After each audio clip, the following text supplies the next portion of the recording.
Hello, Americans. This is Orson Welles. Southward, turn from the Florida Keys towards the huge pole of the Caribbean, towards the classic islands, the Bahamas, the Leeward, the Windward, the Antilles, scattered like 100 stones there. Columbus touched land there. San Salvador and Cuba, stepping stone for the conquistadors. The islands, the Indies, spice and rum, and the green jungles, the Spanish Main. Rum Key, Crooked Island Passage, Turk's Island Passage, Providenciales, Ragged Island, tongue of the ocean channel.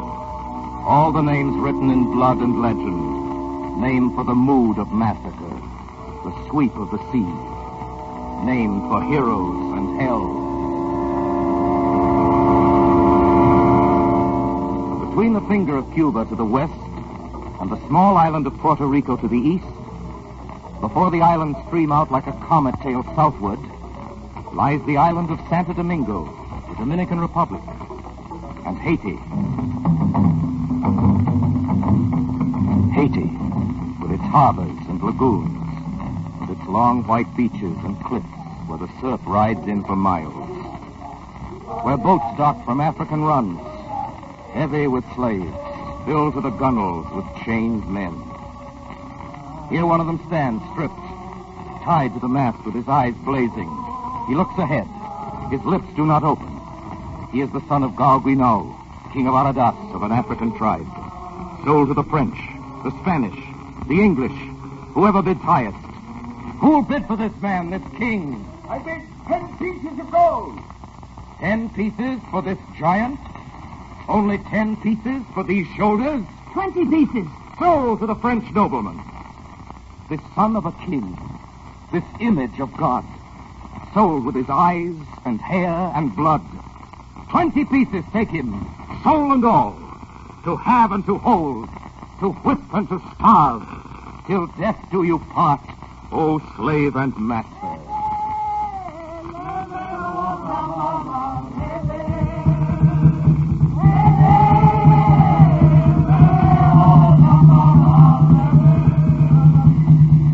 Haiti, the haunted island. Voodoo place, the rhododrums throbbing in the hills at night.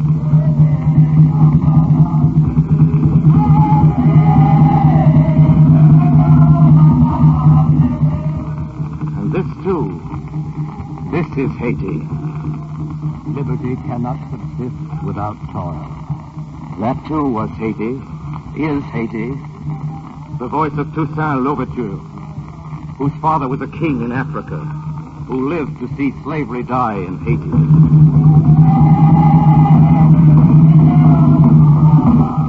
There's not much recorded in the book of time how Haiti fought for the United States. 800 Negroes from the sunfields of the Caribbean fought in the snowfields of the colonies. And in the end, victory. Liberty! Liberty leaped the Atlantic. Barricades rose in the streets of Paris. And the guillotine fell. And fell. And fell. The people, slow in their wrath, swift to vengeance. And the tyrants learned that slaves, too, are people. I, Robespierre, in the name of the National Assembly of France, hereby abolish slavery in all the French colonies. Whereupon, Toussaint Louverture, the black man of Haiti, joined with the French garrisons to exterminate the Spanish and English. Men died. The people lived. The little, aged, patient one, Toussaint. And there was with him the fierce, uncompromising Henri Christophe. Were we to cause torrents of blood to flow, to maintain our liberty, to fire 7/8 of the globe, we are innocent before God.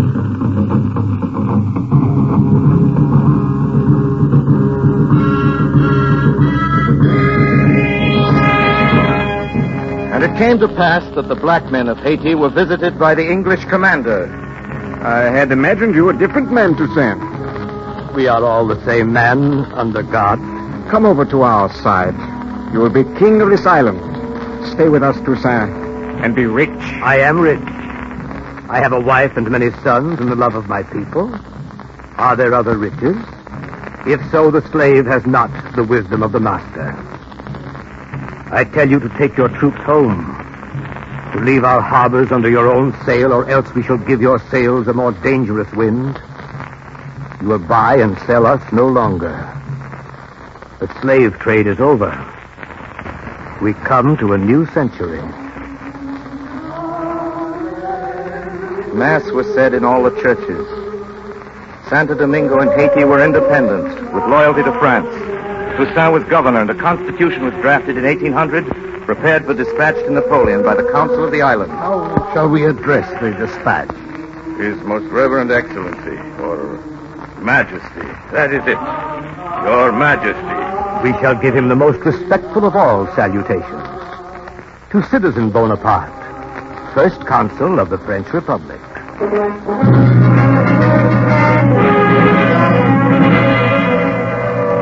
First Consul of the French Republic.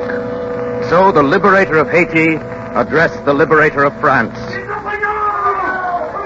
In France now was young Simon Bolivar, soon to be called liberator in South America, to be called in history the liberator, and to deserve the name. This Napoleon, he is a very great man. Is he not, Bolivar? Close the window. So, the liberator of Europe has turned tyrant.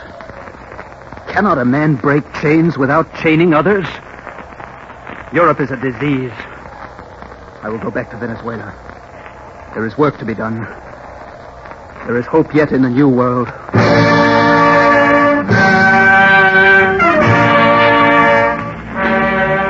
They helped Bolivar in Haiti, lent him money, and gave him refuge. In all the Americas, the kings of Europe were the common enemy.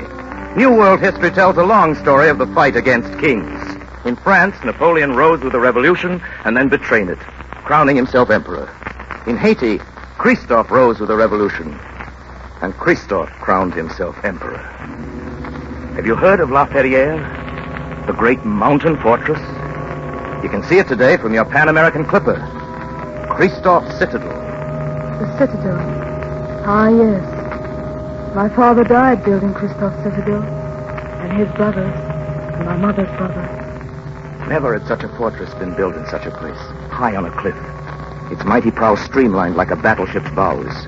Cannon wait on its ramparts, one for each day in the year, on guard at the endless echoing galleries. Speak softly of the Citadel. The Citadel is terrible. He who made it is terrible. But say it softly. Softly. Better still, do not say it. Just know it. Know it. The Citadel could not be taken. No one would conquer it. And no one ever did. But no one came. A tyrant built this bastion against a terror that never came. The futile guns stand speechless in the empty galleries. And where is Christophe, King of Kings? Tambu Papaloa, send out the call.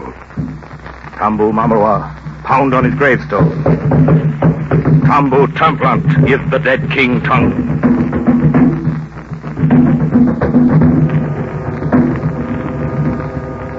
I heard the drums call down the sleeping years. I walk again. Christophe, the king. Henri Christophe, monarch of the north. Black man. Christophe, king. I fought with Toussaint. I ate at his table. I learned of those things men set down in their books. It is not given to me to read. Such things are dangerous for slaves. But I became king. I had a gold carriage and fountains and baths, Roman baths. A small fat dwarf to make me smile when I was sad. And I was often sad. My ships carried cargoes of cotton and rum and gold and indigo, silver and spice. It brought me back velvet and satin and silk, and cannons and powder, and swords and pistols and muskets to back my lords. And a white man from France to hide my gold. Majesty. Majesty. You sent for me? I'm out here on the terrace. What information? The last one died an hour ago. We had no chance to talk. None, Majesty. I took them to my quarters where a feast was spread in celebration of the sealing of the treasure room. How did you do it? Poisoned wine? Yes, Majesty. We drank a toast to the great secret. And they are all dead? Yes, Majesty. We alone know where your gold is buried. Only Christophe the king and Dupont the engineer. The secret is safe with me, Majesty. I've sworn on my honor. 60 million francs. A great price. Majesty, the honor of a gentleman is above price. Your friend General Brunet, a gentleman? Oh, but assuredly, he's my kinsman. Toussaint Louverture. He's not my kinsman. He was my friend. Majesty, I don't understand. General Brunet gave Toussaint his word of honor that Toussaint would leave with safety after the parley. Do you recall what happened to Toussaint? I hear Napoleon gave Brunet a medal for doing that honorable thing. He says your kinsman? Oh, by marriage only, Your Majesty. And after what you've told me, I renounce him. He's a man without honor. Honor? Renounce? I'm sometimes glad I was never taught to read words or write them. Deeds. When you do a thing, it's done.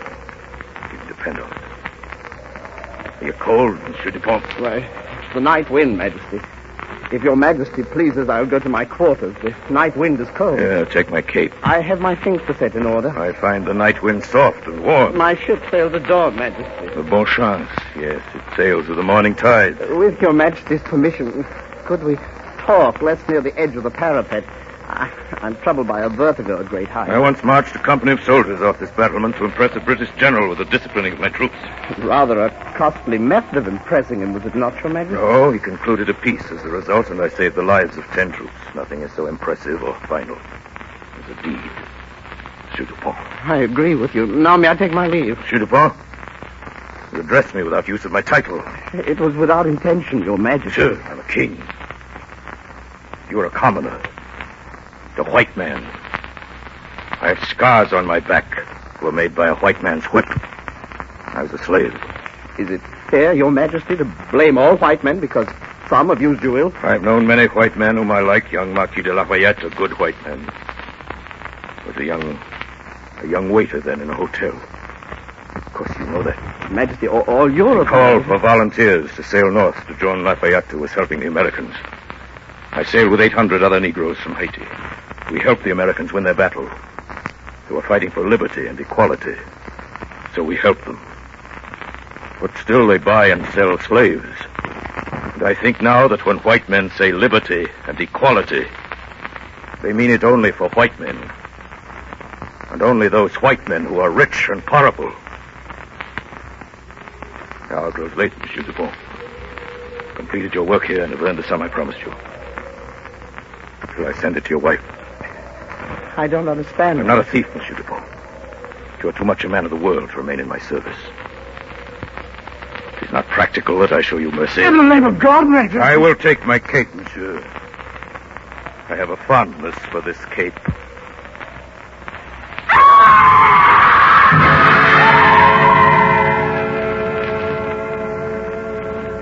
The walls are sheer for 1,000 feet. I finished my walk that night alone. I am Henri Christophe, King of the North. And my secret sleeps with my boldness.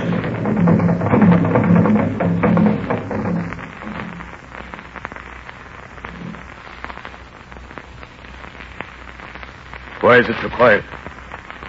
I have not heard a cock crow or a dog bark. Your people have killed all the fowls in the neighborhood and taken the dogs and goats to the hills so that no noise will disturb your rest. I feel no pain, Doctor. Only a numbness like a great cold. When the people learn, there'll be trouble. Who will fear a king with dead legs? Are there candles burning for me? You think I'll die? It's in the hands of God. I don't trust God. I think perhaps he disapproves of me. Give me medicine. I'm doing all I can. I sent for another doctor who has more wisdom, older wisdom. If you bring a Bokor into the palace, I shall leave. I'll have no dirty witch doctor pawing over my patients. I am still king, Monsieur le Docteur. You are arrogant in my presence and address me without title. You are very sure that I will not leave this bed again. Well, I can kill from my bed. Gilly! Gilly! Bring me my pistols. Wait, Leech. Guards! Stop that walk! Guards! Yes, Majesty. Where are the palace guards? At the gates, Majesty. A mob is forming there. Waste no time. What is the Bokor? I sent for a beaten jury. Majesty, none of the Bokors will come. Word is out that the people have cast 1,000 silver bullets. 1,000 silver bullets. Rudder drums are talking in the hills. Keely, go out there and kill every man, every woman, every child in the mob. Someone in that mob shouted, "Down with the king!" Yes, Majesty. Keely! Yes, Majesty. Fetch me my pistol. Here they are, 2 Majesty. silver bullets. Those 2. Here, Majesty. Come back here! Come back here! Keely! Help me! I go to my citadel! Keely! Antoine! Celestine! Celestine!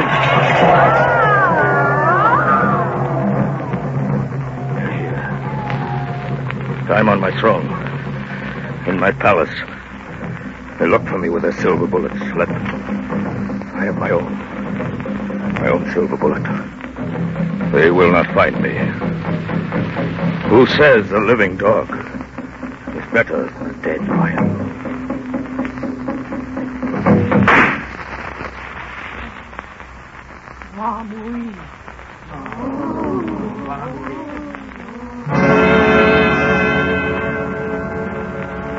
Look for me at the full of the moon, at the call of the drums. My ghost still walks. I am Christoph, King of the North, and my secret sleeps with my bones.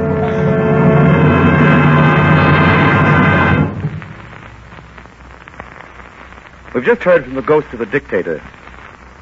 If time permitted, we'd take you now to the island of St. Helena for a word or two from another dictator. You can't raise his particular spirits with tom-toms, however. Field drums and kettle drums invoke the shade of the Emperor Napoleon Bonaparte. They know the ritual in Berlin. No time for dictators is... I mean exactly that, no time for dictators. I'd just like to mention here that tyrants multiply. You can't trust an ocean to keep them away any more than you trust one of their own treaties. There simply isn't room enough on our globe for the pettiest despot that ever cracked a whip. So it wasn't enough to say that Napoleon was just too bad for Europe. He was also too bad for America. He was too bad for Haiti, where his bad example made possible the Emperor Christophe. In France, the great plantation owners, in extraordinary session, and after extraordinary deliberation, came out with an extraordinary announcement. If there are to be no more slaves, we are faced with the fact that there are to be no more colonies. Excellent, gentlemen. Perfectly logical the way you stated it, or the other way around. No slaves, no colonies. For wittier, we might have credited you with an epigram. What about Napoleon at this moment? Remember the letter Toussaint addressed to him? Citizen Bonaparte. He dares to call me that, citizen? I, who conquered all Europe? I, the emperor, to be called citizen by a slave? And what nonsense have we here? A draft of a constitution? Why has this been allowed to happen? Your Excellency, there is no rebellion. Toussaint Louverture has united the colony for France. I have 25,000 men to spare. They are in need of maneuvers.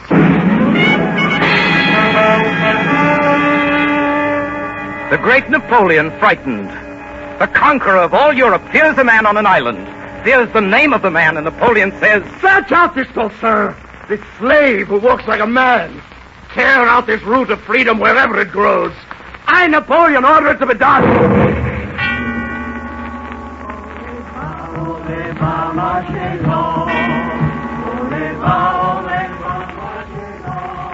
While on the heights, over the bay of Samana, Toussaint looks to the peaceful Caribbean, counting the sails as they slice the horizon and converge to the harbor. His face is calm.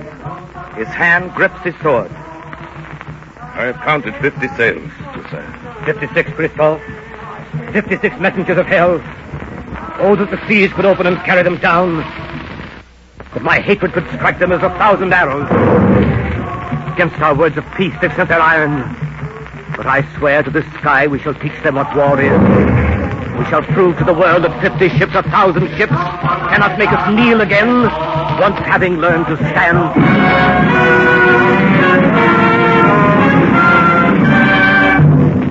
With his own hand, Toussaint set fire to his own beautiful house, while his wife wept. The white man came to conquer easily, but he ran into iron mountains and iron men. He found the granite of freedom and broke an army against it.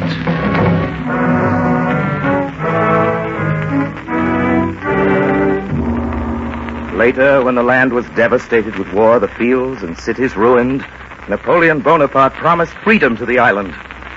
Toussaint, how do you know they won't betray their promises? They're weak. We can strike now and be free forever. I have given my word for peace. I have put my sword away, Christophe. We are not cannibals, but men of honor. And the world must judge us so.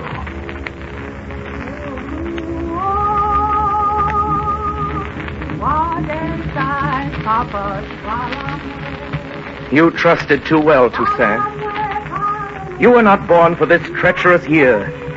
You came in peace, on a pleasant day, unarmed, alone, at his kind invitation. And it was over, quicker than a lamp was put out, quicker than the falling of a star. You stepped over the threshold, and your great history was ended. You, Toussaint, stripped of your epaulets, you warrior, dragged aboard ship in the dark, manacled there on the deck, you breaker of chains, now put into chains, and before your very eyes the sails filled, and Haiti, surrounded by stars and water, your home, your island, was left behind. Did you weep as the sea enclosed you? What did you speak to the night? What did your voice say? They have in me struck down but the trunk of the tree. The roots are many and deep. They will shoot up again. Better he was struck dead upon the deck. Better a simple death, anonymous at sea. But Napoleon had greater plans. The dungeon for Toussaint, locked below the earth behind huge doors. There he is brought to be broken. Would he beg? Would he weep? I will stand here until the door of heaven opens. I will be as strong as these stone doors. Napoleon waited, and all he received were letters, calm letters, asking that the crime of Toussaint be explained. Months went by, and then one day Napoleon writes a letter to the caretaker of the prison in which Toussaint was kept. I order you to take a trip. You may go anywhere you wish for 1 week. Toussaint Louverture was left alone. He starved to death. The year 1803. Earlier we told you the story of Christophe, whose reign followed Toussaint's death. We've seen Christophe die on his jungle throne. He and the Emperor of Europe. The world against both of them. Both breathing their last in the same chapter of history. In Christophe's time and before and since, prayers are still said in the hills to the old gods of the Congo. Sobo, Nogon, Agahan, Dambala.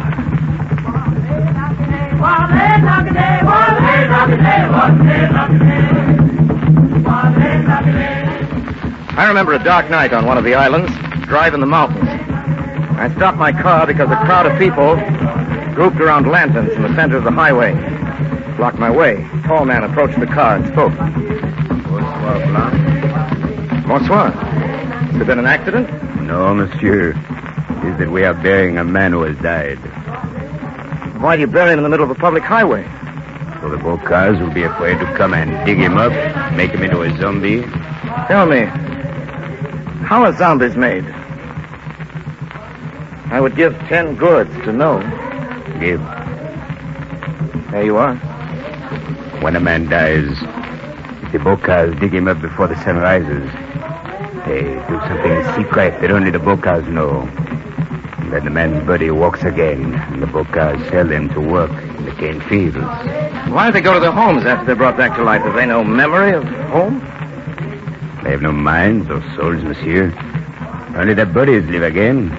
They have finished covering the grave, monsieur. You can pass on now. I've told you all I know of zombies.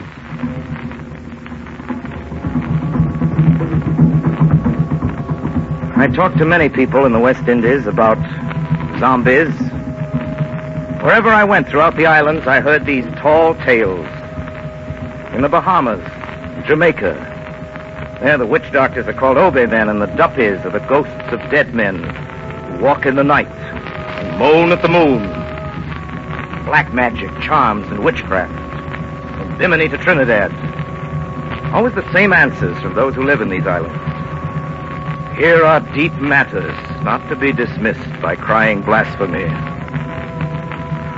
But the last word I got on the zombie situation came from a West Indian, a young Negro doctor. I'd like you to hear what he has to say on these matters.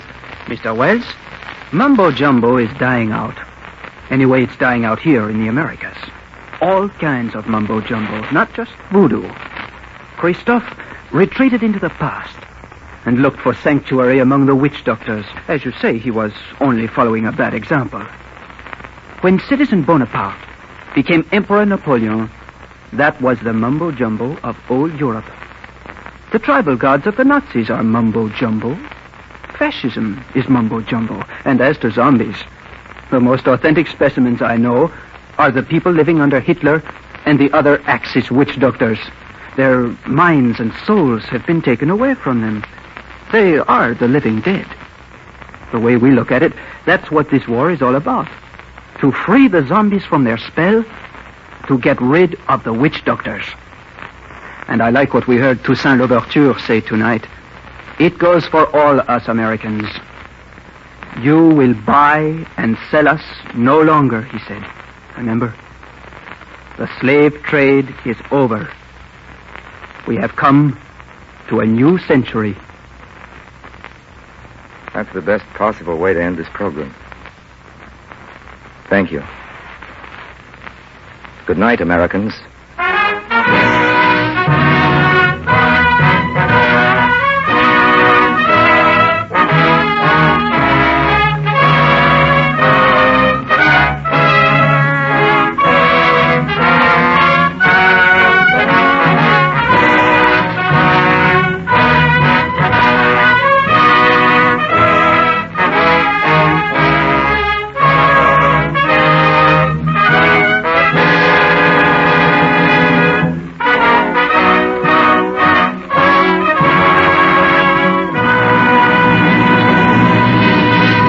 Ladies and gentlemen, you have just heard the third in the series of Latin American programs brought to you by Orson Welles, who has recently returned from an 8-month visit to South America for the coordinator of Latin American affairs.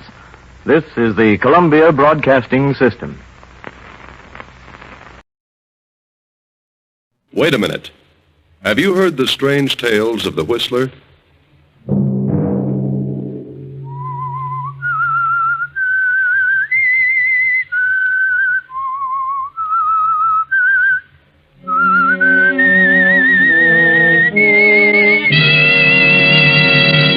I'm the Whistler. You promised me that you wouldn't gamble again. You've broken that promise, and I won't give you another cent. This time, John, you can work it out for yourself. Another Sunday night, and again CBS presents The Whistler.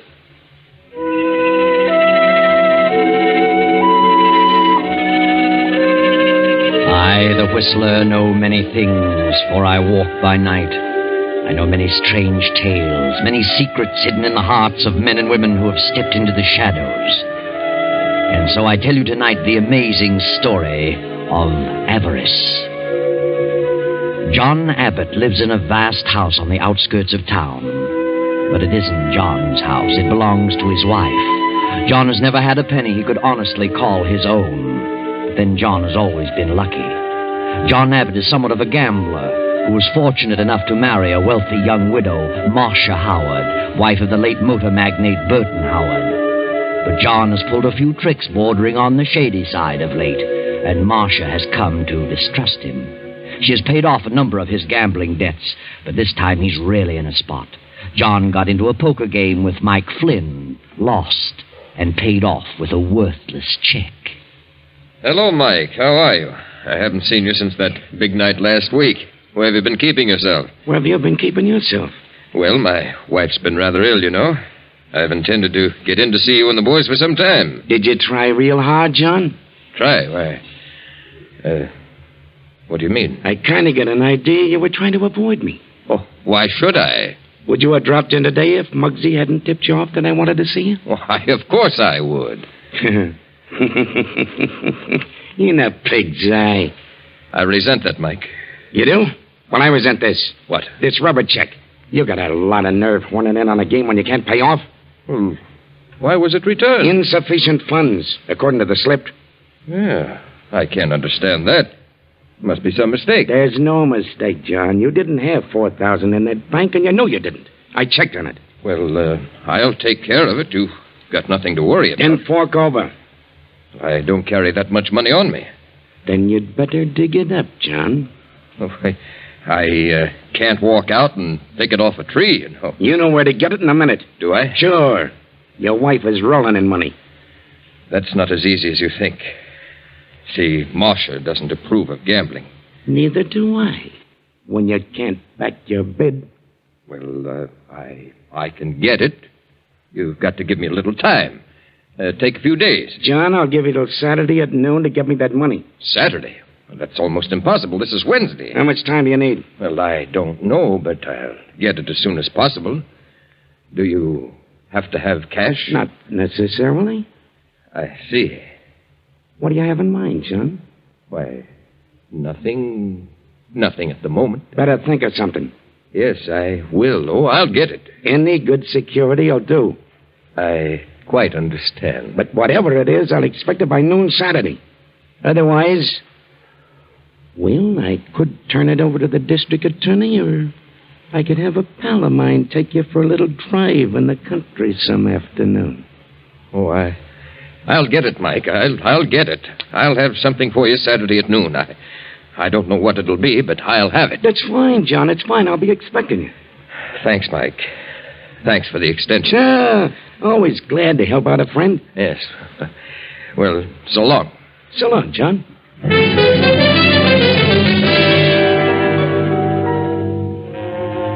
So John Abbott walks out of Mike's office and home in a deep fog, goes to his wife's room on the floor above, slips easily to the side of her bed. Marcia? Huh? Marcia. Oh, is that you, Nita? Were you asleep, Marcia? John. I'm sorry if I awakened you. What time is it? A little after noon.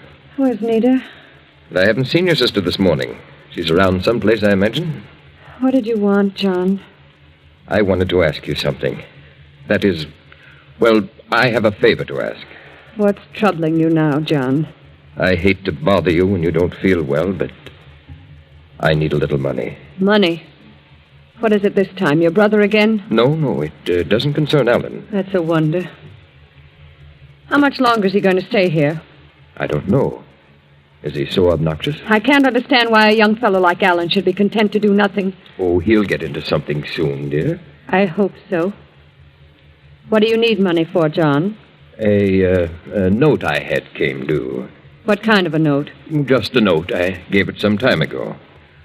How much? $4,000. $4,000? Yes. Do you mean to say that you owe someone $4,000? I'm sorry, Marcia, but I do. When did this happen? Just a week or so ago. You've been gambling again. Do you realize how many thousands of dollars I've given you to pay off such ridiculous debts? Yes, Marcia, but you don't have to shout at me. Only a month ago you promised you'd never gamble again. And now $4,000. I didn't mean to get in so deeply, Marcia. I just dropped in to say hello to a few of the boys, and I had a few drinks, and before I realized it, I was in the hole. Don't blame it on a few drinks. All you need is a deck of cards. Oh, don't rub it in, Marcia. I feel badly enough about it. You do. You sit in on any game you like, regardless of the stakes, and expect me to always pay off. What do you think I am, the mint? Well, you're not broke, Marcia. It's no fault of yours. If I let you handle my money, I wouldn't have a dime. What did you give, an IOU? No, dear, I wrote a check. A check? Why did you do that? You have no account of that size and never did. Well, they wouldn't take my IOU. Who wouldn't take it? Were you playing with Mike Flynn again? Yes. You're a fool, John, an impossible fool. But that isn't the point, my dear. Will you help me? No, John. You promised me that you wouldn't gamble again. You broke that promise, and I won't give you a dime. You can work it out for yourself. Where would I get $4,000? Why don't you try working for a change? Well, I don't expect you to give it to me. I'll pay it back. You pay it back? Do you think I believe that? You act as though you were down to your last penny. What good does all that money do you anyway? What good will it ever do you? More good than would ever do you. I might be able to get into some kind of business if I had enough capital. Business? You? Well, what's wrong with that? You talk as though I were a good-for-nothing loafer. You are. You and your brother. I'm sorry I didn't know that before I married you. And now your brother's hanging around here. And what for? Pretending to be in love with my sister. I don't like him, and you can tell him to leave. That's right. Get yourself excited over Have nothing. a good reason to be excited. You're not half as sick as you think. You have all the symptoms of a hypochondriac. Get out of here. Get out of this room. I'm going. And tell your brother that I... Oh. Marcia. Oh. Marcia. What's going on in here? What was Marcia yelling about? I don't know. She's fainted. She certainly can get worked up easily. You'd better call Dr. Manning. Very well. I'll call him from downstairs.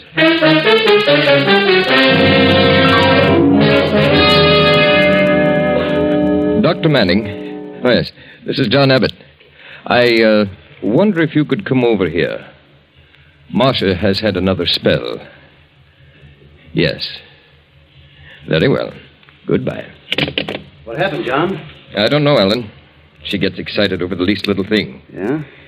What was she yelling about? Oh, I went in to ask her about something, and she blew up. What did you say to her? Why? Was it something about me? No, I needed a little money to cover a note. And I happened to ask her at the wrong moment. Note? You mean a check, don't you? Check?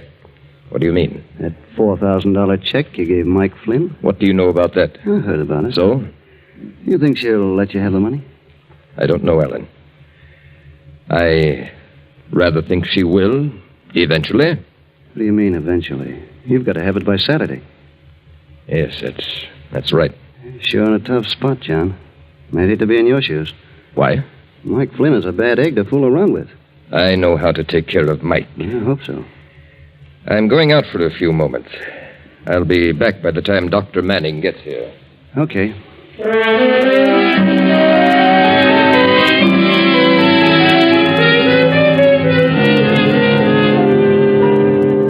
John goes out and walks around for a while, pondering over his predicament. Alan sprawls on the sofa and studies his own personal problem. In a few moments, Nita, Marcia's young sister, comes down the stairs.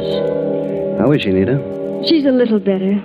I gave her some of her medicine and she pulled out of it. What upset her? Oh, it doesn't take much to upset Marcia.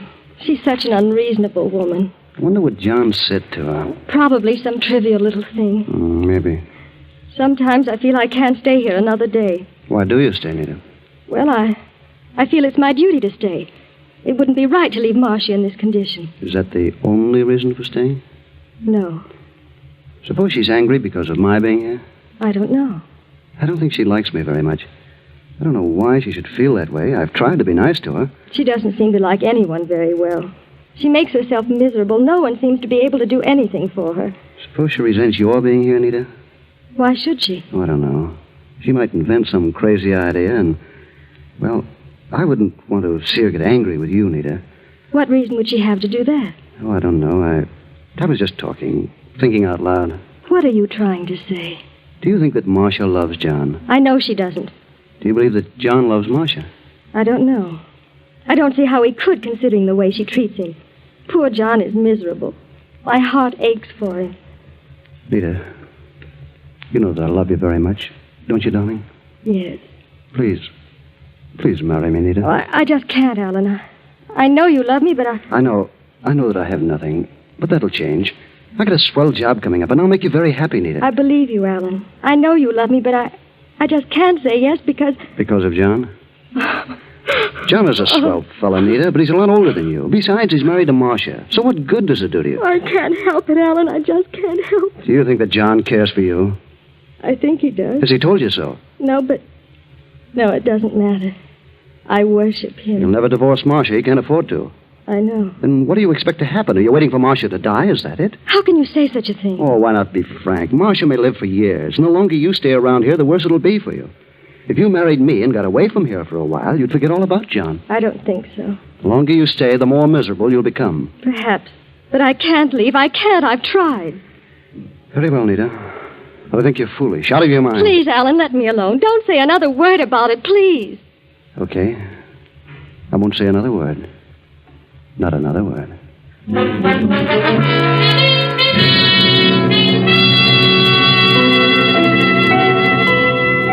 Dr. Manning visits Marcia. John returns to the house. And now the doctor has come downstairs and asks John, Alan, and Nita to join him in the library. I want to have a little talk with the three of you. Yes? About Marcia? That's right. How is she, Doctor? She's much worse than when I saw her last. Worse? Yes. She's suffered some emotional upset. She can't afford to do that. Her condition is very, very serious. I've warned you before about the result of the slightest argument. Well, I don't know what occurred this morning, but I warn you that another such occurrence will cost her life. Is she that bad? I'm going to be frank with you, John. For her own good, I had to tell her the truth. I think I should tell you. The truth? I doubt if Marcia will live more than a year. What? Yes. On the other hand, if she suffers no further emotional stress, she may live 2 or 3 years. Poor Marcia. I didn't realize it was that serious. I'm sorry to have to tell you this, but I feel that you should know all the truth. It is quite a shock, Doctor, but I appreciate your letting me know. Yes, we all do. Of course. Well, I must run along now. I want to have a few words with your housekeeper, Mrs. Simmons, about Marcia's diet. Good day, Doctor, and thanks for coming over. It's really serious. I thought Marcia was more or less of a hypochondriac. I really did. Yes, so did I. Well, this puts a new light on the situation. What situation? Well, I'm sorry I caused Marcia to become upset. Yes. We must be very careful from now on about what we say to her. Yeah, that's right. Very careful. All of us.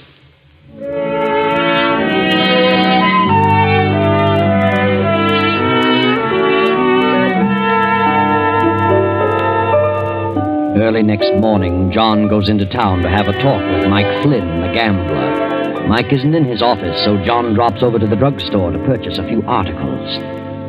Well, how are you, John? I haven't seen you for a week or so. Where you been keeping yourself? Oh, I've been rather busy the past few days. Yes? What can I do for you? Well, I have a list of things here. Quite a few items. I'll let you fix them up, and I'll call for them later. Very well. Got some nice specials on today. No, just what you see there on the list. Oh, yes, of course. Now, let me see. Yes, I have everything here. I'll be back. Oh, hello, Mike. I was just up to your office. So I hear. Got some good news for me, John? Why, yes. That is, well, I think things are going to be all right. That's all? I'm glad to hear it. For your sake. I wanted to ask a little favor of you, Mike. Favor? Yes. Well, that all depends on what it is. What you got in your mind, John? Well, I suppose we go over to your office. Okay. Whatever you say. Just wrap those things up, Mr. Smith. I'll call for them in half hour or so. Come on, Mike.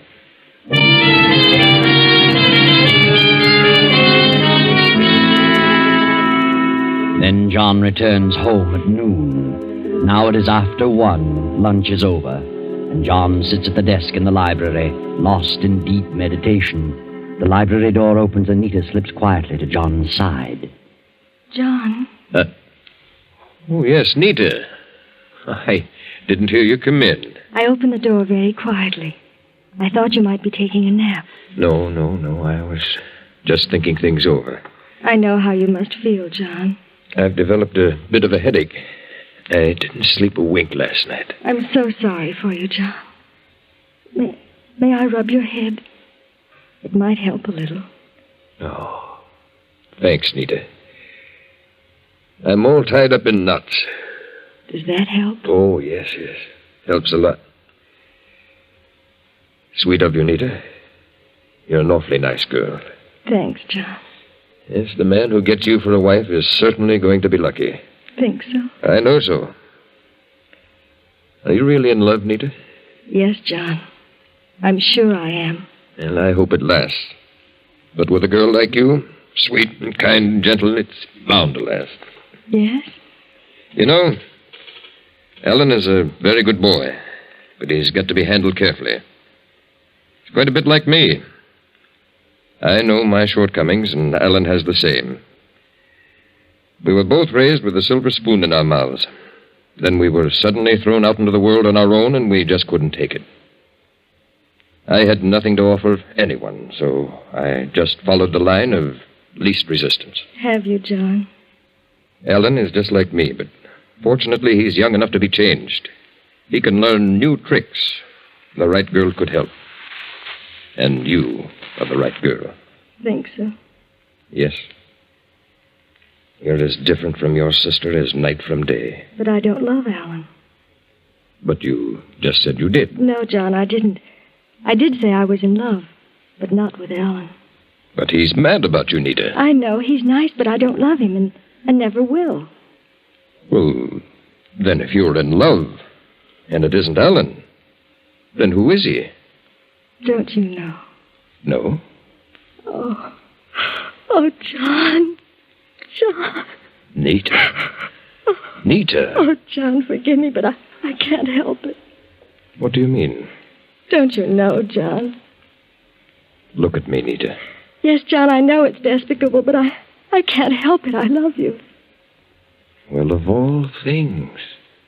Nita. I've loved you from the day we first met. But, Nita, darling, what's ridiculous. You can't mean it. I do. I've tried to fight it, but I can't. I'm married to your sister. Marcia doesn't love you, not the way I do, and you don't love Marcia. How do you know that? I can tell, I know. Oh, you're miserable, John.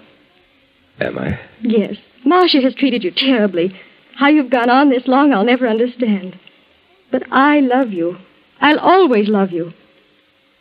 Don't you care for me at all? Yes, Nita. I'll have to confess. I do. Oh, John. John, darling. Oh, it won't work.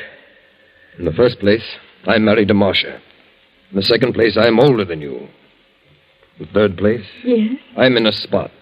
A very ticklish spot. I can't afford to, well, break off with Marcia. What do you mean? I owe a certain man $4,000. I must pay him by this coming Saturday, or I might go to jail. What? Oh, he couldn't do that. Yes, he could. And he might even take me for a ride. Kill you? Yes. Oh, John. Did you tell Marcia? That was the cause of her relapse. She refused? Absolutely. Well, that only proves she doesn't love you. She's mean and hateful. Sometimes I think she's insane. Do you? Maybe she is. You mustn't give up hope, John. You'll get the money. How? There'll be a way, John. There must be a way. We'll make a way. Make a way? What do you mean? I'm not sure, but we'll find it.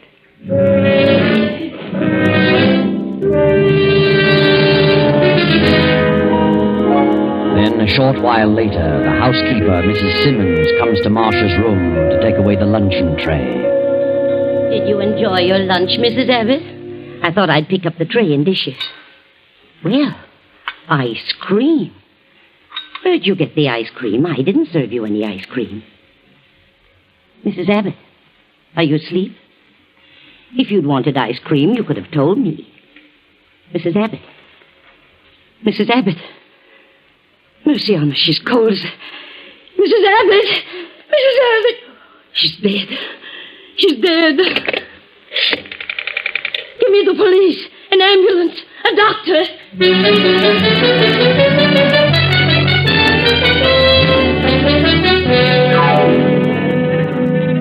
The police arrived, the ambulance arrived, but Marcia was dead. Quite dead. Why the police were called, only the housekeeper knew. But once the police arrived, they followed it through to an autopsy. Now the officers have returned to the Abbott residence. Captain Barnes is speaking. You're Mrs. Simmons, the housekeeper? Yes, that I am. Mm-hmm. And you're Nita, Mrs. Abbott's sister? Yes. And you? I'm Alan Abbott, John Abbott's brother. You live here? I'm visiting here. I see. Mrs. Simmons, you served lunch to Mrs. Abbott? I did. What did you serve? I served chicken soup, creamed carrots, toast, and tea. And, ice cream? No, You didn't serve ice cream? I did not. Are you positive, Mrs. Simmons? I'm positive. You don't have to shout. I thought you didn't hear me. I heard you. Will you two step out of the room for a moment? I want to talk to the housekeeper alone. Of course, Captain. Certainly. Mrs. Simmons, how long have you been with Mrs. Abbott? You mean, how long have I worked here? That's right. Too long. Didn't you like it here? I don't want to talk about it. Didn't you like Mrs. Abbott? I certainly did. She was so good to me. I worshipped her. Poor thing. Poor thing. You came here the day she married her first husband, didn't you? Yes, and they were so happy. It was very pleasant here then. You mean there came a time when things ceased to be pleasant? Yes, that's what I mean. When did things take on a change? After she married John Abbott. How long after she married Abbott did her health begin to fail? It was about a year. Did they quarrel often? Yes, quite a bit. What about? Well, about money. Mr. Abbott didn't have a cent when they were married. And he's never earned a cent nor done a day's work since. He was always gambling, always losing money. Her money. Then she got disgusted and clamped down on him. And shortly after that, she began to fail. Yes, and she changed completely. She became morose and cranky. You just can't realize what a change there was in her unless you knew her. How long has Alan Abbott been visiting here? Visiting? Mm-hmm. He's way past the visiting stage, the lazy loafer. Been living here over 6 months. How long has Nita been here? She came to live here over a year ago. Mrs. Abbott asked her to stay with her when she first took ill. And that was a big mistake. Mistake? To have her sister here? What do you mean? I'm talking too much. I don't want to get mixed up in this. I'm leaving this house at once. I'm afraid you're going to stay right here, Mrs. Simmons, until I tell you to go. You mean I'm arrested? We call it detained, until this is cleared up. What are you doing here anyway? Why are you snooping around asking so many questions? Why did you call the police when you found the body? I don't know. I was just excited. You didn't call the doctor. You called the police. What was in your mind to cause you to call the police instantly? I don't know. I really don't know. She's had bad attacks before, and you always call Dr. Manning. But this time you called us. Why? I don't know. Then I'll tell you, because you knew she'd been murdered. Murdered? I didn't. Then you must have suspected it. Who'd you suspect, her husband? No. Alan? No. Nita? I don't know what you're talking about. Then it must have been you who served the ice cream. I didn't serve ice cream. But it was served. And there was arsenic in it. Arsenic? Rat poison. Mrs. Abbott was murdered. I knew it. Her husband did it. No, she did it. Nita did it. Why? Because she was madly in love with John. She wanted Marcia out of the way. I knew she was a devil. Bring them all in, Murphy. Nina, your sister was served ice cream at lunch in this dish. Mrs. Simmons says she didn't serve it. Well, what about it? I'll ask you that. What do you know about it? Why, I... Wait a minute. What's the ice cream got to do with it? I'll tell you in a moment. Did you serve that ice cream, Nita? You don't have to answer that, Nita. Did you? Yes. Yes, I did serve it. What did I tell you? Where did you get the arsenic? What? Arsenic? Mrs. Abbott died of arsenical poisoning. This dish contains arsenic. Where did you get it? Why should I do such a thing? You had a motive. You were in love with John and wanted your sister out of the way. That isn't true. You bought the ice cream and you served it. I did not buy it. Then where did you get it? I don't know. You'd better tell. You're in a tough spot. Wait a minute. Nita did not do it. She couldn't have done such a thing. I bought the ice cream. I gave it to Nita to serve to Marcia. Then you put the arsenic in it. Nita would never do that. She isn't the kind. John did it, and he had a motive. What motive? He gave Mike Flynn a rubber check for $4,000. Mike gave him till Saturday or he'd turn it over to the DA. Marcia refused to help John out, so he killed her. Is that true about the check? Yes, but I didn't kill Marcia. That's ridiculous. Of course it is. And if anybody had a motive to kill her, it was Alan. What? Yes. Alan was in love with me, asked me to marry him. But I knew what was back of it. Nita. He wanted to marry the money he knew Marcia would leave to me. I did not. I told him I loved John and turned him down. He was jealous of John. If Alan poisoned Marcia, he figured John would be blamed and that would put John out of the way. He put the arsenic in the ice cream. He must have. She's crazy, absolutely crazy. She's not the only one. The housekeeper accuses Nita. Nita accuses Alan. Alan accuses John. And both men trying to protect Nita. But I've got a piece of evidence that definitely pins it on one of you. How about it, Sergeant? What'd you find? I checked the box of rat poison we found in the pantry. Purchased yesterday noon, and the poison register was signed by John Abbott. The druggist confirmed it. All right, John? Yes, I bought it, but I swear I'm innocent. The evidence is all against you, John. And as to Nita's part in it, well, it'll all come out in the trial. But wait, it isn't over yet. The door bursts open and Dr. Manning rushes in, waving a special delivery letter just received at his office. Read it, Doctor. Listen to this. John doesn't love me. He cares for nothing but my money. He's in a spot over a bad check, a spot in which he deserves to be. Alan is no good and pretends to be in love with Nita, but he really wants to marry her for the money he thinks I'll leave her. My sister is in love with my husband, which disgusts me.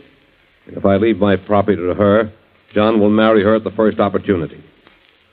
This house is filled with nothing but avarice and greed. I can bear it no longer. The thought of hanging on to life under these conditions for another year is intolerable. A few minutes ago, I slipped down the back way and found some rat poison. Removed a portion of it, slipped back to my room, and mixed it with the ice cream. Enclosed is a short will, witnessed by Mrs. Simmons. I leave all my property, personal and real, to the children's home at Montebello. This will end the disgusting situation created by my late husband's fortune. Signed, Marcia Howard Abbott. Well, there you are. None of them killed Marcia, but they certainly had the motives. Now, all of them are left to face the world penniless. And there's still a $4,000 check standing between John and Nita. Too bad.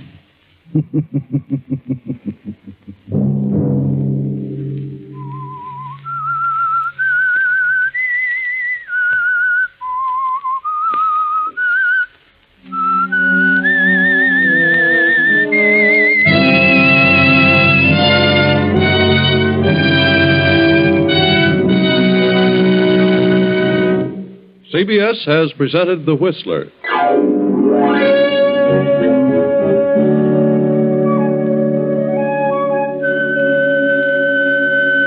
Original music for this production was composed and conducted by Wilbur Hatch. The Whistler is written and directed by J. Donald Wilson and originates from Columbia Square in Hollywood.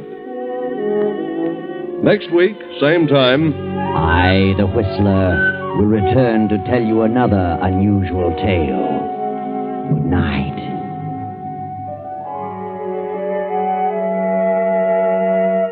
This is the Columbia Broadcasting System.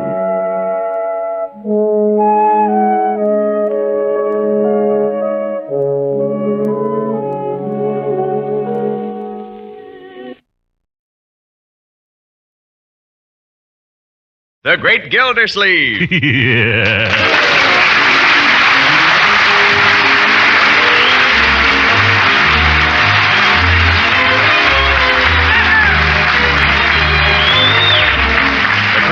Company, who also bring you Bing Crosby every Thursday night, present each week at this time Harold Perry as the Great Gildersleeve, written by John Whedon.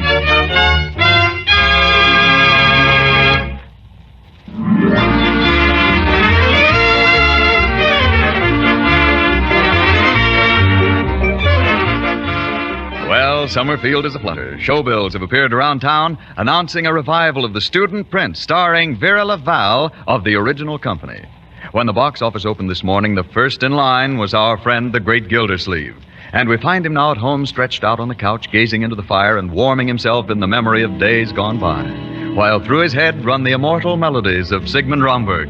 I have a dream of you, fashioned of a starlight, perfume of... she was lovely. She was lovely, Vera Laval.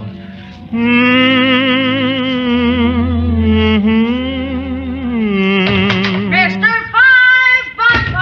5 feet tall and he's 5 feet wide. Oh, that song. Measure no more from head to toe. Leroy! Well, I go from side to side. Yeah, I did. I'm sorry, Uncle.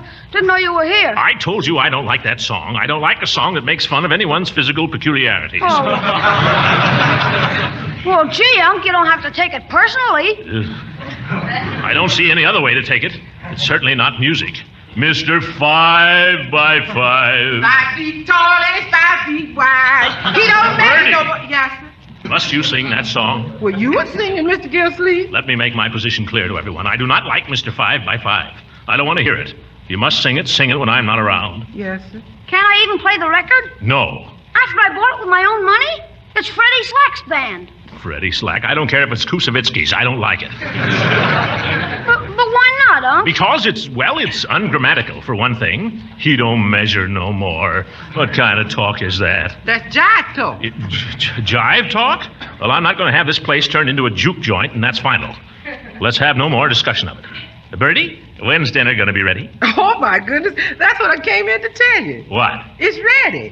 Leroy, run upstairs and tell your sister, will you? Okay. Mr. 555.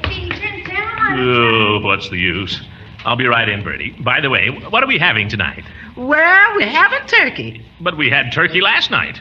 We've had turkey croquettes, we've had turkey hash, we've had cold turkey and warmed over turkey. Well, that's turkey for you. Leroy, give me that. Marjorie's got a new fella. What? Leroy, you give me that. Hey, Marjorie's got a new fella. Come on, make him give it to me. Leroy. Look what Dopey keeps stuck in her mirror. Give it here. No, it's mine. Just a minute, my dear. Don't snatch. Well, I don't see why he has to come snooping around my bedroom. Uncle Mort told me to. Yeah. I told you nothing of the kind. I told you to go up and tell her dinner was ready. And it is. Come on, we'll settle this at the dinner table. Well, Leroy has no business taking things that don't belong to him. You're quite right, my dear. Leroy, give it back to her, whatever it is. What is it, anyway? Nothing. It's just an old picture out of a magazine. It's Alan Ladd. She thinks he's murdered. Leroy, I'd like to break your neck. And who, may I ask, is Alan Ladd? Oh, you know him. He played in that movie with Veronica Lake. Who's Veronica Lake? Are you kidding? You know Alan Ladd. He plays gangsters. He talks with his mouth shut. Come one step closer, bud, and you're dead. That is not like Alan Ladd. Well, you all know Veronica Lake. Leroy, eat your soup. I don't know what this generation is coming to anyway. Movies, gangsters, juke joints, Mr. 5x5. Yeah. In my day, we had good, wholesome, artistic entertainment, and we enjoyed it. Such as what, Uncle Mort? The Merry Widow? Oh, you kid. No, not the Merry Widow. I'm not quite as old and dilapidated as you might think. Well, what? I'd like to know what you thought was hot stuff when you were young. Marjorie, I don't recall that we ever referred to it as hot stuff. But as long as I live, I'll never forget a performance I saw of the Student Prince. Oh, brother. Oh, for goodness sake, it's playing here right now. It opens tomorrow. I know that, my dear. And with the same star I saw in it, Vera Laval. She was a gorgeous thing. Golden curls and blue eyes and dimples and a smile. Well, I saw it 4 times. Why, Uncle Mort, I never thought of you as a stage door Johnny. You may think you're joking, my dear, but as a matter of fact, I did wait outside the stage door for her one afternoon. I stood 3 hours in the snow just waiting for a glimpse of her. What happened? Nothing. They weren't giving a matinee that day. Oh, I think that's sad. Oh, but that didn't stop me. I went back to the stage door again that night. Did she come out? No, she came out the front door. But I saw her and I ran after her. And that was when she spoke to me. What did she say? Well, I remember she was getting into a cab, and I saw a glove lying at her feet, and I picked it up and gave it to her. And what did she say? She said it wasn't hers.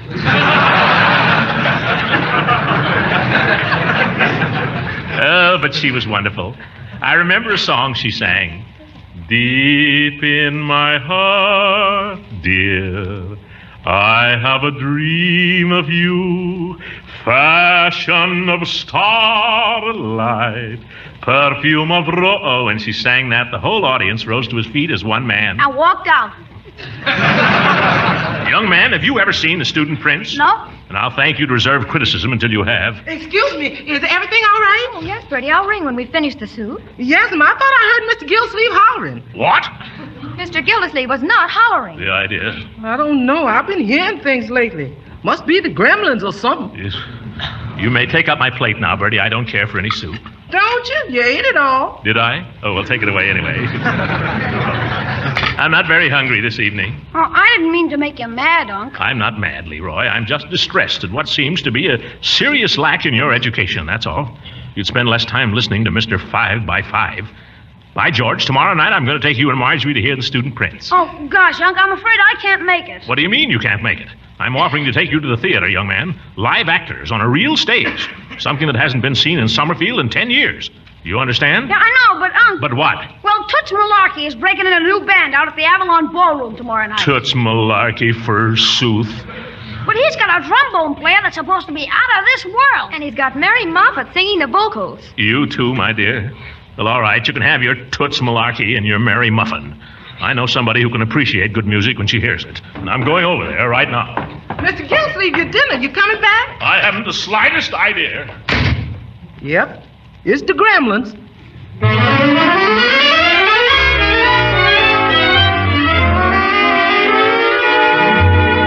Throckmorton, I'd love to go to the play with you. I really would. But just about an hour ago, Judge Hooker called up. Oh, Hooker. Yes, and he asked me to go with him. Well, Leela, of course, the judge is tone deaf, but if you don't mind that. Oh, I'd ever so much rather go with you, Throckmorton, because I know you're a real love of music and all, but I can't very well turn the judge down now, can I? No, I suppose not. I just hope he won't spoil it for you, that's all. How do you mean, spoil it? Well, as soon as he gets in the theater, he usually goes to sleep. Oh. Yeah, and when he sleeps, he snores. Oh, dear. And when he snores, oh, brother.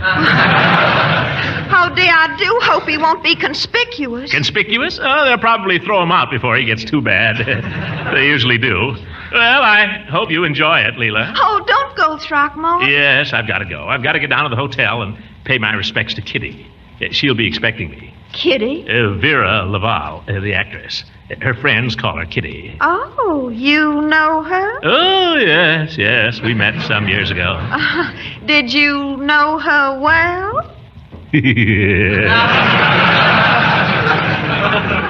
Why, Throckmorton, you never told me about that. What was there to tell? It was the old story. She had her career, so eventually she went her way, and I went mine. She was a lovely creature, though. And now, after all these years, we meet again. Life is funny, isn't it? Yes. Yes, it is. Yeah. I remember the night I first met her. It was in front of the theater, the Tivoli. She was waiting for her car, and she dropped her glove. I still have it. Oh, Throckmorton, you're so romantic. You know, people used to tell me I ought to go on the stage. They did? Yes. You know, I'd love to meet your friend. I'll tell you what, I'm giving a little chafing dish supper here after the theater tomorrow night. Why don't you come and bring Miss whatever her name is? Oh, I'm afraid I couldn't do that. Kitty's the shy type, and you know how actresses hate publicity or anything like that. Oh, do they? Yes. And anyway, with Hooker here, well, you know, he's a little uncouth. He wouldn't know how to behave with an actress. Well, try to come anyway, will you? I will if I can, Leela. Got to go now. Well, goodbye. Well, what is it, Throckmorton? Have you forgotten something? Egad, she was lovely. Goodbye, Leela. Goodbye, Throckmorton.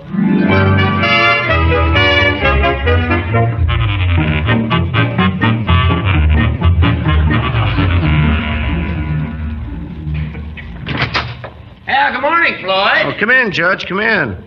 Now, may be a little while, Judge. I'm giving Mr. Gildersleeve the works here. A little massage. What are you doing, Gildy? Having your face lifted? No, I'm... Oh, get that stuff out of my mouth, Floyd. Oh, sorry, I didn't know you were going to open it.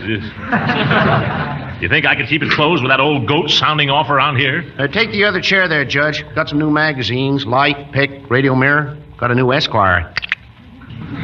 I've seen it. Well, you don't lose any time. It only come in yesterday. Come on, you book lovers. Let's get on with this, Floyd. I've got things to do. Yeah, make him pretty, Floyd. He's got a big romance on tonight. Who told you? Oh, a little bird. Yeah, a little bird named Leela Ransom. I guess it sort of cut you out there, didn't it, Gildy?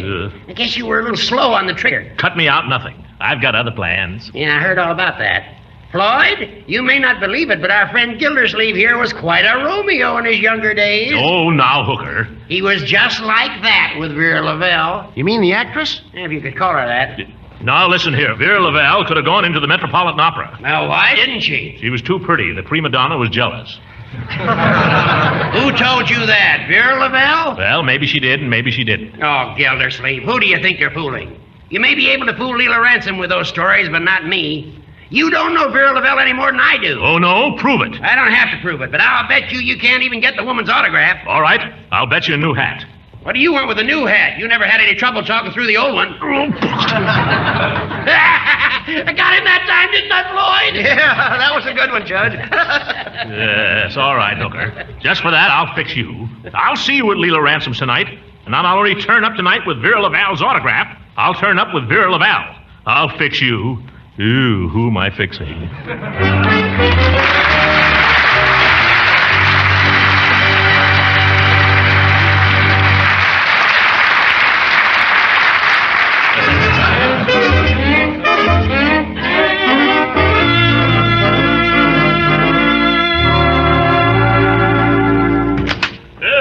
Peavy. Oh, hello, Mr. Gildersleeve. All dressed up, I see. Never mind that, Peavy. Give me a half a dozen panatellas. I'm in a hurry. The children are waiting outside. Panatellas? Why, you usually take the... Yeah, I know. Perfectos, but I need them to fit my case here. Ooh, cigar case, too. You must be going down to the Opera House. That's right. I'm stepping out later, too, with the star of the show. Well, now, that's real friendly of you, Mr. Gildersleeve. I suppose he is a stranger in town. Well, Peavy, I'm stepping out with Miss Vera Laval. Ooh, stepping out? Yes, Miss Laval and I were rather close friends some years ago. I guess those actresses like to flirt, don't they? Where did you ever hear that? Did you ever take her to one of those intimate little suppers? I'm not talking, Peavy. Mr. Gildersleeve, did you ever drink out of her slipper? That chapter of my life is a closed book, Peavy. I see. But I may open it up for just one little peek. Well, in that case, have you thought of taking her a box of candy, Mr. Gildersleeve? A nice selection of chocolates often makes a favorable impression on a woman. I'm saying it with flowers, Peavy. You see this corsage? Those are nice. Such a refined odor. Of course, Mrs. Peavy is very partial to geraniums. You don't give an actress geraniums, Peavy. Actresses need special handling. Actresses are entirely different from ordinary women. Well, no, I wouldn't say that. Don't you fool yourself, Peavy. With an actress, you never know where you are. An actress can look you right in the eye and lie like a trooper. She can laugh 1 minute and cry the next. She can run through the whole gamut of human emotions in no time. And for no reason. Yes, so can Mrs. Peavy. Give me those panatellas. Oh, yes, here you are. Oh, Mr. Gildersleeve, I couldn't interest you in a new perfume for men? It's called Heather. No, perfume is for people who have something to conceal, and I haven't. Have I, Peavy? Well, not really, Mr. Gildersleeve. Nothing to be ashamed of, but mothballs do have a characteristic aroma. It'll wear off. Good night, Peavy. Good night, Mr. Gildersleeve.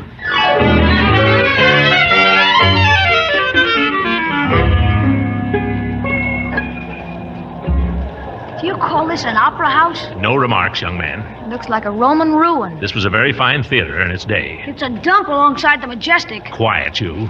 You're going to see this whether you like it or not, so stop beefing. Okay. Hey, can we buy some candy? Where are we going to buy candy? They were selling it out in the lobby. We just got settled, Leroy. Why didn't you ask for it then? No, you can't have any candy. We didn't get any programs, Uncle Mort. Oh, so we didn't. Usher. Miss. Well, I'll get her when she comes back. Oh, there's Dr. Pettibone and Mrs. Pettibone. Hello, hello. Mort, not so loud. People are looking at you. Hey, Unc. No, Leroy, you may not. What is it? When does the show start? 8:30. Did they give us a newsreel, or did we just get this student prince thing? Suppose you just wait and see. Hey, look. Look who's coming down the aisle. Who? His Honor, the old gull. And Mrs. Ransom's with him. Say, they're coming in here. They must be sitting in these seats right ahead of us. Yeah, Hooker fixed that. He did it deliberately. Oh, how could he, Uncle Mort? I don't know, but it's no coincidence. He did it to burn me up. Oh, good evening, Leela.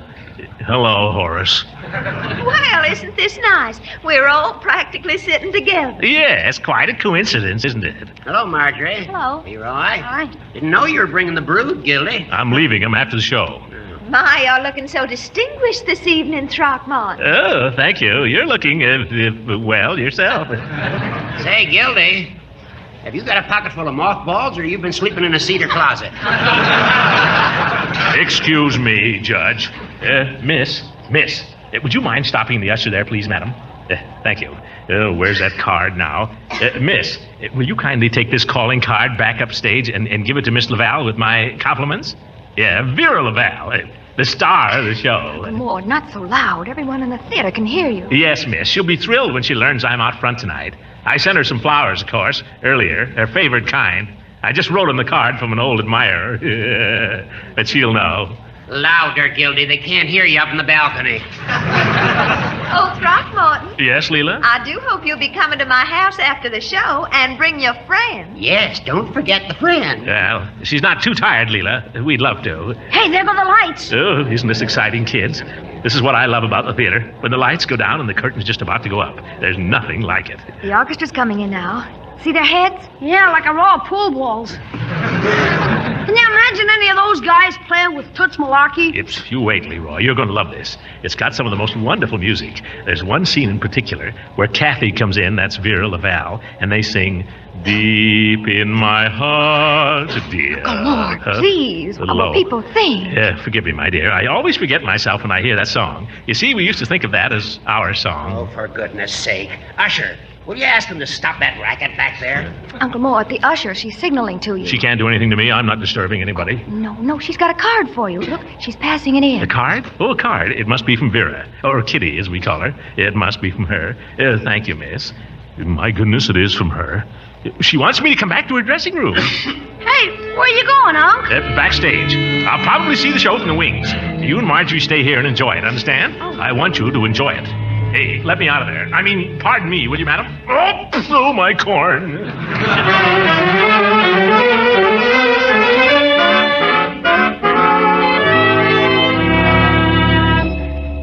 Have you got the chafing dish going, Judge? Yeah, doesn't blow up again. Well, I've got the cheese and everything.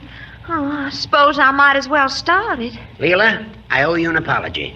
I've seen some bad performances in my time, but that one tonight, wow. Oh, I can't agree with you, Judge. I quite enjoyed it. And I thought Vera Laval took her part real well. Of course, I could have sworn she was wall-eyed, but maybe it was just where I was sitting. I'll tell you one thing, she'll never see 50 again. Well, you can hardly blame the poor creature for that. But those costumes, I mean, really? Do you suppose she made them herself? Oh, I wonder if that could be her now. If it isn't, Gildersleeve owes me a hat. I'll go, Leela. Well, come in, Gildy, come in. Miss Laval, may I present Judge Horace Hooker? Oh, how do you do? This is a pleasure, Miss Laval. Judge Hooker is our local constable, so to speak. Oh, always glad to meet a judge socially.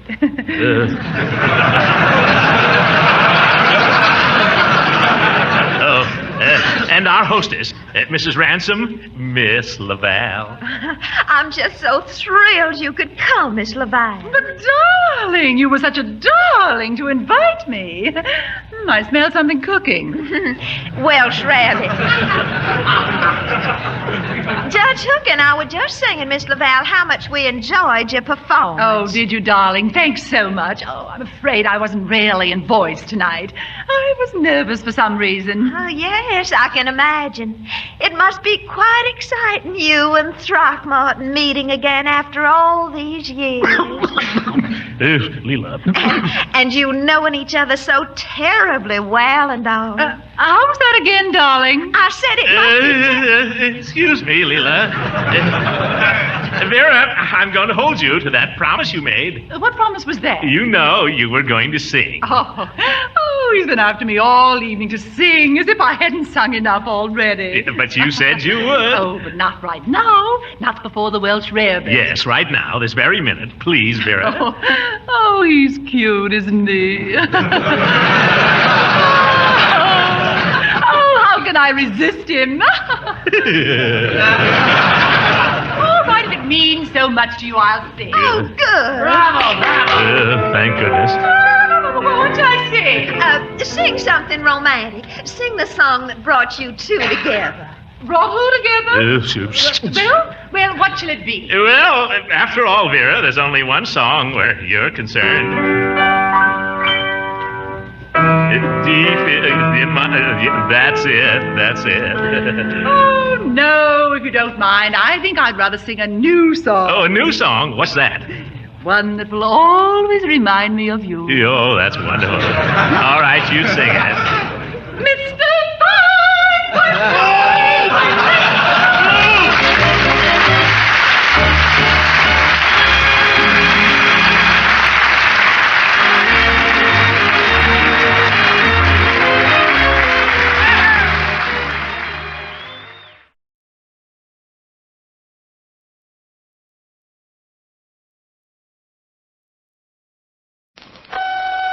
Oh, can it be a ray of sun that makes you happy when he awakes? Oh, no, it ain't his sun ray. It's the Grape Nut Flake. Wait a minute. Wait a minute. Don, what's that? Well, Jack, we have to have a theme song for Grape Nuts Flakes, and I thought that would be a good idea. Well, it's awful. You better get another one next week. Okay. The Grape Nuts Flake program, starring Jack Benny, with Mary Livingston, Phil Harris, Dennis Day, Rochester, and yours truly, Don Wilson.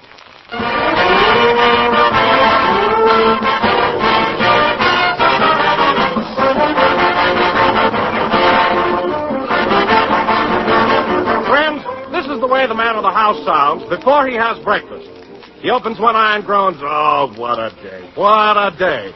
But wait, give the man of the house a big, tempting bowl full of delicious, toasty brown Grape Nuts Flakes, and then you hear something like this. Oh, boy, what a day, what a day. Same word, same man, but notice the difference. The difference that goes with a swell-tasting breakfast. And it's the makings of a swell-tasting breakfast you get in each big 12-ounce package of Grape Nuts Flakes. Your favorite malty-rich Grape Nuts flavor in toasty brown, tempting flake form. So keep smiling, friends, on the home front with plenty of delicious, sweet-as-a-nut Grape Nuts Flakes.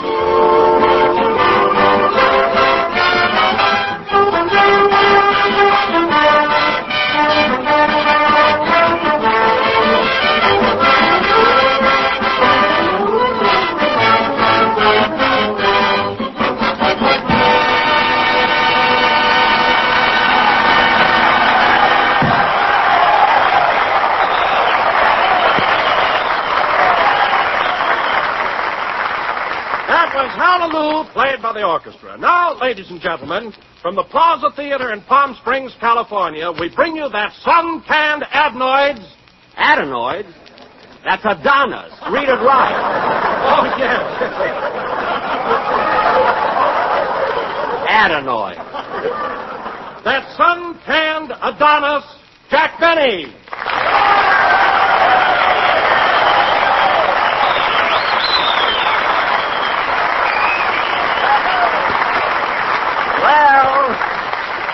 Well, thank you. Hooray for a Benny!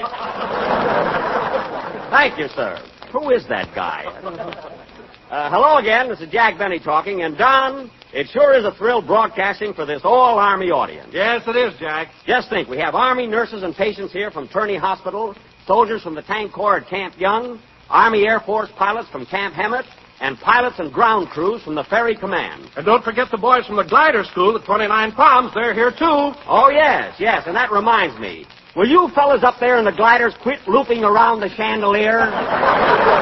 We're broadcasting. I don't see why they can't leave their gliders outside. But you know, Don, with all these soldiers in this area, Palm Springs has really changed. Well, what do you mean, Jack? Well, I know a cute girl that works in the drugstore up the street here, so last night I dropped in as usual to ask her for a date. And what happened? She's booked solid till 1987.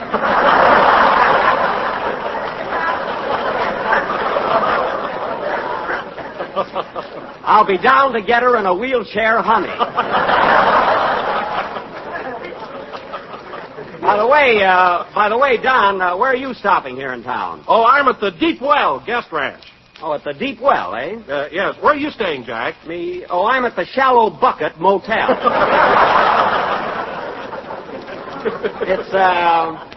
It's right in back of the Deep Well. You can't miss it. It's a nice white building with a corral around it. Corral around it? Why, that's our stable. I know. When I say I'm going to hit the hay at night, I really mean it.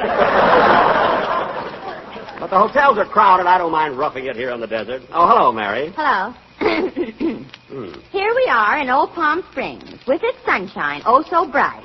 Here it's calm and here it's peaceful. But hold your hats on Saturday. We all sold to town on Saturday night and have a celebrate. These boys, the desert in 12 weeks. You're to me.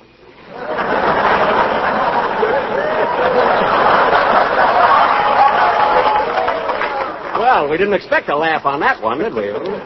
I dropped my handkerchief on the main street yesterday, and oh, brother, what a riot.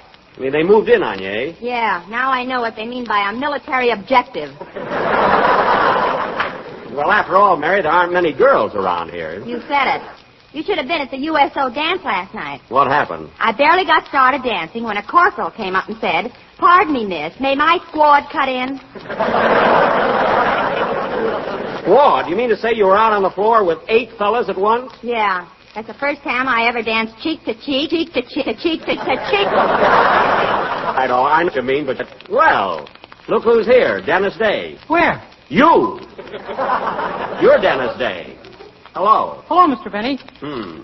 What are you staring at, kid? Gee whiz, look at all those big moths flying around. Moths? Well, now, for the last time, will you fellas in the gliders please come down?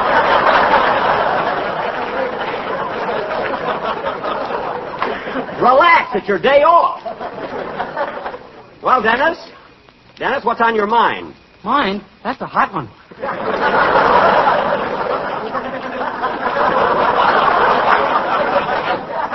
I mean, how do you like it here? Have you been having fun? Yeah, but this town sure has changed. Remember when we were here a year ago and we used to step out with all those pretty girls? Yes, sir. You and I sure played gin rummy last night, didn't we? That we did. How much did I win from you, kid? $300. Oh, yes. I can't understand it. We were only playing for matches. Well, you see, Dennis, those matches represented $10 apiece. And I had them all. When I had them all, a match was a match.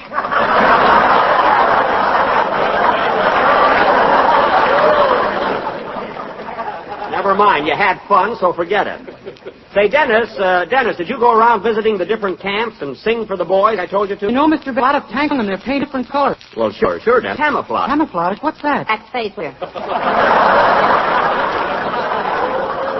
That's make. Everybody uses. And layers? Never mind.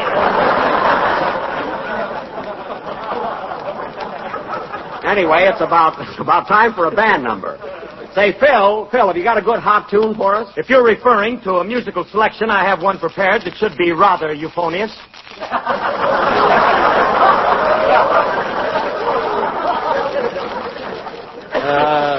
Euphonious? That means it'll sound good. I know. You know now. I knew before.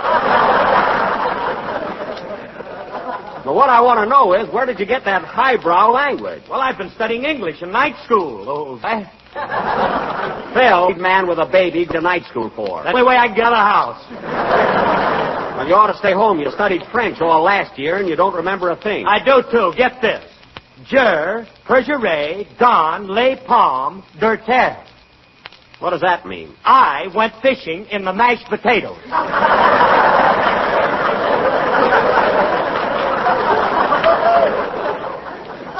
Well, that's the silliest hobby I ever heard of. Phil, getting back to your euphonious musical selection, how about it? Oui, oui, mademoiselle.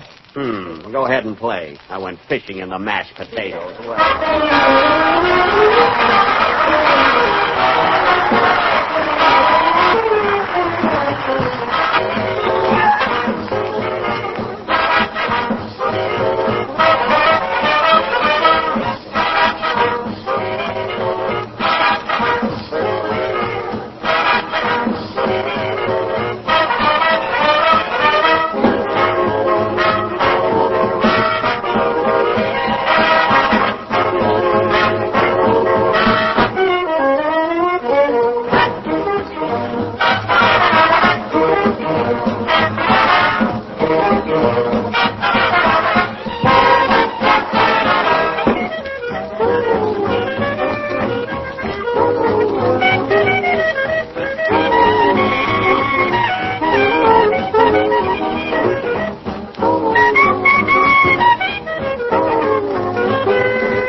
Was Trains in the Night, Harris, and his rivet of music.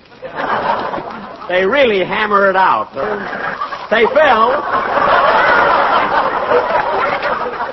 Say, Phil. Yes, Jackson. Phil, you and the boys are going back to Los Angeles Tuesday, aren't you? Yeah. Well, that's the day gas rationing starts. How are you going to get back? Well, you know that big bus we always ride in? Yes. Well, we're going back. I'm going to put my brass section behind it and let 'em blow. That's the best substitute for gas I've heard of. No kidding, huh? Well, Jack, gas isn't the only thing that's being rationed nowadays. No, there are a lot of things, Don. There's a half a pound of sugar a week, no whipped cream, 1 cup of coffee a day, and meatless Tuesday. But we'll just have to get used to it. Used to it? You've been rehearsing for this all your life. What are you talking about? I've always served a lot of food in my house. Go on, you wouldn't even put a piece of cheese in a mousetrap. I wouldn't, eh? Then how is it I catch 4 or 5 mice a week? Huh? You charm 'em with a flute. Listen, Mary, if you think I'm bad, you should have been at Eddie Cantor's house with me for Thanksgiving dinner. You had dinner at Cantor's house? Yes. I was on his program Wednesday night, and he didn't give me many jokes, so he invited me to dinner. I guess he didn't want to be a complete louse. Anyway, Eddie, Ida, the 5 daughters, and myself sat down to eat. Did you have turkey, Jackson? Yes, that's the only bird I ever saw that was beaten to death. You should have seen how fast Ida and those 5 daughters went after the turkey. Henry Kaiser must have taught them how to eat. That food really disappeared. Well, Jack, what part of the turkey did you get? The rudder.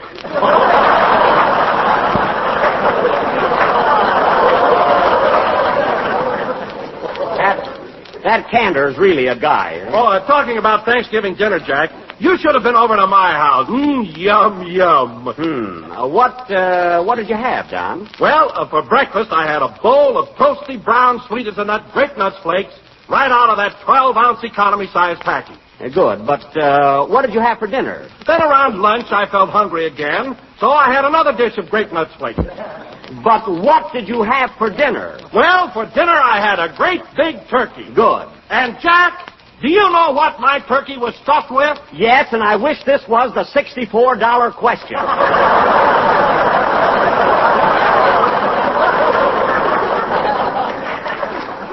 Do I know? Huh?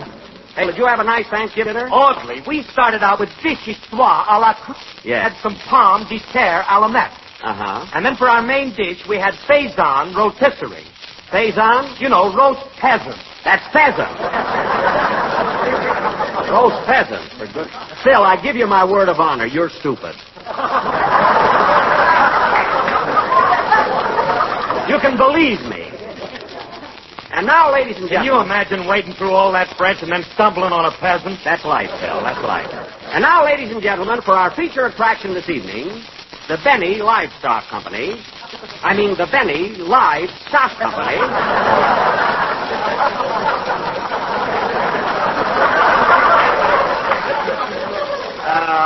Will an unusual novel. Wait a minute. All and novel mean the same thing. Phil, if you don't shut up, I'll take that yo-yo off your baton. Now, it so happens that many of the tank troops who are engaged in the North African campaign learned the principles of desert warfare right down here at Camp Young. So for our play this evening, we're going to take you to North Africa and show you the amazing adventures of 3 boys who trained at Camp Young and who are now on the Sahara Desert. Am I going to be in this? No, Mary, this is about soldiers. There's no part for a girl. You let me be in your play, or I'll tell all these fellas you live in a stable.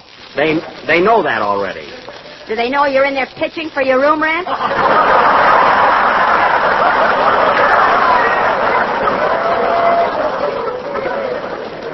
All right, you can be in the play. Now, the 3 soldiers I spoke of will be Private Phil Harris, Private Don Wilson, and General Jack Benny. That's the fastest promotion I ever heard of. What? From a pitchfork to a sword in 2 lines. All right, I'll be a corporal. Now, Dennis. Yes, please? Dennis, you're going to be a general in our play tonight. General Ramos. General Ramos? Whose side is he on? Nobody knows. They can't find him. They will, don't worry. Now, Dennis, General Rommel is the head of what's left of the German army in Africa. And you're going to be him. I don't want to be General Rommel. You'll be General Rommel. And now, folks... Well, I won't step on a goose. That's goose step.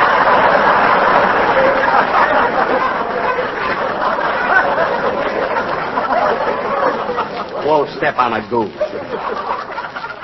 Anyway, you're going to be that German general. It's only a play. And now, folks, this drama will go on immediately after a song by our temperamental tenor. Sing.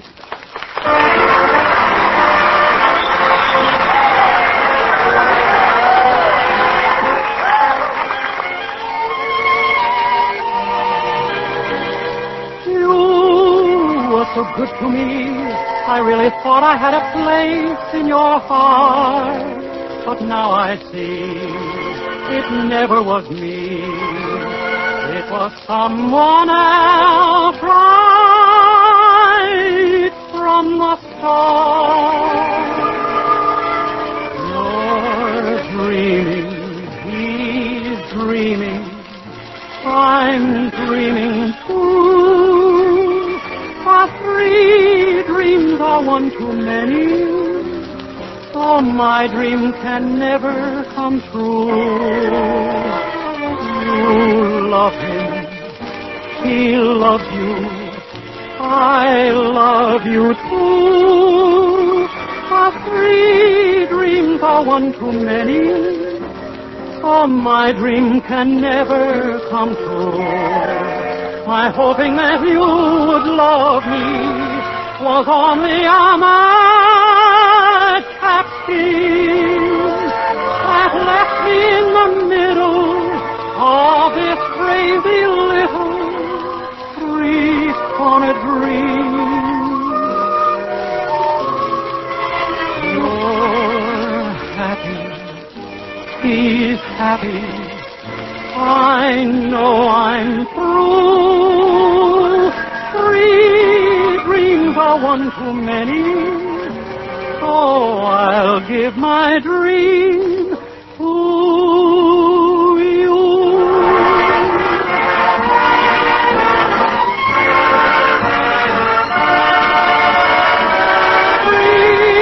Three dreams are one too many, so I'll give my dream.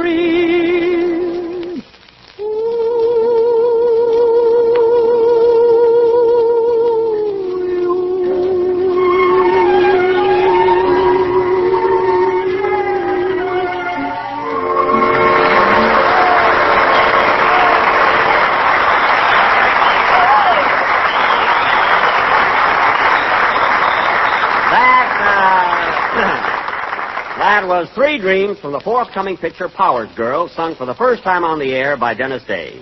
And incidentally, folks, Dennis sings that song in the picture. Yes, sir. Powers Girl. What part did you play it in, Dennis? I was Tilly, the third girl from the left. You were not. Stop showing off. And now, ladies and gentlemen, for our drama of Army life entitled Three Men in a Tank. So let us journey to North Africa, to the Allied base, in the little town of military secret Morocco. Curtain music.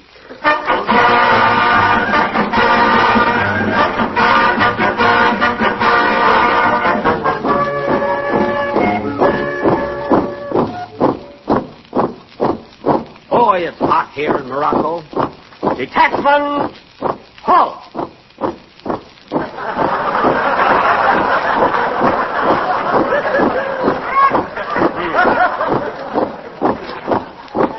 Detachment, halt!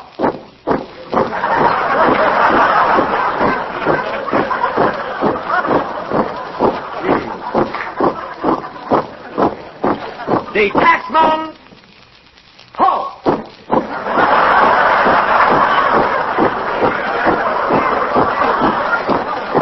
Now, fellas, cut that out.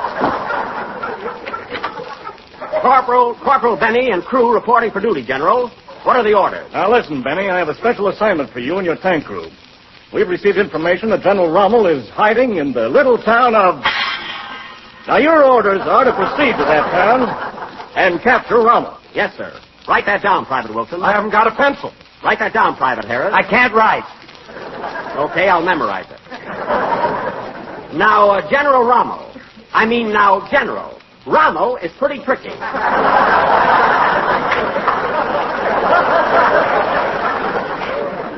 But I'll go on this mission, and I'll capture Rommel, or my name ain't... Quiet, Ham. Get moving. Yes, sir. Let's go, fellas. Detachment, forward, march. Wait till I open the door.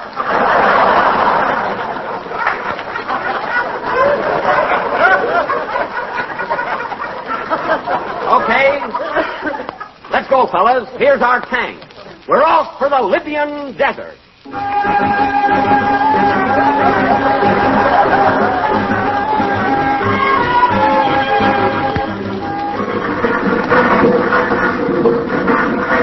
Hey, this tank rides pretty good.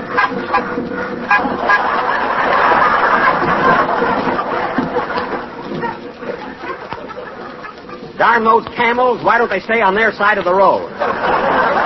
Hey, are them things camels? I thought they were horses that had a bad night.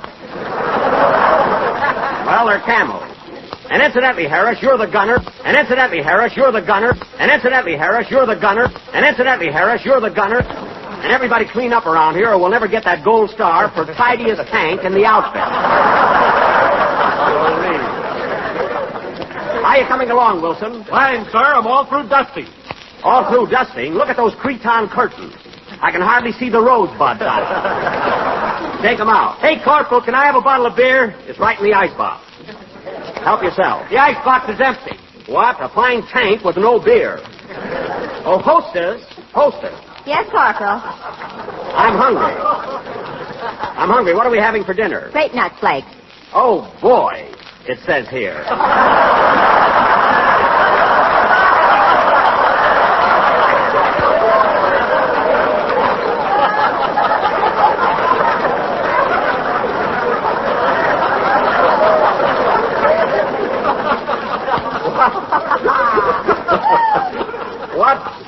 What else are we having?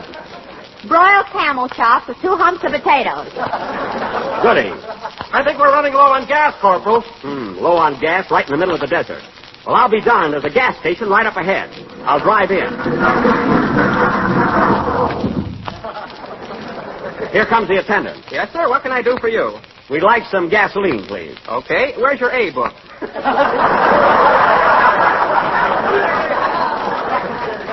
That's not till December 1st. Now fill up my tank. 5 gallons, please. Yes, sir.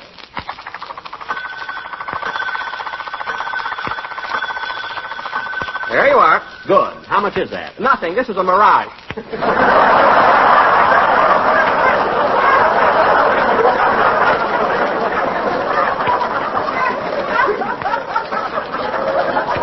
Well, I hope I find a mirage after next Tuesday. Well, let's go, men. And I'm going to find Rommel on this desert, or my name ain't...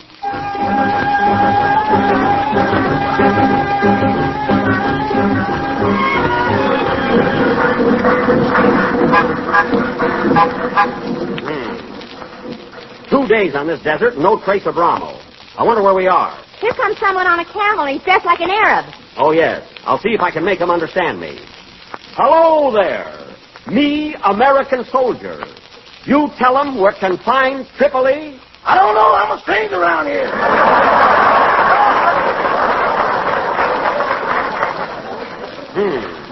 Well, aren't you an Arab? No, sir. I won these bloomers shooting craps.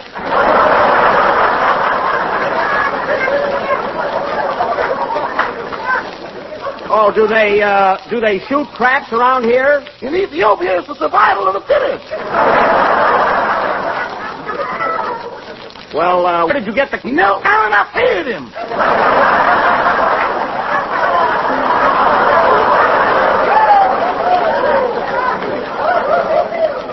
Well, now, listen, stranger. We're looking for Rommel. Have you seen any Nazis around here? I've worn out 4 razors, if that's what you mean. Good. Then he must be around here somewhere. Well, thanks for the information, mister. So long. So long. I'm a sheik of Aerodine down south in Africa.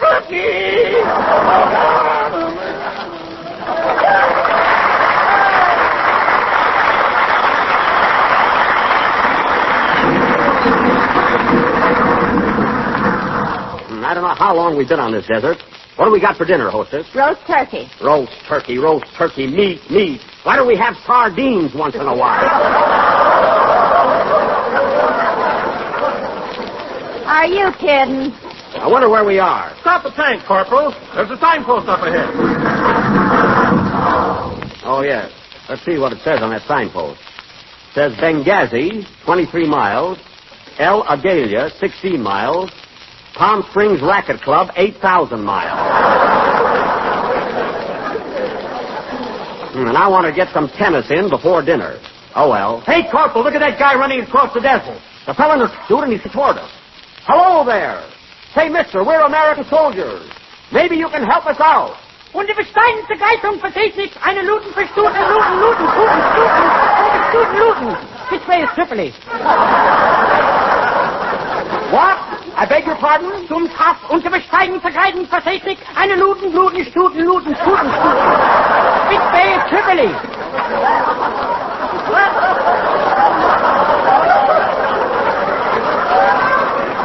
Wait a minute. I know that face. You're General Rommel, and you're under arrest. Arrest? Come on with us. We're American soldiers. Oh, boy, wait till Hitler hears about this.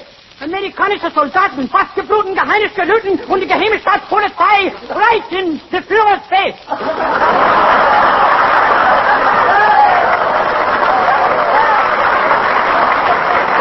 You got something there. Come on, men. We'll get medals for this.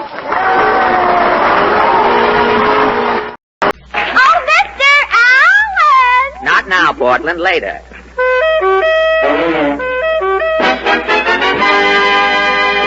It's Texaco Time, starring Fred Allen, with Adolphe Manjou, Joan Merrill, Portland Hoffa, and Al Goodman and his orchestra.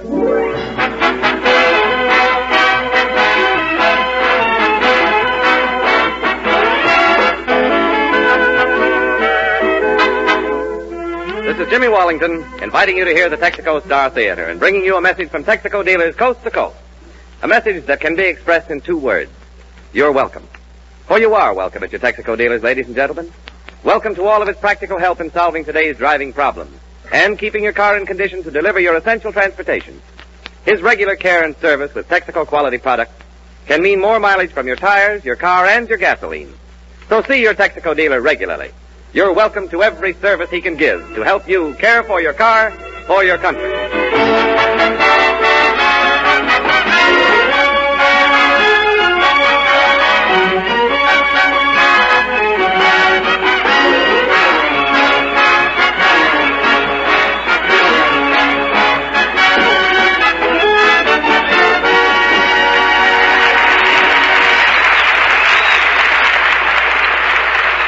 Ladies and gentlemen, when the new social register came out last week, several familiar names were missing. Tonight we bring you a man who can't even get his name in the phone book. And here he is, Fred Allen. Thank you.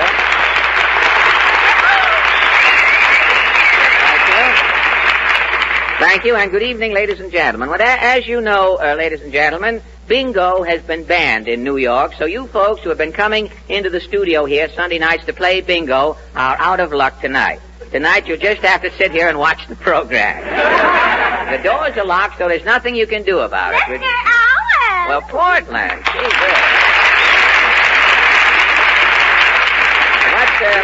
what's up, Portland? You look excited. Well, Arthur Godfrey isn't here yet. Well, I know that, Portland. Arthur made a screen test for 20th Century Fox last week, and it came out swell. Now, Arthur's getting ready to go to Hollywood. Well, who is this new announcer? Who knows? I called up the employment agency. I said, send me a good radio announcer to go with a tall microphone. And this bird showed up. He looks like Jimmy Wallington. Well, it is Jimmy Wallington, Portland, in what's left of the flesh. You remember Portland, Jimmy? Why, sure. Hello, Portland. It's nice to see you back, Jimmy. Thanks, Portland. How's the program been going, Fred? Fine, James. How's Jack Benny been doing? Well, he's scraping along. He's working on quiz shows. He was stooging for that comedian with the pop eyes last week. Trying to get the Mad Russian's job, I guess. Did you folks hear Benny's program tonight? No. What happened, Fred? Well, you know how it is with a Benny program, Jimmy. You either like it or you don't like it. I must be getting in a rut. I don't know what it is. Well, the show came from Palm Springs tonight. That's in the desert, you know. It took science 200 years to make things grow on the desert. In 30 minutes, Benny covered the desert with corn. I mean,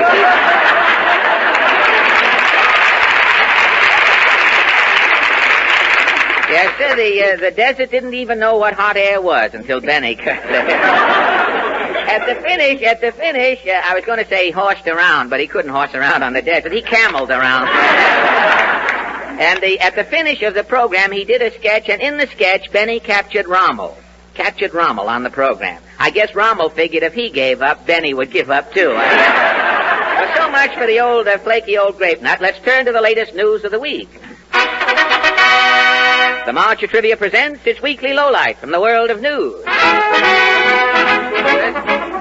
Washington, D.C. Members of President's Joint Labor Advisory Council, after a recent conference, say that registration of woman power may start before the first of the year. March of Trivia tonight checks on nationwide reaction to the increased use of women in men's jobs. Otis, head of a construction company, says, in our business, employing women is a headache. Well, how do you mean, Mr. Otis? Well, since the company started using women sand hogs, we had to put a powder room in the decompression chamber. Thank you, Mr. Otis. A worker who explains the women's viewpoint, Mrs. Benet Dubrowski. Say, can you announce that I'm appearing through the courtesy of the CIO? Yes, we'll announce it later. We'll have a slide come down. Thanks. I got 200 pickets with a portable radio listening in. Outside? I wouldn't put a duck out on a night like this. Fine. Well, how do you feel about women working, Benet? Well, for married women, it can break up their home. Your home was broken up? Yeah. I was a steam fitter. I was getting $2 an hour. Uh-huh. My husband was a good humor man. Your husband was a good humor man, huh? He was getting a commission and all the pistachio he could eat. Your husband wasn't doing so well. Nah. Some nights he'd come home with nothing but sticky lips. And you? Oh, every night I'm rolling in with 18 or 20 clams. Well, did the difference in your salaries upset your husband? Made him a somnambulance. He started walking in his sleep. Well, walking in his sleep? Well, where would he walk? Over to my slacks, and then he'd go through them. And that broke up your home, huh? There was a big fight. He packed up his popsicles and went back to live with his father. Well, I'm sorry to hear that, and thank you, Mrs. Benet Dubrowski. A well-meaning swain who has his troubles is Plato Gately. That's the name, Plato Gately, isn't it? Well, how do you feel? How do you feel about women working, Plato? Broke off my engagement. Broke off your engagement? Yeah. How? Well, I was nuts about this girl. She was a plumber. She was a plumber, huh? Yeah. Well, what? I know how she could plumb.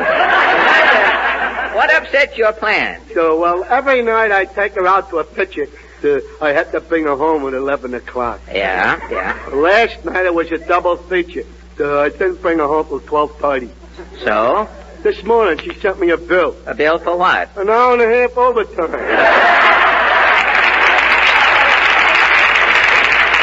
Well, she knows how to keep the wolf away from her door, and thank you, Plato Gately. Well, I guess that cleans things. Half a mo, hail and howdy. Falstaff's here to act the rowdy. Now, if you have more poems open short, I am getting out an injunction. I have dedicated a new poem to Hitler. What poem? If it wasn't for a gremlin, I might have reached the Kremlin. Well, look, Have you heard, said the gorilla to the chinchilla, may I taste your sarsaparilla? No, I haven't. Or, stop winking at the quarterback, mother. He's not making those passes at you. Now, wait. Tonight we happen to be talking about women in industry. Precisely why I am here. Don't tell me that you have contrived a poem. No, tonight I have coined a ditty. A dirge? Who knows? I have brought the Punkapog puppeteers to sing it for us. Oh, these are the Punkapog puppeteers, are they? Yes, the tall chap formerly kept company with one of the Andrews sisters. Which one? He wasn't particular. And this little man here? Oh, for 2 years, he was the floor show at Hamburger Heaven. He's not there now? No, his hair started falling out. You have to be so careful around hamburgers. Oh, I know. When he gets completely bald, they want him back. Well, it won't be long now. He'll be back there any minute. What about this women working song? Are we in the mood, gentlemen? Yes, Mr. Openshaw. Let us, shall we? My wife is working on the railroad. My mother-in-law's a whack. My daughter's learning to shoe horses. My mother's a lumberjack. My little niece just joined the Coast Guard. She sails the briny foam. Hey, you'll find a woman in every job today, but you won't find a woman. You can't find a woman. There are no women at home.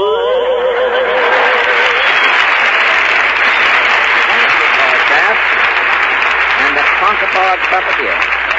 And now, ladies and gentlemen, our singing guest tonight, a young lady whose voice you have heard in many pictures of late, Miss Joan Merrill. Joan is singing Manhattan Serenade.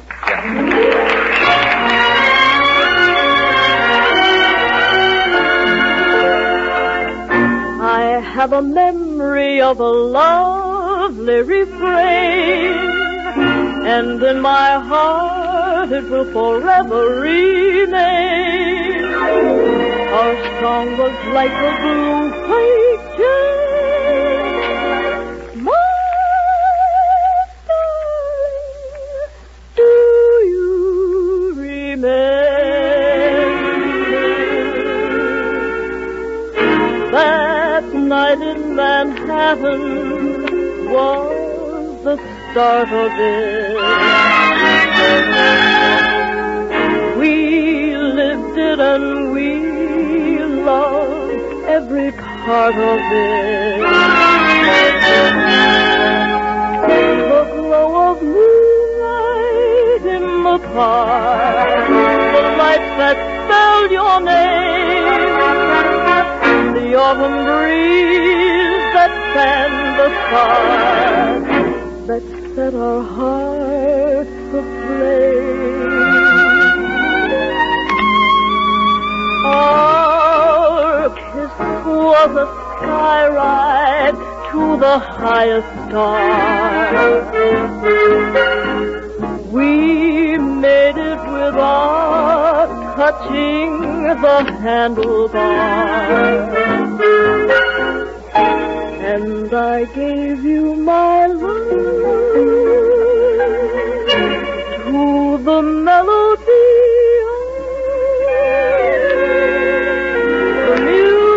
The madness that made our Manhattan serenade.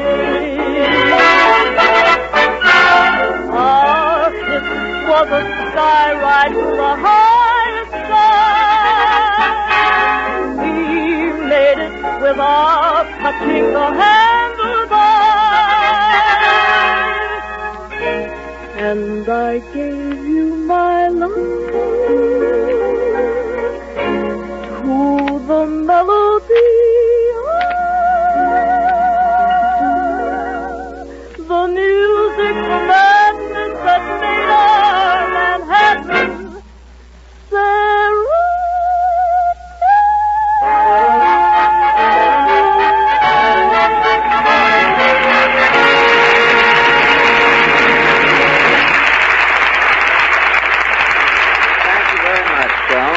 That was lovely. Say, Jimmy. Yes, Fred? Here's your commercial. Hey, this is written in pencil. Yes, Jimmy. I had to write it in pencil. You know, the Army and Navy want to buy 600,000 late model standard typewriters immediately, Jimmy. So I called up a typewriter dealer and turned my typewriter in to Uncle Sam. Naturally, I had to write the commercial tonight in longhand. Yeah, but who can read this? It looks like the tract of a tired termite. Now, wait a minute, Jimmy. No sarcasm. Just read it, if you will. Well, I'll try. Do that. Ladies and gentlemen, the sweater is getting older. No, that's not sweater. That's the weather is getting colder, Jimmy. The weather is getting colder. Take your cane to Mexico. Not cane. That's a K. Take your car to Texaco. Ah, shucks, Fred. I'll just have to make something up out of my head. Well, we're sunk now, but you go right ahead, Jimmy. Ladies and gentlemen, if you're still driving on these cold days with last summer's worn-out lubricant, look out. For neglect of proper lubrication can ruin irreplaceable parts. And if you're careless today, you may be carless tomorrow. Take your car around to your neighborhood Texaco dealer and get it ready for winter with the right grade of Texaco lubricant, a high-quality antifreeze, and a Marfax chassis job from stem to stern. It's as sensible as putting on an overcoat when winter comes. See your Texaco dealer tomorrow.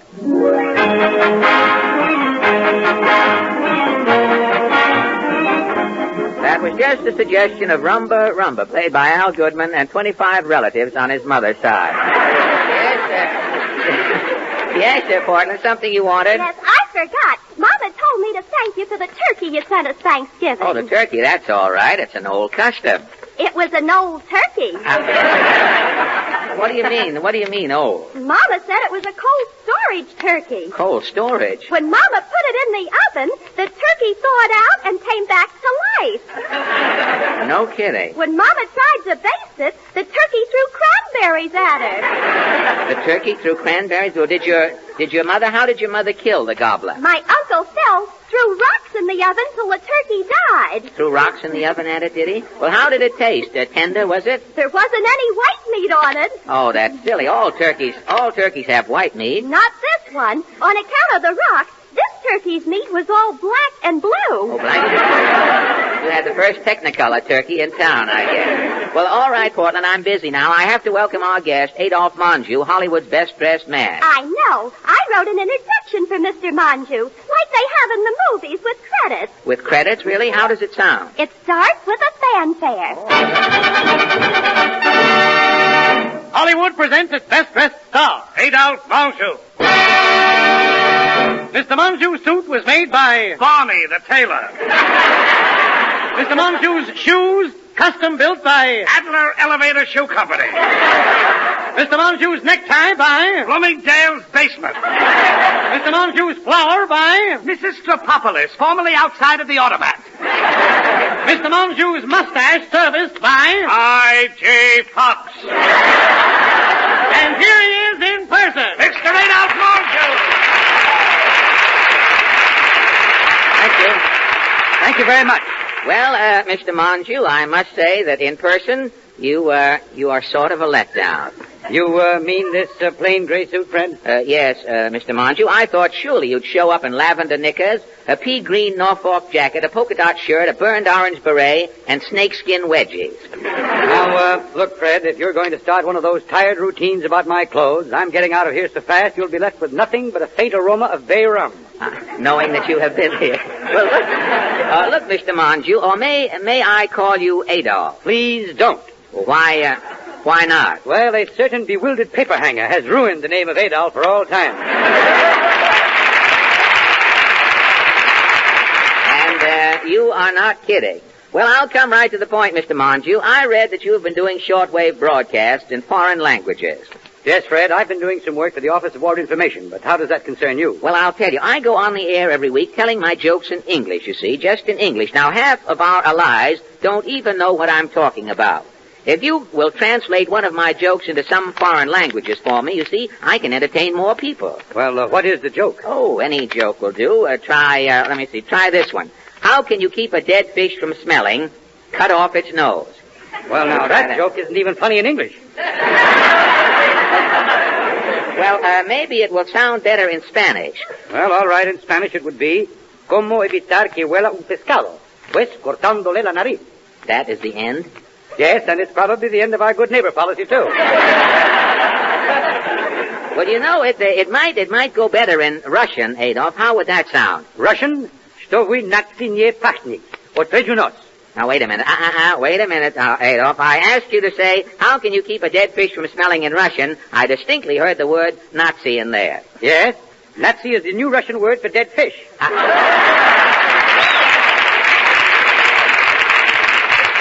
Good. I hear that the Nazi soldiers have been outside of Stalingrad so long, they're speaking German with a Russian accent now. Well, the way the Germans are retreating, they're turning the Russian steps into an escalator. Very good. Not bad at all. Well, tell me, Adolphe, getting back to the joke there, how would that dead fish gag sound in Chinese? Well, in Chinese it would go, Oh, that was wonderful, wonderful. Oh, that's the phone. Excuse me, Adolphe. Hello? Wang Ho, Shatan Fuyang Wang Kao, Mr. Monjou.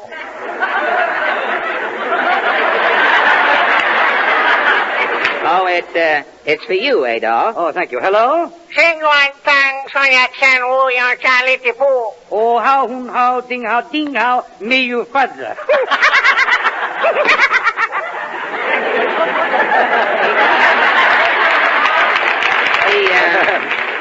He called you up about the joke, did he? Yes, it was very funny. He said, may you fudger, may you quadza, hung ho, pum you ho. What is that translated? Well, it means, that ain't the way I heard it. Don't tell me that Confucius is writing for Fibber McGee now. You know, I think that translating my jokes is going to be a big thing, Adolf. How much salary? What salary would you want to be my translator? Well, it's morale work, Fred. I don't want any money. Oh, you have to get paid. How about $1,000 a week? No, Fred, you can't pull that on me. Pull what, Adolf? I know. With this new $25,000 ceiling, you're trying to get rid of some of your extra dough. Well, you're not shoving it off on me. Now, wait a minute. You have to take some money. Look, Fred, if I wanted to be a pig, I could have got on the Maxwell House program for a pound of coffee.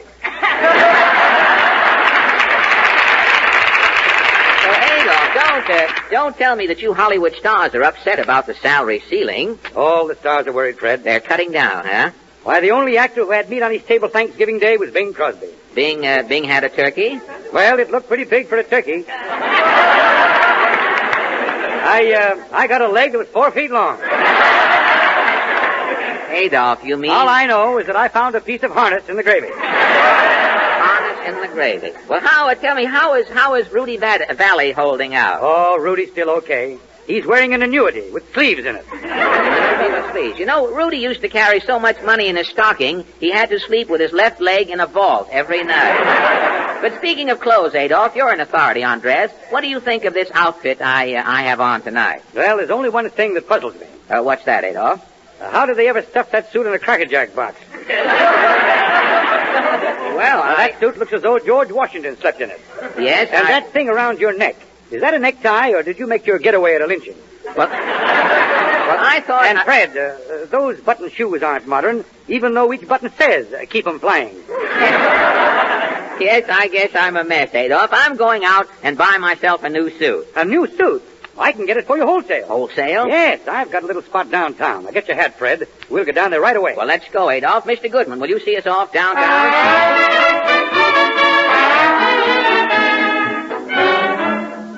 Well, here we are downtown, Adolf. Are you sure you know where this wholesale suit place is? Oh, yes, Fred. It's number 12. 12. Oh, here we are. Hart, Schaffner, and Horowitz. Wholesale clothing. Fine. Now, remember, before we go in, Adolf, I want a blue serge, double-breasted suit with a stripe. A blue serge, double-breasted with a stripe. Fine. Now, let's go in. No, gentlemen. I'm Monjou. Gesundheit. No, Monjou. Monjou. Well, stop sneezing. It could be catching. Now, wait. This is Adolphe Monjou. Who asked you? Well, I thought... If he knows who he is, he'll tell me. Now, you remember me. I bought this suit I've got on here wholesale. The suit I recall. It's you I don't remember. But he's Adolphe Monjou. You've seen him in the movies. Remember that picture, Roxy Hart? I played a lawyer in the picture. Oh, were you the lawyer for Tinzer Rogers? That's right. Twee on you, you shyster. What could I do for you? My friend here wants a suit. I got George the suit. Now, wait a minute.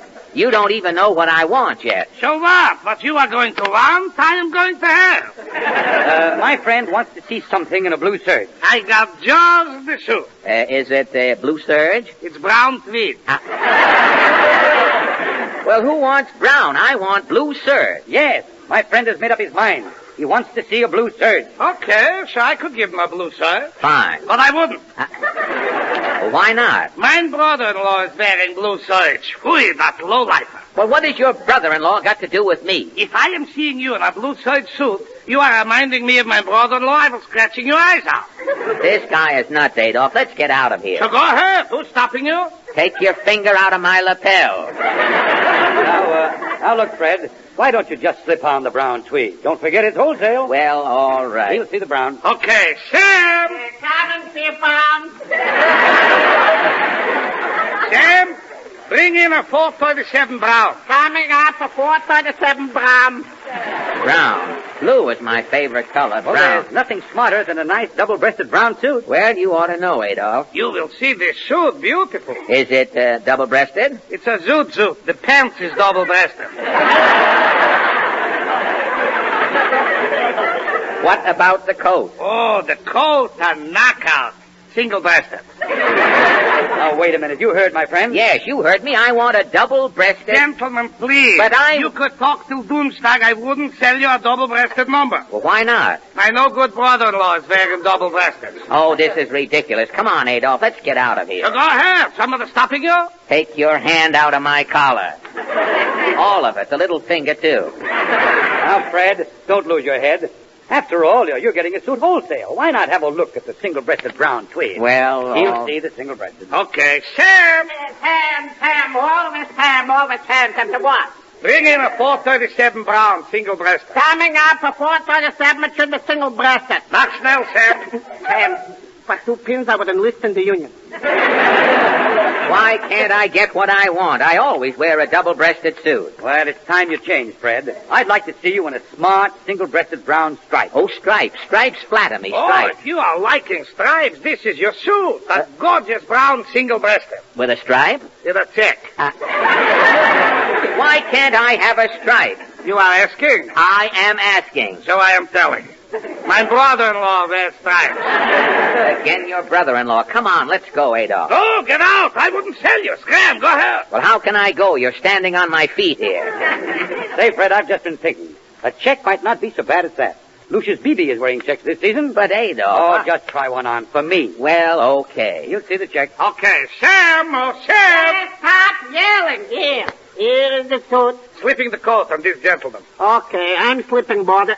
Now, wait till I button the coat here. Have a look. Is that a suit? Ay. Wait, what is that dragging on the floor? The belt in the back. It's a little loose. This we are tightening. Well, look, what are these 3 lapels here? Oh, that's a victory suit. We are shaving cloth. Instead of 2 pairs of pants, every customer is getting 3 lapels. Well, what do you think, Adolf? Fred, it looks magnificent on you. That's the smartest suit I've seen this season. You think? Buy it by all means. All right, Adolf. If you say so, I'll take it. But isn't this left sleeve a little longer than the right? This is keeping the rain off your wristwatch. Confidently, brother, I am advising you to snap it up. Yes, Fred, you've certainly got yourself a bargain. A bargain. I wanted a blue serge double-breasted suit with a stripe. I end up with this single-breasted brown tweed suit with a check and 3 lapels on it.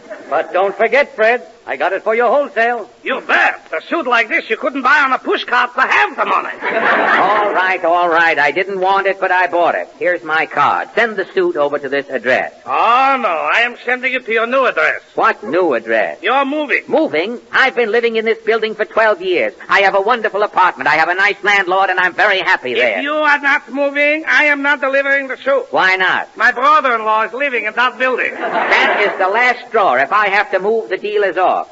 Keep the suit, Fred. I'll move. Adolf, why should you move? I'm the brother-in-law.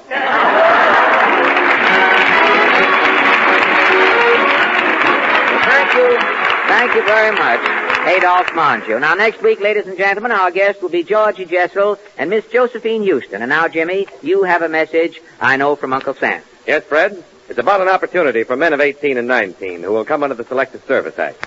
Here's a way they can get their own choice of many Army jobs. They can now enlist immediately and take their pick of 13 different branches of the Army, including the Air Force, the Signal Corps, and many others. Men of 18 and 19 who join up now can learn more and advance faster. See your nearest Army recruiting station. Thank you, Jimmy. This is Fred Allen speaking for Texaco dealers from coast to coast, reminding you to drive under 35 to save rubber and to drive into your Texaco dealer regularly to have your tires checked. Remember, you're welcome. Good night. Thank you. This is the Columbia Broadcasting System. Stay tuned to this station for Take It or Leave It with Phil Baker. Then at 10:30, listen to Columbia's Report to the Nation. Tonight, this thrilling dramatic news program brings you Larry Lasser, CBS Moscow correspondent, Walter Cronkite, United Press North Africa, and Marine Lieutenant Donald McCafferty, Guadalcanal hero. 10 p.m., BULOVA, Bulova Watch Time. WABC in New York, 880 on your dial. Mars Incorporated, makers of Milky Way candy bars, invite you to step right up to the Fountain of Fun.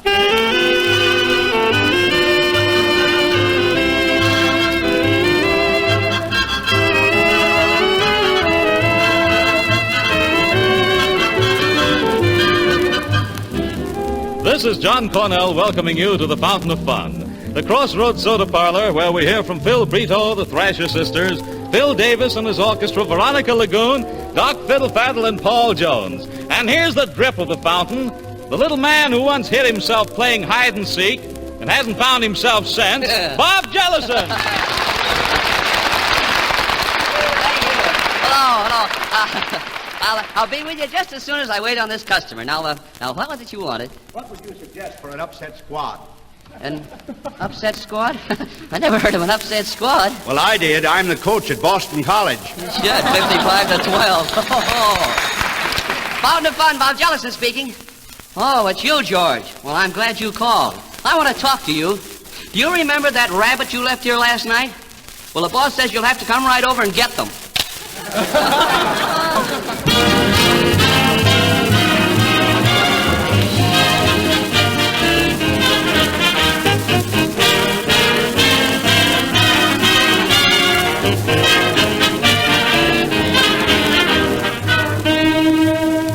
Mars Incorporated, makers of Milky Way candy bars, present Fountain of Fun. Once again, we invite you to combine the tops in fun, laughter, and music with the pleasure of eating a Milky Way, America's most enjoyable candy bar. At work or play, a tasty bar of Milky Way is a delightful treat. And did you know that a luscious Milky Way is as excellent an energy pick-me-up as it is a delicious candy? Yes, its nutritional value matches its rare, delightful taste. That's why grown-ups as well as children prefer this wholesome, nourishing candy. Besides being a combination taste treat and energy giver, Milky Way contains only the highest quality ingredients. As you take that first luxurious bite, the pure milk chocolate coating, the layer of smooth, creamy caramel, and the luscious center of chocolate nougat flavored with real malted milk melt into that thrilling taste blend found only in a Milky Way. When you crave good candy, eat a Milky Way.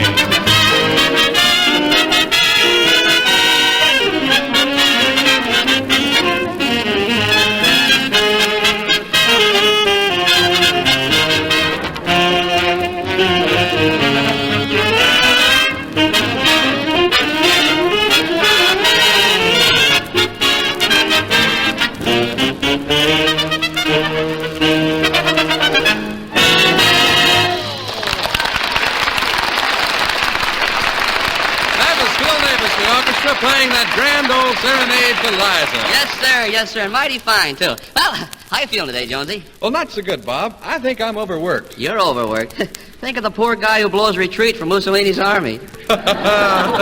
Say, by the way, what kind of a Thanksgiving did you have, Bob? Oh, just fair, Jonesy. I went over to Veronica's, you know, and after dinner they got me into a card game. She won most of my money.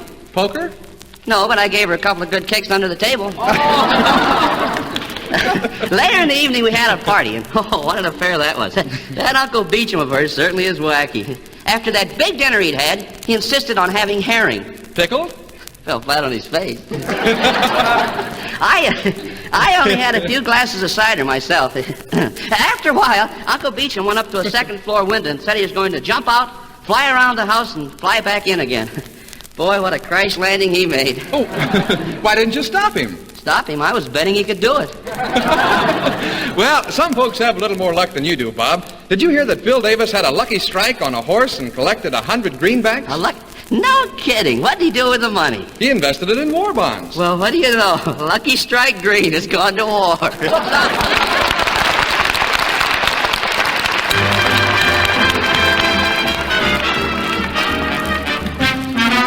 Tickety-boo, tickety-boo. Come on and do the very best you can do. All the way through, the best you can do. And if it's topsy-turvy, tickety-boo, tickety-boo, tickety-boo. You don't make stops if you are set to come through. If you come through in all that you do, then you'll be tops and you'll be tickety-boo. For the day our luck's in clover, we're digging in to win the whole world over. The watchword's tickety-boo, tickety-boo. And that means you get on the beam and come through. Do what you do, for me and for you. We can stick it, we can lick it. That's the ticket, tickety-boo. Tick, tick, tick, tick, tick, tick, tick, tickety-boo, tickety-boo. Wee-wee-wee-wee, let's get hepped up, let's get stepped up, let's come through. Let's come through. It's really the right thing to do. The victory ticket, the tickety ticket, the tickety tickety boo. Right for the day our luck's in clover. We're digging in to win the whole world over. The watchword's tickety boo, tickety boo. And that means you get on the beam and come through. Do what you do for me and for you. We can stick it, we can lick it. That's the ticket, tick, tick, tickety boo.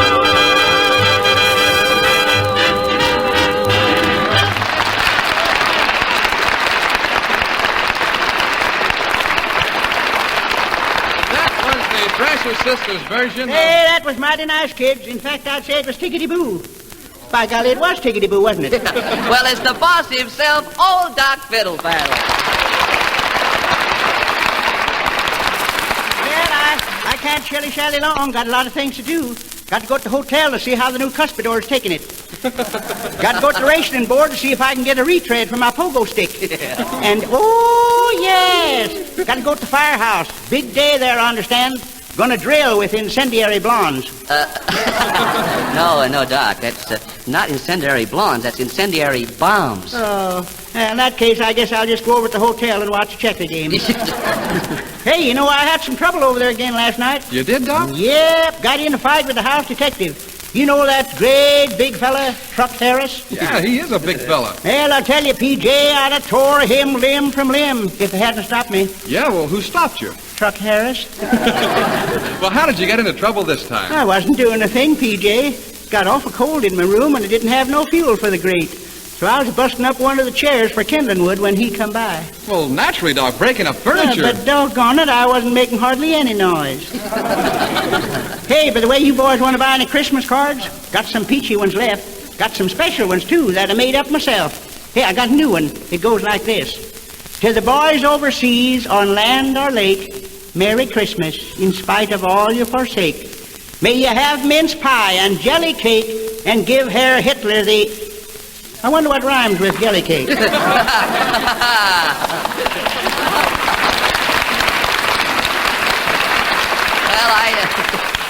I think we can all finish it, Doc, and it's a very sweet thought. But let's not hear any more of those rhymes around here, huh? Yeah, but gosh, Bucky, just trying to give articulation to my aesthetic sensibilities. You're what? Just trying to... Oh, gosh, I don't think my upper plate can take that again.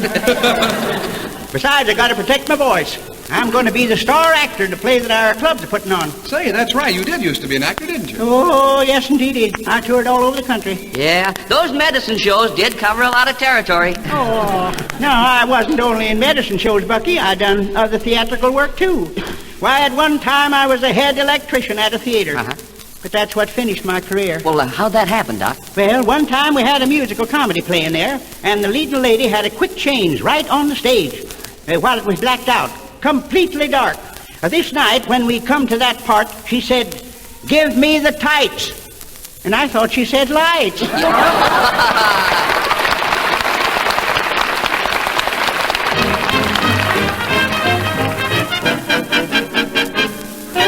Low gal mare has got a shade on, sweet Georgia Brown.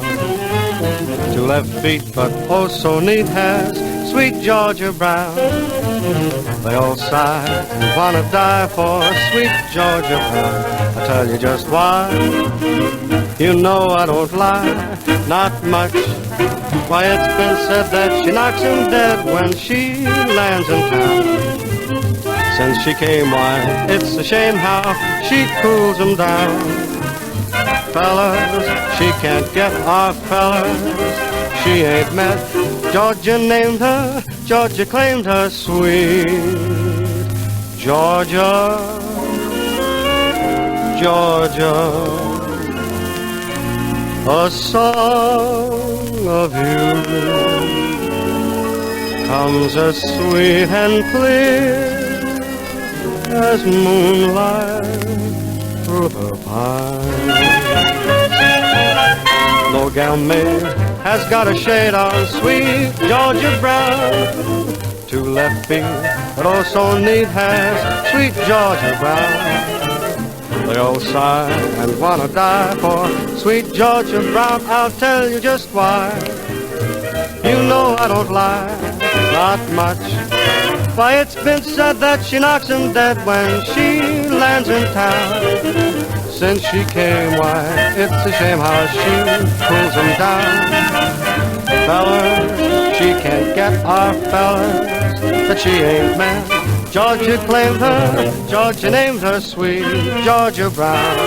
I've been out with Mary and Susie too, but my favorite gal is sweet Georgia Brown.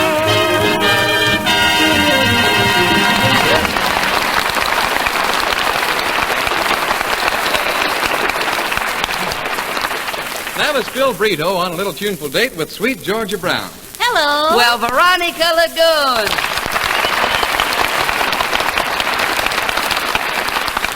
Hello. Say, Veronica, have you been doing any Christmas shopping yet? I was downtown yesterday, Bobby, and I bought Uncle Beecham a lovely box of pecans. You bought Uncle Beecham a box of pecans? I know that's what he wants, because I saw the letter he wrote to Santa Claus. Uncle Beecham wrote Santa Claus he wanted pecans for Christmas? He wrote, "If you can't bring me any bottled goods for Christmas, nuts." Yeah. He will be when he gets those pecans, all right. Say, by the way, Veronica, I understand you're selling kisses down at the USO booth every night now. Oh, yes, that's right, Bobby. Every time I'm kissed, I collect $1 for the USO. Being patriotic. Well, I was down at the USO booth to buy a kiss from Veronica last night, Bob. You, Jonesy? Where'd you get $1? I borrowed it. From who? Veronica.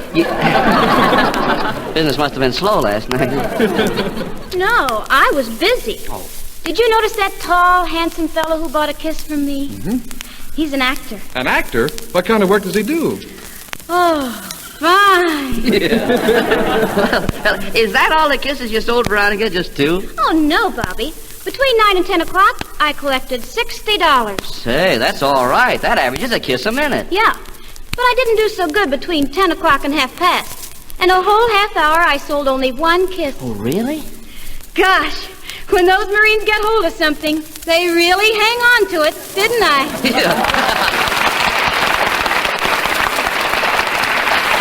And now there's a call for everybody on deck, me hearties, as Phil Davis and the boys launch Earl Paul's swell new nautical arrangement of Sailor's Hornpipe.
Yeah, sir, and there's the good old sailor's hornpipe safely back in port. Ah, gosh, you know, Jonesy, I wish I was a sailor. A uniform. That's what I need to make a hit with the girls. I tried to get a job as a doorman, but I couldn't reach the handle. Yes, sir, if I had a uniform... Yes, sir, if I had a uniform like a sailor, or an admiral, yeah. Or an admiral, yeah. Or an admiral, yeah. Or an admiral, yeah. Or an admiral, yeah. When the girls go for me, if I was an admiral... gosh, I bet I'd make a swell admiral, too.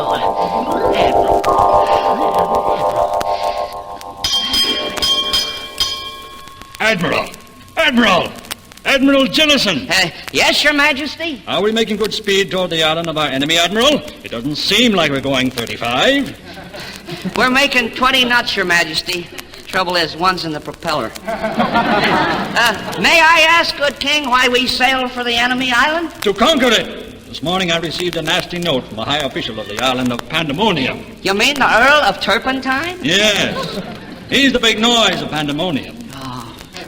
I thought we had a treaty with all the neighboring countries. Yeah, we did, but Pandemonium broke loose.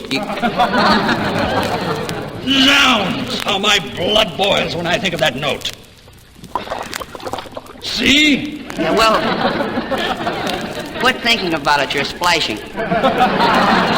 Now, what did the Earl have to say on the note, Your Majesty? Oh, along with threatening invasion, he called me a few familiar but unpopular names. You mean like... Exactly. Admiral Jellison, if you are successful in the dangerous mission you are about to undertake, you may have my daughter in marriage. That will give you a reason for fighting. Darn good reason for losing, too. All is well. Have no fear. All is well. Have no fear. Princess Patootie, would you be interested in making an old salt your sugar? Do you think you could be happy with a sea dog? Sure, but I'd be happier with a sea card. I wonder if a 3A rating is worth it. All is well. Have no fear. All is well.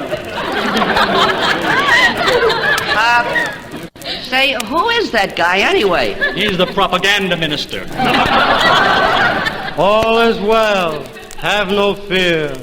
All is... Has anybody got an eraser?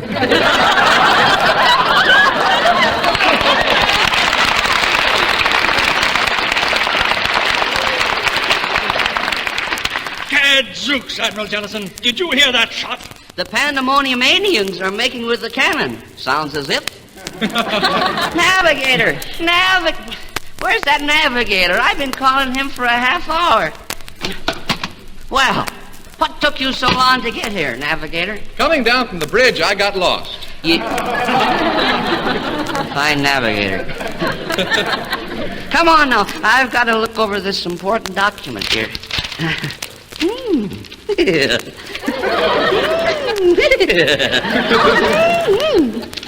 Pardon me, Admiral. Can I see that, too? Oh, why don't you buy your own, Esquire? By the way, have you checked your compass lately? Admiral, the compass won't work. It won't? What's the matter with it? I don't know, but the needle, it always points north.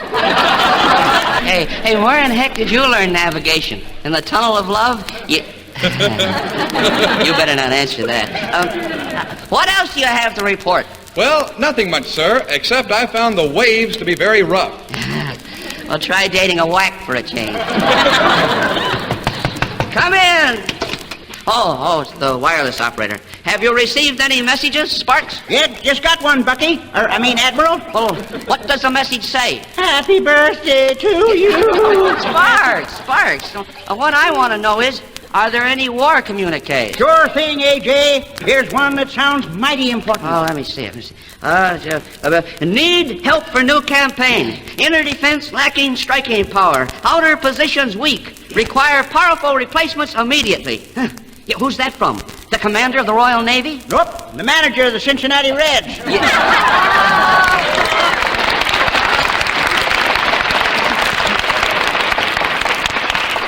Admiral Jellison, look what I just found below deck. A stowaway. Who, me? Is that a stowaway or the cargo? Well, what have you got to say for yourself, fellas? Well, Admiral, I've got to get the pandemonium. Oh, why?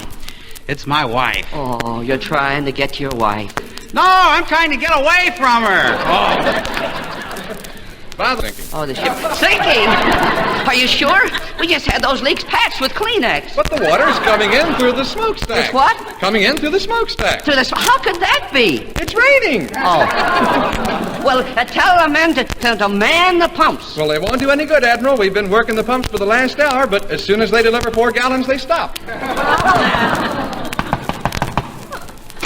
Excuse me, Admiral, but mess is served. Now look here, Radcliffe. How can you refer to that supper as mess? How can you refer to that mess as supper? Radcliffe and his inferiority complex. Admiral Jellison, been sight of Pandemonium Island. Good. What are the prospects of landing our men and conquering the island? Admiral, we'll catch them with their Yes, with their pandemonium defenses asleep. Shall I give the order to land, sir? At once. Order the men to take the island, avast the engines, lay up the lubbers, and we... Uh-oh. What's the matter, Admiral? Oh, quick, order the fleet, and so do as I... But, Admiral! Oh, do as I... Not a moment to lose. We must return home at once, do you hear? At once! Why? I forgot to notify my draft board of my change of address.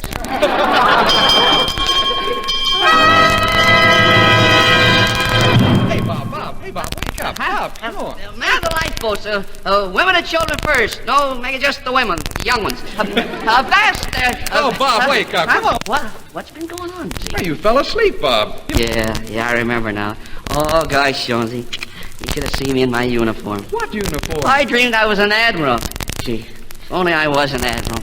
Say, gang, listen. If each one of you could join the Navy, what branch of the service would you prefer? Doc? Marines. Veronica? Wait. Jonesy? Commandos. Rito? Sea Scouts. Now, wait a minute. Let me see if we can see a way to see if we... Mercy me. In the Navy, just agree, we're all at sea. I've got it. Each will tell the rest the Navy job they like the best. Bill Davis, first we'll hear your voice. Now make it short but sweet. What service branch would be your choice if you were in the fleet? If Bill were in the fleet. Well, I'd like to join the air patrol of Uncle Sammy's fleet and fly aloft from pole to pole with heaven at my feet. I'd quickly span each sea and lake while water sailors limp. Ah, yes, I'm sure that I would make a perfect Navy blimp. To look at the earth, but he couldn't see down. Now, Doc, what would your method be of joining up to go to sea? What department would you choose? No coaching now. Let's have no clues. Why, son, I'd join them there Marines and take a South Sea tour. And just like in the picture scenes, I'd meet with Doc L'Amour. We'd steal away, just her and I, let's say, beneath the tropic sky. He joined the Navy, but not for long. Navy, he'll fall for the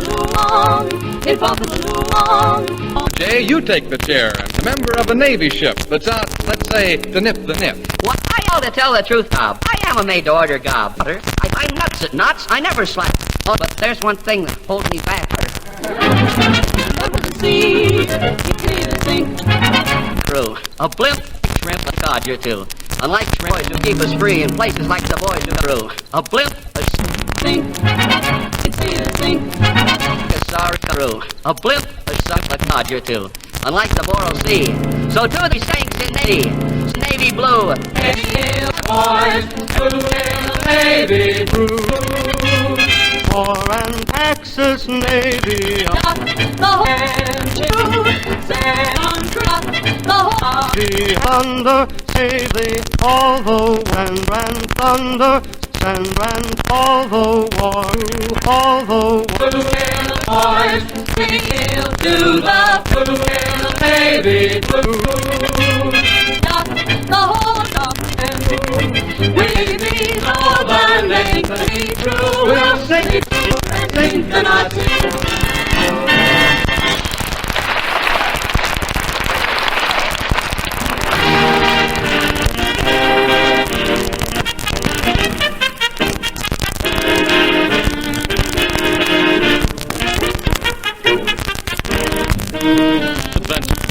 an enjoyable adventure. During the coming week, go to your favorite fountain or can of milk and treat yourself to open the wrapper. You will notice the scent of fresh milk chocolate. Then as you taste milk chocolate coating, creamy caramel, and you get richly flavored with yen, found only in family and ways all taste ends to the thrilling ends to the thrilling and serve so that of this wholesome nourishing drink. Treat your family ways always in your Soldiers of the press.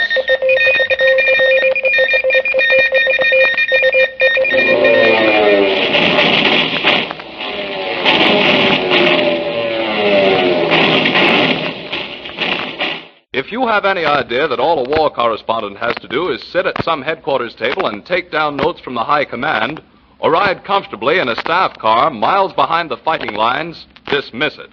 A foreign assignment is a job. Thrilling and exciting, of course, but it's a job after all.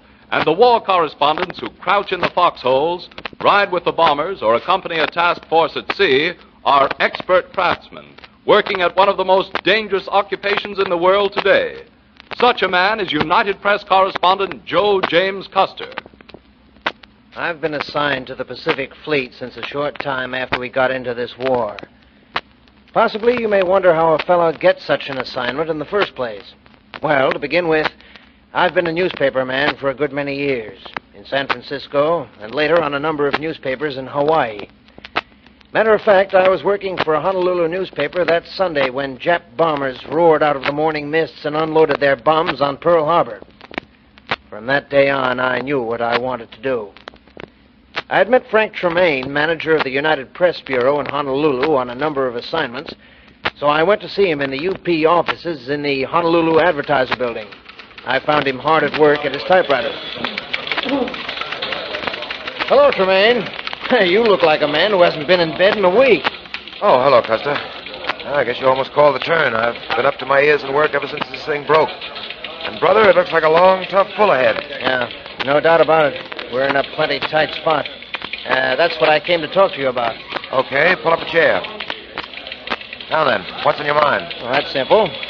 There's going to be plenty of action when we start paying off Hirohito for December 7th, and I want to be on hand to see it. Uh-huh.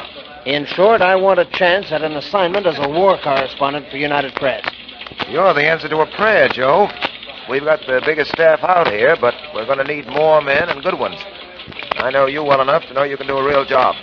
You sure you can pitch in at once? Absolutely. Okay, then, you're on. And I can put you to work as soon as you can make it, say tomorrow morning? Sure thing. Thanks, Frank. Oh, it's my pleasure. See you tomorrow, then. You can bet your life I kept that appointment. After that came the business of getting myself accredited. Lengthy questionnaires to be filled out for the Navy, birth certificates, pictures, proof of citizenship, character witnesses. Then finally my Navy Department directive for war correspondence arrived. Among other things, I signed an agreement to waive all claims against the United States for losses, damages, or injuries incurred in action. Well, I'd asked for action, and action is what I got. In just a little over 2 months after I had visited Frank Tremaine in the UP offices in Honolulu, I got a chance to go out with a Navy task force. That was a good assignment. I'm sure you'll remember the story. From the sky control of a United States aircraft carrier, I watched American planes drop tons of explosives on Marcus and Wake Islands. It was the first big counterblow our forces struck against the Japs. Yes, sir, that was action, all right. And it seemed like a whale of a story until my next sea assignment came along. Then I learned what all-out war really means. I began to have an inkling of what I was in for after we'd been out several days. The supply officer appeared at my cabin and said, The clothes in these duffel bags are for you, Mr. Custer. Yeah? Oh, what are they? Hey, say, these are strange-looking duds to be handing on landlubber. Yeah? Now, they'll come in handy where we're going. Well, that's a point. Where are we going? We'll find out soon enough. Don't worry. Well, sounds like the real thing. Could be. Now then, first off, this bag contains your flame jacket. Now, it goes on like this. The hood here goes over your head. I see.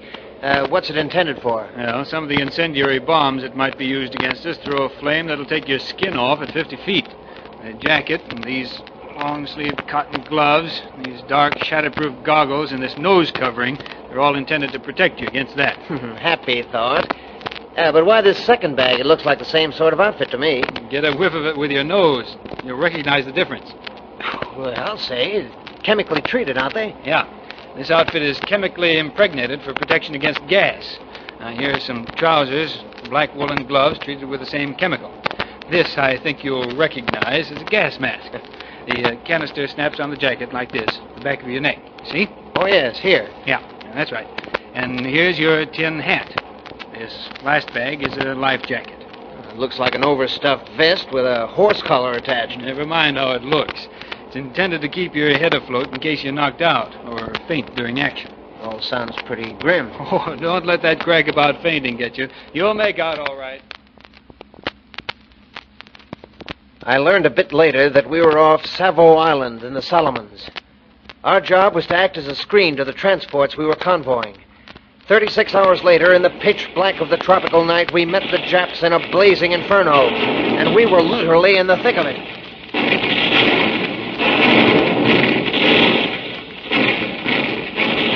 It was like sitting on a powder keg with the fuse burning shorter every minute.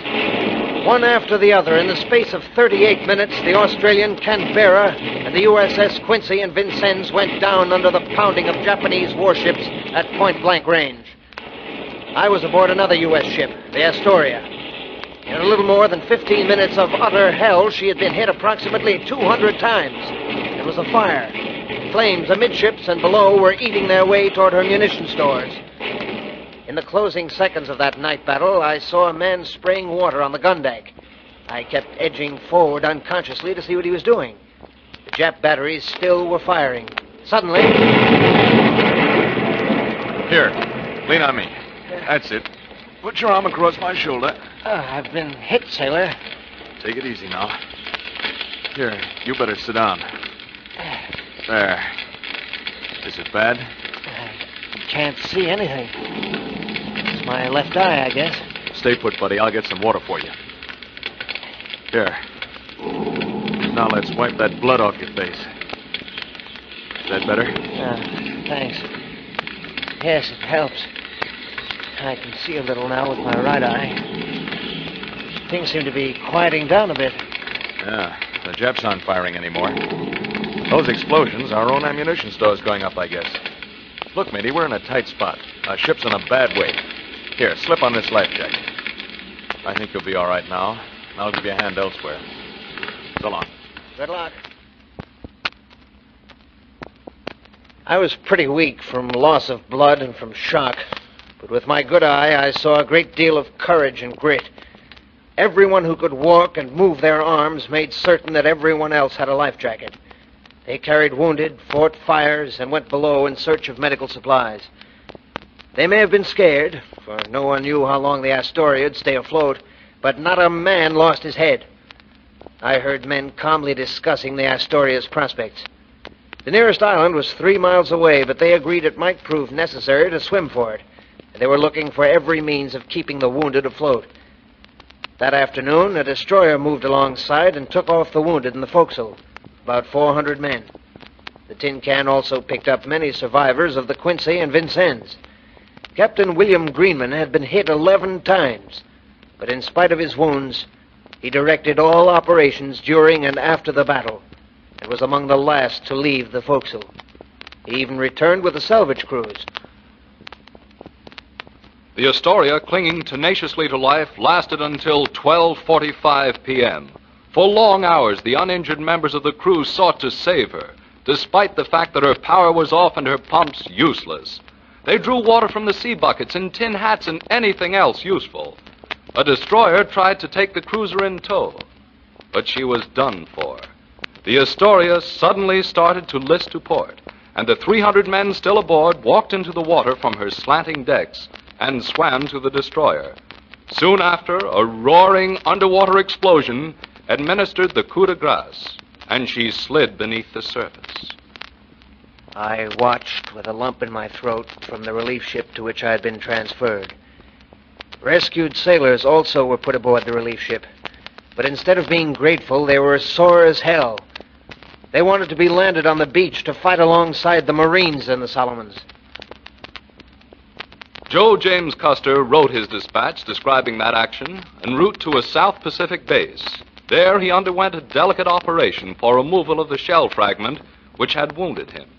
Still later, he underwent a second operation at Queen's Hospital in Honolulu in an effort to restore the sight of his left eye. But Joe Custer had neither the time nor the temperament to feel sorry for himself.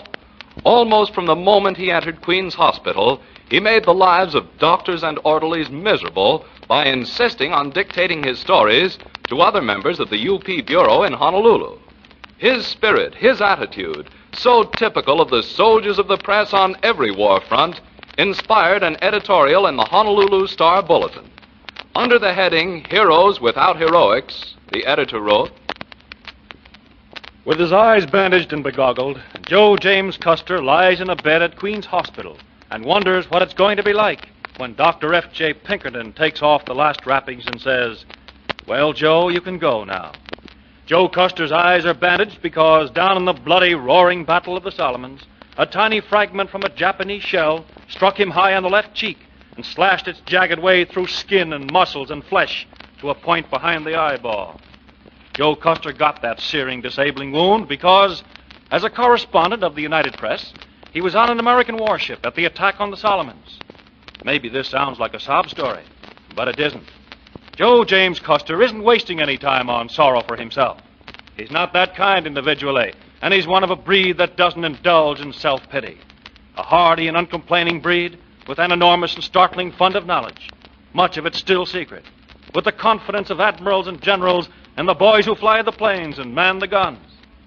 The toll of these correspondents already has been heavy in World War II, but they are neither discouraged nor deterred. Their job is to go where the news is breaking, see it, write it, get it out to the rest of the world. But if you think the average correspondent looks on himself as a hero, you're mistaken. That's what makes him good. He goes about it as a job of work for which he's been trained and to which he's assigned. And he does that job equally without heroics and without flinching. Yes, that editorial in the Honolulu Star-Bulletin is a fitting tribute to Joe James Custer and his fellow soldiers of the press. His zeal for the truth, his insistence upon seeing for himself the onrushing events that are news, his desire to get the story that lies behind the official communique, these things are typical of United Press correspondents everywhere. We will be back soon with the story of another of these soldiers of the press. Be sure to listen. And in the meantime, remember to listen for United Press news on the air. Look for it in your latest newspaper. It is your guarantee of the world's best coverage of the world's biggest news.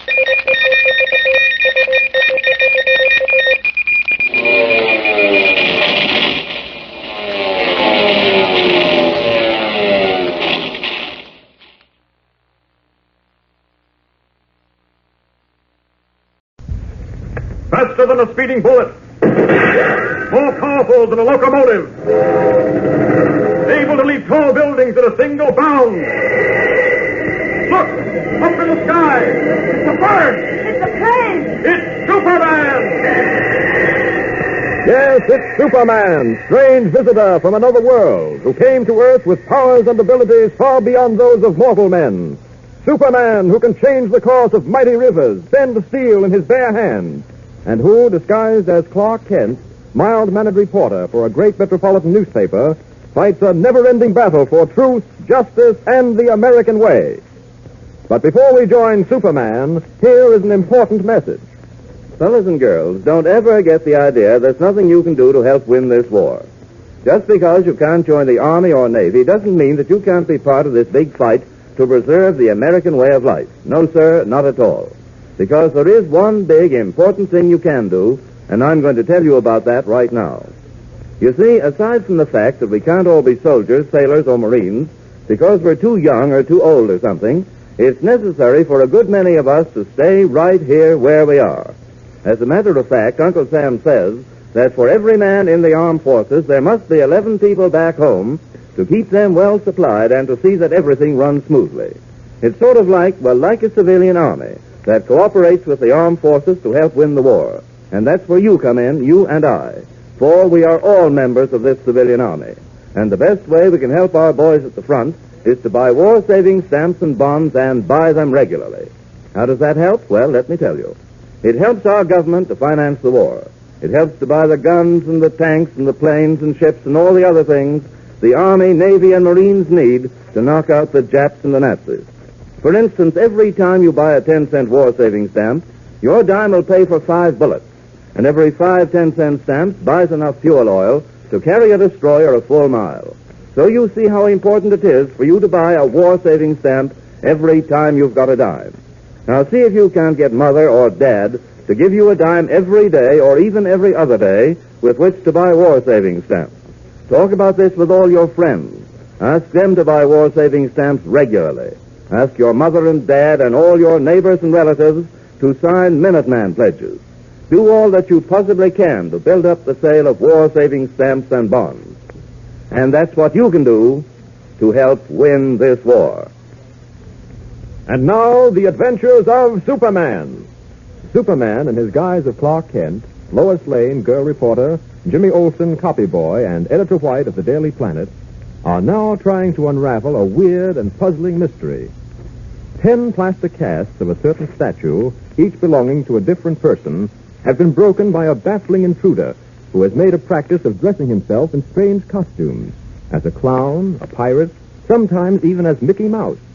That is to say, 9 of the statues have been broken in this manner, for in our last episode we heard how Kent foiled the attempt of 3 gangsters to get their hands on the 10th statue.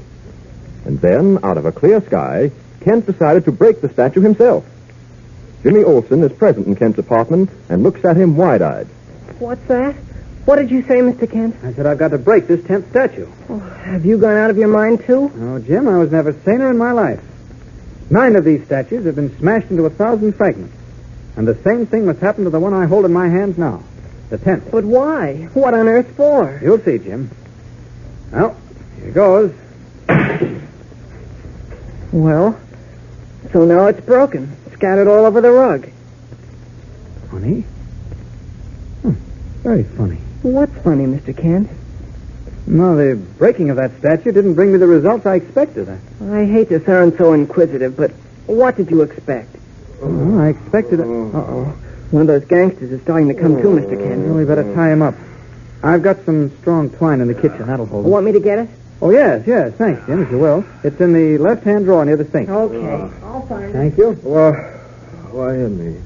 Oh, my jaw. Hurry with that twine, Jim. Oh. All right, now, don't move, pal. I've got you covered with one of your own guns. Here it is. Thank you, Jim. Well, what happened? Oh, you just suffered a little casualty. Now, just turn over on your stomach. Oh, what's the idea? Turn over on your stomach, I said. Okay. That's the boy. Oh. Now, put your hands behind you. Now, wait a minute. Remember, I've got a gun. The less you say, the better. Okay. That's it. Now, put your hands behind you. Yeah, sure. Good. All right, Jim, tie his wrists. And use plenty of twine so little Rollo here can't get loose. Okay. Hey, wait a minute. My name's Spike. It ain't Rollo. Oh, I'm terribly sorry. Yeah, that's all right. How you coming, Jim? His wrists are tied. Good. All right, now his ankles. Now, listen, mister, take it lie easy. still, Rollo. I mean, Spike. You'll be better off.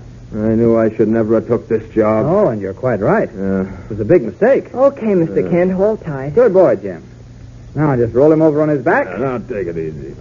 That's fine. Now maybe you'll tell me why you smashed the 10th statue, Mr. Kent. Well, it's this way, Jim. I went over every detail of this strange mystery we found ourselves mixed up in. 10 statues bought by 10 different people on the same day at the same store are mysteriously broken. 9 of them, anyway. We had the 10th here. Uh-huh. The more I thought about it, the more I was convinced that there was only one possible reason why they were broken. But it looks to me as if I was... No, wait a minute. Maybe it's so small that it's hidden. Oh, what's so small? What's hidden? Here, wait a minute. Let's have another look at the broken fragments of that statue, Jim. Hand me that hammer, will you? Oh, I don't understand this at all. Wait a minute. Here you are. Thanks. Now, let's see. Yeah, here's a pretty big piece. Let's break it open, huh? What's that little round thing that just rolled out onto the floor? It was inside that peach you just smashed. Exactly, Jim, and it's the thing I've been looking for. You mean... I mean, Jim, that the answer and the only answer to why those statues were being broken was that there was something inside one of them. Sleeping mackerel.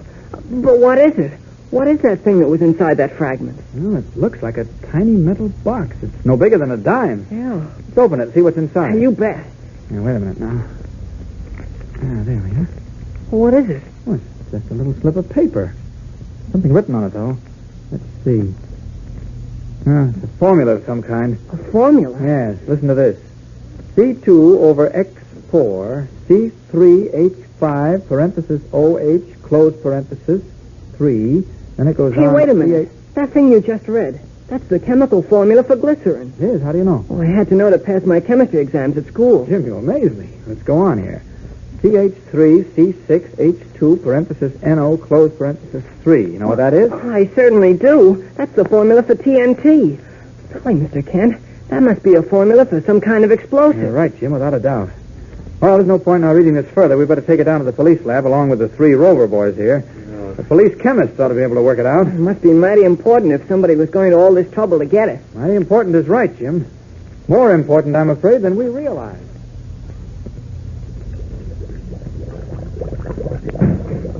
Well, look who's here. Clark Kent of the Daily Planet. Hello, Doc.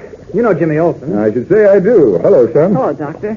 Been almost a year since you visited us here at the police lab, Kent. How come? Well, I've been pretty busy. Yeah, I can imagine. I've heard about some of your doings in the papers. Well, what brings you here now? Well, I've got a little problem for you.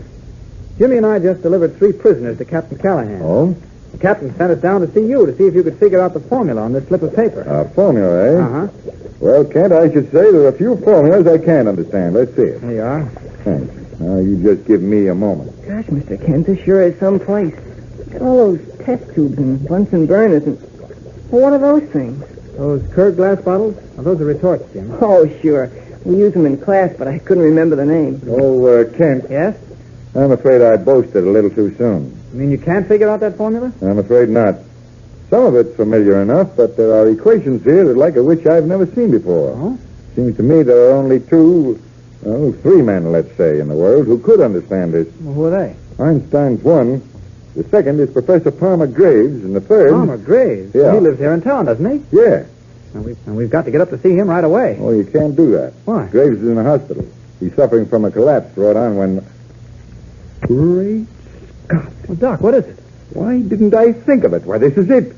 Kent, don't you see? This is it. Well, what in the world? Look, I'm sorry. We just don't follow you. Of course you don't. There was very little in the papers about it to begin with, and then the matter was carefully hushed up.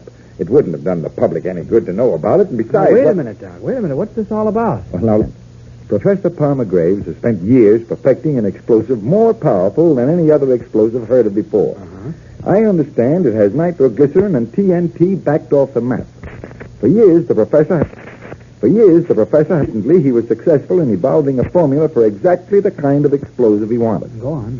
Well, 1 ounce of the stuff, according to his experiments, will be sufficient to blow up an entire building, the size of the Daily Planet. Boy, oh boy. Yes, but I still don't see... Well, 2 days ago, the formula was stolen from the professor's laboratory. He kept only 1 copy of it in a wall safe, since he didn't want to take chances. I see. Well, the other day, someone managed to open that wall safe and get away with the formula. That doesn't sound possible. You mean to say the professor kept that formula in a wall safe that could easily be opened? Yeah, but that's the point. That wall safe was considered burglar-proof. Yet, somehow, the thief managed to open it and extract the formula. Professor Graves happened to enter the laboratory just as the thief was leaving. He saw the wall safe open, and he began to yell for the police at once. Well, the boys arrived and gave chase, but they never caught the man. I see. Kent, this news will do wonders for Professor Graves. To say nothing of how it'll affect the boys here at headquarters, we've been worried sick. I'd better call the hospital right away. Well, now, are you sure this is the formula? Well, I'm not positive, but, well, we'll see. Where on earth did you find this paper, Kent? Well, it's a long story, Doc. I'll tell you later. Well, I'll certainly be glad to hear it. Oh, hello? Metropolis Hospital? Connect me with Professor Graves' room, please. What's that? Oh, I see. Thank you very much. Something wrong? The professor was permitted to leave the hospital today. Well, we'll probably get him at home. Let me see. What was his number again? Oh, yes, I know. 6314. I tell you, Kent, this is the greatest news I've had in years. And wait till Captain Callahan hears about it.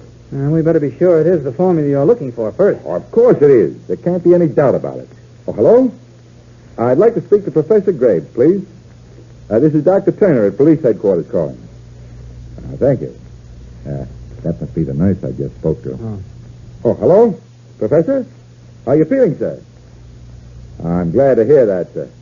Well, I've got some news for you that'll really make you feel better. We managed to... Hello? Professor? Professor, what in the world? Well, what is it? Something Hello? wrong? Hello? Golly, what happened? I heard him scream. What? It sounded like, stay away from me. And then the phone went dead. Holy mackerel. Kent, we've got to do something. We got to do it quickly. Doc Turner is right. Something must be done quickly.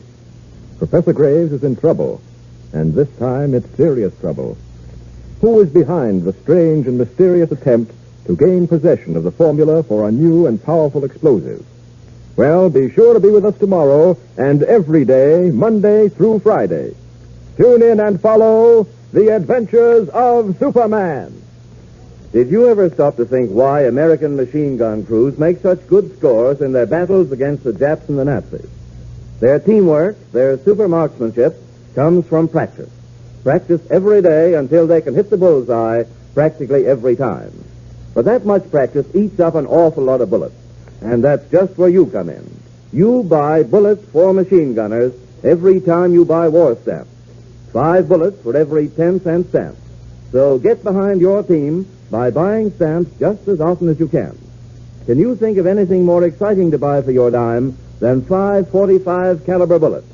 5 bullets for American soldiers to use in protecting your homes from the Japs or the Nazis. So, get going. Get your stamps today and every day.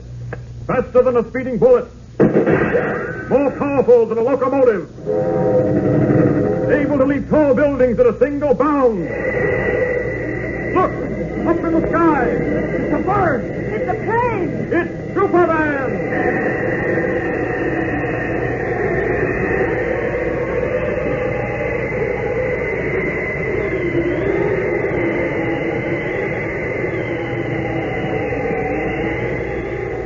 Follow The Adventures of Superman every day, Monday through Friday, same time, same station. Superman is directed by George Lothar and is a copyrighted feature appearing in Action Comics magazine.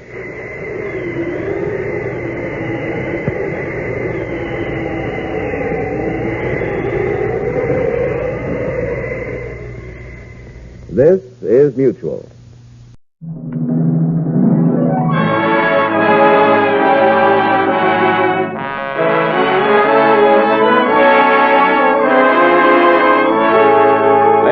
Presents the Screen Guild Players.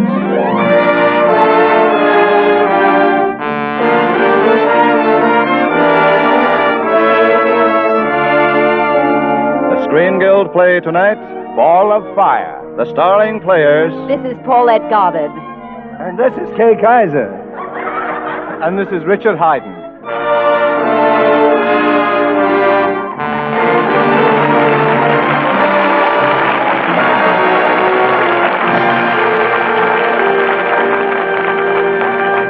Tonight, Lady Esther presents the Screen Guild Players in one of the most uproarious comedies of this or any other year. Samuel Goldwyn's smash farce, Ball of Fire, starring lovely Paulette Goddard as the Ball of Fire, Richard Haydn as Professor Oddly, and as Professor Potts, that great romantic lover, Kay Kaiser.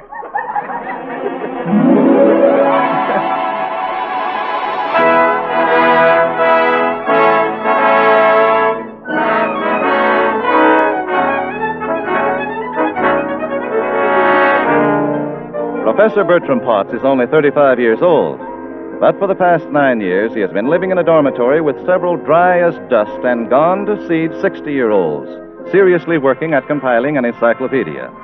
Their complete isolation has given the group a marvelous opportunity to concentrate and get out of touch with the world, particularly in the case of Professor Potts, whose specialty is English. Potts had just completed his encyclopedia article on slang when he discovered that 23 skidoo was definitely old hat, and the article had to be rewritten. So Potts took his umbrella and rubbers and went out into the big, bad world looking for language. As our play begins, Potts is safely back in the dormitory and telling his cold fuddy-duddies of his experiences while searching for slang. Why, fellow professors, I just couldn't believe that I was here in the English language. I simply couldn't understand my fellow Americans. Still, Professor Potts, it must have been fun to get out of the library for a while. Amusement was not my goal, Professor Audley. It was merely a coincidence that the most likely places for me to overhear living slang was at a nightclub and a baseball game. Well, who won the ball game, Professor Potts? Well, I'm sure I don't know, but someone smeared the apple for a 2-ply poke. Oh, really? That's very interesting, very interesting. What does it mean? Well, I haven't the slightest idea. However, I've invited several of the most picturesque speakers I encountered to help me in compiling my new article on slang. They will arrive at 10 tomorrow morning. What about the nightclub, Potts? Oh, it was there, Professor Robinson, that I found the person with the most bizarre vocabulary, Miss Sugarpuss O'Shea. She has an inexhaustible fund of slang. Oh, was she blonde or brunette? Oh, I couldn't say. I do remember, though, that she told me to shove in my clutch and scram. Oh, dear. That sounds very unfriendly. Oh, not at all, not at all. As a matter of fact, Sugarpuss was very friendly. Just as I was leaving her dressing room, she told me that I was one of the nicest jerks she had ever met. What's a jerk? Well, I'm not positive, but it apparently describes me. It could be a slang expression meaning a professor. Well, that is a distinct possibility, Audley. Well, in that event, we are quite a group of jerks. Indeed we are, Professor Audley. Indeed we are. What was it like backstage, Potts? Did Sugarpuss wear tights? Well, I didn't notice. As I've tried to explain to you, my trip to the nightclub was all in the interest of science. Who in the world could be ringing our doorbell at this time of night? It might be a special delivery letter. Yes, or a telegram. Well, open the door, Potts, and see what it is. Hidey-ho, Professor. Hidey-ho. Why, Miss Sugarpuss. Greetings, Gate. Let's educate. Say, what's cooking? Cooking? I don't smell anything. Audley, have you been preparing yourself a midnight snack? Oh, me? Oh, do you know? Oh, let it go. Let it go. Who are the zombies? Oh, I beg your pardon. Miss Sugarpuss O'Shea, these are my colleagues. Hello, characters. Take 5. Oh, Miss O'Shea, gentlemen never take money from women. Forget it, forget it. Say, who decorated this joint? That mug that shot Lincoln? Oh, this is our workroom. This is solid murder. Let's start the joint jumping. Get on the beam, characters. Light the front burner. Come on, let's get to work. What? Oh, but I wouldn't think of imposing on you at this time of night. We must wait until morning. Well, you're pitching, Mr. Nothing by Nothing. Why, I beg your pardon. Well, zoot my suit and read my pleat and skip it. Well, it was awfully nice of you to stop by, Miss Sugarpuss, and you made it. But now, if you'll permit me, I'd better bid you good night. Okay, good night. Where do I sleep? Where do you sleep? Well, where's your home? Up on Riverside Drive, but I'm going to sleep here. She could sleep in my room. Professor Audley. And I could sleep with Professor Potts. I always do when there's an electrical storm. Oh, well, I don't. I don't want to throw anyone out of their bed. I'll sleep here in the library on the Davenport. Well, that might be better. Solid murder, Jackson. And now, if you'll take your gang upstairs, I'll grab some shut-eye. Well, certainly, Miss O'Shea. Come, gentlemen. Well, good night, Miss O'Shea. Oh, if there's anything you need, just call us, Miss O'Shea. Where's the telephone? Oh, near the door leading into the hall. Good night. Good night. Good night. How did I ever get in this joint? Snow White and the 7 Dwarfs. Hello? Hello, Asthma. Yeah, Shuggy? Yeah. I finally talked this bunch of characters into let me stay here. Good. Now stay there, for God's sake, till me and Pastrami picks you up. The D.A. grabbed Joe Lilac half hour ago. I still can't believe that Joe Lilacs mixed up in a murder. Well, you know how it is, Shuggy. The DA's been laying for Joe a long time. He framed him. Yes, but why do I have to hide out? Because they found a pair of them pajamas you bought, Joe, right near the victim's body. Uh-oh. You know, them with the big JL monogram? Mm-hmm. Well, once the cops get a hold of you, well, they can prove them pajamas belong to Joe. Right now, they just suspect it. Well, don't forget where you parked me. Shuggy, that's one thing you don't need to worry about. Good. Listen, I better ring off now. I got to get up in the morning and spout slang for this professor. Good night.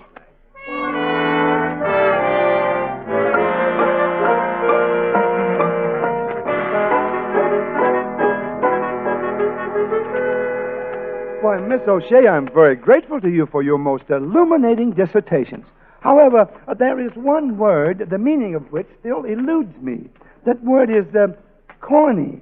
What does that mean? Well, kind of hick, loose tooth, you know, like the old professor. Oh, do you mean Professor Oddly? No, Professor K. Kaiser, you know, on the radio.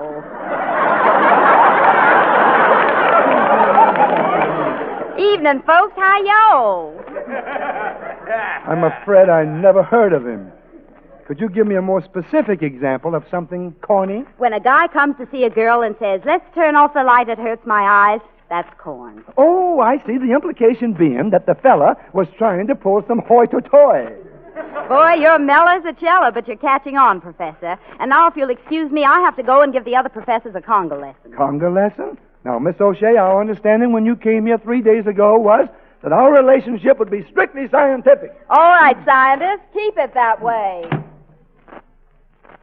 If I ever get out of this dump, I don't know. Hey, Shuggy. Who's that? Me. Asthma. Well, it's about time. I thought you had amnesia and forgot where you parked me. You said it was for one night. Now, listen, babe, you're hot as a pistol. The DA's got 100 guys out looking for you. Okay, you wait here. I'll get my things together in 2 seconds flat. Now, wait a second. If you leave here, the cops will pick you up, and Joe will be on his way to the hot seat. So then what are you doing here? Well, I came here to talk for Joe. Oh. Shuggy, he wants to marry you. Joe wants to marry me? Yeah, him and the lawyer figured it out. You see, if you're married to Joe, you can't testify against him. You mean it took the DA to make him pop the question? Yeah. He sent you a very tender love message, though. He said to tell you he gets more laughs out of you than any dame he ever knew. Well, that's Joe, all right. Never gets too sloppy. Yeah. You know, the wedding's got to be a fast one, though. Over in Jersey someplace. You'll get the final dope on where to meet us tomorrow morning. Joe will call you around 10 o'clock. Mm-hmm. Now, meantime, Shuggy, don't leave this house.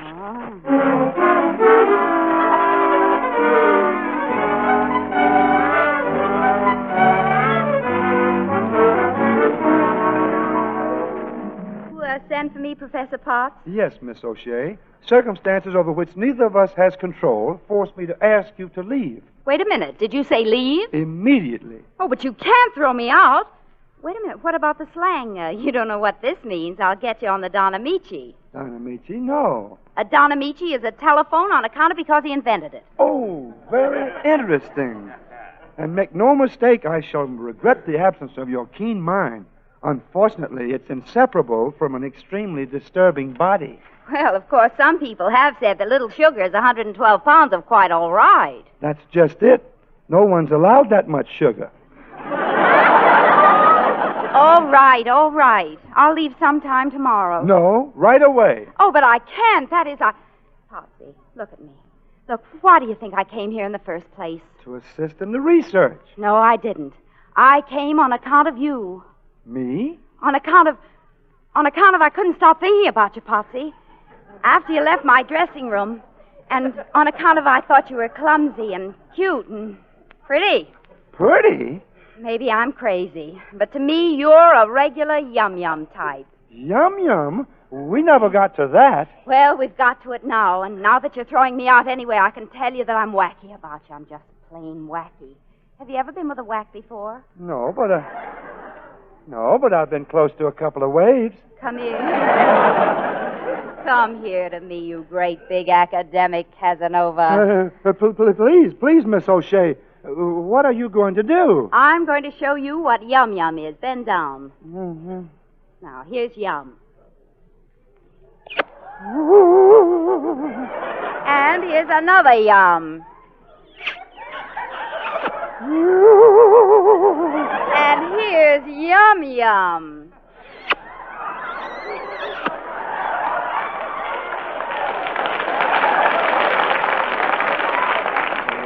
Well, what do you think of that? Well,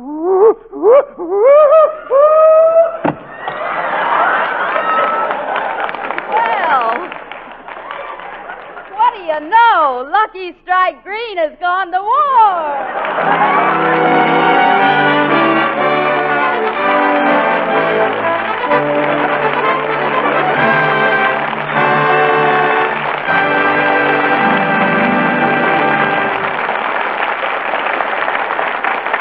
And so the curtain falls on Act One of Ball of Fire, starring Kay Kaiser, Paulette Goddard, and Richard Haydn. During our intermission, the spotlight moves to Lady Esther, who incidentally has a word for you about spotlights. Do you remember Eva Tangway, the actress, who became famous a few years ago singing a song called I Don't Care, I Don't Care? Well, there was one thing Eva Tangway did care about very much, especially later in her career. She was fussy about the spotlight that was thrown on her face. It had to be soft and subdued, so that it wouldn't show up the lines in her skin, would not betray to her audience that she was getting older. Yes, Eva Tangway, like all great actresses, knew the importance of lighting on her face, knew the great difference it could make in her appearance. And you know, certain shades of face powder, like certain colored spotlights, can make a woman look older, too. Any makeup artist will tell you that some shades of powder can put years on your face. And he'll tell you that other shades can do just the opposite, can make your skin look much fresher, can make your skin look younger. Now, the shades of Lady Esther face powder are unusually flattering because of the way my powder is made. You see, the color is blown into my powder, blown in by hurricanes instead of being just mixed in. That makes the shades richer and more beautiful than ordinary powder shades. I wish I could tell you the best shade of Lady Esther face powder for your skin and your coloring, but I can't do that. The only way is to try the 9 different shades right on your own skin, before your own mirror, and see for yourself just which shade is the most flattering. Obviously, you can't buy 9 boxes of powder, so here's what I'll do. Send me your name and address on a penny postcard, and I'll send you by return mail 9 different shades of Lady Esther face powder and a generous tube of Lady Esther four-purpose face cream. There's no cost. It's just my way of helping you find your lucky shade. But be sure you write to me tonight. All the address you need is Lady Esther, Chicago. I'm sorry, but Canadian wartime restrictions don't permit me to make this offer to residents of Canada.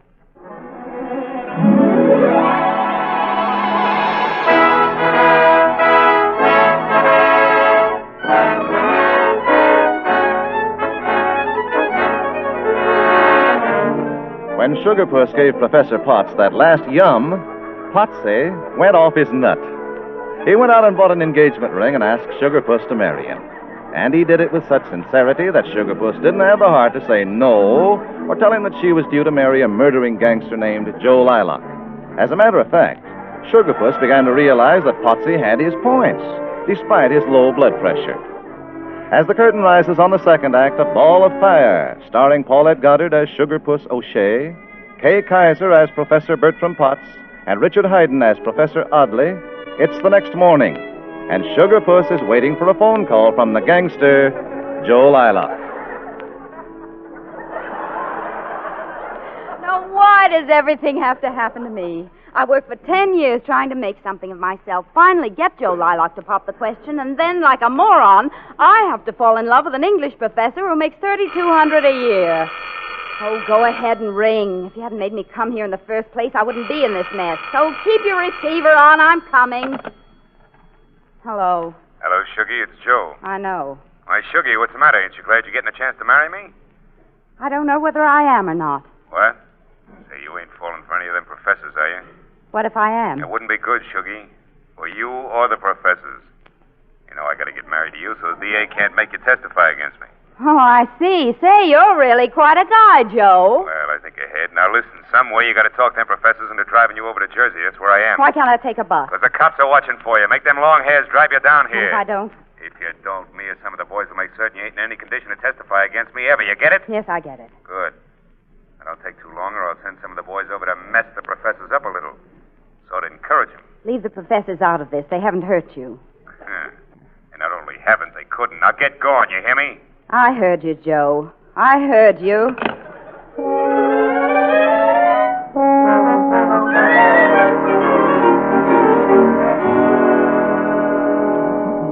As the only one of your associates who has been married, Pops, I know whereof I speak.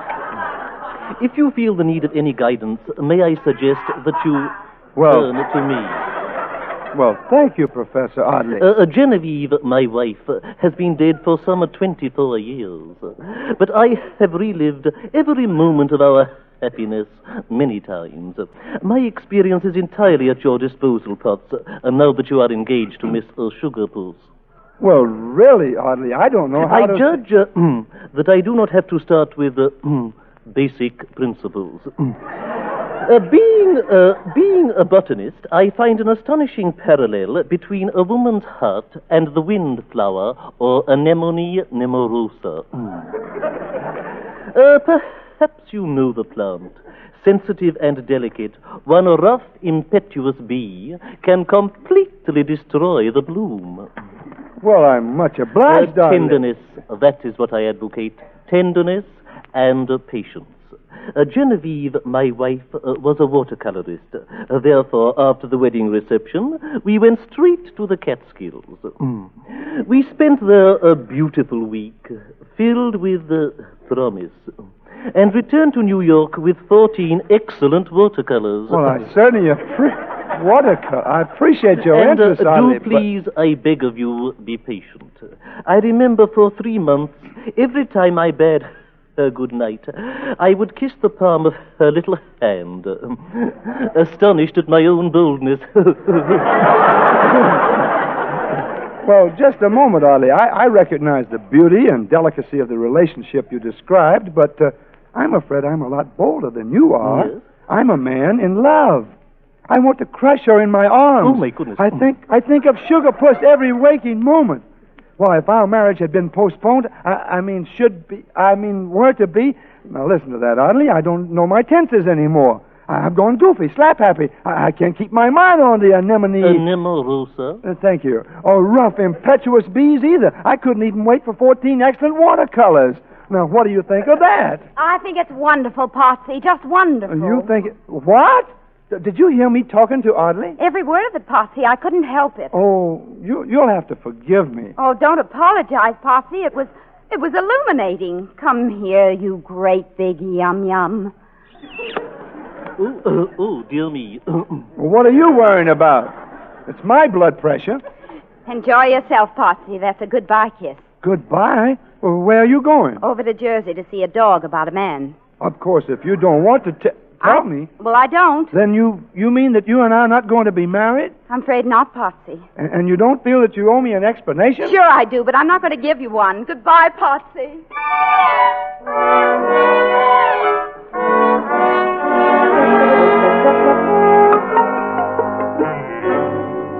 I could kill you for coming over here alone, Shuggy. Sure you could. Why don't you? After all, you're Joe Lilac. I told you to have that bunch of professors drive you here. That's right, but I was too smart for you on that deal, Joe. I wasn't going to deliver those cherubs into your dirty hands. Okay, Weisenheimer. I'll take care of you after we're married. Begin a justice of the peace, Pastrami. Okay, boss. You're rushing things a little, Joe. Huh? Listen, I've changed my mind, Joe. I'm not going to marry you. You were right. I do love one of the professors, and I'm going to marry him or nobody. Well, isn't that sweet? You love one of the professors. Yes, I love him. He looks like a giraffe, and I love him. I love him. I just love him because he's the kind that gets drunk on a glass of milk. I love the way he blushes and the way he doesn't know how to kiss, the big goof.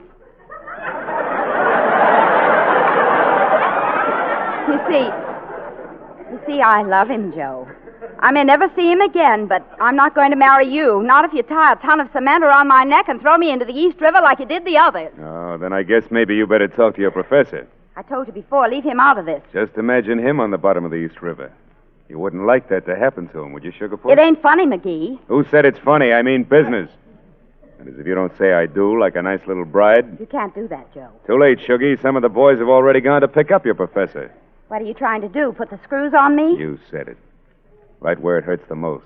Right in the neighborhood of the heart. Well, I don't believe you, Joe. You wouldn't dare fool around with anyone who wasn't connected with some kind of a racket. Maybe talking to the boys on the phone will convince you. What do you mean? Just phone the professor's house. Asma will tell you about it. I think you're bluffing. There's the phone. Find out for yourself.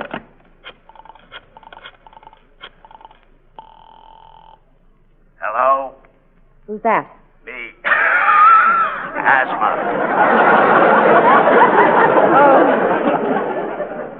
Asma, what are you doing at the professor's? Oh, a couple of us just dropped in on the boys with our typewriters. What are you going to do? Well, that's up to the boss, Shuggy. We're just waiting for orders. Can we make a deal now, Shuggy? Sure we can, Brother Rat. Bring on your justice of the peace. Get away from me! Get away! What was that? Nothing, Joe. Everything's all right now.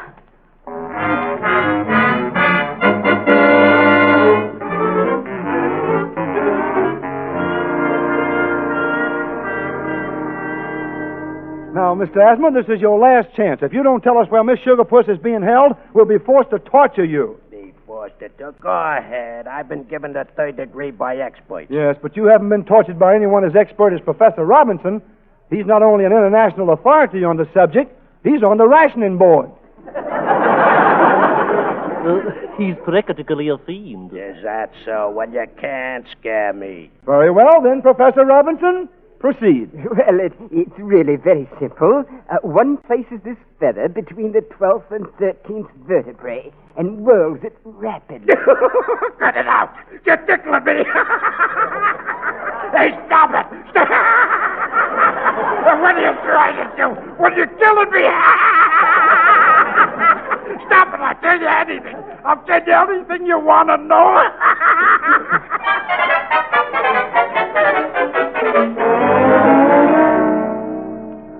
Are you sure this is the place, Asma? Yes, this is it, Potts. You can see Miss Sugarpuss. She's standing with another man in front of somebody who's performing a ceremony. I can hear what they're saying. Now repeat after me. I, Joseph Lilac. I, Joseph Lilac. Head of Murder Incorporated. Take thee, Catherine O'Shea. What about me, Catherine O'Shea? You cracked. You want that professor of yours stuck in the East River? No. Well, then get with it. I want the ceremony finished. I don't. What's that? Sounds like the cops are beating down the door. Cops, if they followed you here, I'll... You're what, Mr. Lilac? Who are you? He's my guy, Potsy! Mr. Lilac, this is what is known as an upstick. Stick up, Potsy. Oh, thank you. All right, so what happens now? I'm about to deliver to you, Mr. Lilac, the beating of your life. You're going to give me a beating? Exactly. However, I feel I must warn you that for the past hour I have been studying a book on how to become a commando. Well, ain't that wonderful? Well, in fairness to you, I feel that I must offer you an opportunity to read the book, too. I don't want to take an unsportsmanlike advantage. Well, now that's mighty white of you, Professor. Let me see the book. Why, certainly. Oh, wait. Oh, why, you rat. You hit him while he was trying to play fair. You dope. Oh, you took an unfair advantage of me, Mr. Lilac. Now I'm forced to use those punches I've been reading about. Okay, Potsy, but I warn you. This will only lead to bloodshed. Okay, Lilac. Here I come, ready or not. Here I come. Oh, yes, sir. This is known as a 1-2, Mr. Lilac. Oh, boy. And this is an uppercut. See page 23. Oh!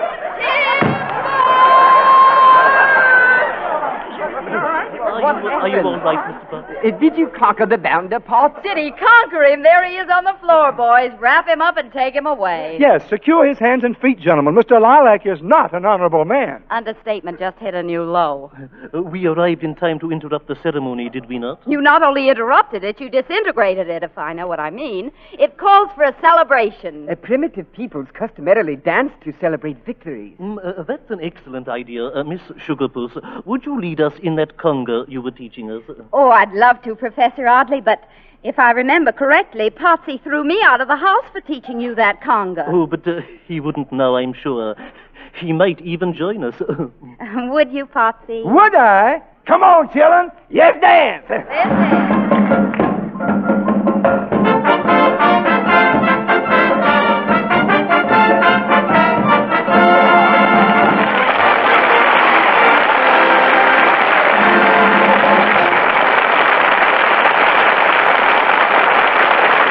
Thank you, Kay Kaiser, Paulette Goddard, and Richard Haydn for your swell performances in our version of Ball of Fire, adapted for radio by Bill Hampton. You were all splendid. Thanks.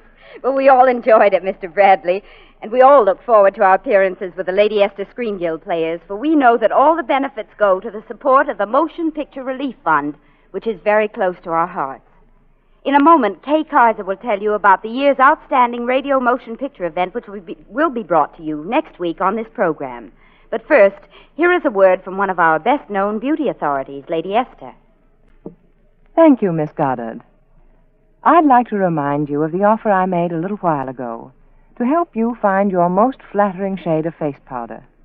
If you will send me your name and address on the back of a penny postcard, you will receive free all the 9 exciting new shades of Lady Esther face powder.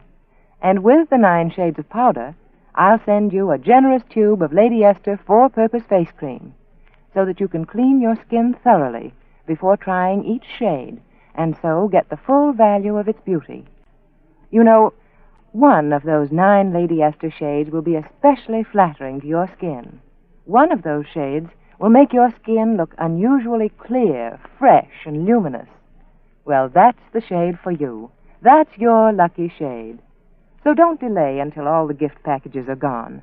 Write me tonight or first thing tomorrow morning for the 9 different shades of Lady Esther face powder and a tube of Lady Esther four-purpose face cream. Remember that all the address you need is Lady Esther, Chicago. And now, Kay Kaiser. About this time each season, the editors of Red Book magazine select the outstanding motion picture of the year. Next week, the Lady Esther Screen Guild players proudly present this year's winning picture, and also the presentation of the Red Book Award. You will hear Greer Garson, Walter Pidgeon, Dame Mae Whitty, Henry Wilcoxon, and Freddie Bartholomew in that great, heartwarming story, Mrs. Miniver. Music on this program was arranged and conducted by Wilbur Hatch. Next week, then, the Red Book Award winner, Mrs. Miniver, with Greer Garson and Walter Pidgeon. The Screen Guild players are presented by Lady Esther. This is Truman Bradley saying good night and thank you. Columbia Broadcasting System.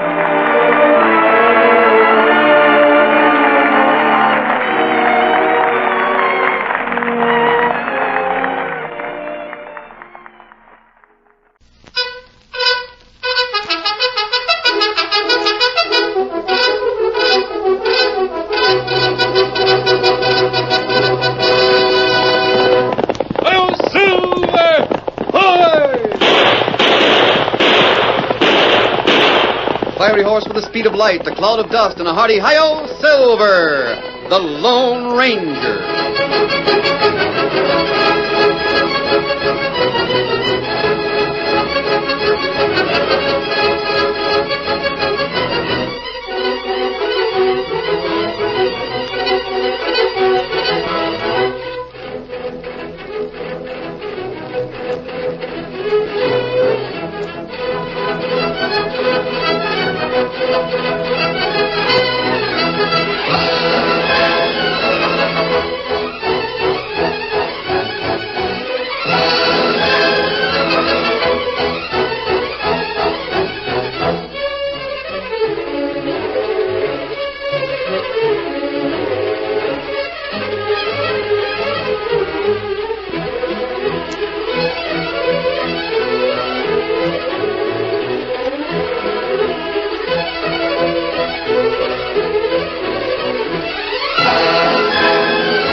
faithful Indian companion Tonto, the masked rider of the plains led the fight for law and order in the early western United States. The stories of his strength and courage, his daring and resourcefulness have come down to us through the generations, and nowhere in the pages of history can one find a greater champion of justice. Return with us now to those thrilling days of yesteryear. From out of the past come the thundering hoofbeats of the great horse Silver. The Lone Ranger rides again. Come on, Silver! We're heading for the Mexican border. Hail, Silver!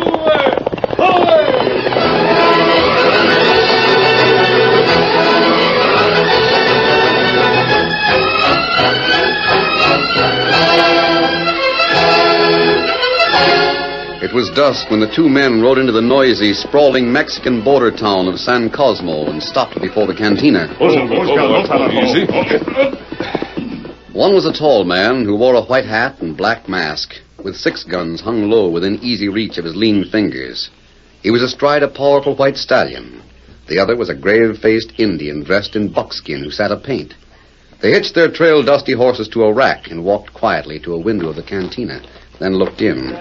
Their keen eyes pierced the boisterous throng in the crowded cafe and settled on a tall, lean man with the hard, inscrutable eyes of an outlaw. Yes, Tex Vincent is inside that cantina, Tonto. We trail him long way. He was bound to come to San Cosmo sooner or later. Him know Jeff Hardy here? No, I don't think so, Kimosabe. And why him come? Oh, because San Cosmo is a boom town. There's easy money to be made here. Oh, that's right. Mexicans and Americans alike have heard of the rich silver strike in the hills. They're arriving every day to try their luck. During the past week, a bank and a newspaper started up. San Cosmo grow plenty big. Boom towns attract outlaws.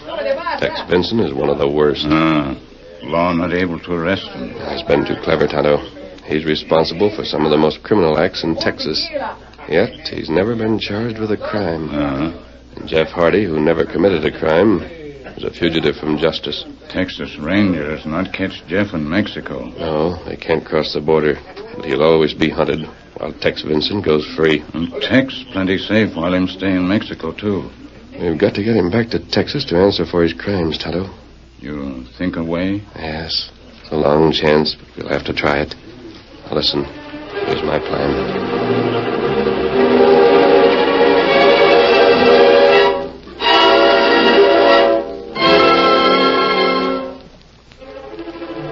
Retiring to a nearby clump of trees, the Lone Ranger revealed his plan.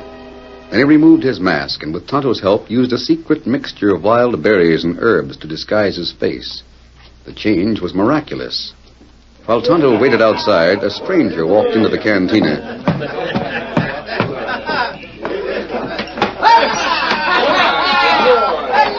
Saludes! Buenas noches, senor. Buenas noches, senor. Salud, amigo. What you have? Some food for traveling, bartender. Bueno. You like drink while you wait? Yes, just water. Si. Un agua. Water? What kind of a drink is that for a red-blooded man? The kind I prefer. I prefer different, stranger. What do you mean? I'm inviting you to drink with me. Hard liquor. You know, I find it safer not to. You'll find it safer to drink with me, stranger. Por favor, my amigos. No shooting. 2 liquors, barkeep, and make it fast. Si, senor. Pretty quick on the draw, aren't you? Yeah. And a sure eye for a dead shot. Oh? Keep your eye on that tree leaf hanging outside the window. The bullet hole. It is right in the center. Not bad. Diablo! The stranger's bullet snapped the leaf right off at its stem. Just keep those liquors, bartender. Bring 2 glasses of water. Si, dos aguas. Hey, you got me hog-tied, huh? Not yet. You're pretty slick with a gun yourself. Thanks. In fact, I never saw a man with a faster draw. Oh? Only 2 brands of Mavericks have called a heist gun as fast as that. Outlaws and lawmen. Well, I'm not a lawman. And you must be on the prod. I didn't catch your name. No, I didn't mention it. So you didn't. I like your style, mister. Yeah? You and me could do business together. What? Now, this town's easy pickings for the right combination. bank here's a pushover. Oh, there are easier ways than bank stick-ups to get money. Yeah? Ways without risk. I'm waiting. There are several men in San Cosmo who have a price on their heads. An informer, eh? Why are you... Keep it in leather. I should have remembered. You're lightning fast on the draw. You see, informing isn't what I meant. No? What did you mean? A good deal more money could be collected than the amount of the reward. I don't savvy. An outlaw with a price on his head would value his freedom enough to pay for it. The man who captured him could probably collect double the reward for not turning him in. You're as fast with your head as you are with your hands. How soon will you have that food packed for me? Un poquito, amigo. Sounds like you're planning a trip. Perhaps. Sounds like you're on the trail of an hombre with a fancy price on his head right now. Perhaps. As I said before, I like your style. How about joining up? I can handle it myself. Está bueno, senor.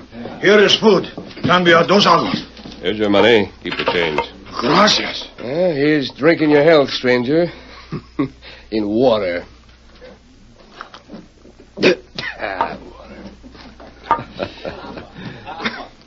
I'm leaving now. And I don't like to be followed. Good traveling, stranger. Adios. Adios, amigo. Hey, adios. Adios, hasta la vista.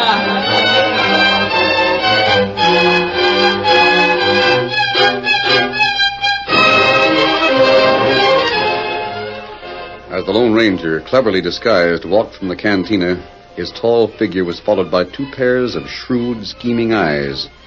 Then Tex Benson called to his partner, who had been watching the proceedings from a table nearby.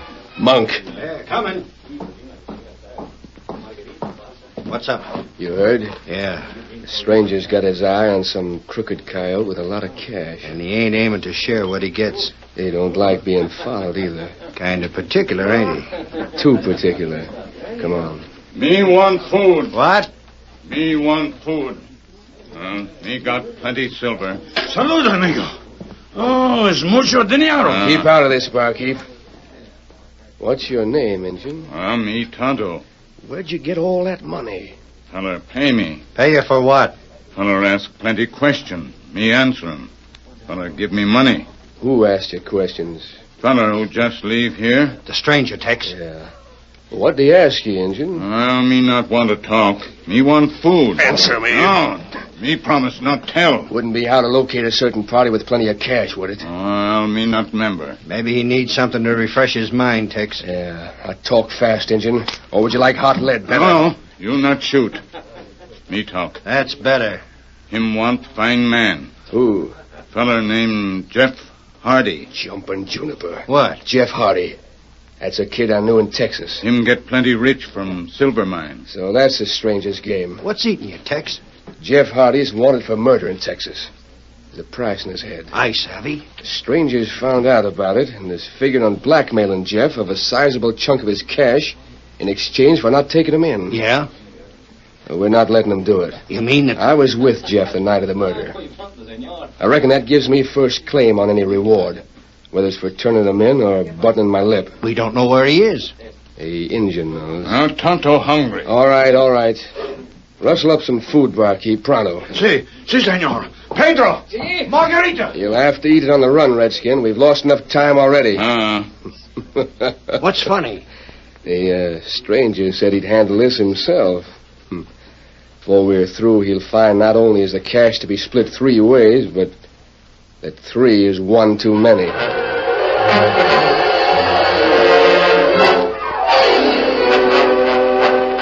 Meanwhile, in the garden of her father's rancho, a few miles from San Cosmo, Jeff Hardy strolled with Conchita Martinez, the girl he loved. Jeff? Yes, honey? You're so silent. And on such a beautiful night. Conchita, What is the matter? There's something I've got to tell you. Oh, Jeff, I have waited for this moment for so long. No, you don't understand, honey. You know I love you. I've been working up courage for weeks to ask you to marry me, but there's something you got to know about me first. You and your father. You wish to speak with me, Jeff? Padre. Senor Martinez, I want you and Conchita to know the truth about me. The truth? We do not understand, senor. I love your daughter. I want your permission to marry her, but not unless I'm worthy. Padre, he is so serious. I am afraid. Nonsense, chica. Well, what is it you wish to say, senor? I've been an outlaw. Outlaw? It was before I came to Texas. I met a man in Texas. See? His name was Tex Vinson. I didn't know when we met what a thieving, murdering, double-crossing polecat he was. Oh, Jeff. Well, he suggested that we team up and go into the cattle business. I didn't have any cash, and neither did he, but, well, he said he could borrow it from the bank. What then, amigo? Well, we rode to the bank.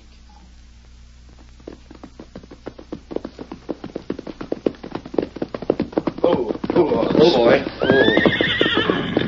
Wait here, Jeff. I'll go in the bank. But I thought we came to borrow some cash. We did. Well, then it'd be best if we both went in. Seems to me they won't arrange a loan for us to go into the cattle business unless they see the two of us. I'm giving orders, and I say stay here. What? Wait! Well, I don't know if I want to be partners with him or not. He sure has a fiery temper. Still, it'd be mighty nice to set myself up in the cattle business. I hope you don't have any trouble arranging that loan. You getting restless, old boy? Well, it won't be long before we'll be moving on. Hey, what's that? Stop, please! Shut your mouth! What's Stop, please, rob the bank! Tex, what's happened? Unhitch my horse.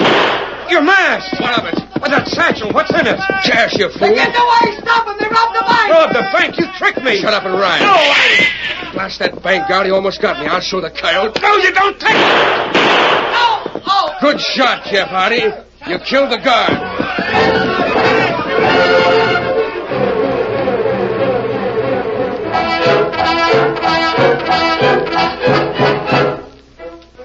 Jeff, you didn't kill that man. No, honey, I didn't. I fired at Tex and missed. His shot killed the guard. Why then do not your Texas Rangers arrest this Tex, senor? Because all the evidence points to me. Tex wore a mask, but everyone there recognized me and heard him shout that I killed the guard. Oh, Jeff! I'm innocent, but I've been branded a murderer.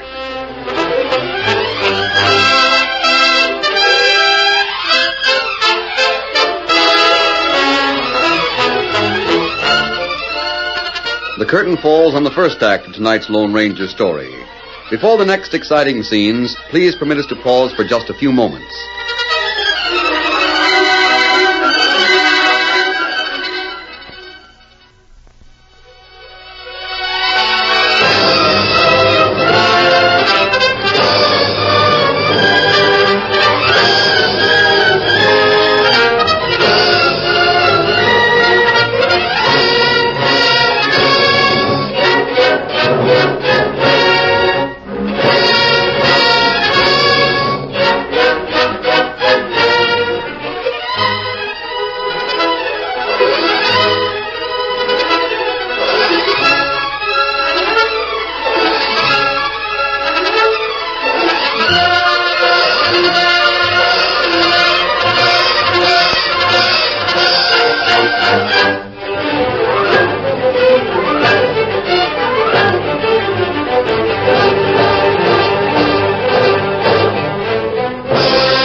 Now to continue our story. In the living room of the large Spanish-style rancho, Jeff Hardy concluded the story of his past, then sat tensely with Conchita, his fingers nervously entwined with hers while her father paced the room. Minutes dragged into eternities as the two awaited his decision. Then suddenly he halted and turned toward them. Amigo, it is most difficult for me to decide. I understand, sir. But of one thing I am certain. What's that? You must go back to Texas. No, Padre. Si, chica. It is the only way. Yes, your father's right, honey. They hang you. Nonsense, chica. They will listen to Jeff. They will know as we know that he is not a murderer. No. Oh, I wish I could believe that, sir, but you don't realize how the law in Texas works. I don't understand. I wouldn't get as far as a trial. I'd be strung up by a mob. Well, the law? Oh, the state's too new to have much law. I always meant to go back someday when I felt I'd be given a fair chance to clear myself. Then wait, Jeff. Wait. In Mexico, you will be safe. No. No, honey, I've got to face it now. See, it is better so, chica. No, Padre. No. See, otherwise all his life he would be haunted. You could not love him like that. I have the most horrible premonition, Jeff. Yes? Where is this murderer? This Tex now? Well, I don't know. I haven't seen him since the bank robbery. Why? It is nothing. My head, I thought he might come to San Cosmo. So many of you Americanos do. He wouldn't leave Texas as long as he could get away with murder. Chica. There's only someone at the door. Everything's all right, honey. It came so sudden. I will go. Si, senor. I've come for Jeff Hardy. El Combasita. The masked one. I want you, Jeff. Not if I can. Drop that gun. Oh, my hand, it's numb. I simply shot your gun away. Who are you? He's Tex. I know he is. You're wrong. What do you want, senor? I'm taking Jeff with me. The Texas Rangers, they come to hang you, Jeff. No. Your horse is packed and waiting. We're heading for Texas. No, you can't do this. You can't cross into Mexico and make an arrest. I'm not making an arrest. But... Come along. No. I guess I haven't any choice, honey. I reckon this is goodbye. I left a paper at my house deeding the silver mine to you in case this happened. No, Jeff, you must not say such things. You'll be together again very soon. Together? But... Hurry, Jeff. Adios, Conchita. Hasta la vista.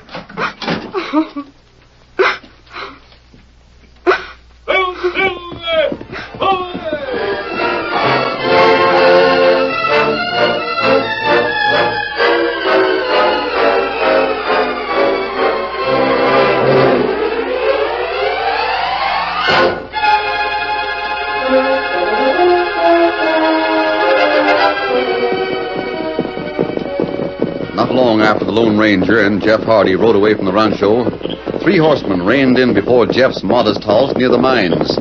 They were Tex Vinson, Monk, and Tonto. Oh, there. Are you sure this is the right house, Injun? This where Jeff lived. It's all dark. Take a look around, Monk. Sure. If that stranger bribed you to lead us on a wild goose chase, Injun, you'd better say your prayers. Me not lead you wild. Just so we understand each other. Tex! Yeah? Somebody packed and left in a hurry. Jeff's horse is gone, too. That means the stranger's been here. I reckon Jeff refused to pay off, so the stranger's taking him to Texas for the reward. We gotta head him off. Which way did they go? I don't know. We'll head for the border and meet him there. Suppose the stranger persuades Jeff to pay off before they reach the border. You're right. We'll have to trail them. Providing we can find their trail. Tonto know where you find trail. Where? Rancho Martinez. Jeff plenty sweeten girl there. Maybe Ranchero know which way him ride. It's our only chance, Tex. Yeah. Get up, Coyote. Get up there. Come on. Get up there. Get him up.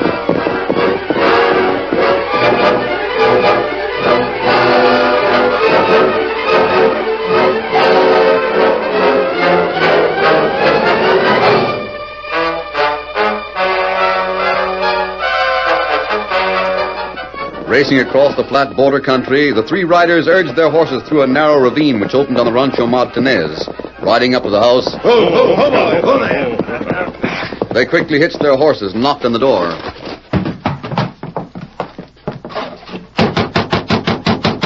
Who is it? Open the door.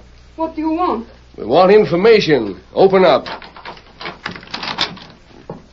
Do not try anything, how you say, funny, senors. I am holding a gun. We just want to ask a few questions, senorita. Don't we, Tex? Sure. Tex? Your name is Tex? Tex Vinson. What's yours? You are the snake who killed the bank guard in Texas and blame my Jeff. What? You make it look like he is the murderer. You're loco, senorita. It is the killer, Padre. The man they call Tex. I will take care of him. Monk, grab the gun. No. Not her girl. Keep out of this, engine. What is mother? I'll handle the girl, Monk. Take the injured. Yeah, he got you. Oh. Hang on to her, Monk. I'll hit him with my gun butt. Oh. That did it. He almost had me. You fiend. What is it? Ice your hands. All I want out of you two is this. What trail did those 2 Amish take when they left here tonight? I do not know who you mean. I mean Jeff Hardy and the stranger who was with him. The masked one? Masked? Yeah. I reckon he would be masked to pull this job. He's a friend. Oh, you hear that, Monk? Yeah, pretty slick. He promised to bring Jeff back to me. Sure. After he's taken Jeff for all the cash he can get. I do not believe you. That's not important. Which way did they go? I'll not tell you. All right, Monk. You know what to do. Let me go. What do you do with my father? That's up to you, senorita.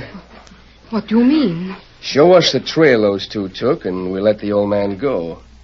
Don't, and we'll use some branding iron. No. All right, Monk. No. I will tell you. I will tell. Well, now you're talking sense. That is the trail. The one through the trees. It goes straight to the border. Come on, Monk. What about the engine? Leave him. He'll never bother us again. Come on, get up there, boy. Get up there. Come on, get up there. Padre, the Indian. He's conscious. And them follow trail. I had to tell them. That good. I do not understand. Masked feller, your friend. Me friend, too. You not worry. Everything be all right. But who is he? You look in pocketbook. Maybe you know. Pocketbook? Padre, look. A silver bullet. A silver bullet. What does it mean, Chica? In our country, El Comparsita, Padre mia, across the Rio Grande, the Lone Ranger.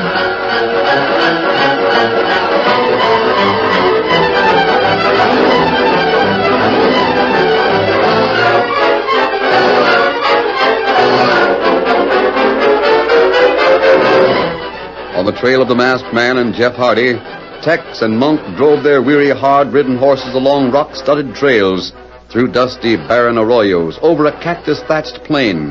They camped only long enough for their tired, almost exhausted mounts to regain some small measure of their strength, then spurred them on until the animals seemed as if they would not be able to drag themselves forward another step. It was late afternoon of the following day, after a particularly arduous trip, when their hard-driven horses splashed through the shallow Rio Grande to the Texas shore. Suddenly, near a clump of trees, they saw signs of the quarry they had trailed for so long. Looks like a campfire, Monk. Yeah. Oh, wait up there. Oh, horse. Oh, there. I guess we caught up with them two. My horse was about to fold up. Jeff must have decided to let the masked man turn him into the sheriff and collect a reward. Yeah, I reckon so. Otherwise, they'd never have come this far. $5,000 ain't nothing to sneeze at, Monk. What'll we do now? Wait here till nightfall. Then we'll sneak up on him. What do we do with the masked man? Drill him. That'll show Jeff we mean business. Yeah, I don't know. I think I'm doing the thinking. Just as you say, Tex. Toss your reins about that greasewood. We'll move up on him by foot. Now? Just far enough to make sure they're the two hombres we're trailing. Then we wait till dark. Look at that horse. Yeah. Limping.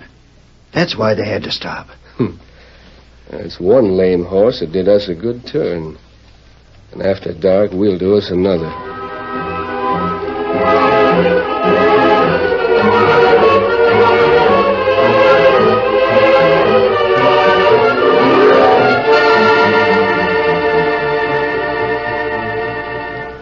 In the heavy shadows of night, which lay like fingers across the prairie, two men crept stealthily toward a campfire, which had been built by the Lone Ranger and Jeff Hardy. Then the two hard-featured outlaws carefully pulled guns from their holsters and advanced on their quarry. Don't make a sound till we're close enough to cover them. We're almost there. They're facing the fire, with their backs this way. All set. Yeah. Ice your hands. Get them up! That's just a sample of what you get if you get out of hand. What do you want? Tex Vincent. Surprised, Jeff? I suppose you came to collect the reward offered for me. Maybe. Maybe not. You framed me for that murder. You went to that bank job with me like a pig being led to slaughter, Jeff. And you did frame Jeff for the murder of the bank guard. Button your lips, stranger. Oh, let him talk, Monk.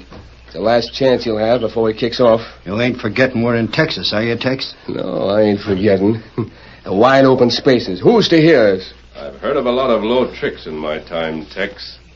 But framing an innocent man... Sure, I framed him. I shot the guard. But I was too smart to take the rap. I took the cash, too. Jeff here was too dumb to know what it was all about. All right, Sheriff. What? Look! Put on them guns. You're covered. That's right. The engine. We've been framed. Ain't taking me. Stop it. You're my dish, mister. Oh, you wing me. You want to? No! We'll show you. Oh! There. We got the goods on you at last, Tex. You got nothing on me, Sheriff. Think again. We heard you betray yourself in that clump of trees. But how? The Injun cut around your camp and beat you here. The Lone Ranger and Tonto fixed this whole scheme between them. The Lone Ranger? You mean the masked man? That's right, Tex. You followed him all the way from San Cosmo, and you put your neck in a noose.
The story you have just heard is a copyrighted feature of the Lone Ranger Incorporated.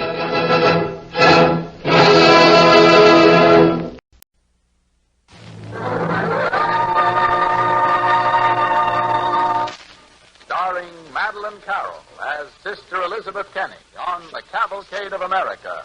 Sponsored by DuPont of Wilmington, Delaware, maker of better things for better living through chemistry.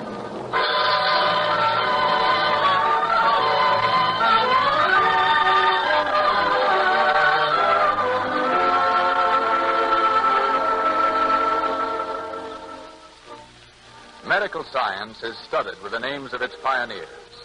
Some of these have been scientists laboring in their laboratories. Some have gone forth directly to minister at bedsides. Tonight we pay tribute to one of these healers, to a nurse who fought with her own hands against a dread disease, to a woman of today, Elizabeth Kenny, the Australian nurse whose treatment of infantile paralysis has brought her worldwide acclaim. On our program, Miss Kenny, or Sister, as nurses are called in Australia, will be portrayed by Madeline Carroll. Madeline Carroll as Sister Kenny on The Cavalcade of America.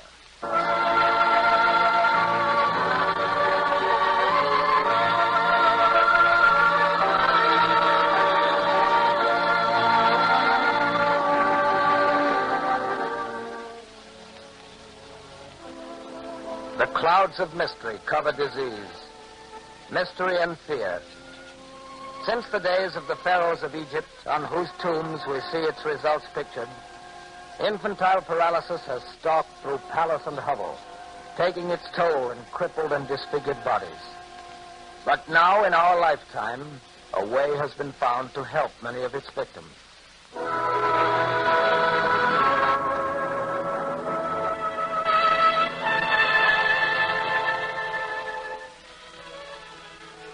Our story begins in Australia, in the outback of Queensland, when Elizabeth Kenny was in her late teens.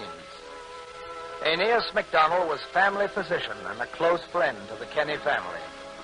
He called one afternoon, as he so often did. Mrs. Kenny answered the door. Oh, come in, Doctor. Oh, good afternoon, Mrs. Kenny. I'm a bit early for tea, but the wind's sharp, and I thought you wouldn't mind my dropping in a bit earlier than usual to get warm. Of course not. Michael's not back yet, but I'll go and have the kettle put on. Elizabeth, here is Dr. MacDonald. Oh, Dr. McDonough, I'm so glad to see you. Well, and how's my girl today? I've got something to show you. Remember that skeleton you let me have? Yes. Well, look. And how do you recognize him? He's certainly all dressed up. Please don't laugh. See this crepe paper I've stretched along his arms, and here on his back, too? I've built it up like muscles. I used crepe paper because it'll stretch just like the real muscle. But to keep the arm in line, I've had to stretch paper along both the under and upper sides. See? Then as one piece stretches, like this, the other side loosens. Isn't that neat? That's quite good. Honestly? You know what you've done? You've found out about opposing muscles, all by yourself. You've a careful eye, my girl. Tell me, do you still think about being a nurse? Oh, yes, I think about it all the time. Here we are with some good hot tea for the doctor. Shall I pour, Mother? All right, Elizabeth. You know, Doctor, it seems to me that this girl of mine thinks of nothing but caring for the sick. And what's wrong with that? Oh, nothing, I suppose. Only, well, Michael and I aren't sure we want her to become a nurse. We rather think it high time she settled down and thought about getting married. Mrs. Kitty, I doubt if what you want will come to pass. Elizabeth has a mind of her own, that's evidently certain. And if she decided for nursing, that's what it'll be. You mark my words.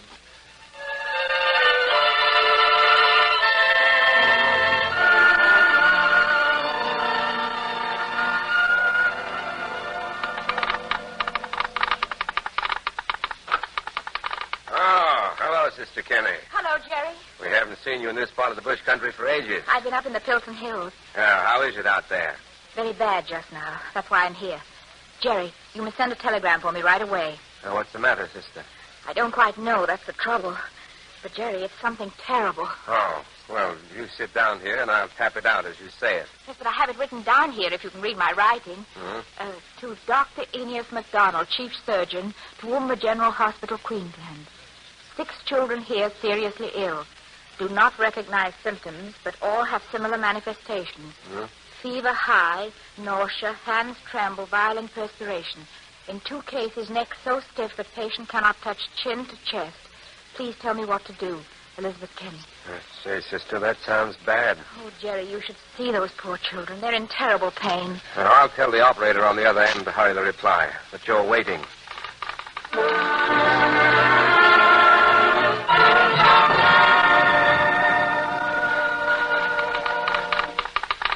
Here's your answer coming through from Toowoomba, Sister Kenny. Yes, what does he say? Infantile paralysis. Infantile paralysis? No known cure. No cure? Do the best you can with the symptoms presenting themselves. Best I can. Signed, McDonald. Oh, Jerry, that's not much help. But I'll have to do as he says. The best I can.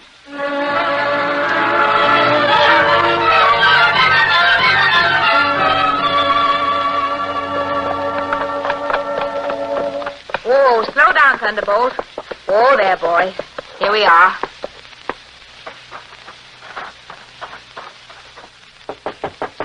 Who is it? It's Sister Kenny. Oh, come in, sister.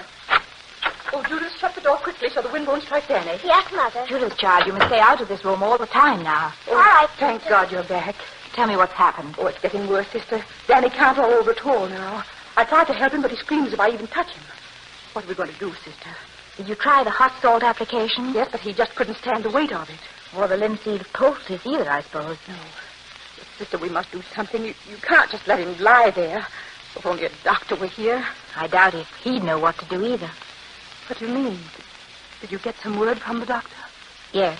He said we just have to do what we could. He wasn't able to advise. Well, didn't he even know what the trouble was? Yes, he knew, Mrs. Morgan.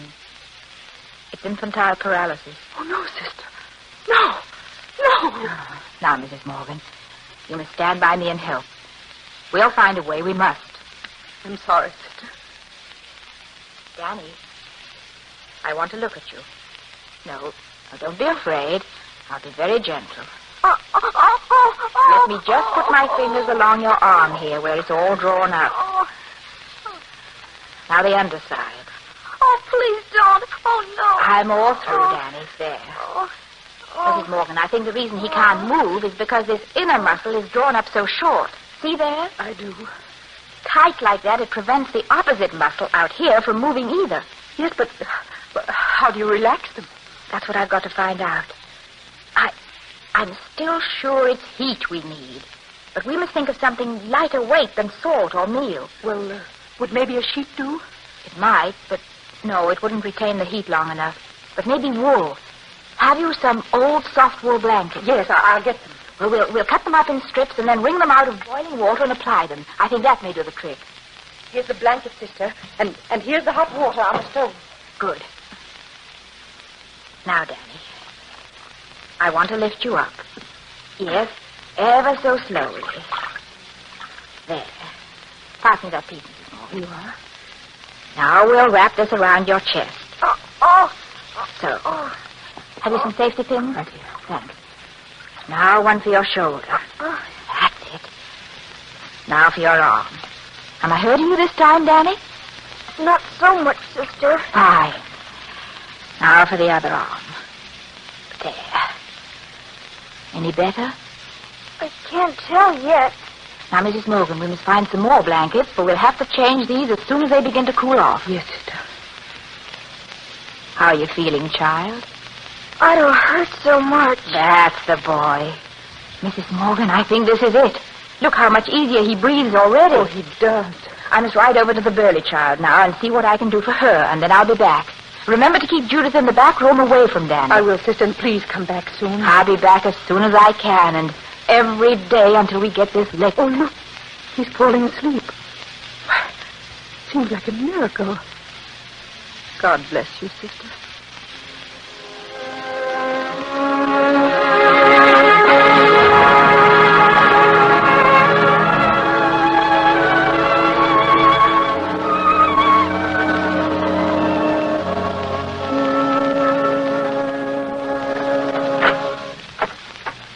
Come in, Sister Kenny. Oh, my goodness, you look tired, my dear. It's been a long week and no sleep to mention. How's Danny? Well, for 2 days now, he's had almost no pain at all. Mrs. Morgan, I think we're out of the woods. The other children rest quietly, too. But, Sister... Yes, what is it? He can't move. What? He's not in pain, but he can't move. Danny? Yes, sister? Let's see you try to lift your arm. Sister, I can't. You see? Never mind then, Danny. Don't try. Mrs. Morgan, even in this short time, it looks as if his nerves have lost their control over his muscles. You mean he'll never be able to move? Not unless we can teach him how all over again. I wonder how. There must be a way. Danny, I'm going to try to move your arm a bit for you. Now, you must help me. But just by thinking. Don't try to do anything yourself, see? Just watch me and put your mind hard onto what I do. Now. Up goes your elbow. Out turns your wrist. Up goes your elbow. Out turns your wrist. Up goes your...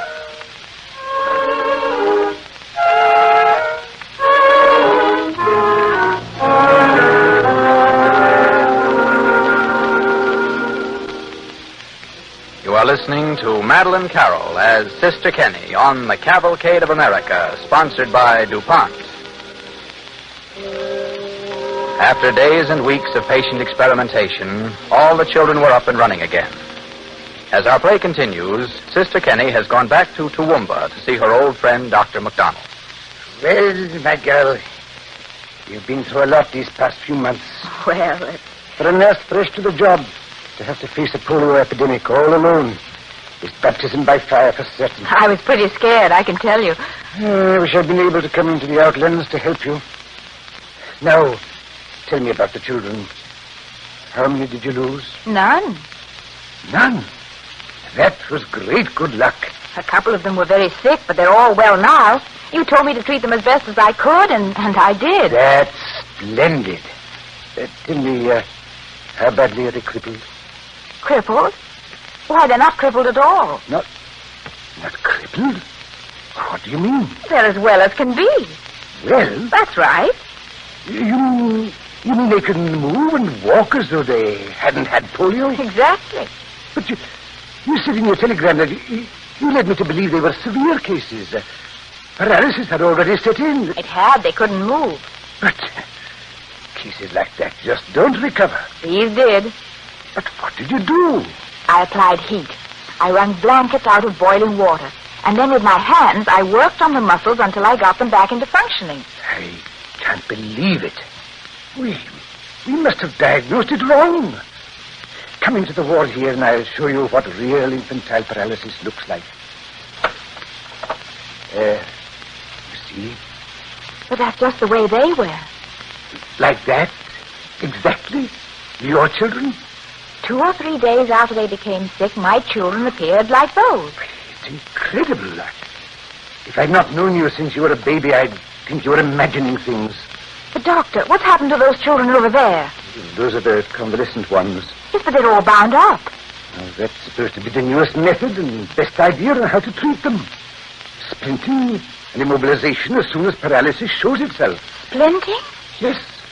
That way we can support the parts of the body that have lost their power of movement. That's the prescribed method. Oh, Doctor, what have I done? Just the opposite. Oh, I'm sorry. I never knew. You needn't worry, my girl. Your children got well, you say. Those you're looking at will never walk again. If what you say is so, and I have no reason to doubt you, you have done a great thing. But we must be sure. And when we are sure, then we must convince the men of medicine.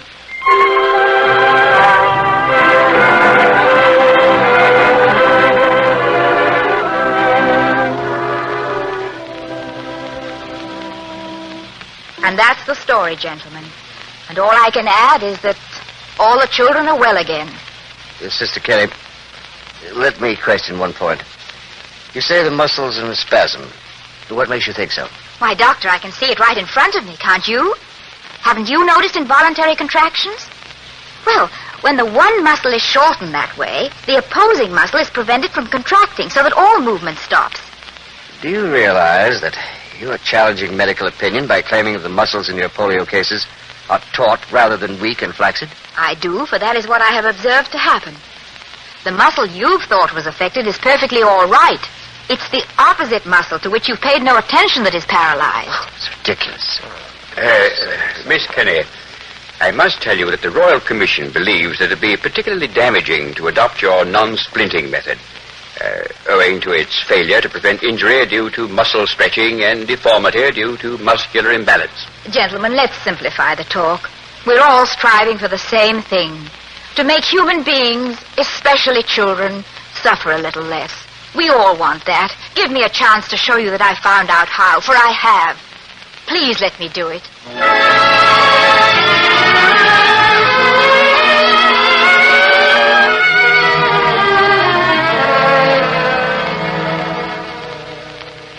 But the doctors held firm against her.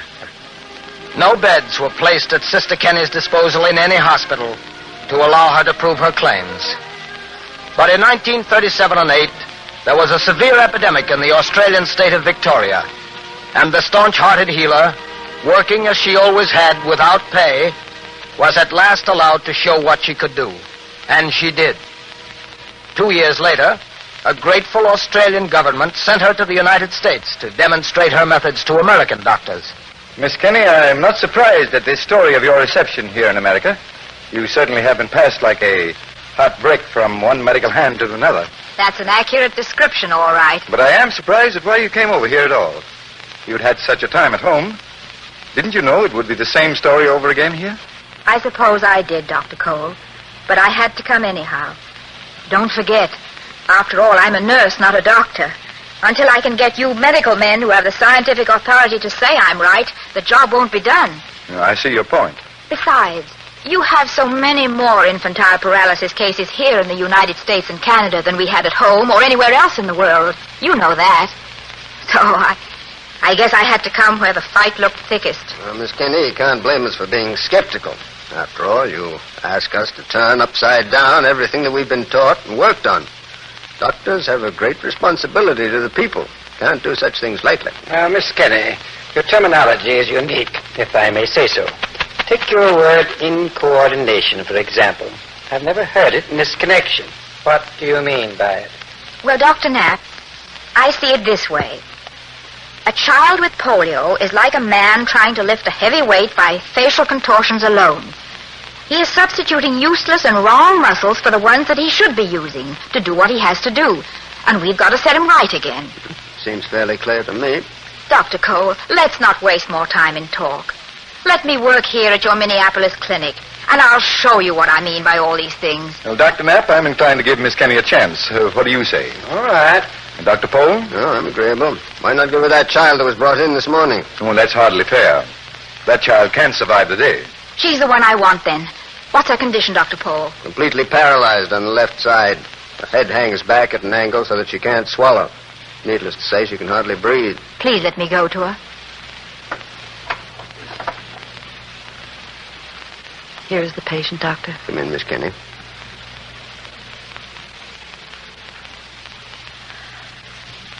That is all, Doctor. Well, what do you think? A bad case. The odds are 20 to 1 against us, I'd say. But if you'll let me, I'll go to work. Well, she's in your hands. What do you want the nurse to do? Get me boiling water and a laundry wringer. Then I need some old soft blankets, a pair of scissors, and some rubberized cloth. We'll have to change the packs every 15 minutes all day and night. Here, wait till I roll up my sleeves.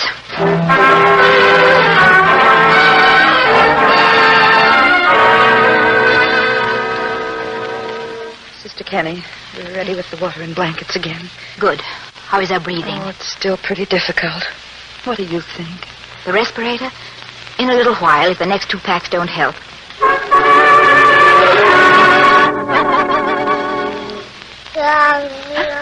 Listen, sister. Her vocal cords are loosening. Look, her neck is relaxing. Good. I'd say the odds are dropping.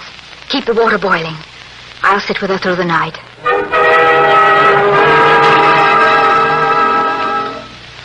Good morning, Sister Kenny. You've had a strenuous night, they tell me.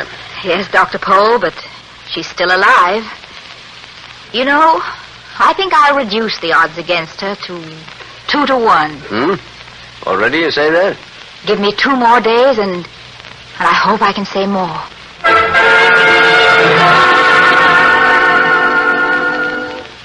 Sister Kenny, I've just come from that polio case you're at work on. It's astonishing what's happened. First, I'll bet you 20 to 1 that Rita will walk.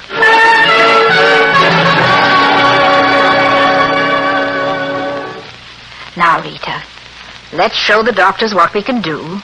Where shall we begin, sister? How about pectoralis major? Move it all by yourself. Pectoralis major. That's it, child. Now again. Amazing.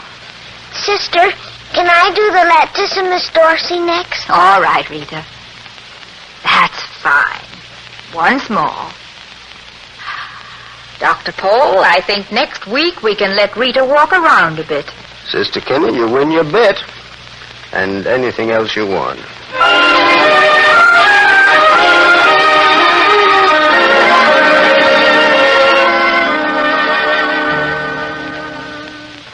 Sister Kenny has one other thing since that first case in America, and against odds almost as great. She won round after round against the dread disease. She won, too, the interest and finally the support of the medical profession. Don't misunderstand. This treatment of Sister Kenny's is not a cure. Much less, of course, is it a prevention. You can see that. But where the spinal cord cells are not themselves destroyed, this method minimizes the after effects and often makes possible a return to normal functioning. Miss Kenny has found symptoms and visible findings in this disease of which we had no idea. She has demonstrated a disease we did not know existed. All this scientific acclaim for work I've struggled so long to get accepted is naturally very welcome to me. But infantile paralysis is just as dreadful as ever. It still strikes whenever and wherever it will. The job is not yet over. It's barely begun. But now there is help. My 2 hands are rapidly being multiplied 1,000 times. And as surely as man has beaten back the other ravagers, this one will be forced to the wall. I'm glad to have played a part.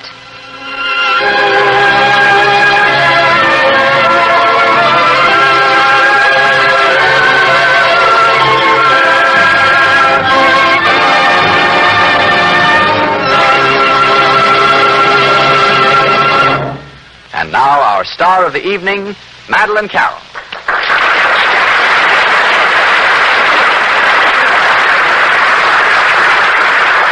Ladies and gentlemen, I know that you will join in my wish that the applause you have just given be transferred to the woman who rightfully deserves it. She is Sister Kenny, and it is my privilege to present her to you now, speaking to you from Minneapolis. I am particularly glad that my life work has been pictured tonight on the DuPont Cavalcade. Wilmington, Delaware, you know, was one of the first places I visited in America with the objective of establishing a clinic.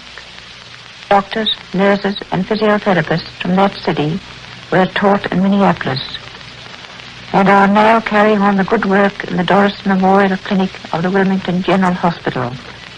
3 years ago, by Australian medical men, it was announced publicly that for the first time in the history of medicine, a satisfactory treatment had been evolved for infantile paralysis. 4 months later, at the request of this same group of doctors, I came to America to present this great discovery to your medical men.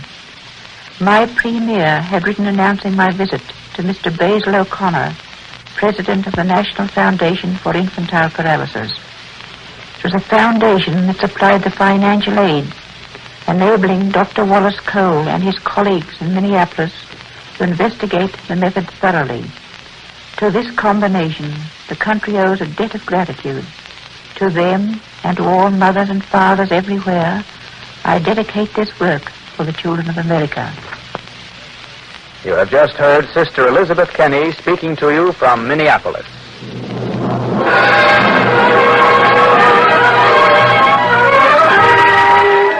Next week, ladies and gentlemen, on Monday, December 7th, Cavalcade will commemorate our first year of war with a special broadcast in which our star and narrator will be the poet of the American people, Carl Sandburg.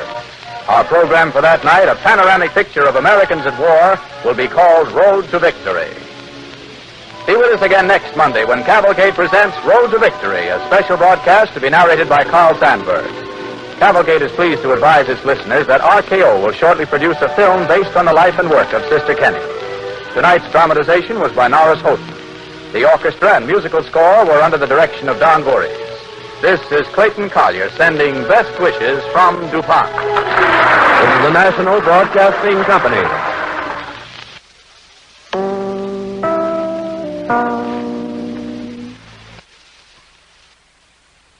Good morning, ladies and gentlemen. From the newsroom in New York, we're ready now to call in our correspondents all over the world with direct reports on latest developments. For a summary of all important news up to the moment, we take you first to the newsroom in Washington. A spectacular domestic tragedy has drawn the nation's attention from the war news this morning. More than 400 persons, the latest official count is 408, lost their lives early this morning in a fire that flashed through a Boston nightclub. More than 1,000 patrons, many of them celebrating yesterday's Holy Cross football victory over Boston College, were packed into the Coconut Grove when a rush of flame sent the panic-stricken mob toward fire exits. Some were literally thrown downstairs by the pressure of those behind them. Others leaped to safety from the roof of the club to the tops of parked automobiles. But hundreds were trapped and died, some by flame, others under the crushing force of terrified men and women.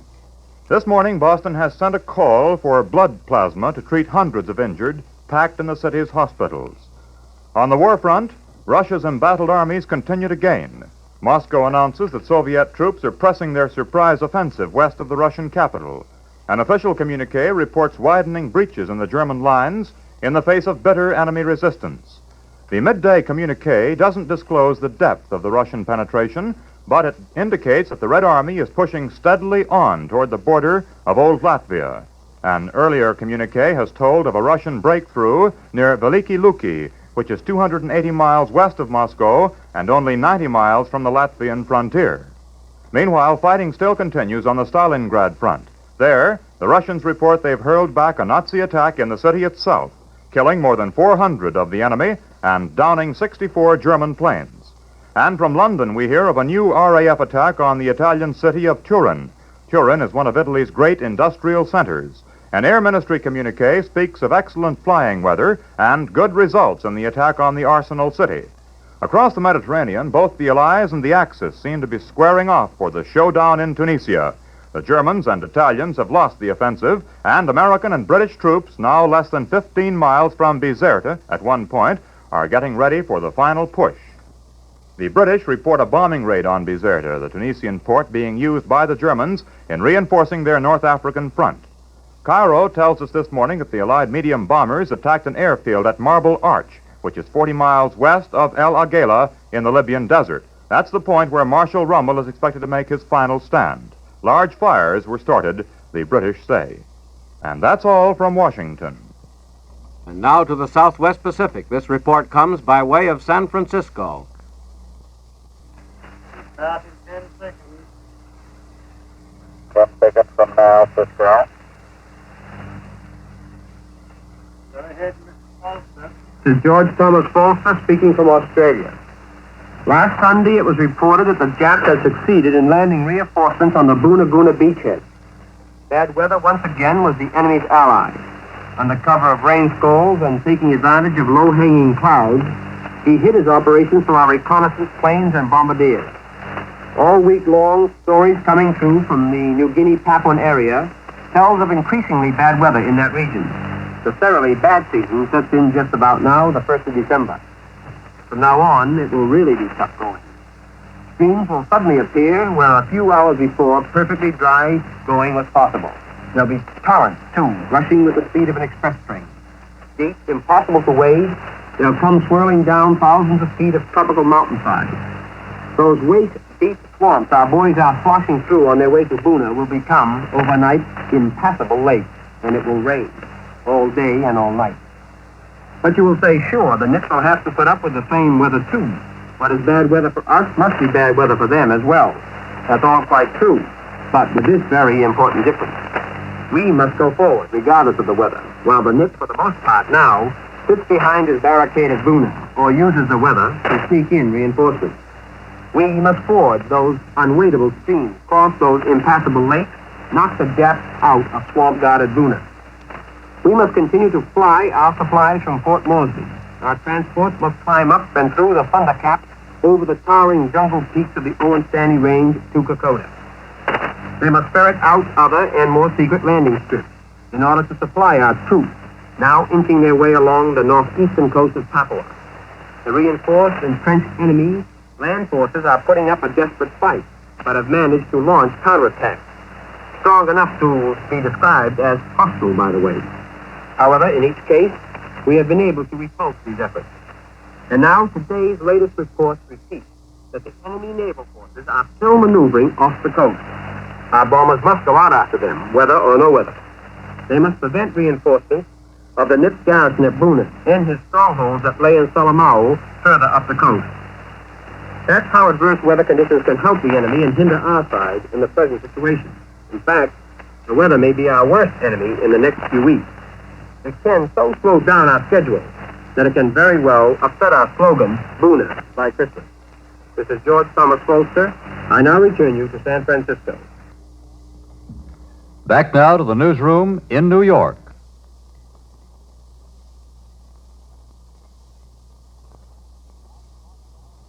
And now to Moscow and Robert Magadoff. The Red Army offensive on the Central Front is the third in the series of blows aiming to wrest the initiative from the enemy along the entire Soviet-German front. It is difficult to point where the Russians will strike next, but strike they will. What the Germans have had to deal with until now are only blossoms, said today's Red Star, and added, the cherries will ripen soon. This blossom time, which is 10 days old now, has brought death to almost 100,000 Axis troops and imprisonment to about two-thirds as many. And the Russian offensive at both Stalingrad and on the Central Front is continuing in full force, especially on the Central Front, where strong Soviet reinforcements are pouring into the 4 gaps that have been cut through the German lines with the aid of the giant Voroshilov tanks. Simultaneously, the Germans are experiencing great difficulties in bringing up their reserves because of the cutting of vital communications, including 3 railway lines. One of them, by the way, runs between Velikie Luki and Nevel, and it's here where the Red Army is closest to the Latvian border. Rzhev, that formidable German-held stronghold with its triple ring of fortifications, has now lost its last contact by rail with the German rear, but the Russians have yet to cut some highways before Rzhev is completely encircled. The Red Army made painstaking preparations for their offensive on the Central Front. Under the protection of most skillful camouflage, the Russians dug wide trenches right up to the German lines and emplaced their machine guns and cannon within a few yards of the German sentries. The guns hauled up from the rear were mounted on sledges, and the artillery horses trod noiselessly on the hoof pads. All these details, however, fail to give a complete picture of the situation at the battlefront. The Russian press deliberately withholds information so as not to allow any leak that might be useful to the enemy. The same holds true also for Stalingrad, where the Red Army is tightening its deadly ring around the Germans and Romanians who have been cut off completely and are receiving their food and ammunition only by air. Goodbye from Moscow. Now across the Atlantic for the latest developments in Britain. Go ahead, Edward Doyce in London. This is London. Sunday quiet reigns in North Africa, at least so far as any official announcement is concerned. But the scarcity of any reliable official news is interpreted to mean that great events are impending. That is what an official commentator broadcasting from Rome seemed to imply in a Sunday sermon to the Italian people.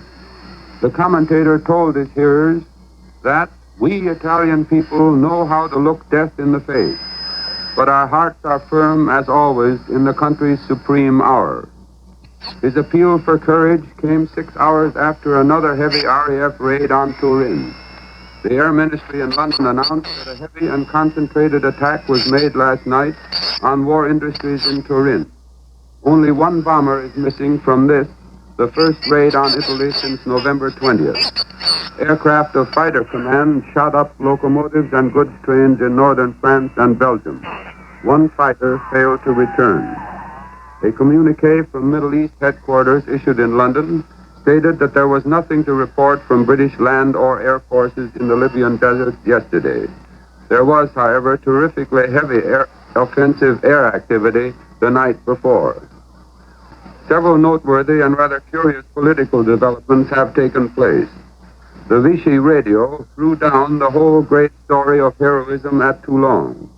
The official Vichy news agency stated that the reporter responsible for putting out the tale of heroic resistance of the naval commanders will be arrested for spreading false news. The story of admirals and captains going down to their doom with their ships is branded as completely untrue. So is the story of the great devastation and sabotage. In the whole fortified area of the naval base, the Vichy radio claimed, only 2 people were killed and 27 injured.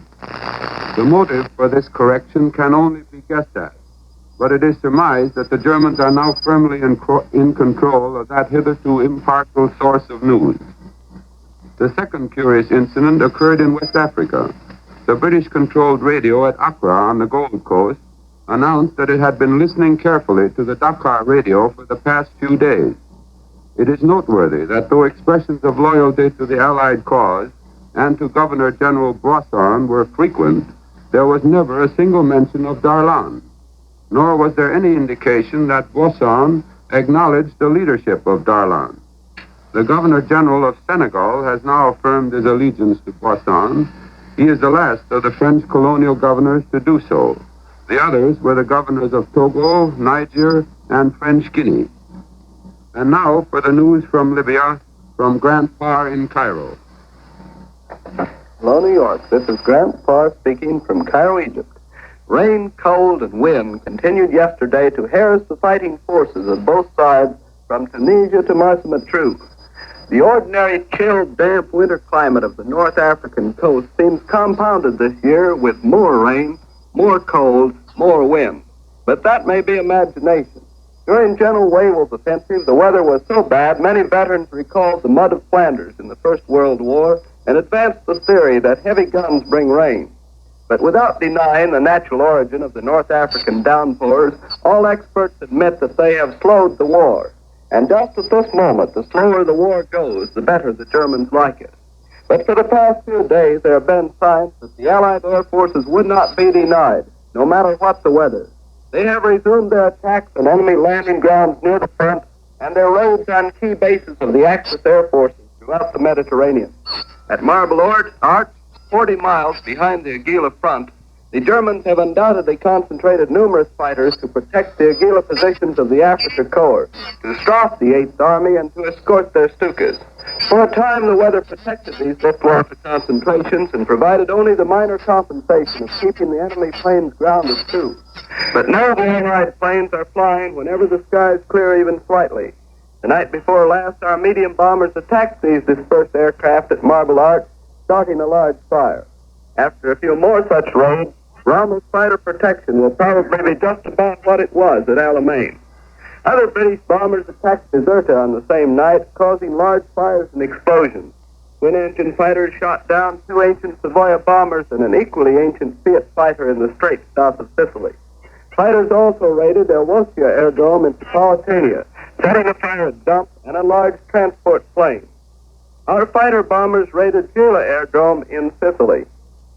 Air Chief Marshal Sir Arthur Tedder and Major General Louis Brereton are back in the Middle East after conferring in Northwest Africa with General Eisenhower and other important Allied officers there. It seems fair to assume that from now on there will be close liaison between the two commands. The Middle East air chiefs were, of course, flown to and from the conference, which lasted 2 days.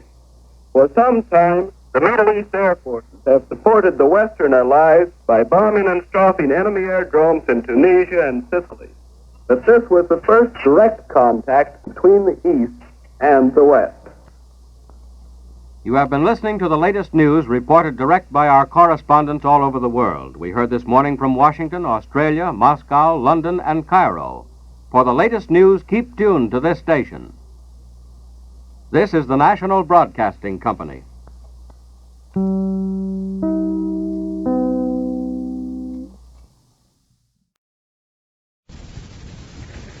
Presenting Hop Harrigan, America's ace of the airways.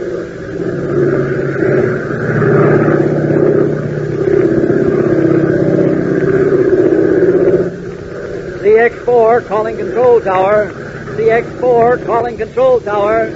Standing by. Control tower back to CX-4. Wind southeast, ceiling 1200. All clear. Okay, this is Hop Harrigan coming in.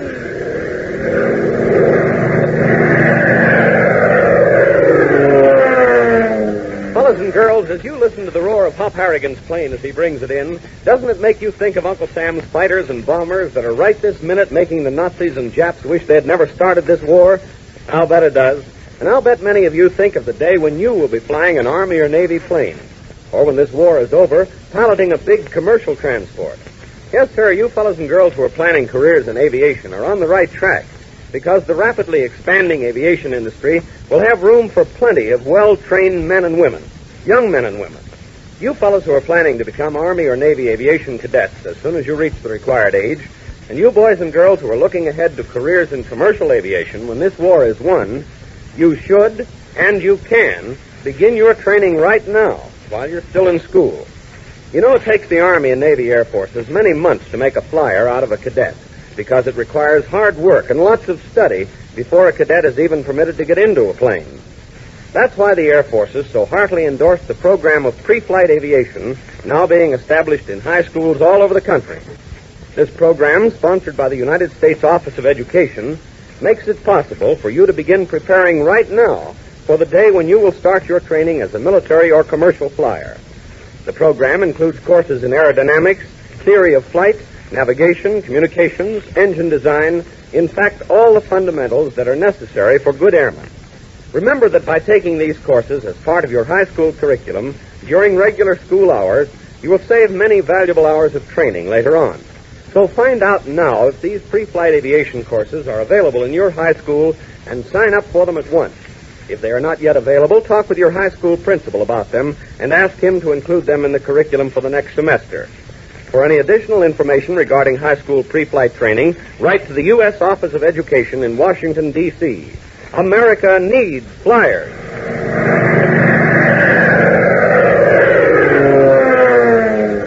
And now to our story. Forced down over the icy wastes near Murmansk, Russia, Hop, Harrigan, and Tank Tinker were rescued by a band of Soviet guerrilla fighters, led by a young woman commander, Captain Kirov. Miles behind the German front lines, this courageous, poorly equipped little army was faced with the prospect of attacking a German panzer division, armed with what the Russians described as mystery tanks, noiseless, lumbering monsters that nothing could stop. Joining forces with their Russian allies, Hop and Tank took part in the battle, and there Hop made the important discovery that turned the Russian retreat into a charge. For he learned that the Nazis, desperately short on materiel, had used the white snow peaks as a movie screen and were projecting pictures of tanks to frighten off the Russian attackers. In the charge that followed, Captain Kirov was wounded and asked Hop to assume command. Driving irresistibly forward in motor-driven sleds, the brave little guerrilla band threw the Nazis into retreat. But then, when victory seemed certain, the sky became black with Heinkel bombers, hundreds of them, diving down on the Russian patriots. Listen. They're beginning to bomb. It's murder, Hop. We've got to save those troops, Tank. My people, they will be slaughtered. Now, take it easy, Captain Kirov. Say, look, I've got an idea. Yeah, Hop, what? We ain't got no Ack guns. We ain't got no planes. So what's the idea? We've got to order our troops to get as close to the Nazis as they can. Almost join forces. And that's a brainstorm you got, while them Heinkels is ripping the Russians to shreds. You are right, Comrade Harrigan. It is our only chance. What? Are you crazy, too? No, she's not crazy, Tank. If we get close enough to the Nazis, their planes won't be able to bomb us without killing their own men. And they won't do that. I don't know. It don't make sense to me. Here, come on, Tank. Those planes are circling lower. Start up the motor. We've got to tell the men. You're a bit babbling around in this sled. Charge! Charge! In Russian it is Pirot. Pirot. Pirot! Pirot! Listen, Hop. We can get to that there hill on the left. I think maybe our guys will be able to see us. That's a swell idea, Tank. Let's go. Pirot! Pirot!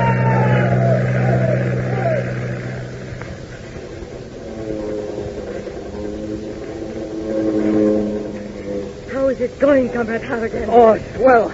It's almost bayonet against bayonet now. The Heinkels are still bombing. Oh, no, they ain't. Look at Hop. They can't drop no more eggs. They're all mixed up. They don't know who's German and who's Russian. Captain Kirov, how far is the nearest Nazi base for Heinkel bombers? Below Talam, 350 miles from here. Good.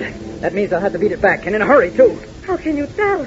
Those planes are Heinkel 111. Yeah, they got a service range with bombs of 750 miles. Now, if they got to travel 350 to get here and 350 more to get back, then all the cruising they can do is put guns. You are right. There they go. Yep. They must be sore as blazes.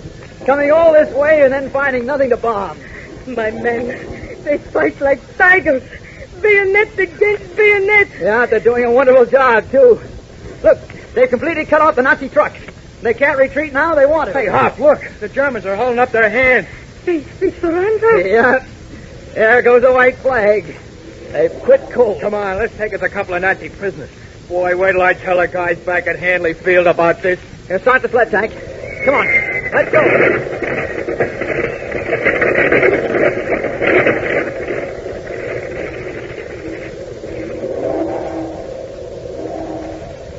Gosh, Hop. Look at all them Germans lined up waiting to surrender. Hey, that guy there, Hop, the one with the broken eyeglasses, he looks like the big shot. Broken eyeglasses? That's a monocle, Tank. Oh. Here he comes now. Here is your commander, peasant. Captain Kirov is right here. On behalf of my men and myself, I demand treatment worthy of a German soldier. That is a strange request. This is a girl? Are you commander of these Russians? Yes, I am. I refuse to surrender to a woman. I might point out that the choice is not yours at the moment. Cattle. Russian cattle. Careful, Nazi.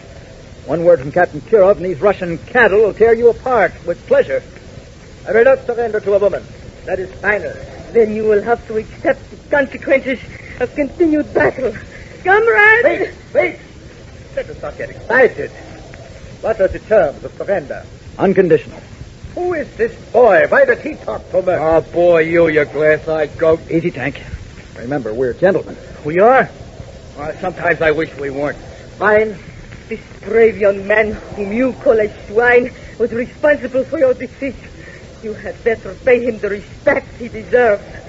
Before this war is over, you will meet many like him, and it will not be pleasant for you. Yeah, put that in your pipe and smoke it, pickle puss. All right, Tank, that's enough. The terms of surrender are, as Comrade Harrigan stated, unconditional. You will turn over all arms and ammunition, and order your men to form in double files. We will march them to Murmansk.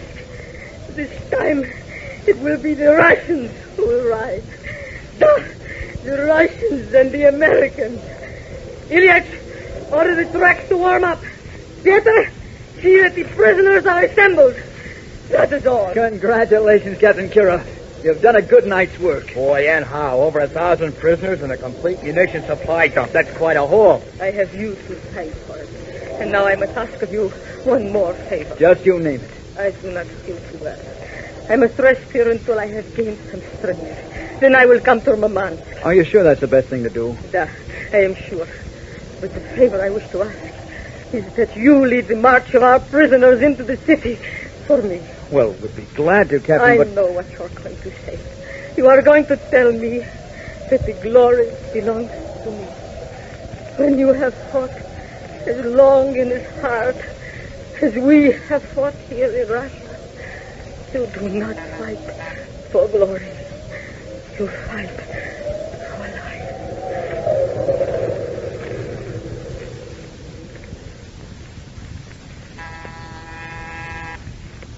Oh, yes? 2 Americans to see you, Mr. Lockridge.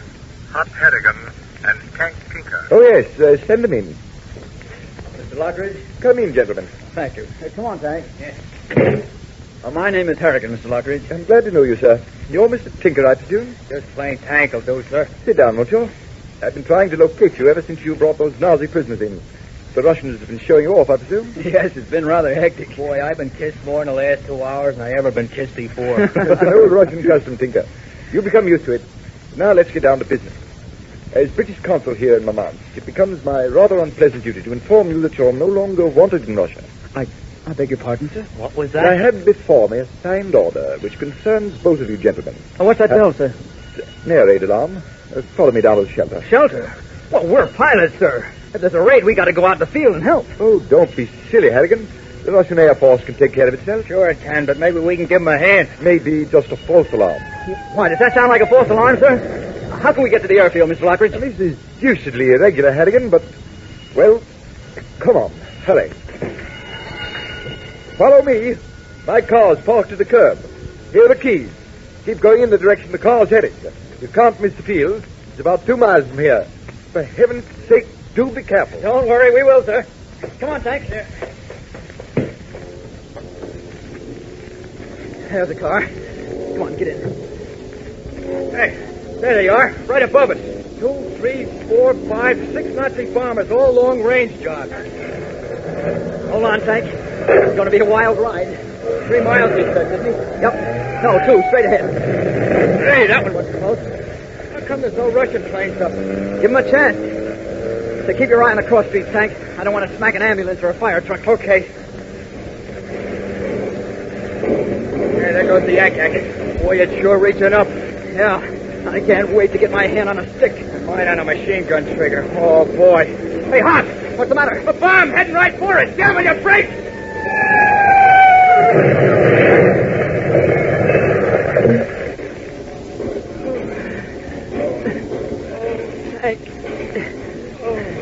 Tank. You all right? Tank, it's me. Hop. What's that? Her dead, aren't you? Hey, Tank. Tank, talk to me. Say something. Oh. Tank. Tank.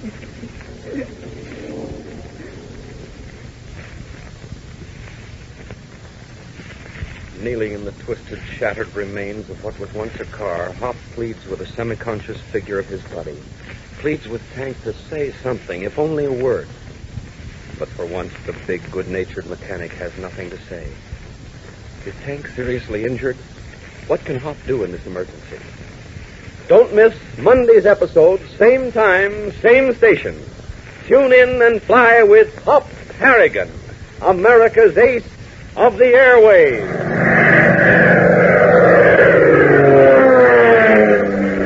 Fellas and girls, start now to prepare for a career in aviation, either as an Army or Navy flyer, or in commercial aviation. Remember that the Air Forces need young flyers to help win this war, and that by taking the pre-flight aviation courses now available in high schools, you can save many valuable hours of training when you become old enough to join. This pre-flight training in high school will be valuable, too, even if you never get to fly one of Uncle Sam's swift pursuit ships or bombers, because it will fit you for finding a place in the rapidly expanding field of commercial aviation. Don't waste any time. Find out when you go to school Monday morning if aviation courses are available. If they have not yet been established in your school, talk with your principal about them and ask him to arrange to include them in the curriculum for next semester. Now, for any information pertaining to pre-flight education in high school, write to the United States Office of Education in Washington, D.C. Remember, America needs flyers. CX-4 to control tower. CX-4 to control tower. Standing by. Control tower to CX-4. All clear. Okay, this is Hop Harrigan taking off. See you next week. Same time, same station.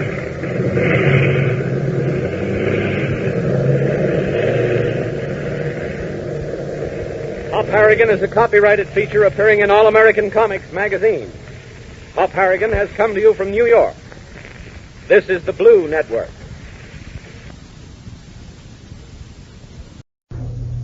Faster than a speeding bullet. More powerful than a locomotive. Able to leap tall buildings at a single bound. Look! Up in the sky! It's a bird! It's a plane! It's Superman! Yes, it's Superman, strange visitor from another world, who came to Earth with powers and abilities far beyond those of mortal men. Superman, who can change the course of mighty rivers, bend steel in his bare hands, and who, disguised as Clark Kent, mild-mannered reporter for a great metropolitan newspaper, fights a never-ending battle for truth, justice, and the American way. But before we join Superman, here is an important message. Fellows and girls, somewhere in the Solomon Islands, there are a lot of big, tough fighting Marines. And they're carrying guns that you may have helped to buy for them. That is, if you've been buying your share of war-saving stamps for victory. You see, every single dime you exchange for a war-saving stamp helps to buy the guns and bullets, the planes and bombs, the ships and the shells that are going to lick the Nazis and the Japs. Now, we know that all red-blooded Americans can't actually wear Uncle Sam's uniform. Because some of us are too young or too old to join the Army or Navy. But there is one big important way we can help. We can buy war-saving stamps and bonds. We can lend our money to Uncle Sam and put weapons into the hands of American fighting men. Why, do you know that your dime spent for a war stamp is the same dime used to buy 5 .45 caliber bullets? I guess you know, too, and the Japs and the Nazis certainly do, what a soldier or sailor or Marine can do with 5 bullets. And speaking of sailors, you might be interested to learn that every time you buy 5 war stamps, that same 50 cents buys enough fuel oil to carry a destroyer a full mile closer to its objective. Now, that makes buying war stamps pretty exciting, doesn't it? So look, let's make a promise to ourselves right now. Let's promise to buy war-saving stamps every week regularly. And you can help even more than that. You can get your friends and your mother and your father and all the people that you know to buy war stamps and bonds and buy them regularly. And they'll want to help, too, when you explain to them how important it is for every single one of us to do our share to help our brothers and our friends in uniform. Our boys are going to win this war, and we have simply got to help them. So remember this. It's a good slogan. Every time you've got a dime, buy a war savings stamp. And now, the adventures of Superman. Superman, in the guise of Clark Kent and his companions in adventure, are now trying to solve the most baffling riddle of their career. As we know, 9 of 10 plaster cast statues were broken by a mysterious marauder who dressed himself in all sorts of queer costumes. A clown suit, a pirate's costume, even a Mickey Mouse outfit. Kent himself broke the 10th statue and discovered a tiny metal box embedded in the plaster. The box contained a valuable formula. Kent and Jimmy Olsen took the formula to police headquarters, where it was learned that the mathematical equations represented the secret of a new and revolutionary explosive, which had been stolen from Professor Palmer Graves, the scientist. The police chemist telephoned the professor at his home, and while talking to the aged scientist, suddenly heard him cry out in fear. And then the phone went dead. Listen. Hello. Hello. The line's dead. What is it, Doc? Well, something's happened to Professor Graves, Kent. What do you mean, sir? Well, as I was talking to him, I suddenly heard him cry out. I think he said, "Stay away from me, stay away." Then the phone went dead. What? Come on. Where to? Upstairs to Captain Callahan's office. We've got to get the boys down to the professor's place at once. Yes, you're right. But will they be in time? How far is the professor from here? Oh, his address is, now let me see, 623 West 18th Street. Uh-huh. The boys may just be able to make it. Come on, up these stairs.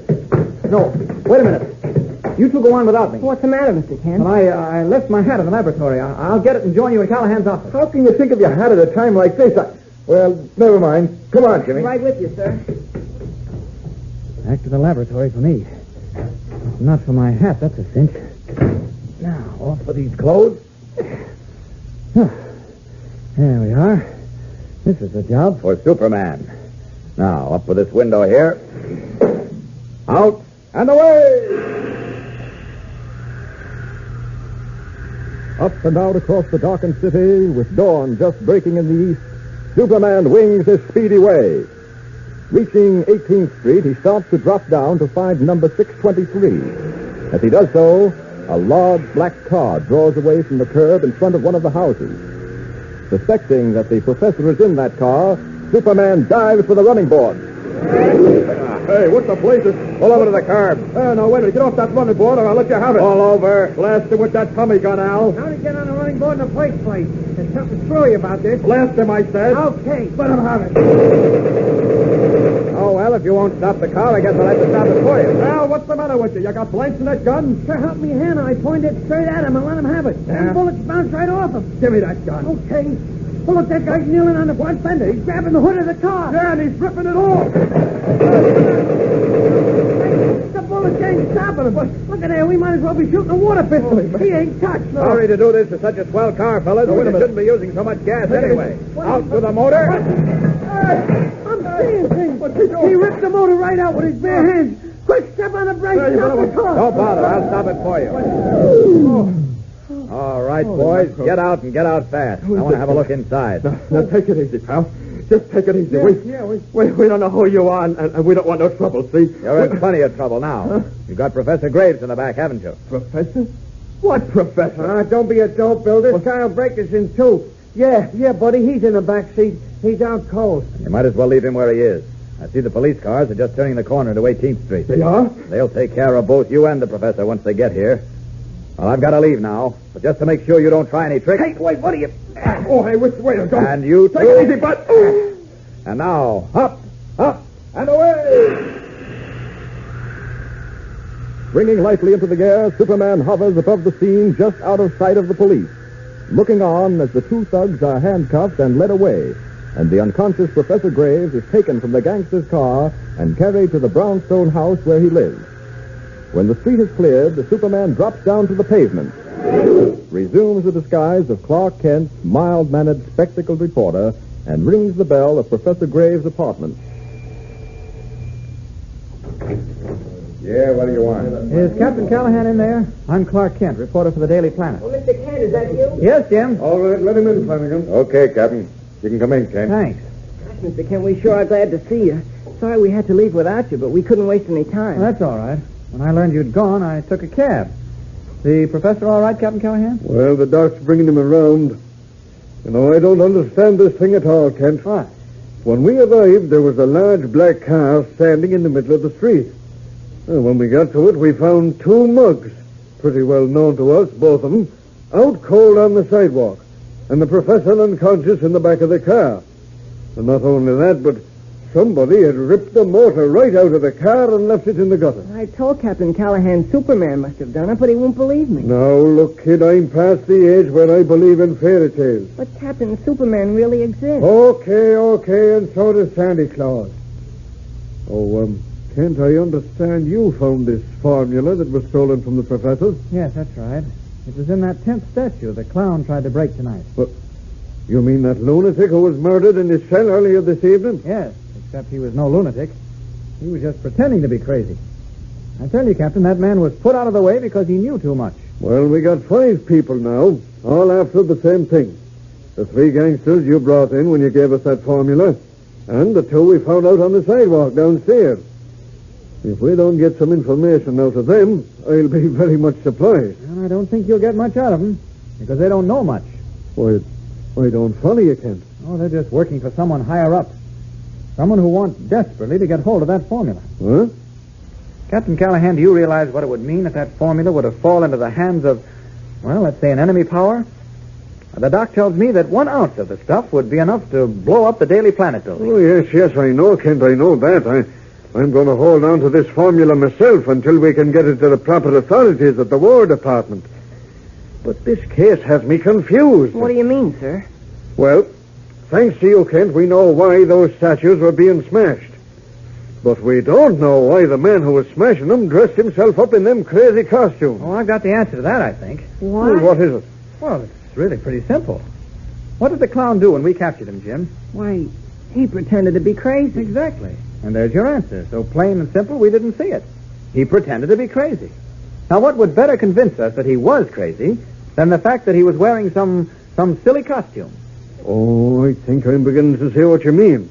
Whoever engineered this whole mystery made him wear them costumes so that in case he was caught, he could go right into his lunatic act and really be convincing in those costumes. My heavens, you must be right, Kent. There can't be any other explanation. It's the only possible answer. Gee, Mr. Kent, look. There's 2 cops coming out of the professor's room, carrying a stretcher made out of a blanket. Would you mind stepping aside, please? Oh, what's this, Jones? The nurse that was with the professor when he was attacked, sir.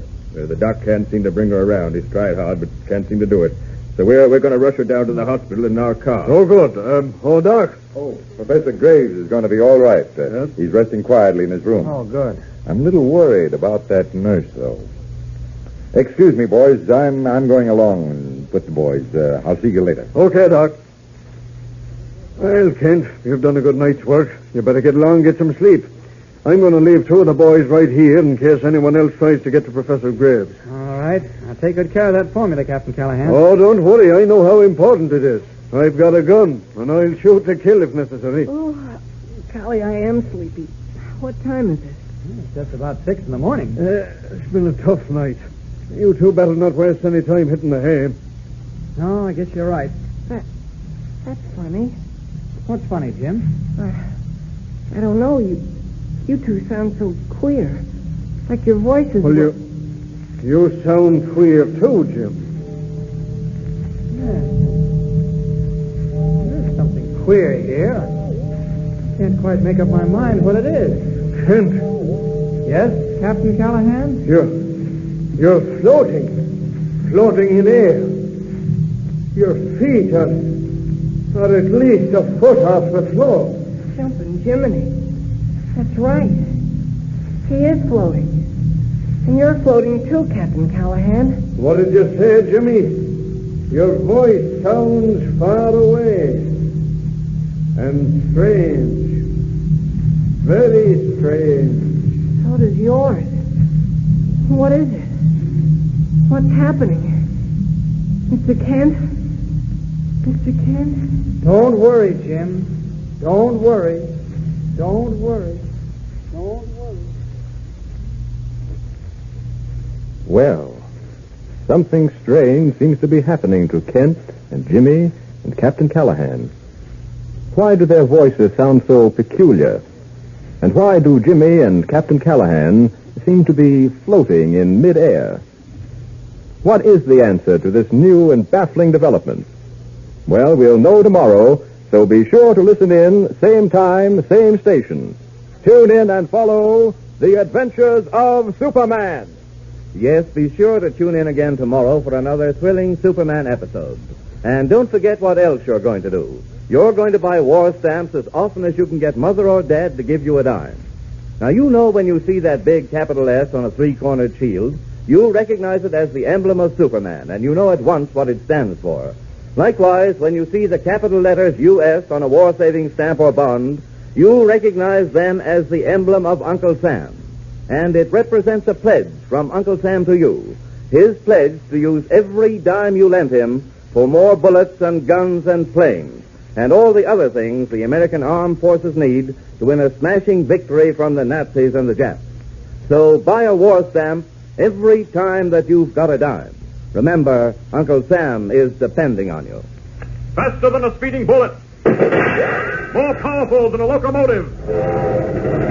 Able to leap tall buildings at a single bound. Look, up in the sky. It's a bird. It's a plane. It's Superman.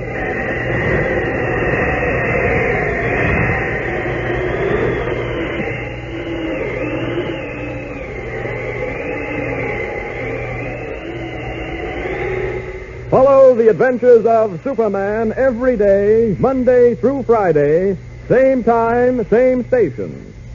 Superman is directed by George Lothar and is a copyrighted feature appearing in Action Comics magazine.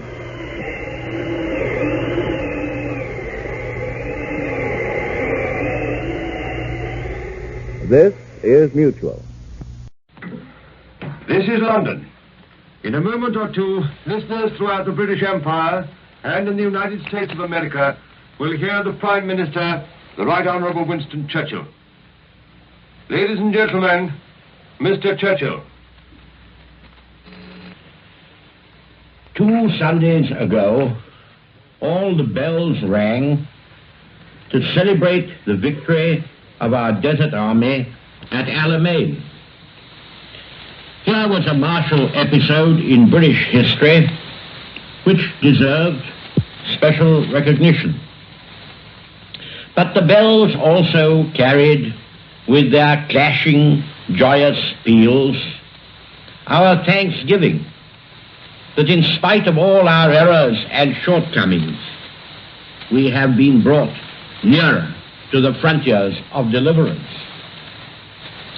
We have not reached those frontiers yet, but we are becoming ever more entitled to be sure that the awful perils which might well have blotted out our life and all that we have and cherish will be surmounted, and that we shall be preserved for further service in the vanguard of mankind. We have to look back along the path we have trodden these last 3 years of toil and strife to value properly all that we have escaped and all we have achieved. No mood of boastfulness, of vainglory, of overconfidence must cloud our minds. But I think we have a right, which history will endorse, to feel that we had the honor to play a part in saving the freedom and the future of the world. That wonderful association of states and races spread all over the globe, called the British Empire, or British Commonwealth, if you will. I do not quarrel about it. And above all, our small island stood in the gap, alone in the deadly hour. Here we stood, firm though all was drifting. Throughout the British Empire, no one faltered. All around was very dark. Here we kept the light burning which now spreads broadly over the vast array of the United Nations. That is why it was right to ring out the bells and to lift our heads for a moment in gratitude and in relief before we turn again to the grim and probably long ordeals which lie before us and to the exacting tasks upon which we are engaged. World News Today, brought to you by Continental Radio and Television Corporation, makers of Admiral Radio, America's smart set. By shortwave broadcast direct from world capitals as well as the leading news centers of our own country, CBS correspondents are waiting to bring you a complete report from the world's political and battlefront. But first, here's John Daly with a summary of headline news as received in New York. It is clear now that the Russians look for more than the lifting of the siege of Stalingrad. They're out to smash the German armies. Today's noon communique from Moscow announced that the surprise offensive of the Red Army on the Central Front west of Moscow widened breaches gouged out of the German lines and continued its advance against stubborn resistance. How deep the penetration is was not stated in the noon communique, but a special communique issued earlier announced a breakthrough which isolated Velika Luki, 280 miles west of Moscow and only 90 miles from the old Latvian frontier. The statistics of the damage done to the Germans on the Central Front indicate that the successes before Stalingrad are being repeated. According to the Russians, 300 populated places have been recaptured on a breakthrough 20 miles wide. 10,000 Germans have been killed and 5 Nazi divisions routed. Perhaps even more important, 2 vital German supply lines in the area have been cut. One is the east-west rail line running from Moscow to Riga, the other a branch railroad running southwest from Velika Luki to the town of Nevel. The fighting west of Moscow demonstrates beyond all doubt that the Red Army is strong enough to sustain a winter offensive. The Nazis long ago built a powerful line of fortifications west of Moscow, fortifications that were constructed by Fritz Stott, who built the Siegfried Line to protect the French-German border. And it's these fortifications that the Russians have cracked. Meanwhile, at Stalingrad, the Russians continue to advance northwest and southwest of the city. Although the noon communique gave little detail, it did say that in the past 24 hours, another 2,300 Nazis were killed on 2 sectors northwest of Stalingrad, and 64 Axis planes were shot down. Later in the program, Larry Lasser, CBS correspondent, who has just come home from Moscow, will give his first uncensored report of our Russian allies. On the other fronts in the west, an Allied communique has announced the occupation of Jadeda, a rail center 12 miles northwest of Tunis City in Tunisia, and says that operations are proceeding satisfactorily elsewhere. And now for a first-hand report of the Tunisian fighting, Admiral Radio takes you to CBS Algiers, Charles Collingwood reporting. It will be 1832 GMT. I'll give you that check, which is coming up now. This is CBS in North Africa, time checking for CBS in New York. 1832 coming up in 10 seconds. Time checking very well. In 5 seconds, 4, 3, 2, 1, what? 55 now. That was 1832 GMT. I'll be going ahead in a minute and a half. Oh, thanks. Come on, New York. You have just heard Charles Collingwood, the CBS correspondent in Algiers, checking through with our offices here in New York, and you heard his report saying that we would hear from him in a minute and a half by our clocks. Until that time, we can give you some more news of the activity in North Africa. Although the reports from Libya say that there is no land activity and little air activity, the slim details that we do have of the fighting indicate that the Allied forces in Libya and in Tunisia are working together, and that the air forces are going ahead of the land forces acting as artillery, softening up the German spots and hammering at their supply lines. It's very much the type of action which preceded the British Eighth Army's great offensive at El Alamein, which crushed, as you know, Rommel's Africa Corps. An earlier report from the CBS correspondent in Cairo said that the leaders of the 2 Allied forces in Africa, the forces in Libya and Tunisia, have conferred recently at General Eisenhower's headquarters, indicating that the 2 forces are working very closely together. And now we will make another attempt to get the report of Charles Collingwood direct from Tunisia. For that first-hand report of the Tunisian fighting that is going on at land perhaps heavier than we know, CBS Algiers is called in. Charles Collingwood reports.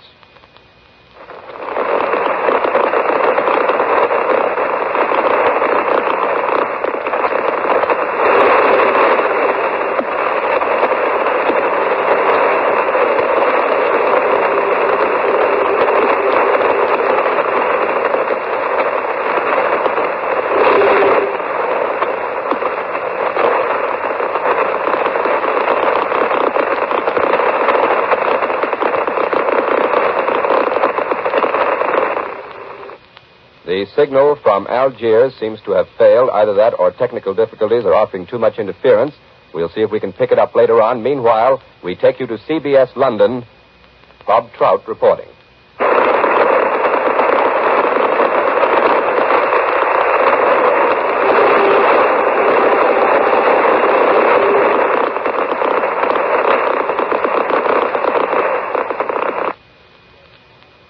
This is CBS in New York calling CBS in London. Go ahead, Bob Trout.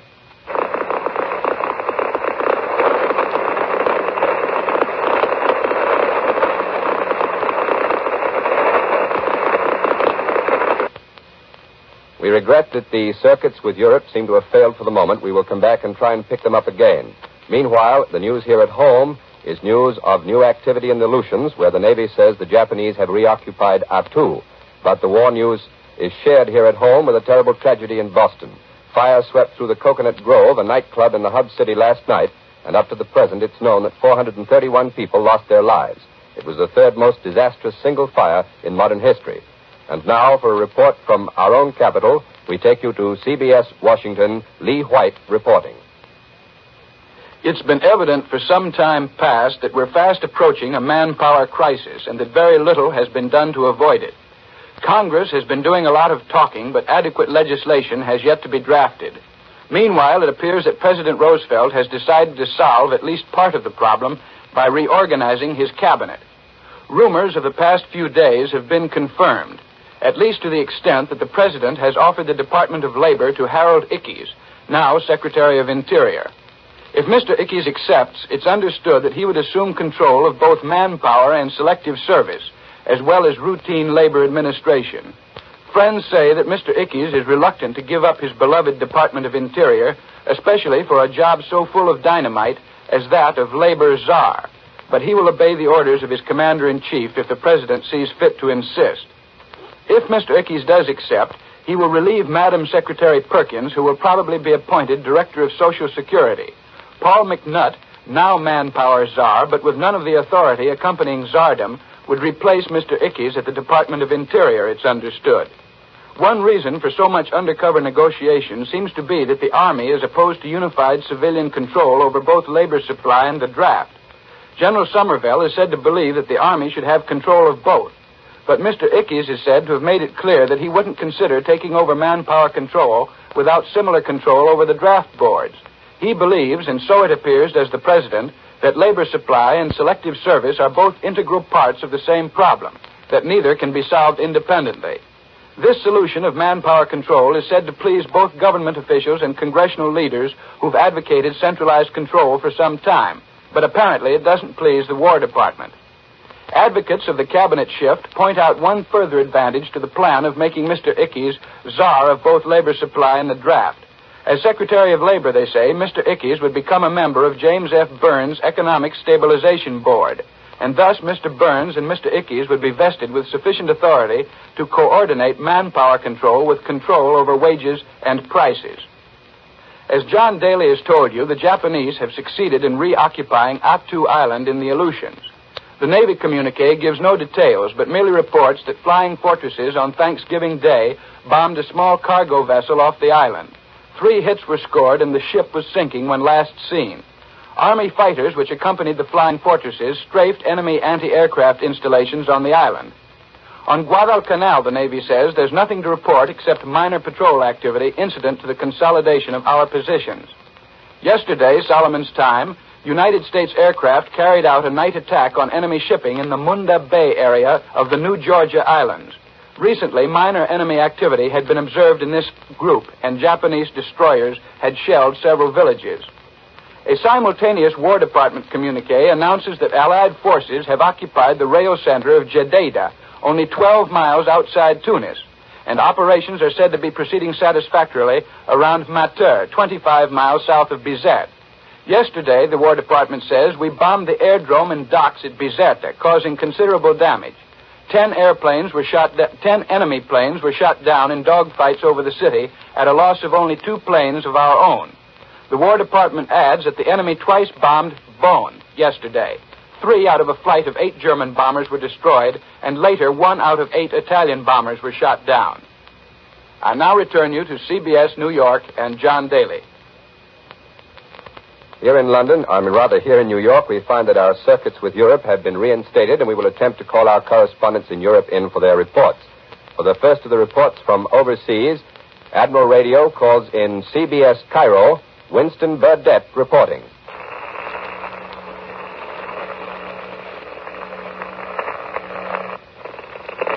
This is Mr. Morrison speaking from Cairo. This is a beautiful season in Egypt, the best time of the year. The weather is like mid-spring at home. In every backyard, rusty chrysanthemums and poinsettias are in bloom. The Army has gone into winter uniform and has acquired that comfortable feeling of superiority that comes with a new suit. We have just had a great victory in battle, and they're beginning to hand the medals around. The brass hats get to be commanders of the bar, and the aviators put up the Distinguished Flying Cross. And now and then somebody back in England or New Zealand gets a package with a Victoria Cross in it to remind them of an unlucky relative. Did you ever see a fellow win a medal? I saw Lance Corporal Baker win a medal. I know Baker better than I know a lot of friends back home, but I have to stop and think to remember that his name is Bert.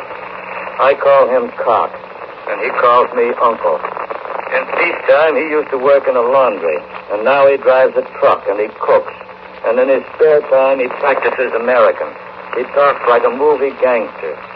He drove his truck into a mess of German mortars one day near Mercier-Matru, and people were getting hurt all around. And the mortars were blasting impersonally at Baker, and Baker was using horrible language at the mortars, while he moved his truck into position to shield the removal of a badly wounded Scots captain, who was very bloody, and who probably is dead by now. And Baker got blood on his soldier suit, and he was gentle as a girl with the wounded officer. And all the time, the language he was using was not fit for a dying man to hear.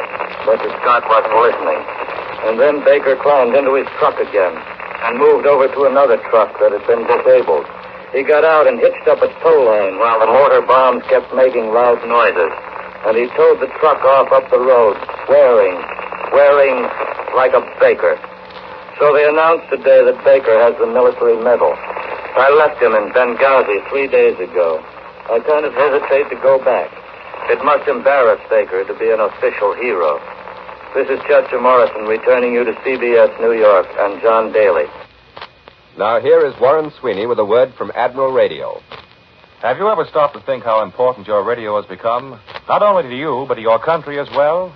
This is a total war. We are all in it, every man, woman, and child.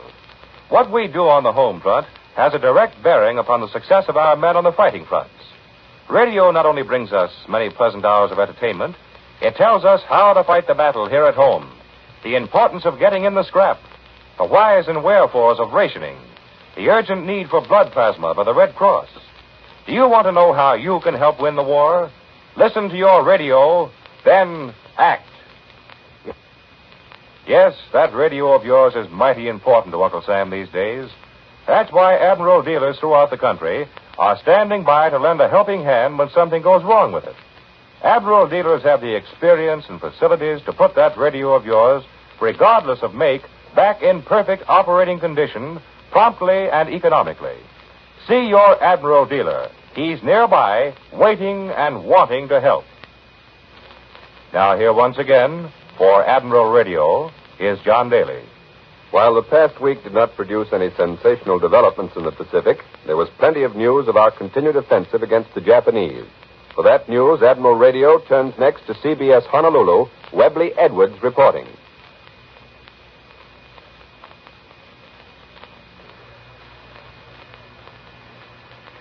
With the first anniversary of Pearl Harbor at hand, America can take new pride in her Navy as a result of the Pacific Fleet's recent major victory in the Solomons.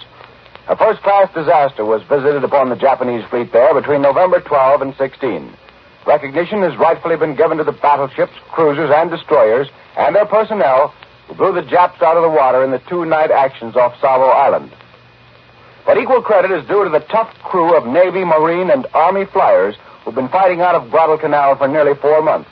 It was the ceaseless efforts of these lads who've made it possible for our forces to retake Guadalcanal with its important airfield and to hold it against everything the Japs could throw at them. The success of their stubborn defense of our vital toehold on the road to Tokyo made our great sea victory possible. Now, the spearhead of this crew has been Lieutenant Harold Swede Larson of Birmingham, Alabama, and his pilots of Torpedo Squadron 8. He has just returned from the Solomons, where he and his men took part in every action within range of Guadalcanal since last August. He's right here beside me. Lieutenant Larson, I thought Torpedo Squadron 8 was wiped out in the attack on enemy carriers in the Battle of Midway. No, not all of us. Lieutenant Commander John Waldron, who raised us all from pups, and who we all admire greatly, went in with 15 planes in that attack. The only survivor was George Gay. We also had 6 planes operating from Midway Islands, led by Lieutenant Langdon Fieberling. They made a torpedo attack in the same action and were all lost except one plane. Our detachment, held in reserve, was later reinforced and embarked in a carrier and sent to the Solomons. We supported the attack and occupation of the Guadalcanal-Tulagi area August 7th and 8th, and were in the carrier action against the Japs August 24th.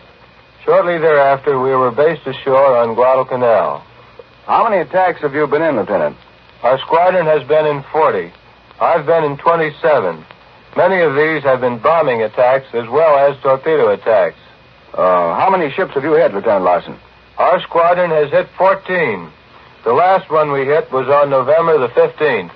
Well, that was after the 2 night ship battles all around Savo Island, then. Yes, the remnants of the Jap forces were then scattered up and down the groove and trying to escape to the north. Our job was to go out and pick off the stragglers. We hit a Congo-class battleship and a transport. Some days at Guadalcanal, we didn't fly. Other days, we made as many as 8 attacks. I'd like to introduce my executive officer, Lieutenant Bruce Harwood, a very capable pilot and admirably suited to the tough flying conditions we faced at Guadalcanal. Where's your hometown, Lieutenant Harwood? Claremont, California. My wife's in Coronado. Now, what about these flying conditions Lieutenant Larson mentioned? They're not so bad. Just the usual tropical weather, lots of rain and no visibility. Plenty of mud, about half the flies and mosquitoes in the whole world. We had a lot of fun out of it. It was a pleasure to be there and to operate daily so close to the enemy. Incidentally, our gang operated out of Guadalcanal longer than any other outfit. There was almost continuous bombing and shelling, but our pilots held up in great shape. The flight crews also did a grand job. Isn't that right, Swede? They certainly rate a lot of credit. So do the engineering and ordnance crews. They're the boys you don't hear much about, but we couldn't have operated without their excellent work. Right now, a few of us are having a short breathing spell and a chance to say hello to a few people. And then we're going back to take another crack at the Japs. And that's the word from a man who has just been in the thick of the Pacific fighting, cracking the Japs. Lieutenant Harold Swede Larson. With him, his executive officer in Navy Torpedo Squadron 8, Lieutenant Bruce Harwood. All kinds of good luck to you. This is Webley Edwards at Pearl Harbor. And now here he is with his own story of the astounding Russians, Larry LeSueur. The great Russian offensive, which Premier Stalin originally planned to drive the Germans out of Russia this year, is now taking place. But it's taking place later in the year than Stalin planned. Last May 1st, you remember, he ordered the Red Army to push the invaders out of Russia in 1942. At that time, he was thinking in terms of a United Nations second front in Europe this year. But a lot of unexpected things happened last summer while I was in Russia. The Russians had become overconfident. They didn't expect the great German surge across the Don. And Great Britain did not expect the early German advance in Egypt last July. America did not count on the German submarine and air force strength to sink so many ships.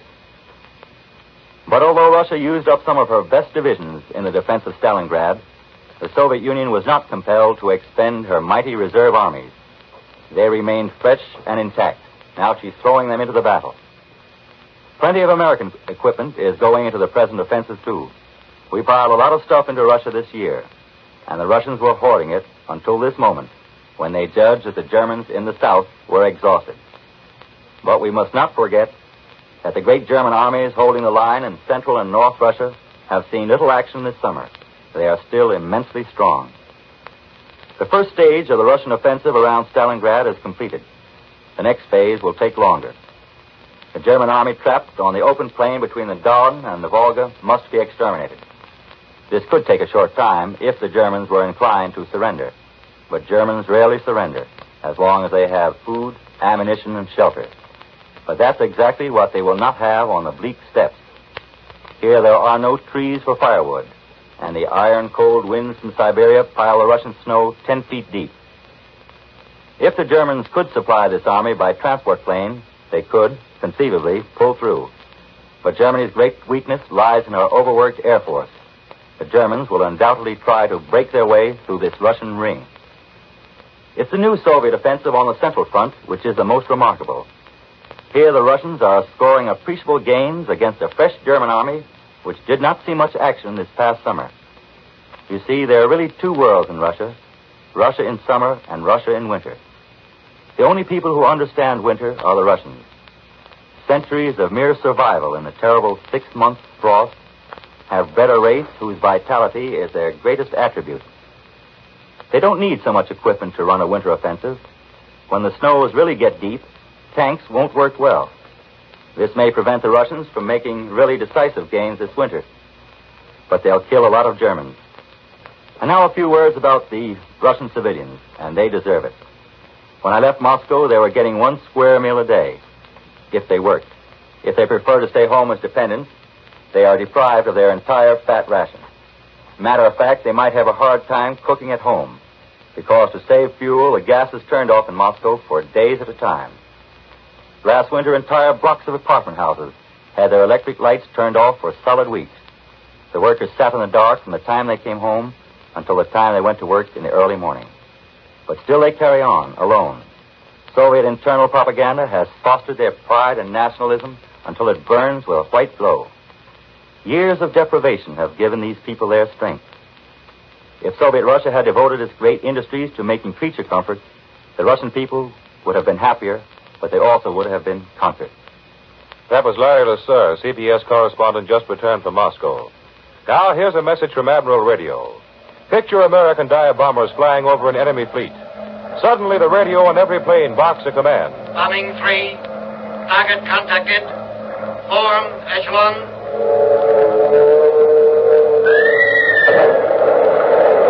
One by one, the planes peel off, dive, release bombs, and another Jap cruiser heads for Davy Jones' locker. Today, Admiral Assembly Lines are building the radio equipment which makes such coordinated actions possible. Equipment that gets the message through regardless of altitude, below zero temperatures, the crushing speeds of dive bombings. Every owner of an Admiral radio has proof in his own home of Admiral dependability. Dependability that made Admiral in peacetime the world's largest manufacturer of radio phonograph combinations with automatic record changes. When victory is ours, look again to Admiral for the finest in radio entertainment. To Admiral for America's smart set. World News Today is brought to you each Sunday at this hour by Continental Radio and Television Corporation, makers of Admiral Radio, America's smart set. Be sure to listen next Sunday when Admiral will again give you World News Today by shortwave, direct from the leading news centers of the world. In spite of what you may have heard or read, this country is critically short of rubber. That, not a shortage of gasoline, is the reason for gasoline rationing. So when rationing starts Tuesday, obey the spirit as well as the letter of the law. To do so is to help your country. Always share your car and go twice as far. This is the Columbia Broadcasting System. The WBBM Air Theater, Wrigley Building, Chicago. Well, hello. Come right in. Oh, George, we've got company.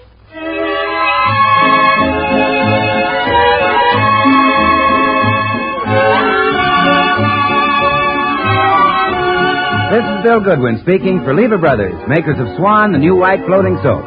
Well, it's Tuesday night again, and that means another pleasant visit with George Burns and Gracie Allen and Paul Whiteman and his music. And now meet the people who live in the Burns house, George and Gracie.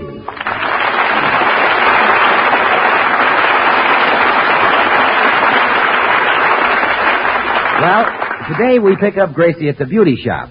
She is chatting with her friend Tootsie Sagwell. Well, you mustn't be impatient, Tootsie. That mud pack will do wonders for your face. Do you really think so, Gracie? Well, I'm sure it will. I remember I came home one rainy day and George had tracked mud all over the carpet. Well, after I scraped the mud off, the carpet looked much better. Gee, I'm so encouraged. I wonder how much longer I'll have to leave it on. Well, we'll ask Madame Yvette. Madame Yvette? Oh, oui, madame. Miss Stagwell would like to know when she can take the mud pack off. Oh, that will not be possible for 10 more minutes, madame. Oh, dear, 10 whole minutes? That is what I said, madame. Oh, but couldn't we do something to hurry it up a little? Look, I'm telling you it's going to take 10 minutes. There ain't nothing we can do about it, madame. Well, Madame Yvette, we understand and thanks. Parlez-vous, madame? Oh, isn't she charming, Gracie? So continental. Oh, yes, a real daughter of France. I must invite her over for camembert sometime. Oh, do you like camembert? Oh, yes. Of course, I never drink much. The bubbles get in my nose. How cute. The French have a quality that no other people have. You know what I always say? Only soir qui malipens. I wish I knew what it meant. Oh, what do you care? It sounds marvelous. Gracie, if I ask you a question, will you promise to give me an absolutely honest answer? Oh, yeah, I promise, Tootsie. Go ahead. Well, I spend lots of time and money in this shop, and I really want to know now. Do you think I'll ever be beautiful? Well... do you think I'll ever be pretty? Well... do you think I'll ever be just a little above average? Well... Do you think I'll ever be just a little below average? Of course you will, Tootsie. Oh, thank you, Gracie. Oh, I'll bet I know why you're having all these treatments today. You've got a new beau, haven't you? That's right. Oh, he's divine. You know, I'm taking a course at night school now, and he's my instructor. What kind of a course? Automobile mechanic. Why, that's wonderful. I'm taking my third lesson tonight, and I simply must look my best. He and I are going to crawl under a truck together.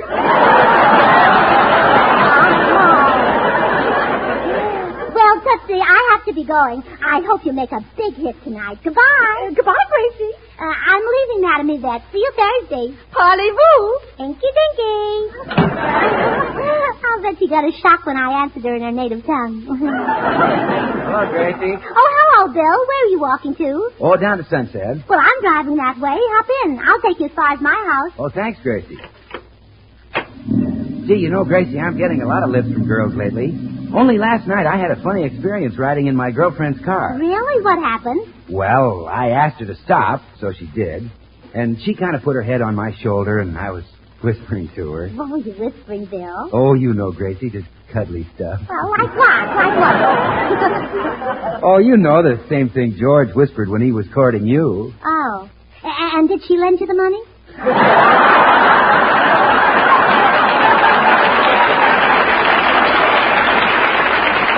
No, that wasn't it, Gracie. I said to her, Gertrude, would you give me a kiss? And she said no. And I said, would you for a big red apple?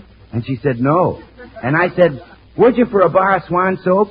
And she said, yes, because Swan is the new white floating soap that's purer than the finest Castile soap. Pure as an angel, mild as a warm spring rain.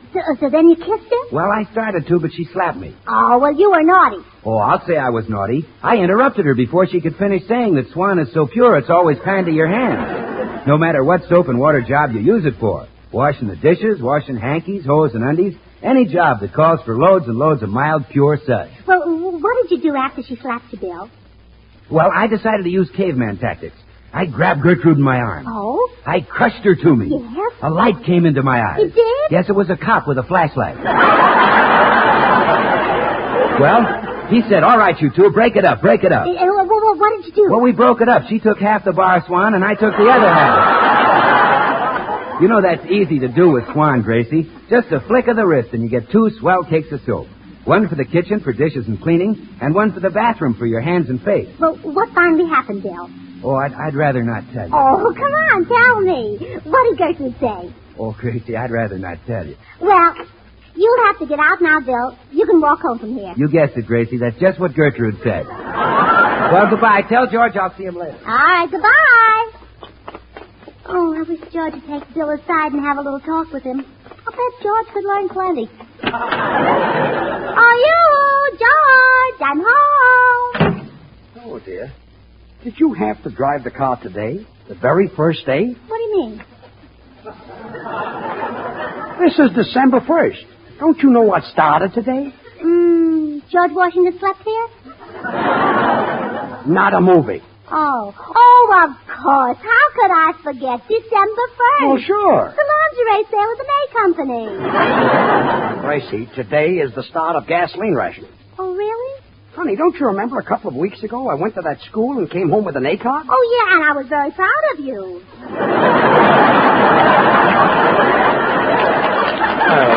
Thanks. Very proud of you. Well, although I did wonder what subject a man of your age was taking. Gracie. Oh, I laughed at that dumb Harry Morton. He came home with a B card.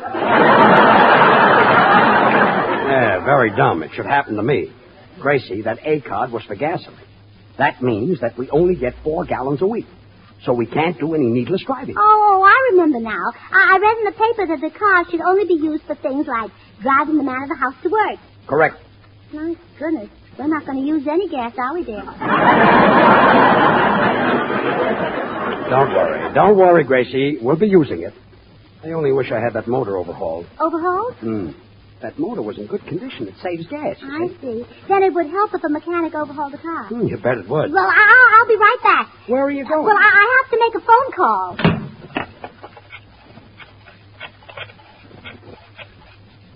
Hello, Tootsie? Tootsie, this is Gracie. Tootsie, how many lessons did you say you'd had at that mechanic school? 2? Well, come right over. I want you to overhaul George's car. No, wait. First, I'll have to test you to see if you really know anything about automobiles. Tell me quickly, where is a car's radiator? Oh, is it? Oh, I thought it was underneath. Well, hurry, Tootsie. We've got work to do.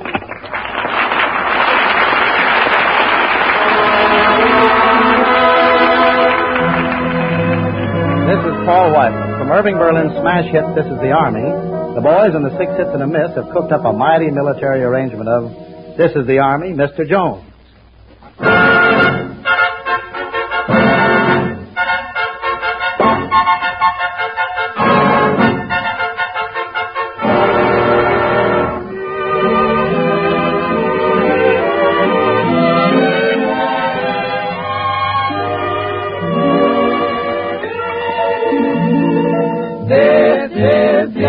Mr. Jones.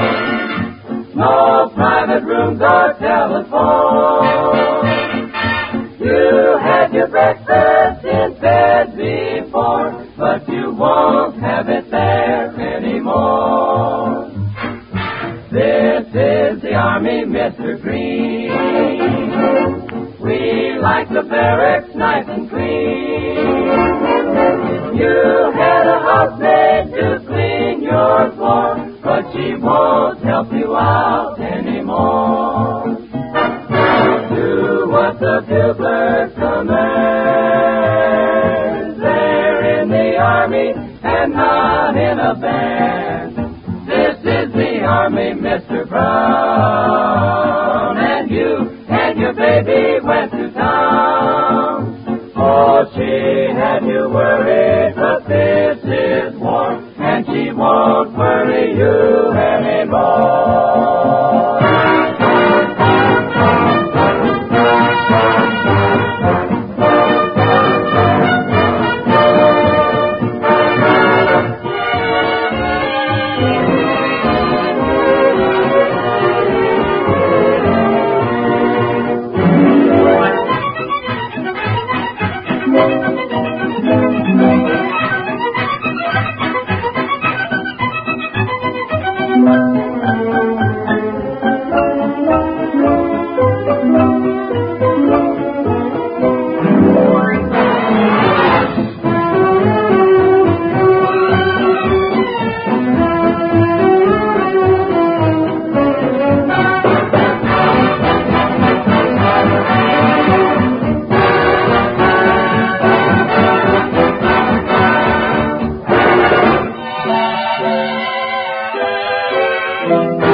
The garage door closed while we're overhauling George's car. I want it to be a big surprise. Now, Gracie, remember, I've only had 2 lessons at that school. Oh, Tootsie, you're just modest.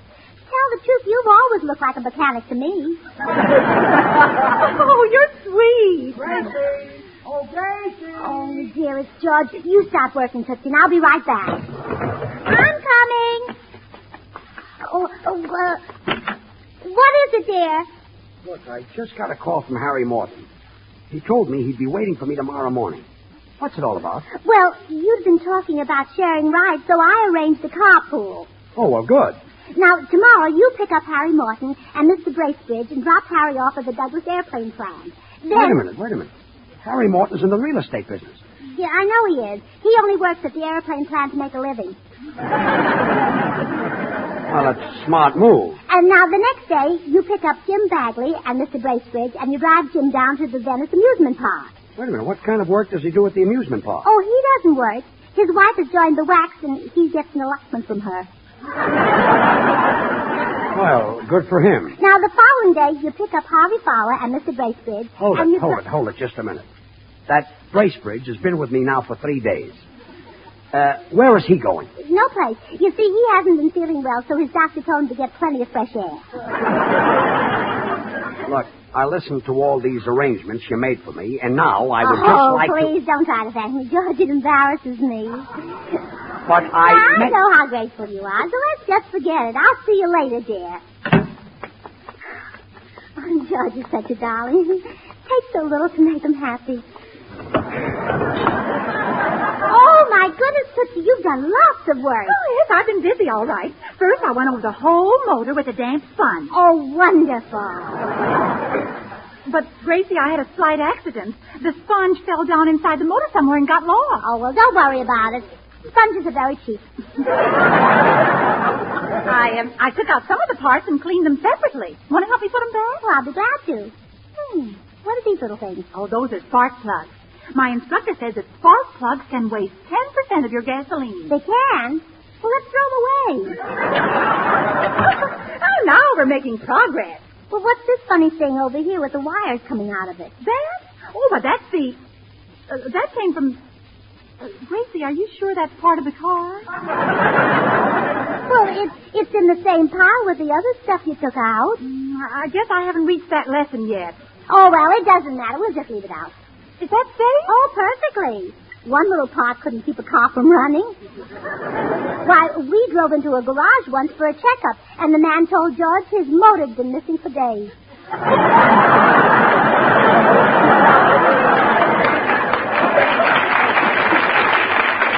Imagine that. Tootsie, I've heard repairmen talk, and I know there's one thing they always do.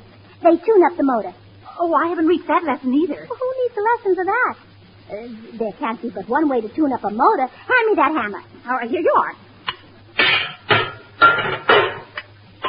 Oh, I'm sorry, Tootsie, but it's not right. No? No, it's badly out of tune. I couldn't even play a simple piece like White Christmas. Oh, what a shame. Oh, you got grease on yourself, too. Well, I'd better get the tools and start again. Well, Tootsie, I know what the trouble is. Just look at these tools. What's wrong with them? Wrenches, pliers, and screwdrivers. They're no good for us. What we need are a couple of hairpins. You're right, Gracie. I'll go in the house and get some. Gracie, why do you keep running in and out of the house? Oh, well, I've been out... who, me? Yes, and how did you get that grease on your face? Where? On your face. Which face? You've only got one face. Oh, George, let's not complain. There's a scarcity of everything these days. Well, I've got to go. Goodbye. Come back here. Have you been fooling with our car? The car? Oh, George, don't be ridiculous. Gracie, George, really, it's getting late and I'm in a hurry. See, it's 1 o'clock already, and I have a lot of things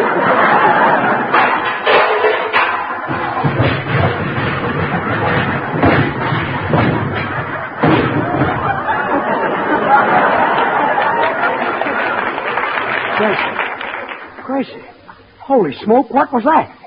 I didn't hear anything. Come on. We're going out to that garage. Oh, now, George, please, keep calm. Remember your appendix. I had my appendix out 3 years ago. Well, I know, but it isn't right to forget it so soon. After all, it's part of the Come on. Chruchill Sagwell, what's going on here? Goodbye, Gracie. My car. What's happened to my car? Oh, now, George, don't get excited. Your car's all right. See, there it is right there. And there's some more of it over there, and some more of it My right car. there. Oh, my car.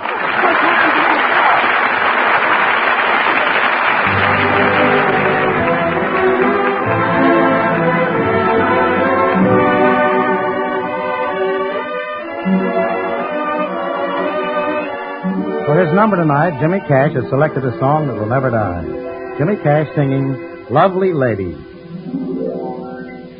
Reaching for moonbeams, oh heart of mine, finding just daydreams, you're so divine, so fate alone can decide it. Let's sing our love song, my Heidi. Lovely lady, I'm falling madly in love with you. It's a feeling beyond concealing. What can I do? Take my heart, it's yours alone to keep forever.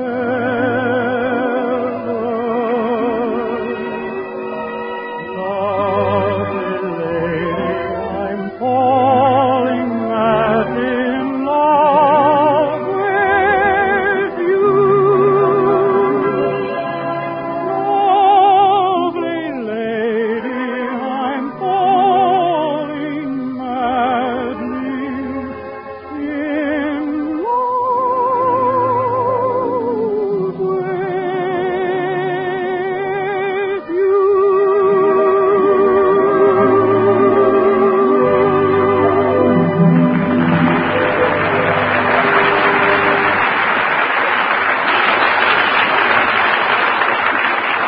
Now, George, don't get excited. Tootsie's instructor is on his way over here to fix the car. He's a wonderful mechanic. He'll have to be. Look at this mess. Parts of the car scattered all over the garage. But they're in order, George. Tootsie and I put little tags on each part to tell where it goes. Some help, that is. Well, of course it is. See, the tag on this part says UN. That means underneath. Underneath what? Underneath the part that's marked OT. That means on top. Gracie, you and Tootsie are geniuses. That was sheer inspiration. Oh, well, it takes more than inspiration to be a genius. You have to work hard. Look at J. Edgar Hoover. If he hadn't worked hard, he never would have invented the vacuum cleaner. Well, this is probably the worst thing you've ever done to me. Well, our troubles are over now, George. Here comes the mechanic. Right this way, Mr. Mechanic. Greetings, little lady. Are you the people whose car broke down? It didn't break down. Your prize pupil, Tootsie Sagwell, tore it apart. Oh, gracious me, I'm awfully sorry. I'd make her stay after school if she wasn't so ugly. Well, can you fix the car? Why, certainly. I'll have it ready to roll in no time, and my name isn't Llewellyn Ross. Well, okay, Llewellyn, get to work. Yes, sir. Gee, this car's really a wreck. A wreck? Why, the upholstery is clean. I cleaned it myself. That's great. All I do is sit on the nice, clean upholstery, step on the gas, and stay in the garage for 22 years. Now, come on, Llewellyn, get started. Yes, sir. Well. So you're Llewellyn, Tootsie Sagwell's boyfriend. I'll bet you're crazy about it. No, ma'am. Well, you know, you could do a lot worse than Tootsie. Possibly, ma'am.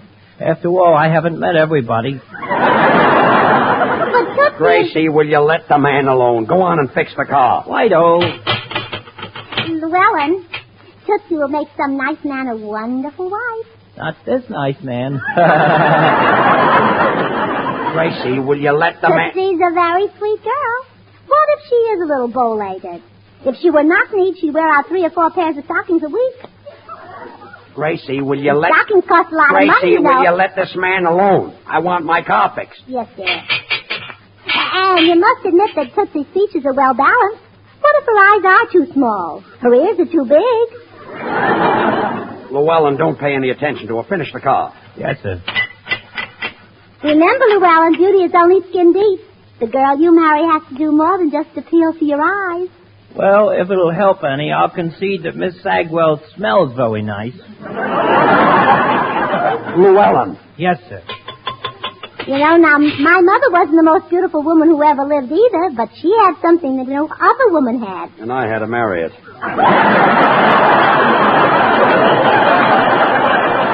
Gracie, once and for all, will you let the man do his work? I want this car fixed. Hi, George. Hello, Gracie. Hello, Bill. Well, Bill, I'm glad to see it. Gracie, Bill looks chilly. Go into the house and get him a cup of hot coffee. Oh, all right, dear. Coffee? What's that? Well, that's that light brown stuff that used to be dark brown. Oh, yeah, it's a great drink, wasn't it? Bill, I had to get rid of Gracie.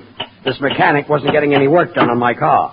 Yeah, she was trying to get me married. It's ridiculous. Now, wait a minute. Just a minute. What's so ridiculous about you getting married? Oh, no, Bill, not you, too. Why, marriage is wonderful, Mr. Mechanic. Just picture a little white cottage with a little white kitchen. And by, a little white nursery. Oh, please, you embarrass me. Bill, I had enough trouble with Gracie. And picture this. You peek into the nursery, and what do you think you see? Does it start with a B? Why, sure. It's a sweet little precious bar of Swan soap. There goes my car. Swan, the new white floating soap that's purer than the finest Castiles. You can't buy a purer soap than Swan. Bill, let the man go to work. Mister, is that all that's in the nursery? A bar of Swan?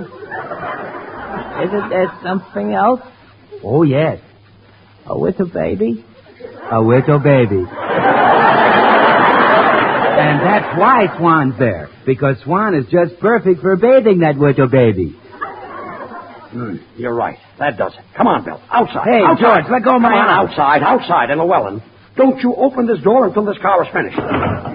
But, George, I didn't get to tell him that Swan's mild, pure lather is kind to even a baby's tender skin. And if it's good for baby, well, it's good for anybody's hands and face, tub or shower. And he ought to know it, so I'm going in and tell him. Bill, he's fixing my car. Tell me about Swan soap. Oh, George, you use it every day. I've told you about Swan dozens of times. I know, Bill, but there was always somebody listening. Look, now the two of us are all alone. Yeah? How about giving me the real inside lowdown? Well, George, if you hadn't asked me, I wouldn't have told you this in a million years. It's great. It is, huh? Oh, sure. And every bar of Swan saves you money, you see. Saves in the kitchen because it goes further than easily wasted package soaps. And it saves in the bathroom because Swan gives you more soap per penny than any leading toilet soap tested. Okay. Thanks, Bill. I won't let it go any further. Oh, that's right. Don't tell it to a soul. I would... What am I saying? Tell it to everybody. I'll shout it from the housetops. Buy Swan. Swan's a great soap. Buy Swan. Swan, the new white floating soap. Buy Swan. Oh.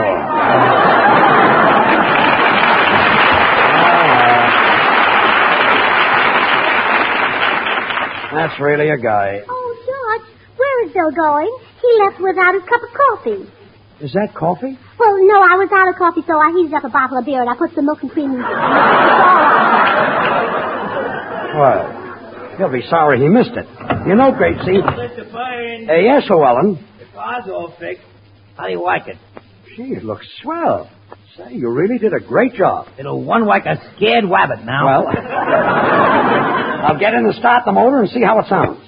Now, be careful of the upholstery, George. It took me hours to clean it. I know.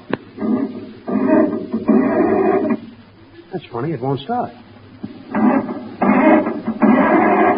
Sounds to me like you're out of gasoline. Oh, that's impossible. I had it filled last night just before the deadline.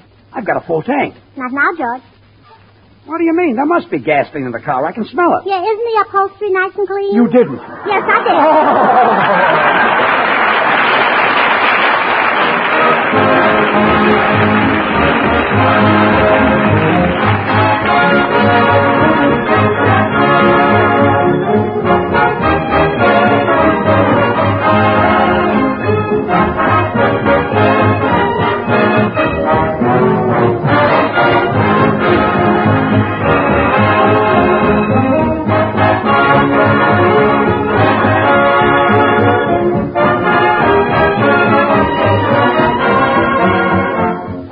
George and Gracie will be right back. Meanwhile, I'd just like to clear up one little point. Many of you women have long considered Castile soaps the standard of purity. So if a soap is pure as Castile, you naturally feel that that's really something. And you're right. Well, Swan is even purer than the finest Castile soaps. So try Swan. Try it for dishes, for every soap and water job in the house. See what it means to your hands and skin to use a soap that's purer than the finest Castiles. Well, here they are again, George and Gracie. Oh, well, George, I'm awfully sorry about the car. Oh, it's all right. But it wouldn't have happened if you and Tootsie realized one thing. There are certain jobs women do, and there are certain jobs men do. Now, overhauling cars, building ships, running steam shovels. I know what those are. Now, what are some of the jobs men do? Oh, never mind.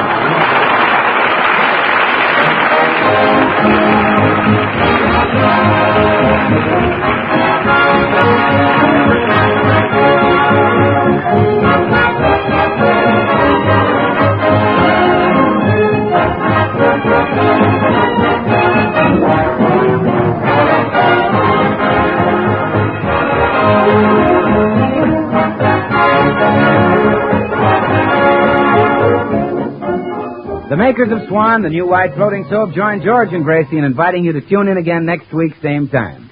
Remember, Swan also brings you Tommy Riggs and Betty Lou, Another Night Over Another Network. And now, till next week, this is Bill Goodwin saying, well, I, Swan, how about you? Good night.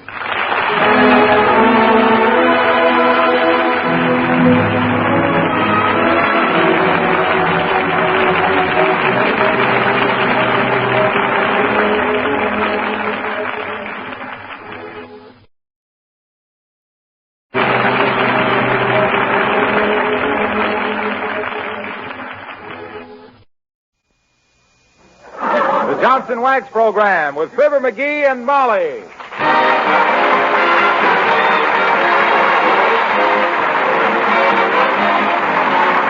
The makers of Johnson's Wax and Johnson's Self-Polishing Glow Coat present Fibber, McGee, and Molly, written by Don Quinn, with music by the King's Men and Billy Mills Orchestra. The show opens with Hallelujah.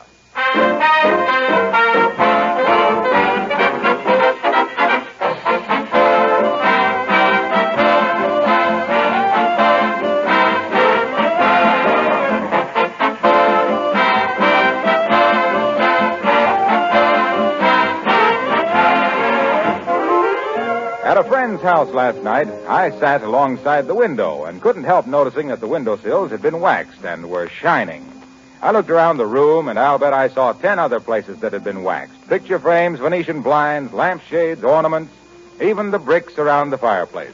Of course, the floors and woodwork were waxed, and the furniture, too. I couldn't help thinking how much genuine Johnson's Wax is helping all of us in this critical time to take better care of the things we have. And because germ-laden dirt won't readily adhere to a waxed surface, it's helping to keep homes more sanitary and thereby helping folks guard their health. There are 3 forms of genuine Johnson's Wax: paste, liquid, and cream wax.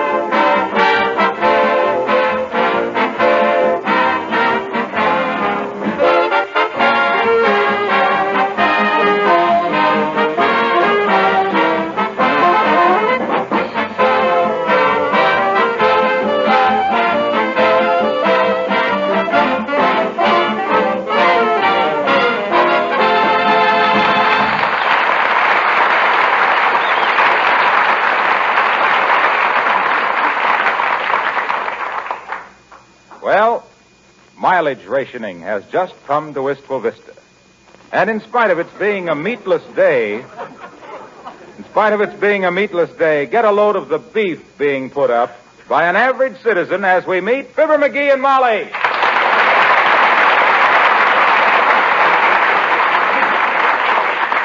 I tell you, it ain't fair, Molly. They can't do this to me. 4 gallons a week.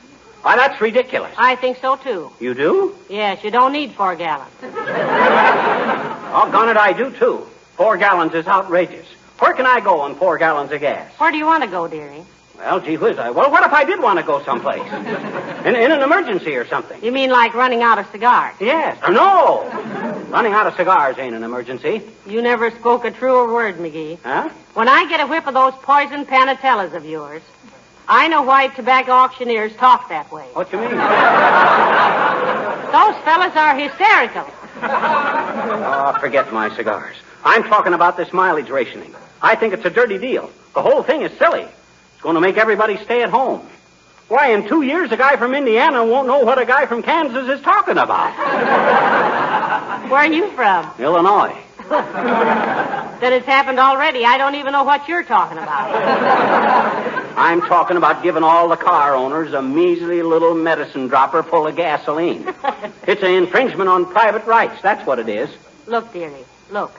The main reason they're rationing gasoline is to save tires. Don't you know that if we continue driving like we have been, a majority of automobiles will be off the road next year? Good. There's too much traffic anyway. Too crowded. Get the cars off the road. That'll be fine. That's swell. Well, I'm glad you feel that way, because yours will probably be one of them. What? Me give up my car? Oh, no, you don't. I paid for my tires, and by the left hind leg of Leon Henderson, I got a right to...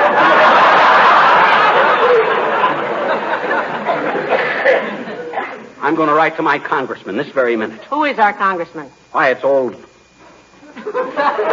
I don't know. Who is he? Oh, just send it to the congressman from this district. Okay, that's exactly what What district is this? Maybe you better write to our senator. That's better yet. I'll tell him I'm not going to stand for any such... Who's our senator? Look, dearie, our government has asked us to take less gasoline, so we'll drive less and save the country's rubber. And if you haven't got enough interest in the government to know who your representatives are, you haven't got any right to stand around and stomachache. Not stomachache. The word is... I know what the word is.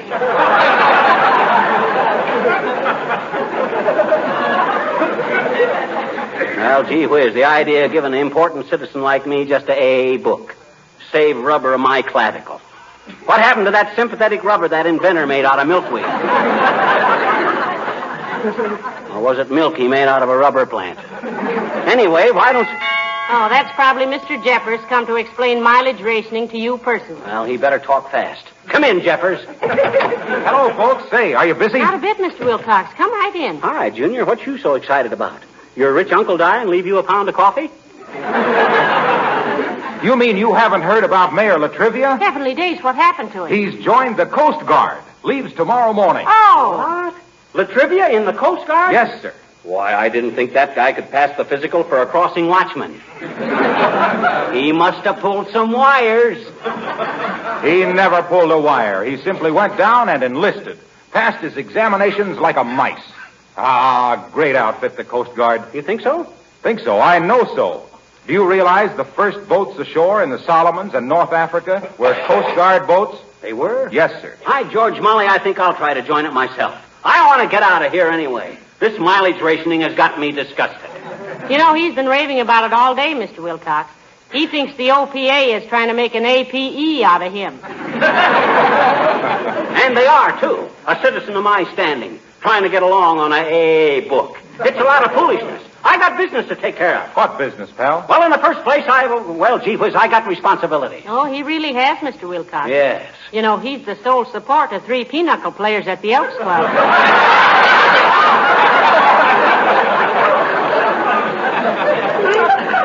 Fibber, you talk like a chump. Huh? Yes. Mileage rationing is the only fair way to cut down non-essential driving. When the rubber this country has got is gone, it's gone. That's all there is. There isn't any more. Well, then they should have foreseen that and took care of the situation. Well, everybody can't be as far-sighted as you are, dearie. Is he pretty far-sighted, Molly? Why, he's uncanny, Mr. Wilcox. He's the one who said we'd lick the Japanese in 10 days, remember? Well, shucks. He's the one who said Germany would fold up from starvation last April. Yeah, I know, but circumstances... He's the one who said we'd never ship a soldier out of this country. I don't know how he does it. Though I will say he made one accurate prediction. And what was that? Well, last night he said, well, tomorrow is another day. And sure enough, it was. Oh, well, gee whiz. Fibber, I'm just a little bit ashamed of you. Oh, yeah? Yeah. If you had the brains of a seahorse, you'd realize the spot this country is in regarding rubber. I don't see what... Why, England does almost no civilian driving. Yes, but what the... Canada has had mileage rationing for months. So's our eastern seaboard. What that's got to And do- you stand there and squawk. You stand there and squawk, putting your petty little private life against the importance of winning this war. I still don't... Get wise to yourself, chum. Only a monkey could expect to do business as usual. We haven't got time for monkey business.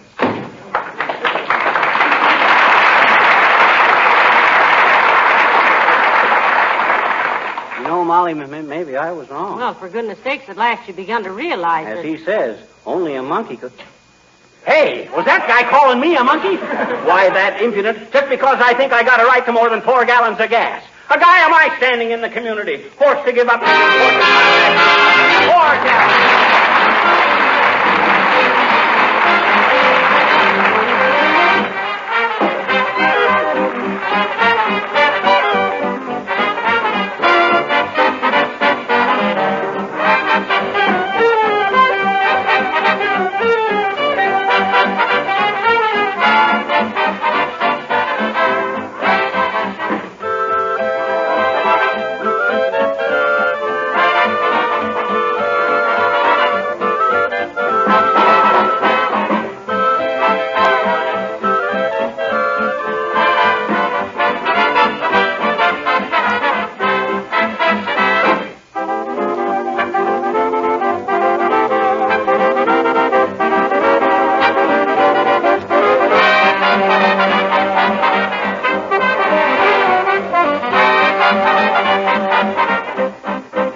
Gallons of gas.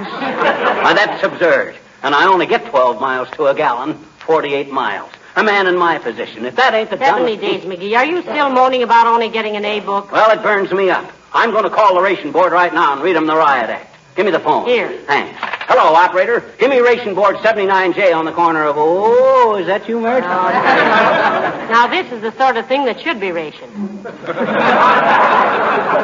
How's every little thing, Mert? Is that? What's that, Mert? Your brother got stung by a black widow. Oh, goodness, McGee. Was it fatal? No, he was just disappointed. Seems like he used to watch a couple of newlyweds necking in the house next door, and now they pulled the shade down. Well, what's that got to do with a black widow? Did I say widow? I meant window. What's that, Mert? Oh, no answer, eh? Well, never mind, Mert. I'll write them a nasty letter instead. They don't answer, Molly.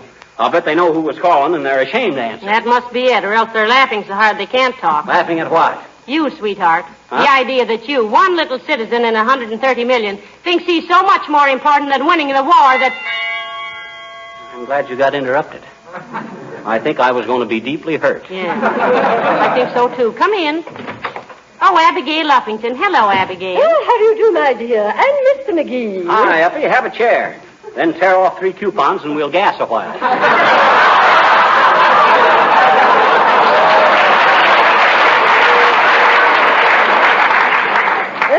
Thank you, no, Mr. McGee. I merely wish to ask you some mechanical advice. Well, you come to the right guy, Uppy. I'm a mechanical wizard. And don't let anybody kid you. You know who really invented the diesel engine? Good heavens, not you. Oh, a guy named Diesel. So what? So I guess that shows I know something about engines. What's your trouble, Uppy? Well, Mr. McGee, like most conscientious citizens, I wish to get the utmost mileage out of the gasoline allowed me while not exceeding 35 miles an hour. Yeah? So I wondered if it would help to maintain a lower speed if I drove with the emergency brake on. Oh. Oh, my gosh, don't do that. Why, you'll wear out your brakes in no time, Uppy. Oh. And besides, your engine will keep stopping. Oh, yes. I noticed that, Mr. McGee. It stopped again as I drove up in front of your house just now. That's what you did, Abigail. You killed your engine. Good heavens.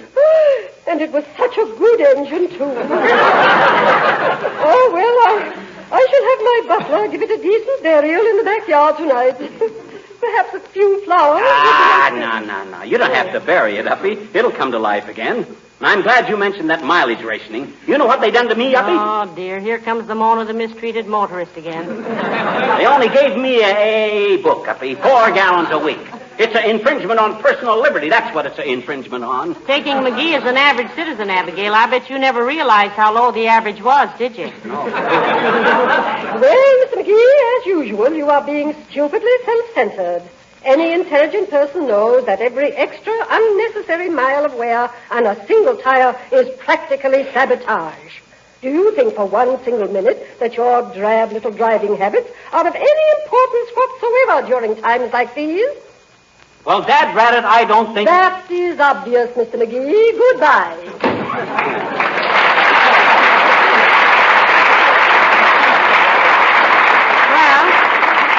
You're not getting much support in your anti-rationing campaign, dearie. Everybody understands it but you. Well, can I help it if I'm the only cool-headed, clear thinker in the lot?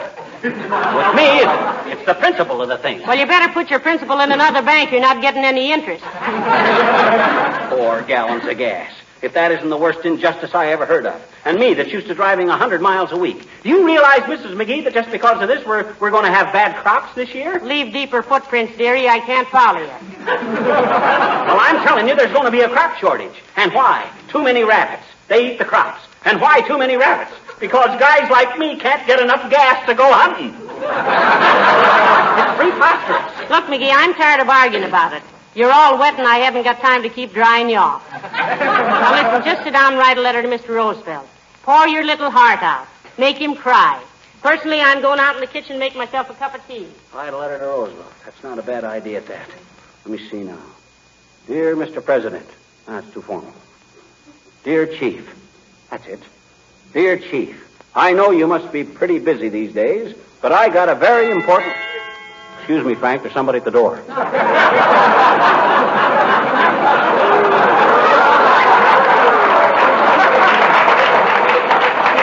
in.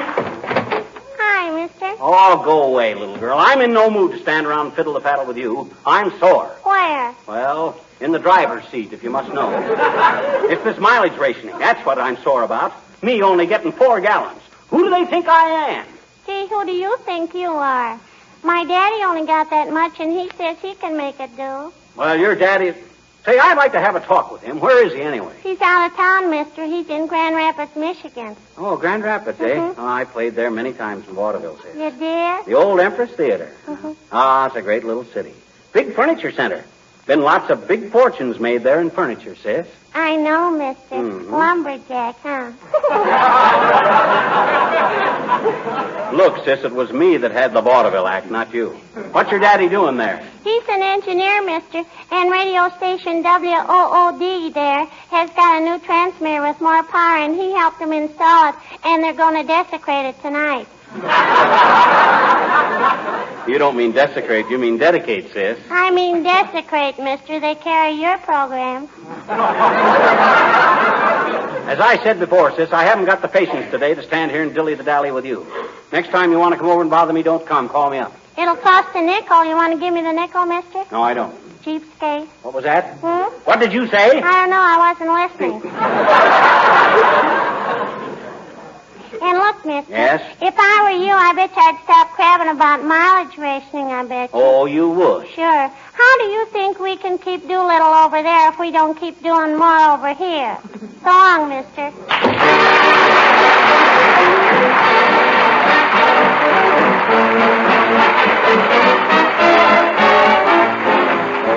The King's Men sing, Yeah Man. I feel the spirit, brother, can't you feel how that spirit's a moving? I feel the spirit, makes you wanna jump, shout, laugh, and sing. Yeah, man. Yeah, man. Yeah, man. Yeah, man. I feel that spirit a moving. Yeah, man.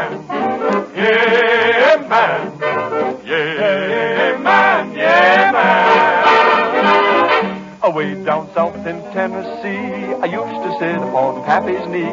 He said, son, as you go through life, trouble will stab you like a carving knife. Oh, oh, oh, yeah, man. Yeah, man.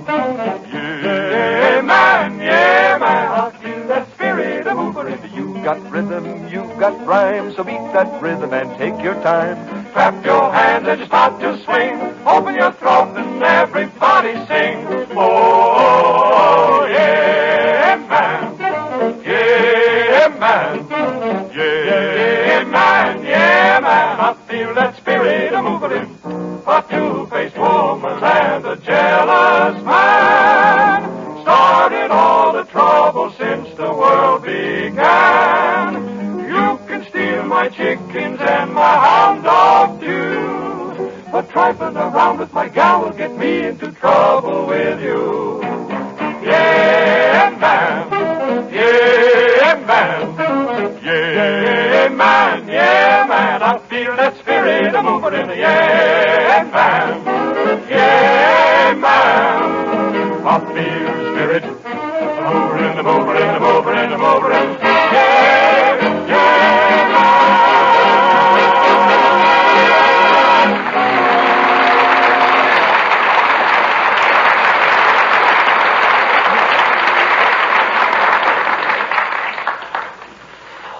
Gallons of gas.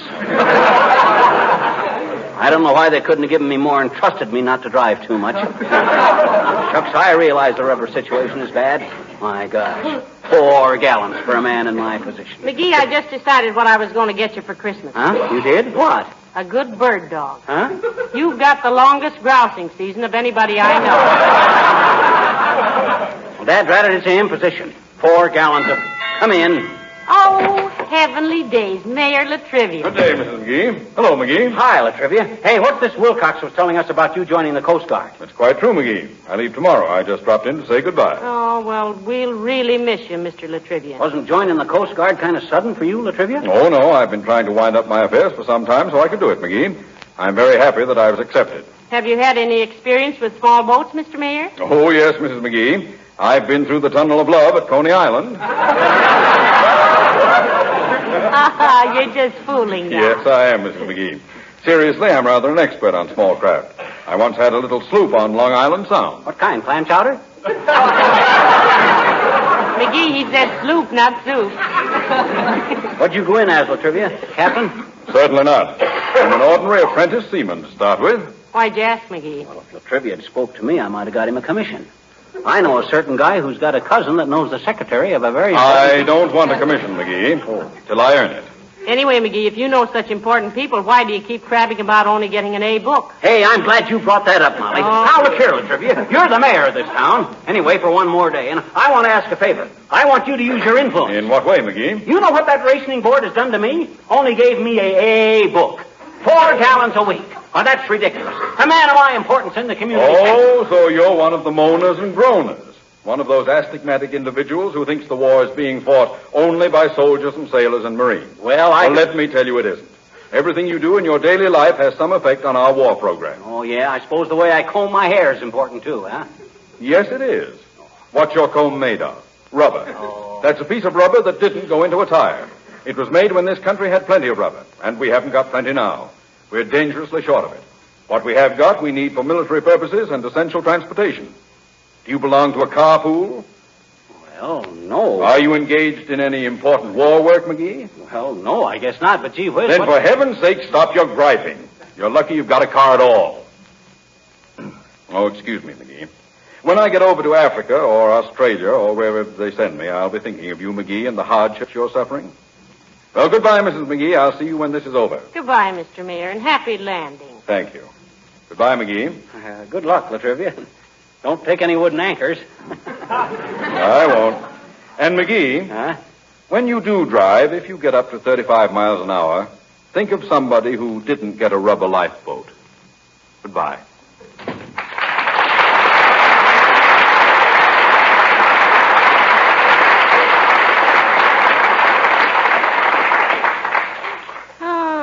My, isn't he a nice man, McGee? Yeah, Latrivia's all right. You know, Molly, maybe I've been wrong about this whole thing. What? Yes, sir. Maybe I can get along on 4 gallons all Oh, no, McGee. A man of your importance in the A man of my community- importance ought to set an example to these guys that are crabbing about not getting enough gas. Why, when I think... Well, we're doing a nice business, aren't we? Come in. Hello, Mrs. McGee. Hello, Mr. McGee. Oh, hello, Mr. Wimple. Hi, Wimp. What do you hear from the mob? Please, Mr. McGee. That's no way to talk about Mrs. Wimple. Oh, he didn't mean her, Mr. Wimple. That was just a variation of, hello, Joe, what do you know? Oh. Well, I don't know much, folks. Did you go to the football game Saturday? No, we didn't, Wimp. You a football fan? Oh, indeed I am. It's about the only chance I get to shout insults at people bigger than me. I wrote a poem about football. Oh, did you really, Mr. Wimple? Let's hear it. All righty. I call the poem Football because that's the title of it.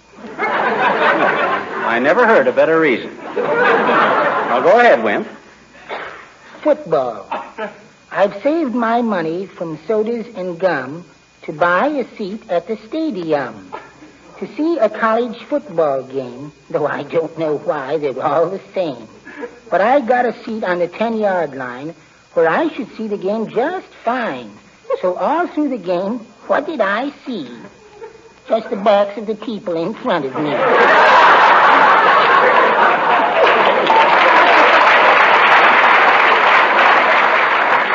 Why, that's simply a wonderful poem, Mr. Wimple. McGee, that ought to appeal to you. I wonder why it doesn't. Wimp, you mean to tell us there's a market for that stuff? Oh, yes, Mr. McGee. I'm sending this to my publishers right now. Tell me, if I send it airmail today, will it get to New York by the end of the week? Oh, of course it will, Mr. Wimple. Sure. Isn't that wonderful? What's so wonderful about getting it to New York in 4 days? It's addressed to Philadelphia.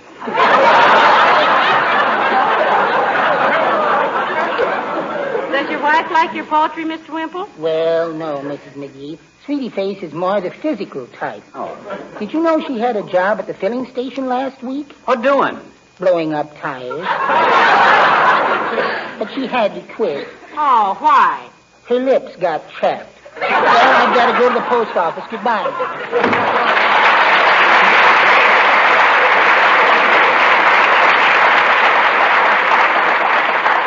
Poor Mr. Wimple will... McGee, where are you going? I want to peek out the window. Oh, it's okay. What's okay? Wimple's walking to the post office. Well, what difference does it make how he gets there? What do you mean, what difference does it make? He ain't got any right to drive down there. It's only 5 blocks.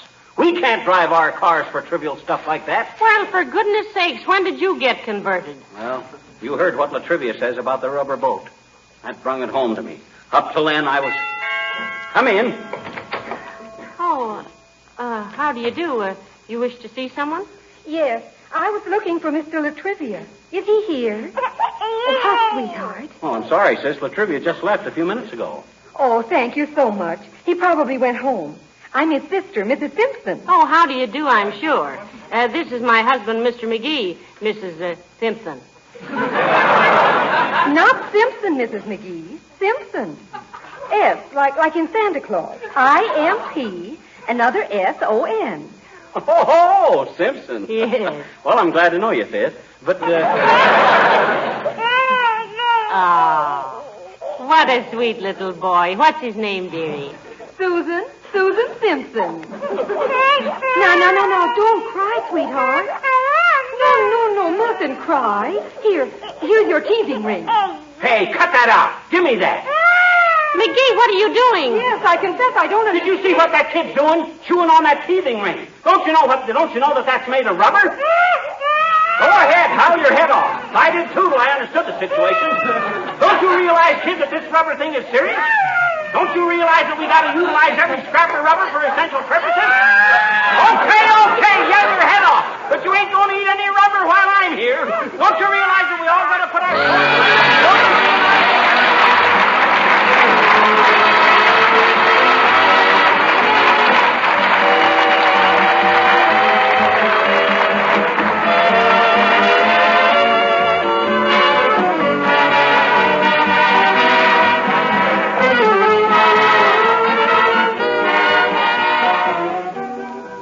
all know how important transportation is today. Trains, trucks, and planes all operating at maximum capacity to help maintain the country's tremendous war production. How many of you know that wax finishes made by Johnson play a part in keeping up these transportation units? Some streamlined trains wear a coat of specially prepared wax finish to make them easier and quicker to clean and to offer some protection against the elements. Many thousands of commercial trucks across the country are waxed with this same special Johnson transportation wax polish. Planes are given a wax coat also, particularly those that have to stand up against the corrosive action of sea air. These wax finishes do much more than keep up appearances. They give real protection, and they save maintenance labor when manpower is a vital issue. Truck operators and transportation executives are invited to write S.C. Johnson & Son at Racine, Wisconsin, or Brantford, Canada, for full information about these wartime uses for wax finishes.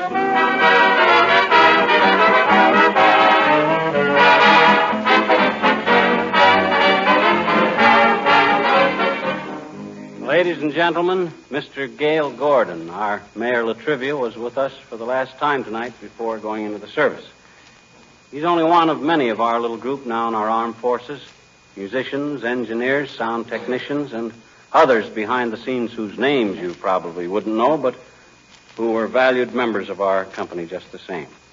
We'd like to take this occasion to wish you, Gale, and all the other boys the very best of luck and to assure you all of a warm welcome when you come back. Thank you, Fibber.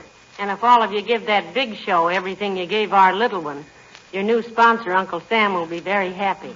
Good night. Good night, all.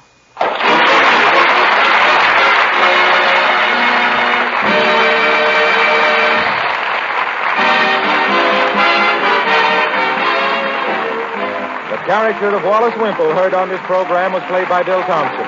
This is Harlow Wilcox, speaking for the makers of Johnson's Wax Finishes for Home and Industry. We invite you to be with us again next Tuesday. Good night. This program has reached you from Hollywood. This is the National Broadcasting Company.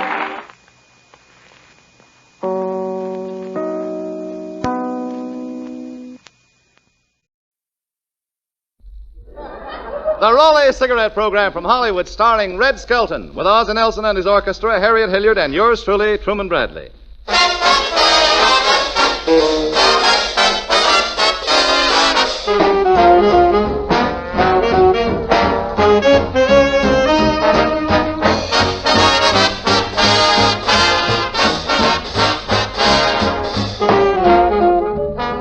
Congratulations to the Cincinnati Board of Amalgamated Clothing Workers of America for sending 400,000 Raleigh cigarettes to their members in the service. Do you realize what that means? Somewhere in Egypt today, an American tank driver broke into a wide, happy grin that should have caused even the Sphinx to join in his smile. He had just received a package from home, a welcome carton of Raleigh cigarettes, a gift well chosen and well received, because Raleigh's rich goodness is sealed in, safeguarded by a special, highly protective, moisture-proof wrap, an exclusive development that no other brand offers. This important Raleigh advantage ensures factory-fresh cigarettes in every pack to every smoker everywhere. The wise choice of millions of smokers. The pack with the coupon on the back, Raleigh cigarettes.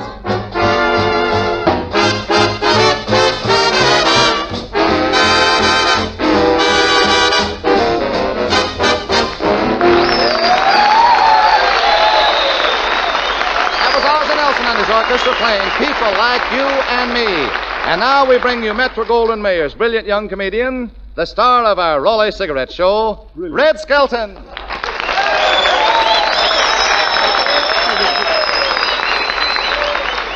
Thank you very much, and good evening, ladies and gentlemen. How are you, Truman? Say, did you get over the party we had on Thanksgiving Day? Yes, I did, Red. Another 2 days and I'll start eating again. Yeah, boy, we really stuffed it in, didn't we? Yeah. Just feel my teeth, they're still hot. Gee, wasn't that white meat good? Yeah, I just love tuna, too, don't you? Hiya, Red. Hi, Harry. Say, where did you get that delicious turkey? Well, I won him in a raffle at Grauman's Chinese Theater. Gee, you're pretty lucky. Yeah, but all through the meal, he kept trying to put his footprints in the mashed potatoes. Well, it certainly was a tasty bird. Well, that's because I let him soak in wine for 2 nights. You did? Yeah, he got so stiff we had to stuff him with aspirins. Well, kidding aside, that turkey, did you have trouble getting him, Red? No, Mr. Raleigh, the sponsor, he went out and came back with 3 turkeys. 3 turkeys? Yep. Where'd he get them? Hollywood Boulevard Meat Market? No, up on Hollywood Boulevard. I whistled at a girl once. You did, Ozzy? Yeah, she was with her mother. Did she whistle back? Well, I don't know. Before she could even pucker up, her mother and I were at the Palladium.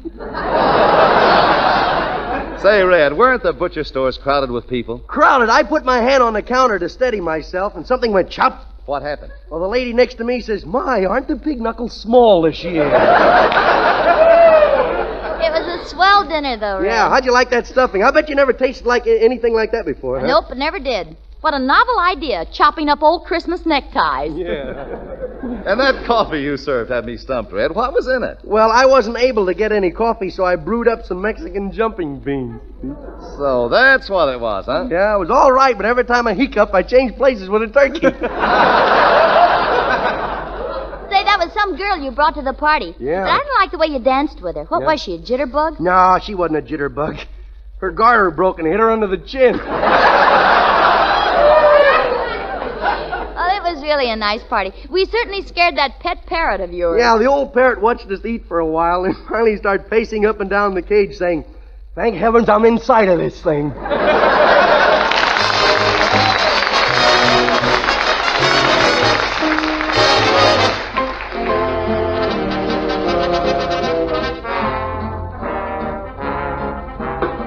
Praise the Lord and pass the ammunition. Praise the Lord and pass the ammunition.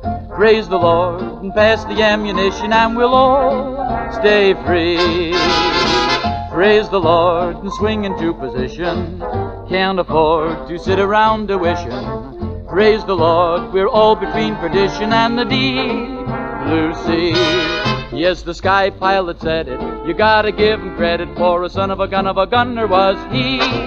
Shouting, praise the Lord, we're on a mighty mission. All aboard, we're not a-going fishing. Praise the Lord, pass the ammunition, and we'll all stay free.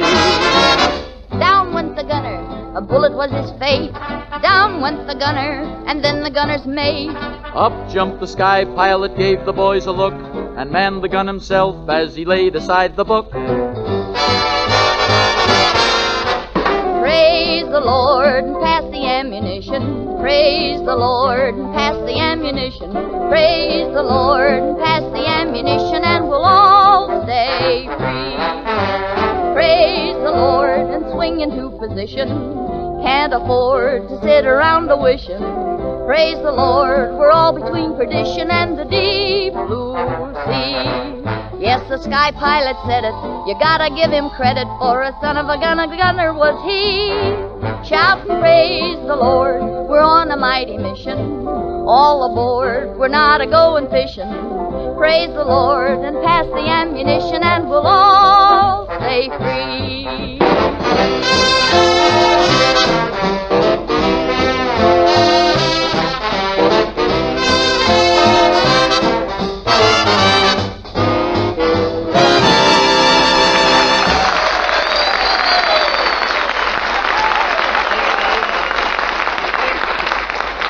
That was Praise the Lord and Pass the Ammunition, sung by Harriet and Ozzy. Say, Red, what are you having different people do tonight? Well, I think at some time or other, everybody has made the statement, everything happens to me. So tonight, let's look in on a policeman who's having his troubles with one of those night owls in a park who's feeding the squirrels.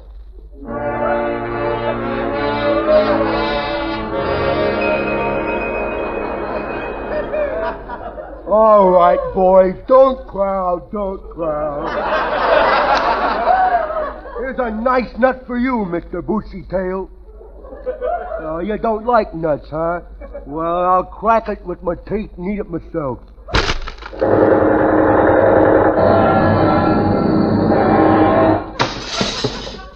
No wonder he didn't like it. It was a rock. Uh-oh, here comes a cop.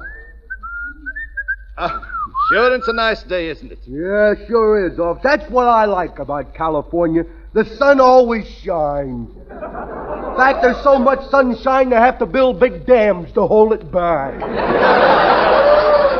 know, I've been watching you. Why do you only feed that one squirrel? Well, the others don't have their ration books with them. I'm trying to fatten them up. Yeah, what for? Well, you can't get materials anymore, so I figure in a couple of weeks he'll be just ripe enough to fix the elbow of my wife's fur coat. Your wife's fur coat, huh? Yeah, the elbow's beginning to look like the top of Jim Farley's head. Yeah, you can't swipe no squirrels out of this park, see? I can't? No. You mean I gotta bring my wife's coat back? Now look. Well, did you ever? Why don't you go over to the zoo and steal a leopard and whip her up a sport coat, too, huh? No.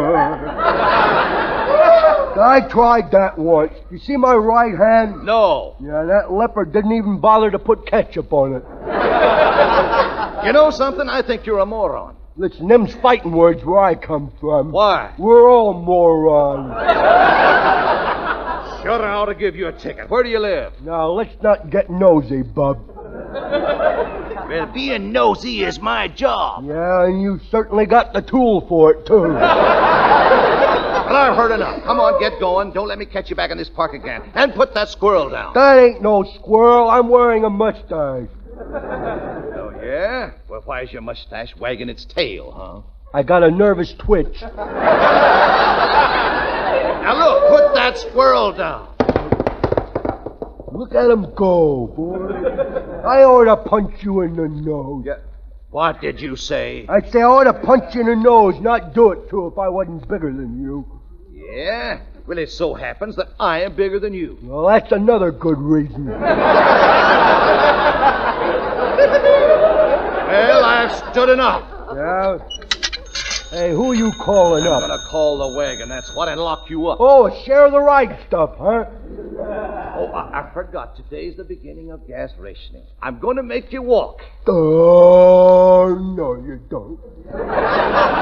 Call the wagon, Bub. I'm a taxpayer. And call wagon number 2. Number 2? Yeah, I always meet my wife in wagon number 1. You will walk. Now, I'll bet you $1 I don't. Come on before I put a lump on your head so big it'll take you 10 minutes to comb your hair. Well, I'll bet you $10 you don't. Okay, hand me a comb and time me.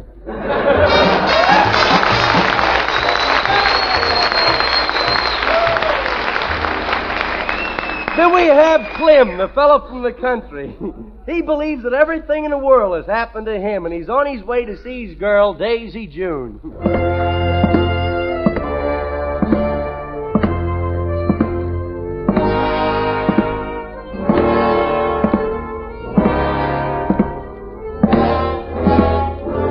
Well, here I am. I got plenty of nothing right between my ears, too. I bet I'd be a lot smarter if people stopped scrunching out cigarette butts against my head. See, everything happens to me. First my pig dies and then my cow goes dry. Now my chicken won't lay an egg or else you bring back an empty shell. To top everything off, today my pet skunk died, I think.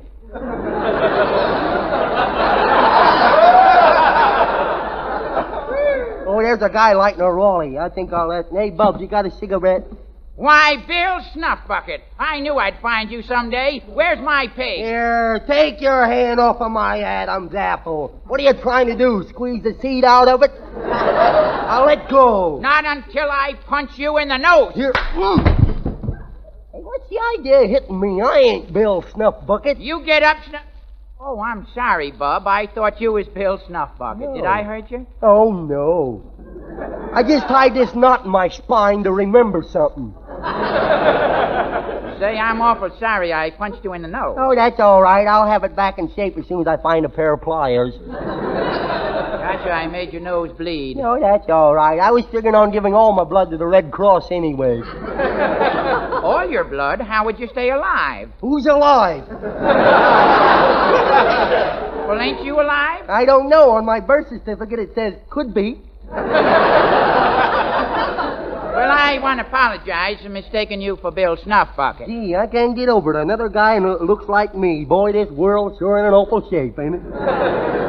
Well, so long. This is where my girl lives. I gotta hurry. I'll be late for supper. Bye. Hello, Clem. Well, dee.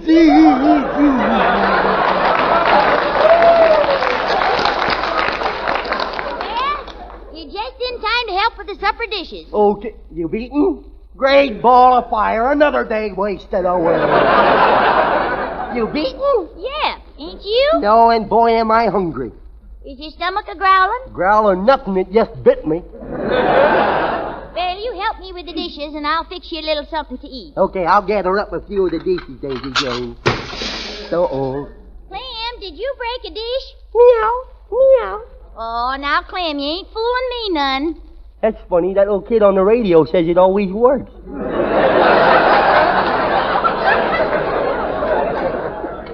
Say, Daisy June, there's something I want to ask you, and I don't know how, but, well, could I have a lock of your hair? Why, this is so sudden, Clem. What you want it for? Scrub the pots. We're all out of steel wool. Well, Clem, I'll have to sweep up that broken dish. Okay. Get me the broom off on the back porch, will you? Okay, I'll do that little thing for you. Now, let's see. Where's the broom? Uh-oh, somebody's coming up the back walk. Hey, what do you want? Advance and be pulverized. Who are you? You going to tell me who you are, or am I going to have to run for my life? Hey, what do you want? Could you tell me where 523 Del Root Street is? What are you staring at? Well, Bill Snuff Bucket. Here! Let go of my ear! I knew I'd find you.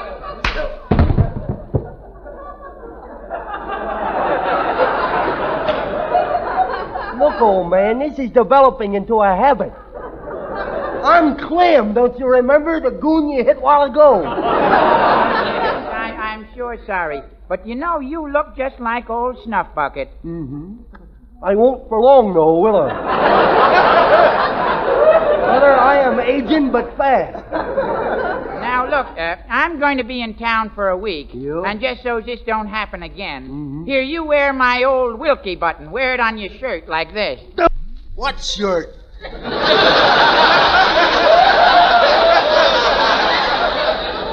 Hey, if you're looking for 523 Del Rue Street, this is it, but you better go around the front or Daisy June will take a pot shot at you. Well, okay, thanks. Clem, what you doing? Making that broom? No, I was just talking to a guy out here. Who was it? Oh, this is probably him now. I'll open the door. Hello.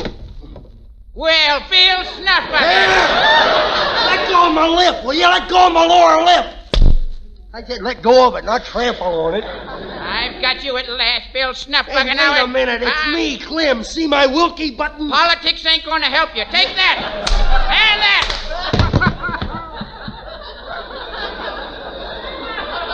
Oh, well, I can always take my ears and press them in a book. Oh, wait a minute. You're the same fella. Oh, sure. I'm sorry. I thought you was Bill Snuff Bucket. Glad I met you. I thought I was the only goon in the world. Oh, don't be so silly. Bill's been dead for nigh on to 3 years. Well, has he? Yeah. Well, maybe that explains the resemblance. Yeah. Say, this is a shame. He was a nice fella, too. Yeah. Well, I'll be going. Goodbye. Goodbye. So long. Good riddance. Hey, Daisy June, give me a helping of those Raleigh cigarettes, will you? I'm going home. You don't feel like eating, huh? No, I don't. Well, I'll just kiss you on the forehead then. Okay. That's funny. I can't find your forehead, Clem. I know. I never grew one. Thanks a lot for the cigarette, Daisy June. I'll be seeing you. See, I ain't such a bad guy. Why do I have to have all the trouble? Now I ain't got a match to light my Raleigh. Maybe this guy sitting on the curb's got one. Pardon me, mister. You got a match? Well, Bill, Here! Get away from here. Let me alone, will you? Oh, get rid of it. Thank goodness he couldn't catch me. It sure is funny. That guy keeps mistaking me for Bill Snuff Bucket. I think I'll just take a look in the mirror and see who I really am. Well, what do you know? Bill Snuff Bucket.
Now we go out west, where Deadeye thinks that everything happens to him. Right now he's having a little trouble with his old faithful horse. Whoa! Whoa! Oh, come on, horse! Whoa! Oh, a jitterbug, huh? Deadeyes, I live and breathe. Well. Now, why did you bring that horse in my tobacco shop? Well, I want to get rid of him. He's too swayback. Too swayback? Yeah, every time I ride him, I gotta hold his stomach up with my hands so it don't scrape. Why don't you turn him in for glue? No, that's no good. Every time I mention glue, he turns pasty. You ain't seen Wonderful around, have you? Say, maybe you'd like to have the horse, huh? Well, okay. Tell you what, Deadeye, I'll swap you. Yeah? Give me the horse, and I'll give you a pack of Raleigh cigarettes. What? Sure. Raleigh cigarettes offer you not just one, not just two, but three definite advantages found in no other cigarette. Now, check up point for point. Now, what do you feed this horse? Well, oats. Plenty of nice silver oats. Oh, but Raleigh's give you the more golden tobaccos. Tobaccos any expert will tell you are choicer, more expensive. Compare Raleigh's with any other brand. You'll see the outstanding difference instantly. Well, now, I don't know. This horse is 21 years old. Yeah, but Raleigh's give you an exclusive blend of 31 of these more golden tobaccos for a more distinctive flavor. A smoothness and mildness found in no other cigarette. I don't know. I might be getting gypped. Only 20 cigarettes for a horse like that. Oh, but Raleigh's also give you valuable coupons, redeemable for dozens of luxury premiums, war stamps, or cash. 3/4 of a cent each. That's 1 1/2 times the recently added cigarette tax. Compare Raleigh's point for point with any other brand. Okay, you've convinced me, but I'll ask the horse first. How do you feel about it, horse? What do you think? I wonder what that means. That means it pays in many ways to get the pack with the coupon on the back, Raleigh cigarettes.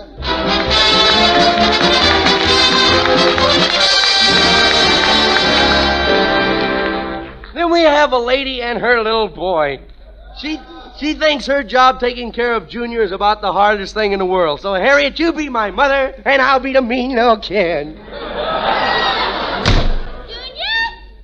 where are you? Here I am, Mummy, standing by the canary cage with a baseball bat. With a baseball bat? Yeah, I put me widow finger in the cage and he bit me. Just wait till he sticks his widow head out of that cage. Oh, Junior, throw that baseball bat away. Do you hear me? Throw it away. Okay. Them French doors aren't very solid, is they, Mummy?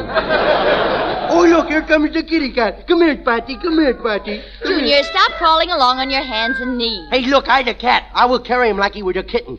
Junior, spit that cat out. Now, look, I've had enough trouble out of you today. Now, you go to your room, lock yourself in, and bring me the key. Okay. Now, she ought to know better than that. Oh, you've got me so mixed up, I don't know whether I'm coming or going. Poor old Mummy, she really beat. What do I have to do to make you mine? Oh, I don't know. Make me an offer. I'm willing to arbitrate.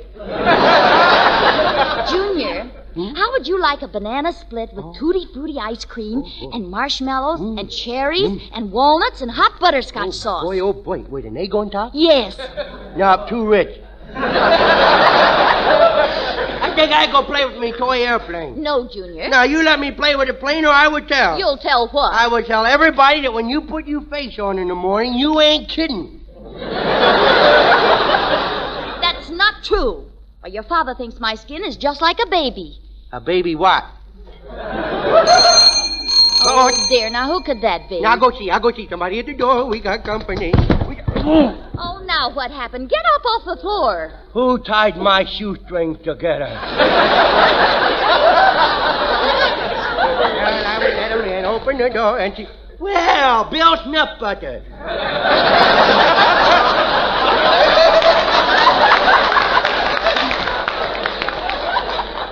Welcome to Agony House. Hello. Hello. Oh, it's you. Yeah. Does your mother know you're unshackled? Yes, she does. Hey, it's mighty cold. Come in. Oh, thank you, Junior. Yeah. Gosh, my feet are cold. Well, could I give you a hot foot or something? You look kind of pale. Would you like a little nip? Why, yes, I could stand a Okay. little. Ow, my leg! Boy, when I say nip, I mean nip. Elephant. You came to collect for the eggs. Yes, I did. Here's another dozen. Some of them are cracked, Mummy. No, they aren't. You don't know me very well, does you, Paul? Junior, did you break those eggs? Now you're going to get it. Oh, you hit me. You broke me with a collarbone. You broke me with a collarbone. What you're holding happens to be your Adam's apple. Yeah, but I knew I would find out what it was. Go and play. Go on. Okay. Oh, dear. Now what's he doing? What's that noise, Junior? I'm playing airplane. I have to make a runway in the carpet with popped electric razor. Junior! Don't play with that razor. Why not? Well, you might cut your finger off and dull the blade. Yeah. Now you just go put that razor back in the bathroom. Okay. I will put the razor back. I wonder how long I have to wash my face with hair tonic before I can shave. Hey, maybe I have grown a beard already. I wonder if I got that 5 o'clock shadow. No, it's more like a 3:30 fudge. I will climb up on the sink and look into the mirror. Ooh, I'm slipping. So is the mirror. Ooh. A fine place to put soap in a soap dish. Junior, what happened? Meow. Oh, that darn cat. He's getting more like Junior every day. Get over it! Boy, sometimes I wish we had 2 cats, and then I could really let myself go. Oh, look. I do believe I got a mustache. No, that's blueberry pie. Well, I would shave it off anyway. The old razor don't know the difference. Now, first I would lock a bathroom door, because I don't want to have any of them 40-cent tourists butting in on me. Now I will fix myself up. Oh, gee, boy, I sure got funny-looking eyebrows. They look just like quotation marks. Unquote.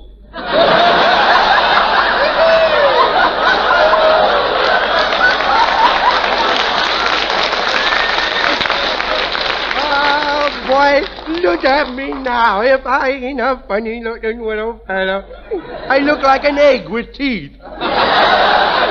Oh, boy, I gotta get them eyebrows back on. They were swell shock absorbers when I peeped through keyholes.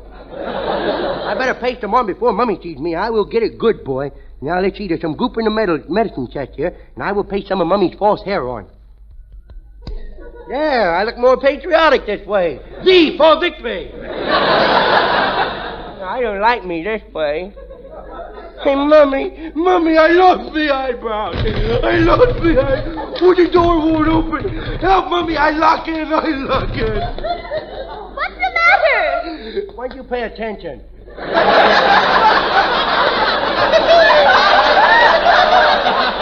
I can't get out of the bathroom. The door's stuck. Oh, honestly, Junior, one would think you came from a family of imbeciles. Yeah, she really asking for it today, ain't she? Yes. When you get out of that bathroom, I'm going to spank you. Where are you going to spank me, Mummy? A new location, or are you going to do business with the same old firm? Oh, Junior, let's try the door. I'll pull on the handle. Okay. I wonder what would happen if I took the screws out of the doorknob. Yeah. Now pull hard, Mummy. Ow!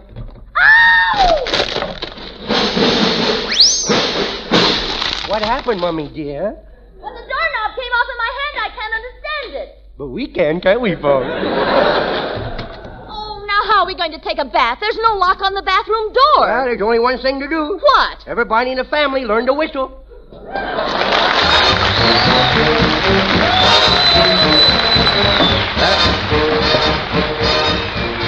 That man you're trying to find a Christmas gift for, does he smoke a pipe? After every pipe smoker's name on your Christmas list, write a full pound of Sir Walter Raleigh pipe tobacco. It's the quality pipe tobacco of America. In its special, colorful new Christmas gift package, Sir Walter Raleigh will make a big hit with any pipe smoker because it's the choice of men everywhere who know quality smoking. It's perfect for men in service, too, because Sir Walter Raleigh is an outstanding favorite in the Army and Navy, Marines, and Coast Guard. There's no finer gift for any pipe smoker than Sir Walter Raleigh, the quality pipe tobacco of America. Congratulations to station WOD in Grand Rapids, Michigan for its increased power, which along with all the other stations on NBC will bring you Red Skelton and Company next Tuesday night at this same time. Meanwhile, listen to the Tommy Dorsey Show tomorrow night over this same network. And now here's Red Skelton with a suggestion you'll all want to do something about. Folks, next Monday is December the 7th. Let's put 100% of our salary that we earn that day into war bonds. Not just 10%, but let's give the works. Let's make the Axis remember Pearl Harbor. Goodbye now. Thanks for listening. Red Skelton is heard on this program through the courtesy of the Metro Golden Mayer Studios. Truman Bradley speaking. This program has been broadcast in the armed forces overseas and has come to you from Hollywood. This is the National Broadcasting Company.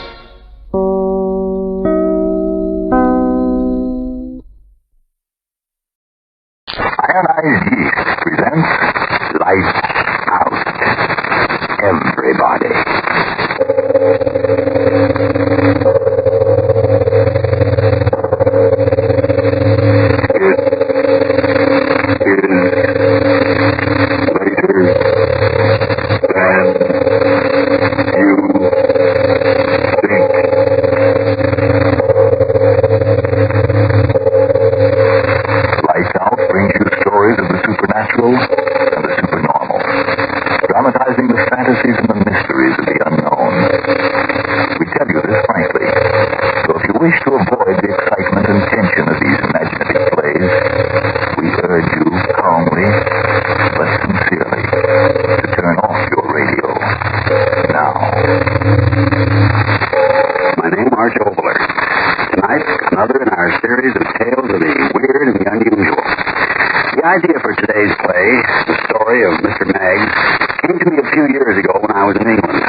Bombers overhead, no screaming sirens, and England happily without worry.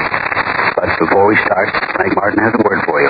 Friends, these critical times are making terrific extra demands on all of us. But if you've gotten miserably thin and tired and run down, don't necessarily blame the war or your job. It's quite possible you simply need more vitamin D and iron than you're getting from your food. Well, if you do need more of these vital substances, get them a quick, easy way. Take ionized yeast tablets. They help two ways in cases of such deficiency. Help two ways to build you up. Help two ways to increase weight and strength. Help two ways to step up pep and energy. Remember that name, ionized yeast tablets. And now, lights out. Everybody.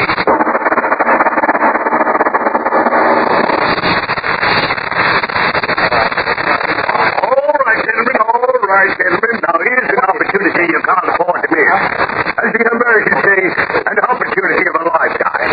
In auctioning off these effects of various distinct members of the community, I assure you that no single piece has more pretentious value than this genuine oaken traveling trust. As you see, gentlemen, it's bound in brass and locked tight and secure with a massive, genuine brass lock. What's in it? Nobody knows.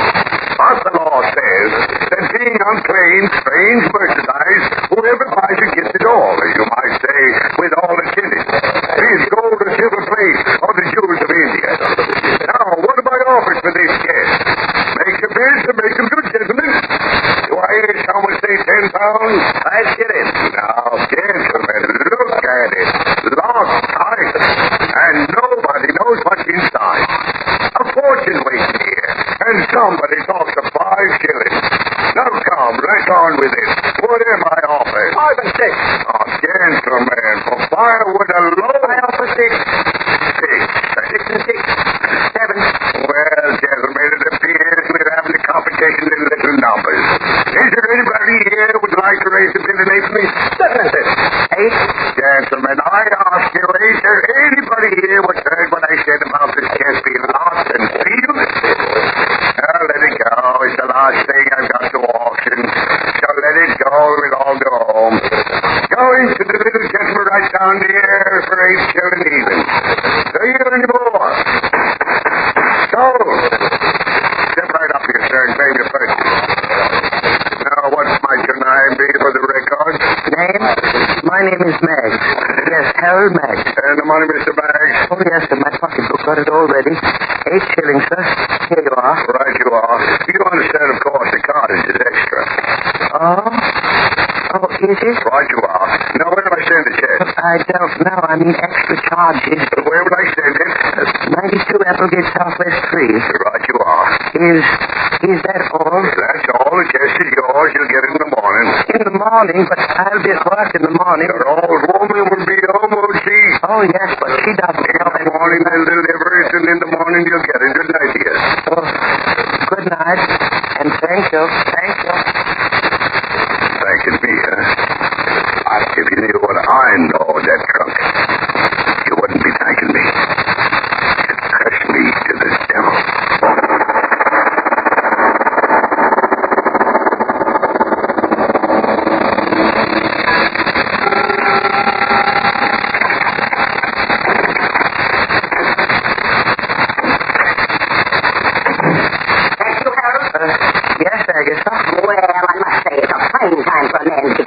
Mr. Bainbridge asked me to stay and check the inventory. Never mind what Mr. Bainbridge said. Did you get anything extra for doing what Mr. Bainbridge said? Well, Never mind what he said. I tell you what you get from me. A cold supper, that's what. Oh, it's all right. Oh, is it? Now, just a minute, Mr. Harold Maggs. There's something else I want to talk to you about. Yes, Agatha. How much money have you been making on the races? Races? Me? You. Oh, no, you know I never play the horses. And how much money did that rich uncle of yours in Australia leave you? Australia? Me? Why, Agatha, what are you talking about? I haven't got any uncles in Australia. Then maybe it's a gold mine you discovered. Or maybe a well that gives 100 gallons of petrol a minute. Agatha, are you all right? The test. Oh. Why did you buy it? Well, I didn't give it to you today. It was only 8 shillings, and I... Only 8 shillings? You mean to stand there and tell me you spent 8 whole God-given shillings for that thing? Yes. Harold Meggs, I don't... Agatha, what's that? Never you mind what that is. Up in the garret. Yes, up in the garret. Where that great prize of yours is. Up in the garret where you should be until your head's examined. But, Agatha, what... It's Freddy, breaking the thing open to see what's inside. Breaking it open? Yes, and I told him to do it. Freddy, have you opened it yet? Not yet, Mom. Oh, Agatha, please, I don't want to go. Oh, keep quiet. I know you haven't got a key to it. But Raymond told me all about this prize package that is pointed right down in the middle of the kitchen floor. And poor Freddy and I had to carry it all the way upstairs. Oh, we'll find out what's in it soon enough. Oh, no, please, you shouldn't break the lock. It's a good one. Maybe I could take it. I'll go up. No, Harold, come back here. Let Freddy do what I told him to. Harold! Harold, come back here this minute. Harold, you regret this.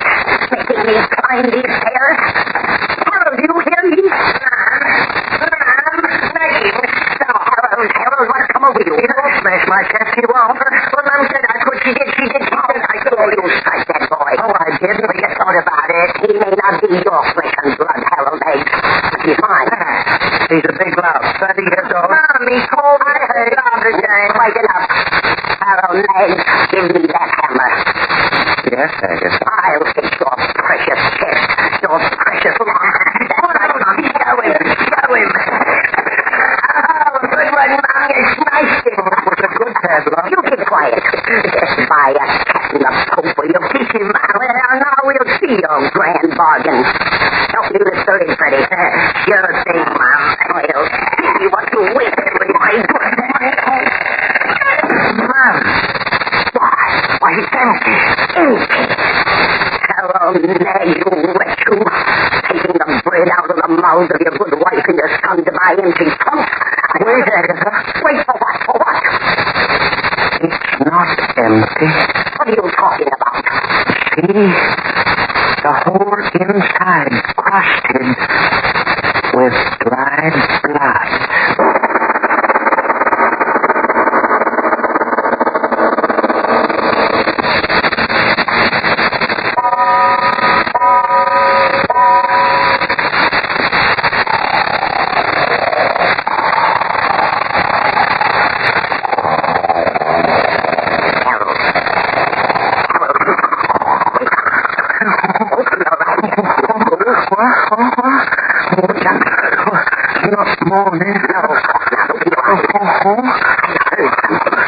Well, what did you hear? I can't hear anymore. I said there's someone in the house. What do you mean? Listen. I don't hear anything. Listen. You heard it? Yes. Up in the garret. Get up and do something. Well, what could I... You're not going to let them steal the house away from us? There. Again. But Why in the garret? You're going to lie there talking while they... But we've not been after anyone.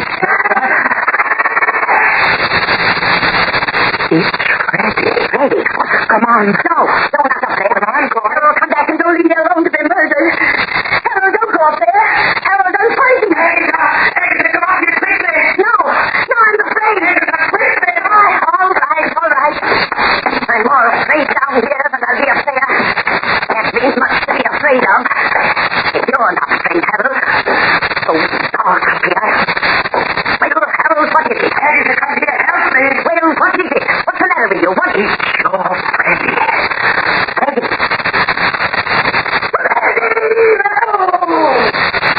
The lid of the chest seems to be closed on his head, and I can't seem to open it.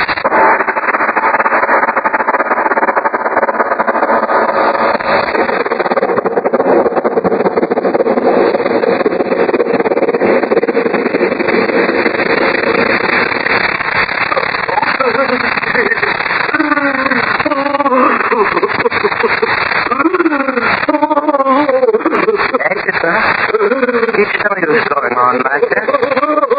There's nothing we can do for you. I knew you loved the boy. Guess he's the only thing you ever loved in all your life. Do something, you worm, you. What is there to do? It's all so bad. Just have to wait until morning, that's all. If you hadn't bought that infernal chest. If I hadn't bought it. Murdered it. You hated him for the memory of my first husband. No, I wouldn't say that, Agatha. Why not? You bought the chest, so it's your doing. Well, in a way, you're right. I brought the evil into the house, now didn't I? What are you talking about? An unhappy house, and now there's evil in it. What do you say? Since we came downstairs, all these hours since it happened, I've been thinking. Thinking what? How do you think Freddy died? And why? You crazy? Asking me if I know how he died? I saw it, didn't I? But I asked you, why did he die? Why? Because the infernal lid of it fell on his head, that's why. Oh, but... The evil did it. Evil. You are crazy. The only thing evil was your buying it. You just don't understand, do you, Agatha? What are you looking at me like that for? I tell you the lid fell down on his head. Evil. Stop trying to make me as crazy as you are. Come on back up there and help me carry my son down so I can stretch him out decent and respectful for when the undertaker comes. No, Agatha. I've made up my mind. I won't go up there again. Oh, yes, you will. He'll lie dead in the bed, my son. Not up there. No, Agatha, I've made up my mind. I figured out that up in the garret the evil has taken... My son. You'll help me carry him down. Don't stand there. Storm's over.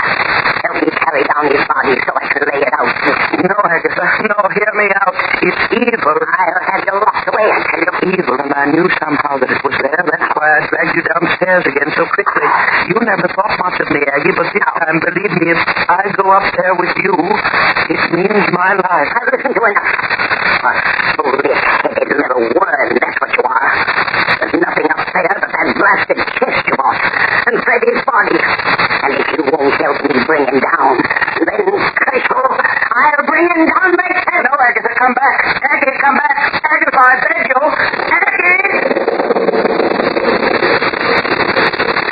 Aggie, you shouldn't have.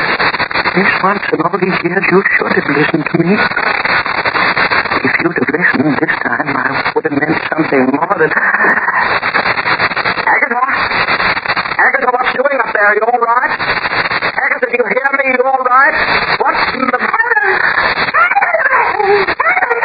Agatha, what? Agatha, what? What happened? What's the matter? Oh, Agatha, heaven help me. I can't come up to you. I'm afraid.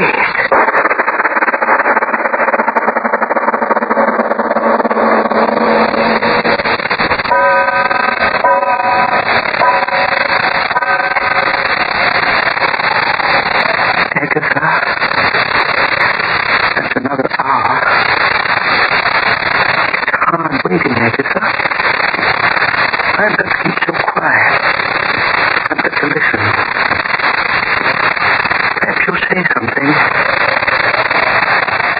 me again? I've got to know what happened. A man can go crazy not knowing what happened. I'll keep very quiet. Perhaps I'll hear you saying something up there. Agatha? Wind. I hear nothing but the wind, Agatha. I'm afraid to move out of this chair, Agatha.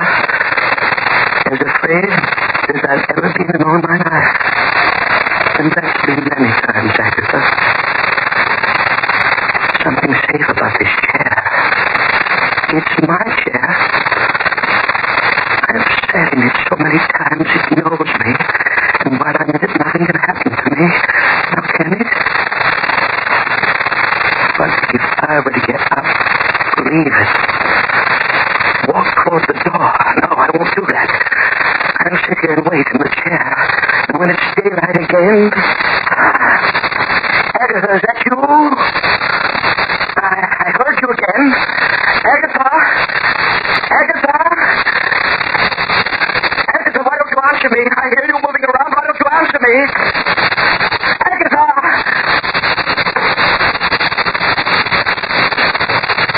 Agatha, isn't it you? Sounds as if the heavy chest were being moved along to the head of the stairs. No, nothing more. So quiet.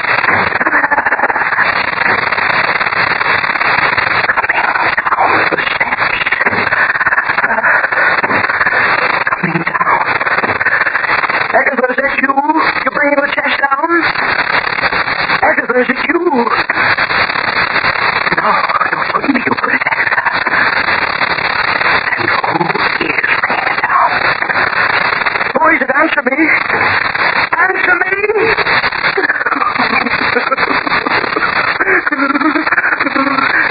Get out of here. Run. I can't. I'm too afraid. Who is it? Agatha, it is you, isn't it? It must be you. It must be. Not many more steps and I'll see. No, I won't look. I won't. Stop, you, whoever you are. Don't bring that chest down here. Stop. Stop.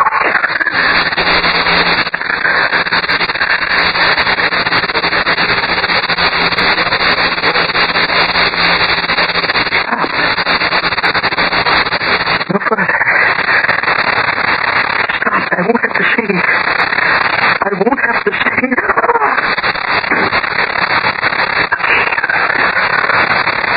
Oh, no. So close, but on the stairs. I'll see. I'll see. What? Oh, if I could close my eyes. Only one more step. I know it. I know it.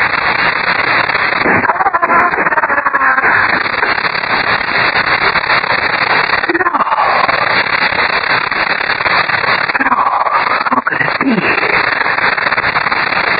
No one. Just the chest. No one with it. How can that be?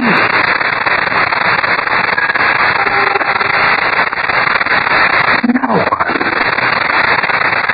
How could a trunk come down the stairs, one at a time, alone?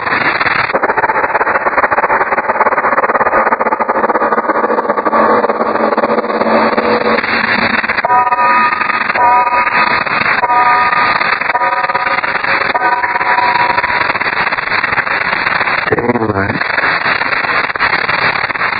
Why doesn't daylight come? There's something buzzing in my head. Oh, my head. Why do I sit here staring at that thing of evil? I've got to know. Yes, I've got to know.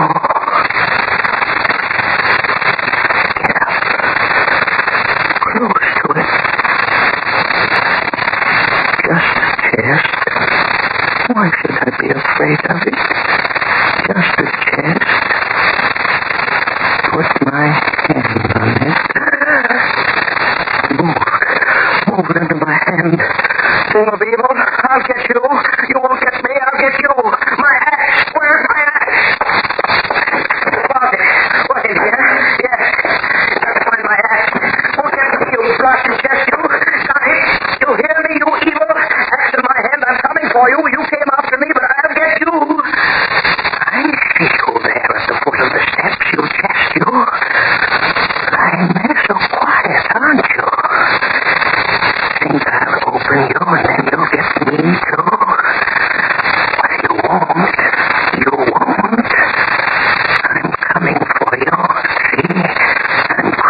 Hello there, Mr. Chemist. Just thinking. Thinking of what else, she said? Thinking and wondering if they found out. What's that, sir? That the chest was the one in which that murderer, the young last Wednesday, used to stuff his murdered victims. I wonder if that little man that bought it, what was his name? Max, found out about his bargain yet.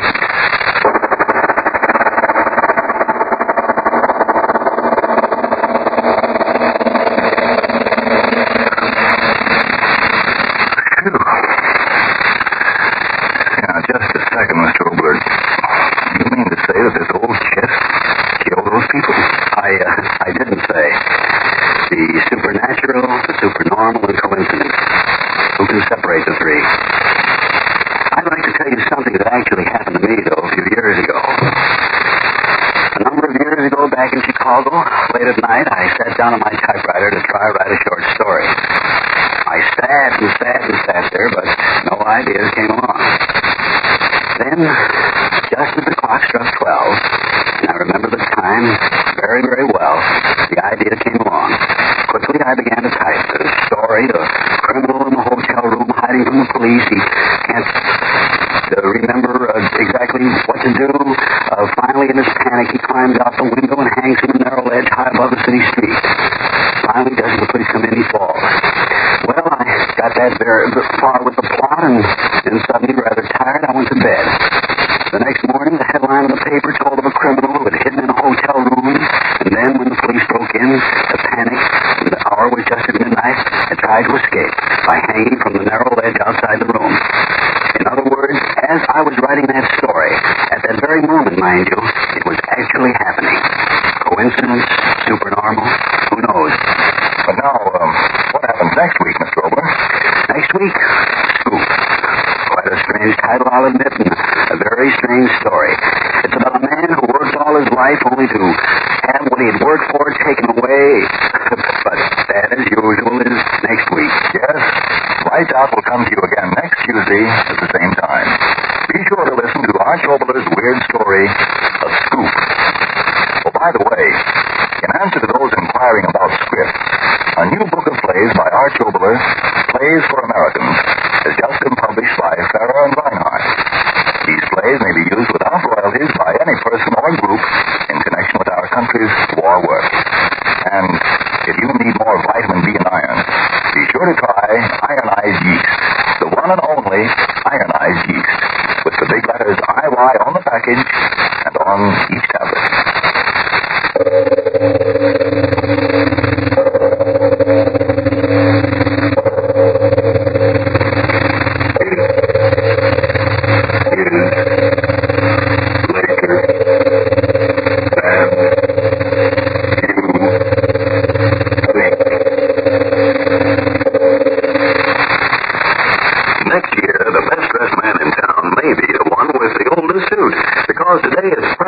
Even stylish to get extra wear from your clothes. And Energine cleaning fluid can help you do that, folks.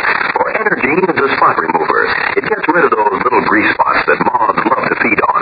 Grease spots that settle on clothes and make them look worn, run down, and old before their time.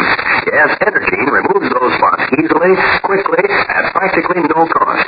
Get more satisfactory wear from your clothes by caring for them this easy, economical Energine way with Energine cleaning fluid. This is the Columbia Broadcasting System.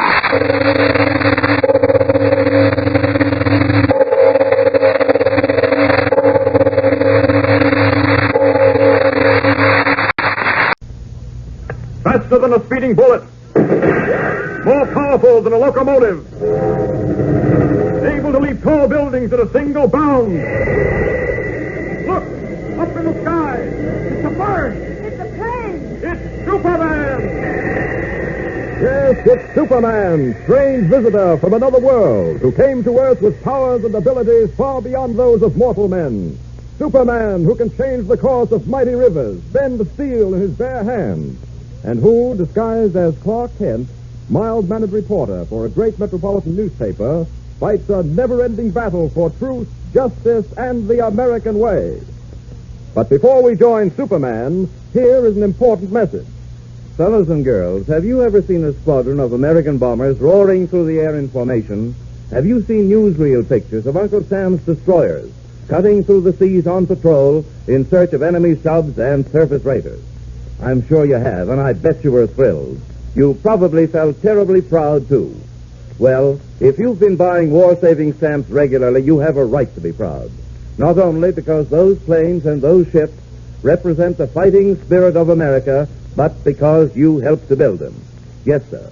Every time you bought a war-saving stamp, your money helped buy the labor and materials that are used to make planes and ships and equipment to knock out the Nazis and the Japs. So next time you hear some boy or girl on your block say, "Oh, shucks, what difference does it make if I buy one stamp or not? What difference can one dime make?" You tell them that it does make a difference. It makes a big difference. Tell them, for instance, that 5 dimes will buy enough fuel oil to take an American destroyer 1 full mile closer to its objective, or that 1 dime will buy 5 .45 caliber bullets.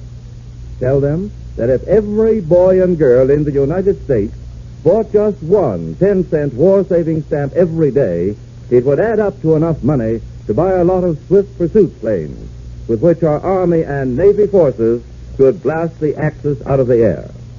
And while you're at it, you might remind them that this is one way that all you fellows and girls can help to win this war. Now, after all, everybody can't join Uncle Sam's armed forces, but all of us can buy war-saving stamps. So talk it over with Mother and Dad tonight.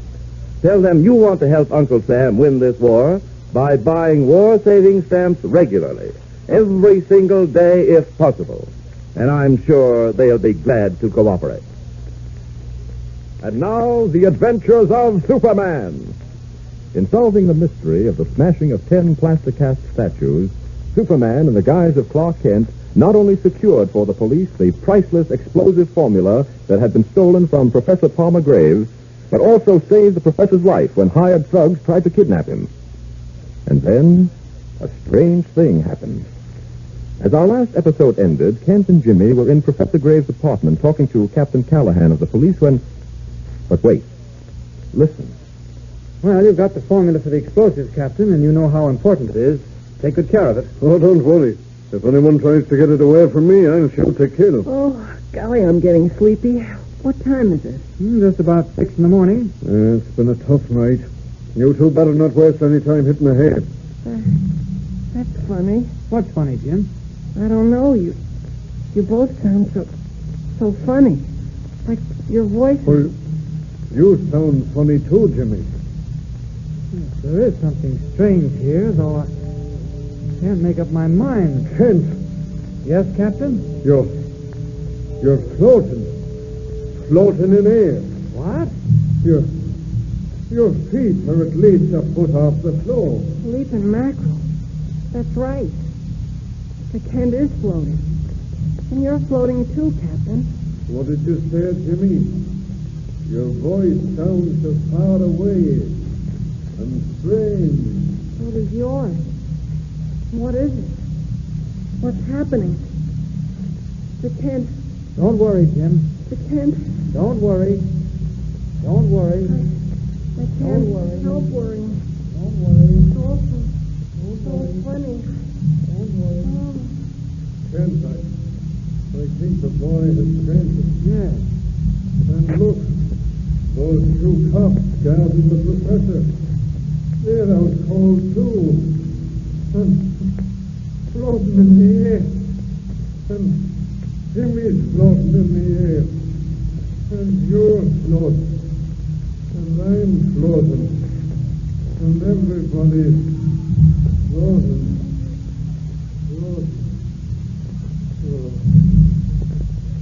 He's fainted. I'm unconscious. Something strange is going on around here. I had to pretend to be affected by it. Wait a minute. What's that? A noise in the closet. Something tells me I better pull a fainting act myself. Here goes. As Superman collapses on the floor of Professor Graves' apartment, the door of the closet opens slowly, and a small, dark man wearing a gas mask steps into the room. He looks about him, then moves to the figures lying on the floor. He examines each one carefully and then chuckles. So, that's good. That's very good. It's fortunate I remain when others leave. On the contrary, it is most unfortunate. Who are you? I am what you Japanese think you are. Superman. You no move. I got knife. But I got fist. That's that. He's out cold. How in the world did he get into that closet? Better have a look. Uh-oh. Floating. Jim's coming too. I'll resume my disguise of Clark Kent. There we are. You're all floating in the air. Snap out of it, Jim. Floating. Come on, now, snap out of it. Oh, my head. My stomach. I feel sick. I know, it's the effects of whatever was used on us. Mr. Kent, It's all right now, Jim. It's all right. I just had the pleasure of knocking out one of Mr. Hirohito's messengers. Golly. That guy on the floor. Is he a Jap? Yes. You and everybody else fainted.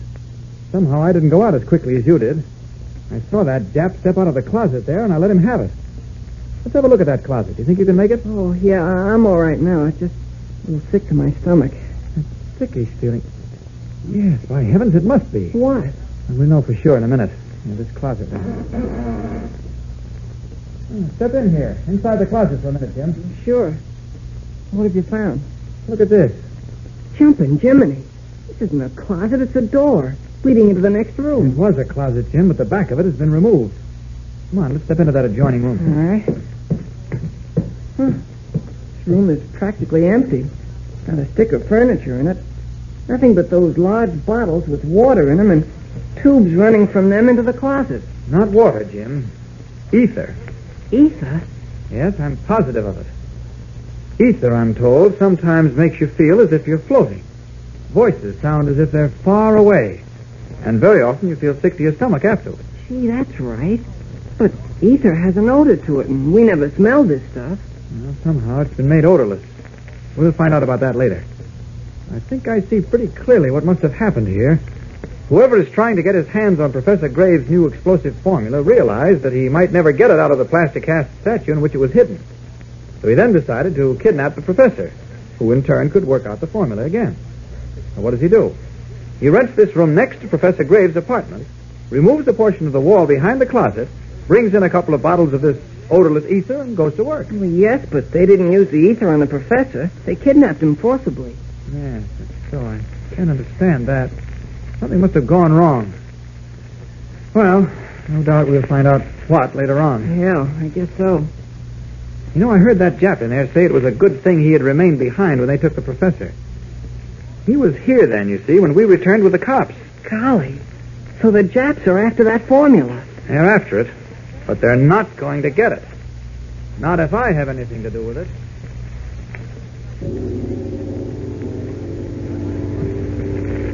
The leopard woman will see you now. It is a will. Follow.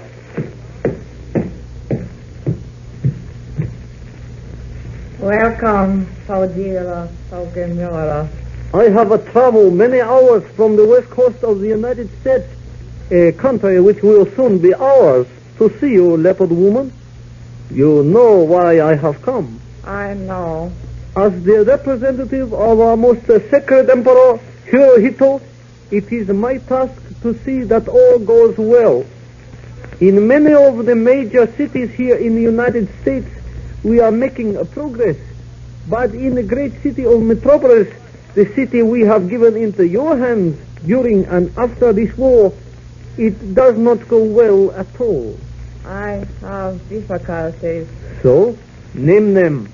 In my first attempt to secure the formula of Professor Gray's explosive, I sent one of my most trusted men, a so-called American, a thief who sold himself, as did the others, for money. This man was a genius at opening safes. He broke into the wall safe in Professor Gray's house and extracted the formula. But as fortune would have it, he was discovered and pursued. Huh? Running down a street, he passed the art shop of one Nino Bonelli, a maker of plaster statues. He entered the shop and managed to drop the metal container in which the formula was kept into a vat of plaster. A procedure filled, I should say, with many risks. So it proved. For when he returned after the police had given up the church, he discovered that the plaster had already been molded into statues, and the statues sent to a large department store here in the city, one named Kramer's. Where is the formula now? At police headquarters. I have learned it will be taken to the War Department tomorrow. How? By armored car. The regaining of that formula, then, is a simple matter. No. I have been stopped, baffled, my plans ruined over and again by a man in a blue suit and a red cape. I will not go into detail. This man seems to be inhuman, a miracle man. In fact, I have discovered that he is called Superman. An American? Yes. Why do you laugh? I laugh because I, Tojiro Tokumura, know that there are no Supermen in America. There are Supermen only in Japan and perhaps in Germany, though this now appears very doubtful. It is my experience that speaks and says, you are wrong. There is one here, a powerful one. It is my experience that says I am right. We shall see. In the morning, you will give me the plan of the route this armored car will take. We shall secure the formula. Of this, there is no doubt. American Superman or no American Superman. Well, what do you think is going to happen? We know, though Superman does not, that the armored car carrying the explosive formula to the War Department tomorrow is in grave danger. What does Tojiro Tokibura plan to do? Be sure to listen tomorrow, for there are great adventures ahead. Yes, and listen every day, Monday through Friday, same time, same station. Tune in and follow the adventures of Superman. By all means, don't forget to tune in to Superman tomorrow for another thrilling and exciting episode. And don't forget to talk to Mother and Dad before you go to bed tonight about making arrangements to buy war-saving stamps regularly. Start the day off right tomorrow. Buy at least one 10-cent war-saving stamp first thing after breakfast. And remember what I told you at the beginning of this program. Every single dime is important because all our dimes put together can go a long way to help pay for the guns and tanks and planes and ships we need to knock out the Nazis and the Japs. And here's an idea for you.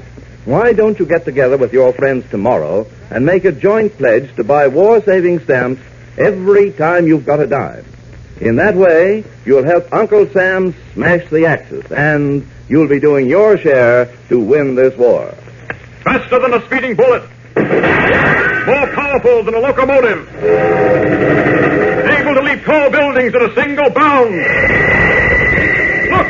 Up in the sky! It's a bird! It's a plane! It's Superman!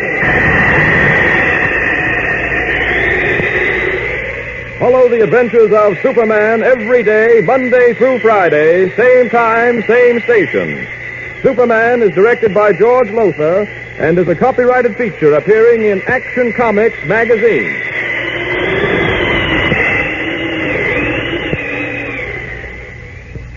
This is Mutual.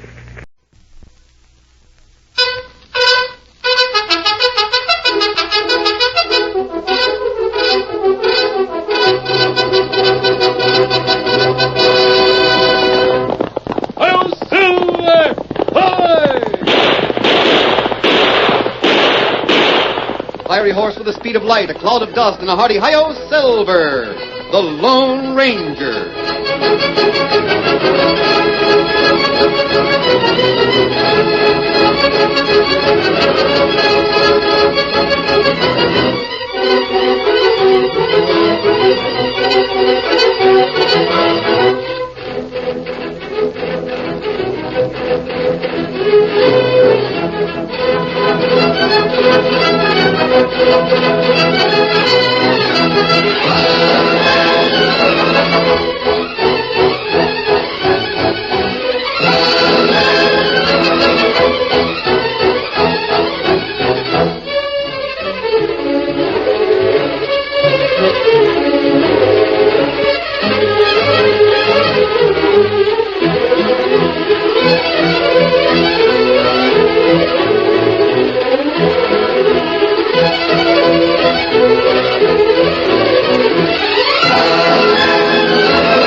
With his faithful Indian companion Tonto, the masked rider of the plains led the fight for law and order in the early western United States.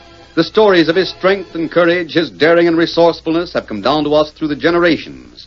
And nowhere in the pages of history can one find a greater champion of justice.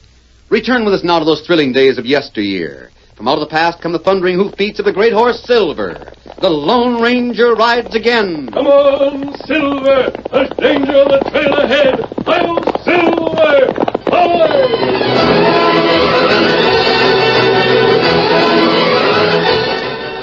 Baking bread in Buena Vista was a duty to Sam Crawford, a duty he never shirked no matter what the weather might be. He was a widower, and he operated the bakery with the help of Kip, his small son. Got them pans greased, Kip? Almost ready, Pa. Bring them over here. I've got to get this batch of bread into the oven before I pull the other one out. Here, 12 of them, all greased and racked. Good. Gee willikins, it's hot. Can't bake bread without heat, son. I'll bet it's so hot outside you could put those pans in the middle of the street, and the bread would bake easy. Maybe so, but it wouldn't be as good as what comes out of the oven. All right, Kip, open that stove door. I'm going to push him in.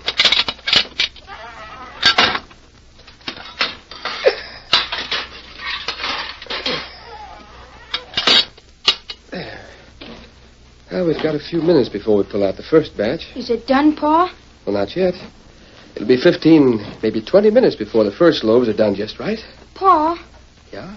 Pa, how do you tell when bread is done just right? Why, Kip, I'm surprised at you. You've been helping me around here ever since your ma went away. You've watched me bake bread hundreds of times. Sure, but I still don't see how you know when it's done just right. Experience, son. Or maybe it's luck. Anyway, I always mix it and knead it and bake it in the same way and the same time every day. Yeah, I know.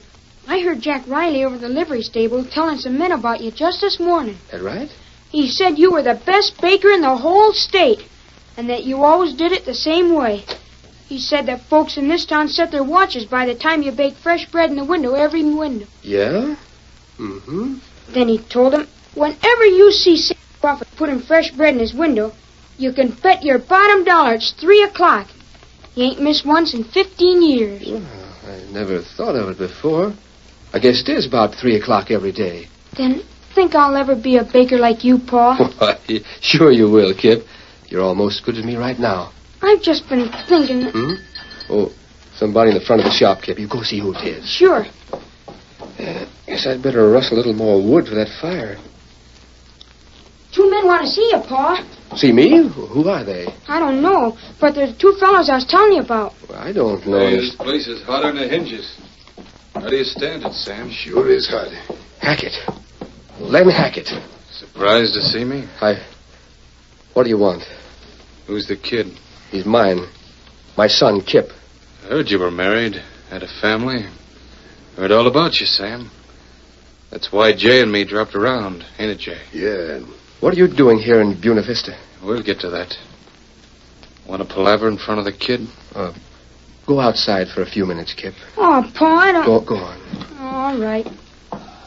Yeah, that's better. You don't seem very glad to see us, Sam. Why should I be glad to see a couple of owl hoots like you and Jay? Kind of forget your old partners, don't you? Our partnership is over and done with. I've been going straight ever since I came out west. Sure. We forgot about that little deal in Texas. That was years ago. But maybe the law's got a better memory. What do you want with me? Nothing, Sam. Absolutely nothing. Jay and I've heard a lot of nice things about you since we've been in town. Well? Everybody says you're the best baker west of the Mississippi. That you're so regular and dependable in your work that they set their watches by you. You didn't come here to tell me that. No, Sam, we didn't. We came to tell you about the stagecoach that hits town every day at 3 o'clock. Stagecoach? Look here, Hackett. I don't know what you're planning to do, but I do know I won't have any part of it. Yes, you will. Your gun doesn't scare me, Hackett. You'll do exactly what I tell you. If you want to stay alive. There's law here in Buena Vista. You heard me, Crawford. Oh, what is it? Nothing now. But when the stage comes in here tomorrow afternoon, there will be something for you to do.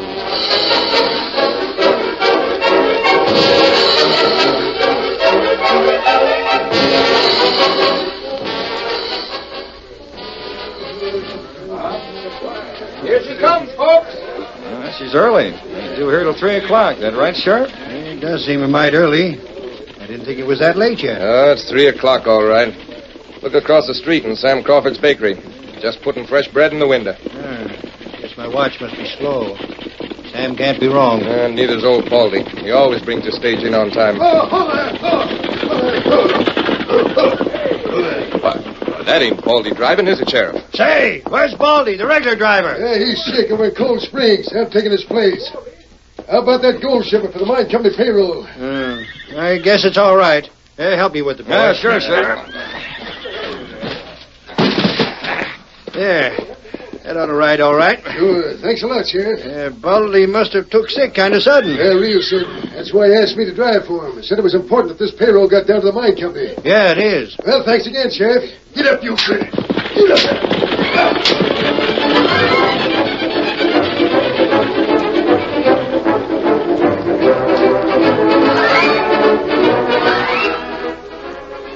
That's too bad about Baldy being sick, ain't it, Sheriff? Yeah, it is too bad. Here she comes, folks. Hey, another stagecoach. Another coach? It can't be. Hey, look, it's Baldy. Baldy, what does this mean? You think I was passing out free stogies the way you folks are crowding around? Baldy, they told us you were sick. There was a stage here a few minutes ago at 3 o'clock. Stage here? What are you talking about? It's just 3 o'clock now, straight up. Hey, Sheriff, what time you got? Say, my watch wasn't slow after all. It says 3 right now. Well, the other stage come just as Sam Crawford was putting his bread in the window. We always tell time by Sam. And he was ahead of time today. Who drove the other stage? We don't know. A stranger. But he was on time, and he said you was laid up sick. Great day in the morning. You didn't give him that cash to carry. Say, Sheriff, did that other stage get the cash? Yes. It was a trick. Hey, maybe Sam Crawford was ahead of time on purpose. If it hadn't been for him, maybe we'd have noted the other stage was early and been suspicious. Well, get after it. We'll get after it. Then, by Juniper, I'll have a talk with Sam Crawford.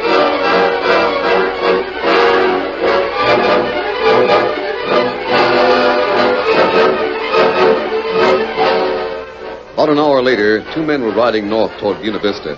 One of them was masked and astride a powerful white stallion. His companion was an Indian. It was the Lone Ranger and Tonto. Look at this, Tonto. Empty stagecoach pulled up by the side of the road. Team cut loose. No one around. Well, that's strange. Maybe wheel break. No, everything's in good shape. I can't understand why... Now look. Come down the road. Those men are riding hard, Tonto. We take back trail? No, we'll see who they are. Oh, boy. Oh, there. Get your hands up. You're covered. Don't touch leather. He's masked. Sheriff, we got our man. With the stage, too. Take a look and see if the gold is still on board. Hey, that mask hombre ain't the one that was driving. You, stranger, did you hear me? Get your hands up. Why? Because you're under arrest. For what? Go on and do what I say. Get them hands up. You won't shoot me if I don't go for a gun. I have a right to know the reason for my arrest. All right. You came through town in that stage, or at least your partners did. You lied about the regular stage driver and picked up a load of gold. Gold ain't here now, Sheriff. So you got partners. They went ahead with the gold. I don't know anything about this robbery, Sheriff, but I'm going to. Take his hardware. You hadn't better try it. By thunderation. I never saw a man as cold as you. Don't you know this is a gun in my hand? Don't you know I can drill you if you're refusing to surrender? You won't. I'll go quietly wherever you want me to go, and Tonto will go with me. But I'm going to keep these guns and this mask. Now, where do you want me to go? I never see the equal of him. Me neither. Drat it all, I want to talk to Sam. If I take this hombre into town like that, and Sam is in cahoots with the gang like I suspect, Sam will see us coming and skedaddle. It's possible that he's as innocent as I am. Now, look here, you two. You stay right here with the masked man and the redskin. Keep your guns handy and keep close watch. We should take his shooting irons, Sheriff. And when you move close, he'll grab you. Use you as a shield and start gunplay. Nope, I know a fast gunslinger when I see one. Just keep watch and wait here till I get back. I'll be back as soon as I talk to Sam Crawford.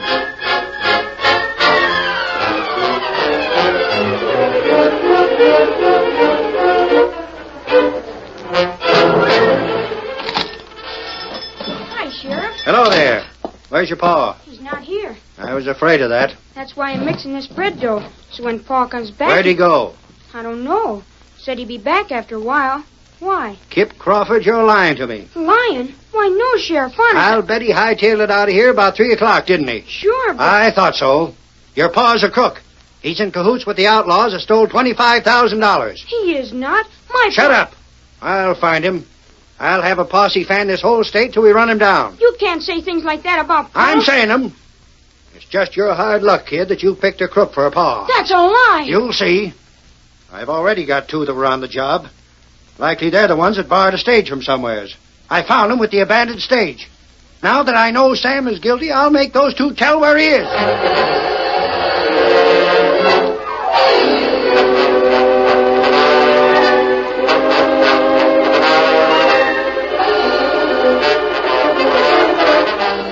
Ho, ho, ho there, boy. Ho, ho.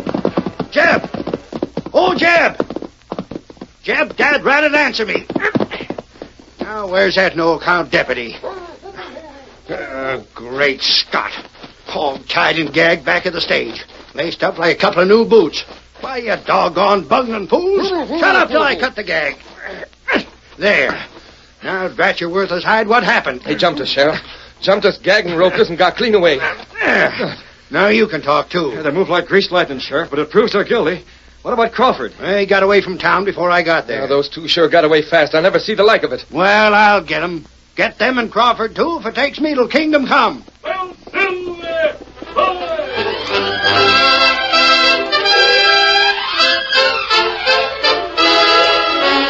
The curtain falls on the first act of our Lone Ranger story.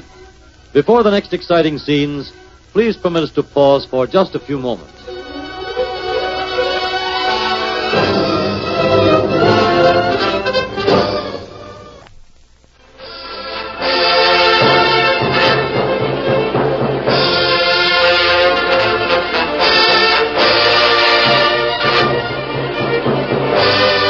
Now to continue our story. After the Lone Ranger and Tonto made their successful escape, the masked man and his Indian friend knew that a posse would soon be on their trail. They rode south for several miles, then doubled back.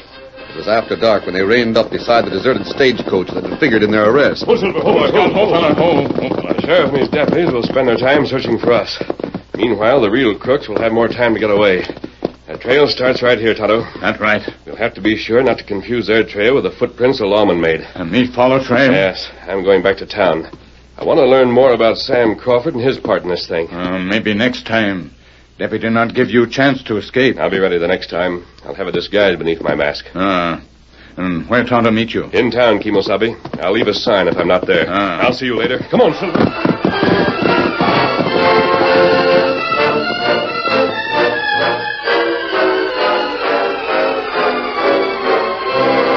While the Lone Ranger headed for town with a brief pause to don a disguise beneath the mask, the outlaws crouched by their campfire in a mountain hideout.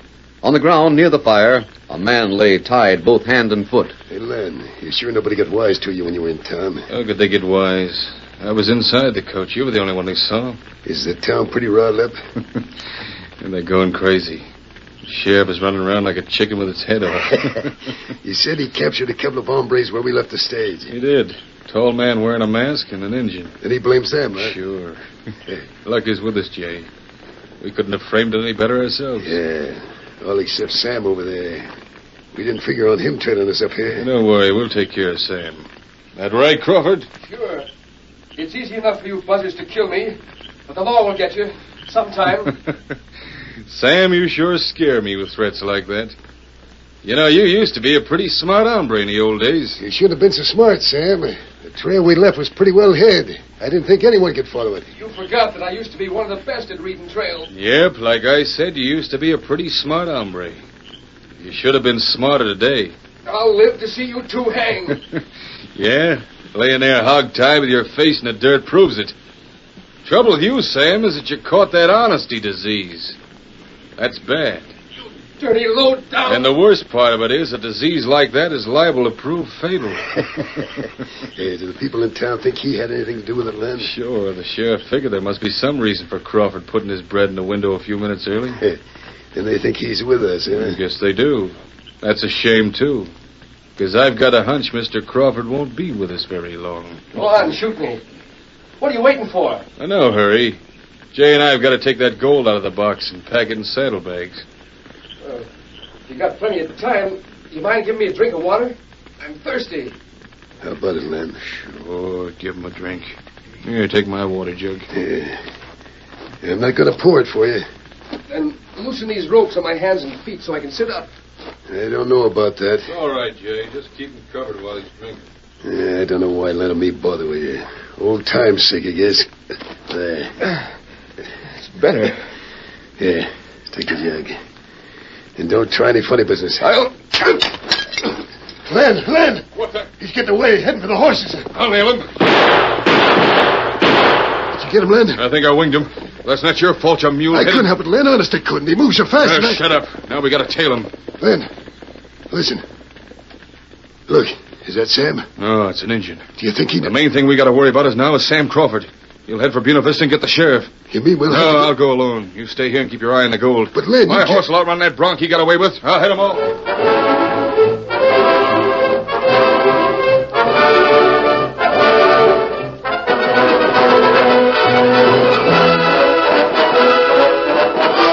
In the little kitchen of Sam Crawford's bakery, Kip was busy kneading the bread dough for the evening's baking. Bet Paul'll be surprised when he comes back and finds I've got it already put in... Kip. Paul, where have you been? Everybody's been looking for you. Yes, I know. Paul, what's wrong? Nothing. I've just got to sit down, I guess. You're hurt. I can see by the way your shirt... Paul, you've been shot. Not bad, Kip. At least, I don't think it is. I hope not. I'll run and get Doc Sawyer. He'll be able to... No, Kip. Wait. Something I've got to tell you first. What, Paul? A long time ago, before your ma and me were married, I guess I was kind of a wild one. Hired out on the chuck wagon of a big cattle spread down south. I'd better get the doc... No, wait. While I was working there, some of the cowpokes pulled a little rustling job. I was in on it. Things got hot, so we hightailed it. I came up here, got married, started this bakery. Pa, you better let me... Those men that were here yesterday, Kip, I worked with them down south. They were the ones who pulled that robbery with a fake stagecoach. And the reason they got away with it was because I mean, they made me... I know, Pa. You know. Instead of going outside when you told me, I stayed behind the door and listened. Then you know why I had to put the bread out early. So everybody Sure, I know. And so does the sheriff. He was here hunting for you, but I didn't tell him a thing. You're a good boy, Kip. Stay that way always, will you? Why, sure, Pa, but... Pa! Gee willikins, Pa!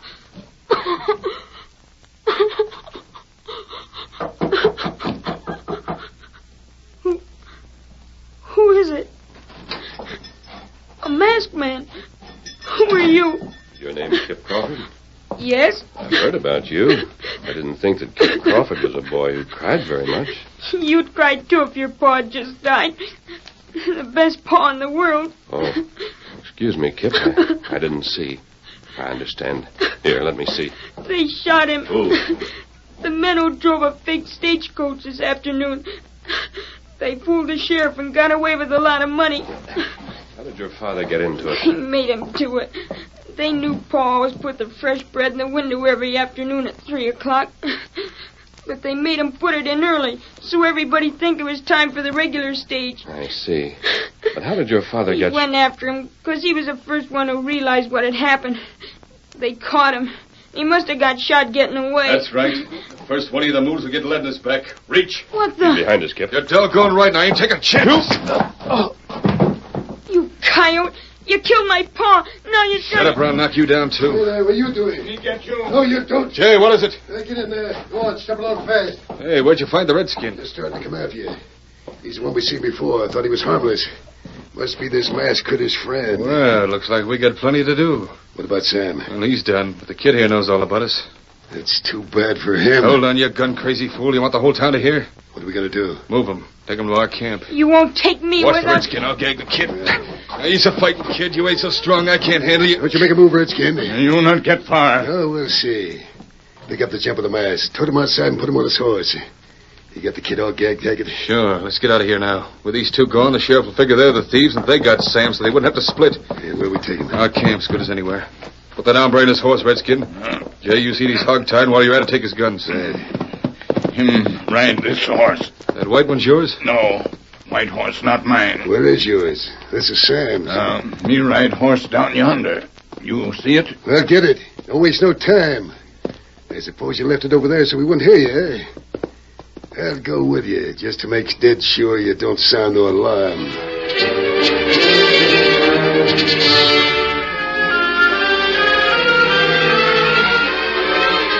The Lone Ranger recovered consciousness to find himself tied and riding the paint horse that belonged to Tonto. Tonto rode beside him with Kip on the other side. Hard voices came from the darkness and back. Let's keep going straight ahead. We'll tell you where to make a change of direction. You with a mask. You conscious yet? Yes. That's too bad. Because you got that much more time to worry about what we aim to do with you. I won't worry about that. Oh, you won't, eh? Worry won't help. What about Silver? Me leave him behind. You know what horse you ride? Of course. This is Scout. You know what horse Tonto ride? What are you talking about? It's a secret. Secrets? I know the horse, Tonto, but I don't understand. Maybe you'd fetch help. Oh, I see. Good for you, Tonto. Now, which of those men has my guns? Feller named Jay. Jay? What do you want? How much farther? You'll be told when we arrive. Now turn around and keep your face in the front. Can the sheriff follow our trail? Me tear bits of paper all a long way. Haven't those two noticed you? No, me plenty careful. Them not notice. Tonto, did you hear something? Horse come this way. Me hear it. That's what I thought. Be ready. Are your hands tied, too? No, me get 'em loose. Listen, shove over into the trees and rein up. Someone's coming. We'll let him pass. Oh, there. Steady boy. Now listen, if you make a move, we'll let you have it. Who's coming? I don't know, but keep still, Savvy. Don't you suppose it might be the sheriff and his men? If it is, he'll come right to you. Hey, Jay, look over yonder. You can see in the moonlight. It is the sheriff. Now, Tonto, he's spilling. Kill him from saddle. This is for you. For you. Come on, boys. Shoot him, Haggard. Drop my gun. No gun fire unless it's us. Drop that. Oh, my arm. Take those two. I got you all covered. Take the gag from that boy. His father was murdered by those two. Glory be, it's the masked man, the redskin. Got your last, huh? Those are the ones you want. Kip Crawford will tell you the truth. Kip. Now you can talk. Hackett and Jay robbed the stage. They killed my dad. Stole my horse, huh? You've got a plenty to account for. Tonto remembered something you said, Sheriff. You proved that you considered a horse thief the worst of crooks. Me know you follow horse. That's why me take your horse, Sheriff. He left a trail of torn paper for you. You done that? I'll get you for that. You get nobody. That for blow you give Lone Ranger. The Lone Ranger? Great day, Jeb. You heard that? That's it, Sheriff. That accounts for the white horse that's been following us. Here, Silver. Here, boy. Cut that rope. Loose his hands. Jeb, you hear me? They're being cut. You must be named Tonto.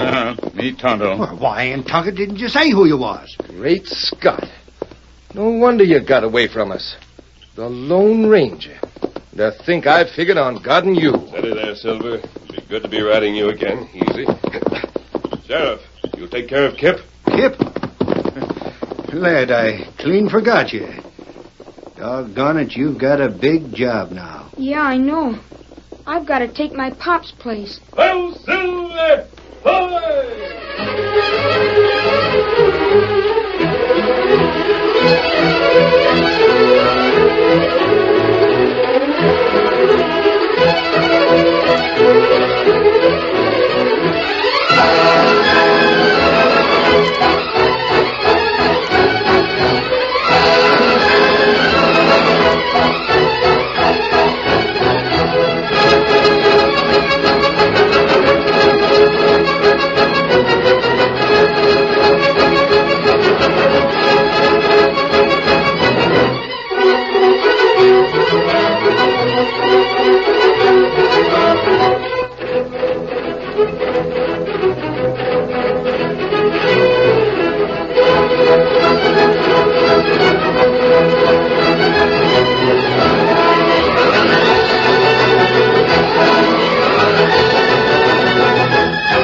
The story you have just heard is a copyrighted feature of the Lone Ranger Incorporated.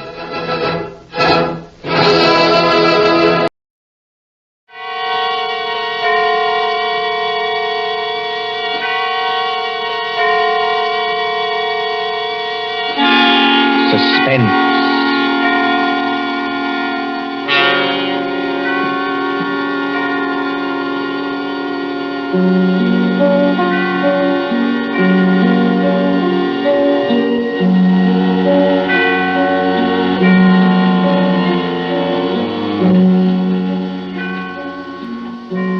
Suspense is compounded of mystery and intrigue and dangerous adventure.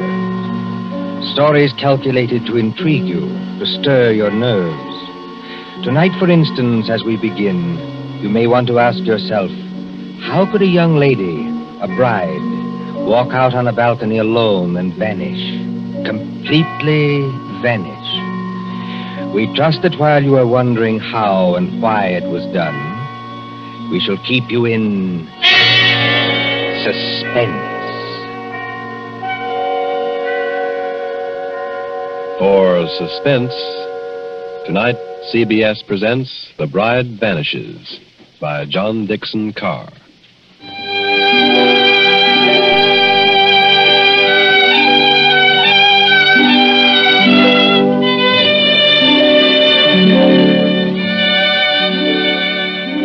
Italy in springtime. Italy as we used to know it before the jackal struck. And the island of Capri, 20 miles out across the Bay of Naples. Blue water a-dazzle under the sun. Behind you the bone-white beaches, and Vesuvius dull purple in a heat haze. Ahead, as the little steamer from Naples chugs out across the bay, rises Capri. Olive trees and white roads and vineyards above the cliffs. Could young Americans find a better place to spend their honeymoon? While the guitars sing and the warm winds blow and the little steamer carries them. Well, Mrs. Courtney. Well, Mr. Courtney. I can't keep it up, Lucy. I'm going to break down and ask if you're happy. Oh, I'll break down, too. I want to walk up to everybody I meet and say, "Whee," just like that. What I want to do is turn somersaults myself, all along this deck here. I want to say, I've been married to Tom Courtney for practically 2 weeks. And now we're going to have a villa at Capri for a month. Oh, Tom, I ought to be the happiest woman in the world. Only... You shivered. What's wrong? Well, ever since we got aboard this ship, people have been staring at me. I can't blame them for that, dear. No, I mean in a funny way, and muttering. Even your American friend, what's his name? Granger? Mr. Granger. When you introduced him to me at Naples, I thought his eyes were going to pop out. Be careful. He's standing over by the rail now. Oh. He lives at Capri. I like to see him wearing that white 10-gallon hat in Italy. Before Granger made money in oil wells, he was a real old-fashioned cowpuncher. And he's proud of it. Good fellow, too. He's too polite to say anything, but he keeps looking around at me, just the same as the rest of them do. Well? Well, Tom, they look scared. You know, Lucy, this isn't the time to start imagining things. I know. Well, maybe I'm just so happy I'm afraid it can't last. Oh, don't say that. But wouldn't it be pretty awful if something did happen and we weren't together any longer? Wait a minute.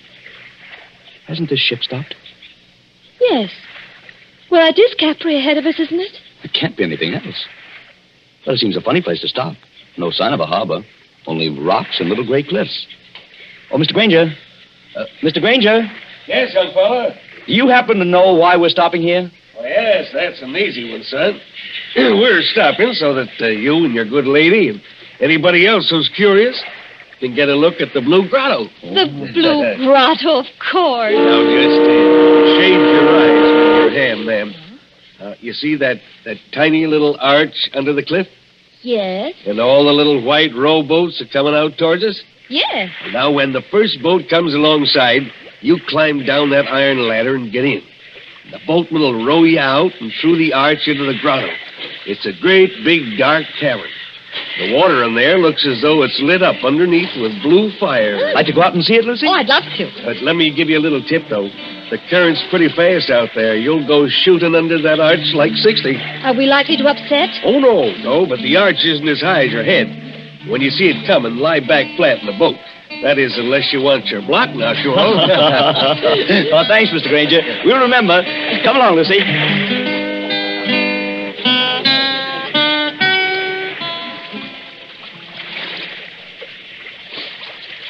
Easy on the ladder, Lucy. Don't look round yet. Oh, I'm all right, darling. And just as good a swimmer as you are. I'm in the boat now.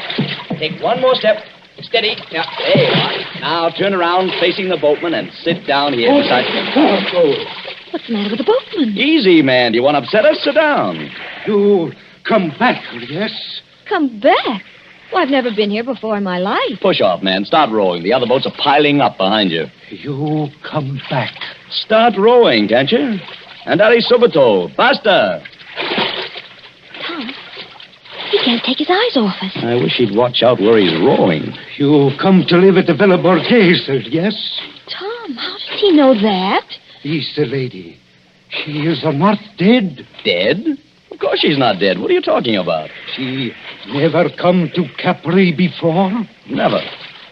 Then I tell you, she will disappear, just like the other one. Disappear? I rest my orders, and I tell you. Tom, aren't we moving rather fast? Yes, that's the entrance to the grotto ahead. I tell you, there was a lady so much like you were all coming back. Oh, it scared me. Now, look, old man, I don't want to teach you your business, but you've got your back to that grotto. Take this lady back where she come from. Do not take her to the Villa Borghese. Down, Lucy. Flat on your back. Down!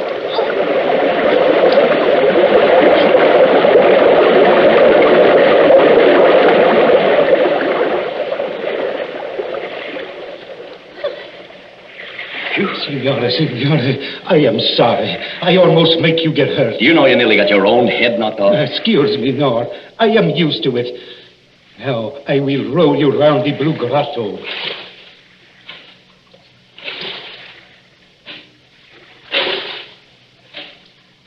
I don't think I like it much, Tom. Neither do I. Dark. Except for that blue light under the water. Oh, it's transparent. You can see the fishes swimming. Just a minute, boatman. This lady who disappeared from the Villa Borghese. 3 years ago, she disappeared. You say she looked exactly like my wife? Si, signore. She was going to be married. She was trying on her wedding dress. Her mother and sisters, they were in the room with her. She walked out on a balcony over the sea. You know what I mean, on a balcony over the sea? Nobody ever hear of her again. You mean she jumped over into the sea? A young girl going to be married. Kill herself? No. And what did happen? Over the back, I do not know. But sometimes they say you can meet her ghost in here. She float just under the water where you can see her and turn over and over. And the wedding veil is still round her face. Tom, let's get out of here. You want to go, yes? Lucy, if this fellow's stringing us along... He's not stringing us along. Then somebody ought to know what this means.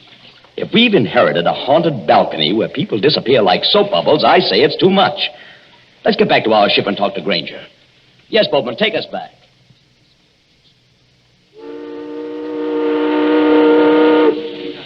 Mr. Granger! Mr. Granger! I'm aboard, ma'am. You too, young woman. The ship will start to here for a second. Here, give me a hand, Lucy. Thanks, dear. Oh, didn't anybody else go to the Blue Grotto? Well, ma'am, no. Not after they saw you go. It's all right. We've just heard the story, Mr. Granger. Oh, I ought to have told you about it myself. All the way out here, I've been cussing myself and thinking what an ornery old badger I am for not telling you when I first met you in Naples. The girl did vanish then. By a first-rate miracle, yes. In broad daylight and within 20 feet of her mother and sisters. You don't look like a man who'd believe in miracles, Mr. Granger. Oh, I'm not, son. I'm just telling you what happened. But why is everybody so excited? Somebody must have thrown her off the balcony. Josephine Adams was all alone on a balcony 40 feet up a cliff, smooth as glass. She didn't fall. She wasn't thrown because there was no sound of a splash. And she didn't come back from the balcony because her mother and sisters were in front of the only door.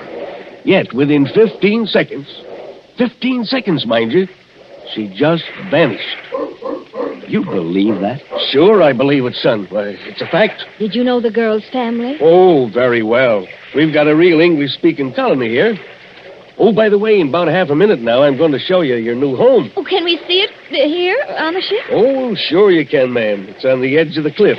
Dr. Davis's house is on one side of it, and my shack's on the other. That's why I want to ask you a question. Of course. Ask anything you like. Well, I'm an old stager, ma'am, and not exactly up to the high-toned society around here, but do you trust me? Yes, I think so. Well, then, promise me something. Unless you're with somebody you do trust, keep away from that balcony. Do you honestly think there's danger? I don't know, son. If I did, I wouldn't have to talk this way. Sounds like a dog barking. I thought I heard it before. What is? A big police dog. And led by a very handsome woman, if you ask me. Oh, Lord, here she is again. Who? The Countess. She lives in our colony. She looks like an American. You take your eyes off her, Tom Courtney. She is an American. Married a Count Parcheesi or something like that. Just call her Nellie. My dear Mr. Granger. Hello, Nellie. It's true. Everybody told me so, but I couldn't believe it until I saw her. She does look exactly like poor Josephine Adams. Just as small, just as dainty. Please, is everybody trying to give me the jitters? Nellie, I want you to meet some friends of mine. Oh, you don't need to introduce me. I know who they are. You're the nice young couple who've taken that villa. I'm Nellie Lucchese. Oh, yes. This is my dog, Tiberius, named after the wicked Roman emperor. You know who used to live at Capri? I must confess I'm terribly fascinated by wicked things. Aren't you, Mr. Courtney? Lucy, stop digging me in the ribs. I haven't done anything. No, and you're not going to. Tiberius seems to have taken quite a fancy to you, Mrs. Courtney. Oh. I've never known him to go to a stranger before. Well, I only wish I could borrow him. He might be a charm against... Oh, no, I don't know. We'll be at the harbor in a few minutes. Then you must let me drive you up to the villa. You won't be able to get any servants, I'm afraid, because they won't stay there. But you can camp out. Look, there's the villa. We're passing it now. Where? On the cliff, where I'm pointing. Wait a minute. Well, there must be some mistake. That's not the Villa Borghese. It sure is, son. That's a palace like all the other houses there. And I rented it furnished for about $25 a month. Can't you guess why you got it so cheap, son? If you take my advice, you'll turn around and go back to Naples by the next steamer. Harry Granger, don't be an idiot. Let's have some excitement. Tom is beautiful. Too infernally beautiful, if you ask me. There's the balcony. It's all right by daylight, son. Marble and tapestries and whatnot. But at night, when you gotta put out the lights, you start thinking what happened there.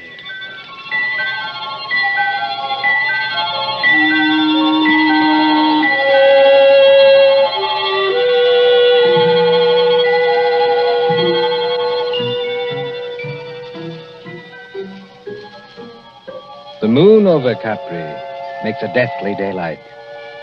You could see to read on that balcony if anyone went out there. Frosted glass doors open out on it from a big room on the ground floor. Two determinedly calm persons and a dog sit looking at each other. Lucy, stop it. Stop what? Stop looking over at that balcony. I'm sorry, darling. Why are we sitting here anyway? There's an outer room that's much more comfortable. It's like having a toothache. A very little toothache. I may be dense, Angel, but I don't follow you. You put your tongue against the tooth to see if it'll hurt. You know it will hurt, but you go on doing it just the same. Well, that's us. Maybe you're right. Oh, Tom, did you ever think we'd have a lovely house like this? Yeah, the house is all right, yes. Then they have to go and spoil everything. Our honeymoon. With this blasted Tommy rod about... Tom, you're as jittery now as I was this afternoon. Oh, even Tiberius is jittery. Yes, I guess I am. Easy, boy. Easy. Well, there's whiskey on the table. They call it Vicky here. Mix yourself a drink. In a minute. Not just now. Lucy, there's nothing wrong with that balcony. Suppose you walked out there this minute. I've had a horrible longing to try it. Just because I know I shouldn't. But nothing could attack you. All you'd have to do would be to yell. That'd bring Mr. Granger out on his balcony like a shot. And the neighbor on the other side of us would... Well, who is on the other side, by the way? A loony doctor. A what? A specialist in brain diseases. Dr. Davis. He's English. Listen. It's somebody in the outer room. Easy, Tiberius. Easy. Tom, I'm afraid. It's all right, darling. You hold Tiberius's collar while I open the door. We don't want him to fly at anybody. We're going into the other room and stay there. Ready? Yes.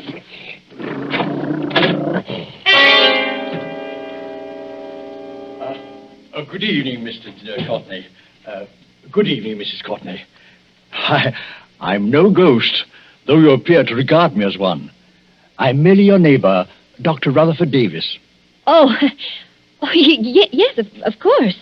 Mr. Granger mentioned you. I trust you will pardon this intrusion.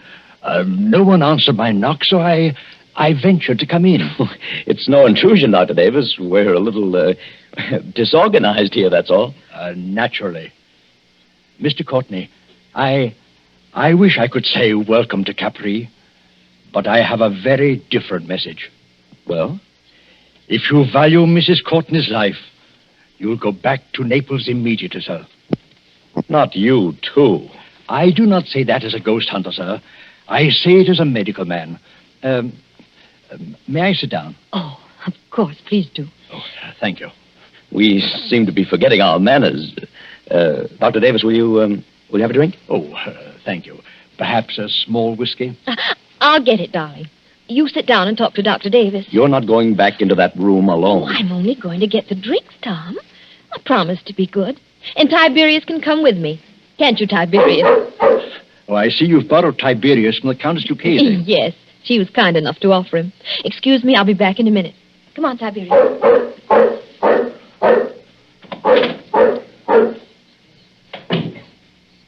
I hope this is all right, Doctor.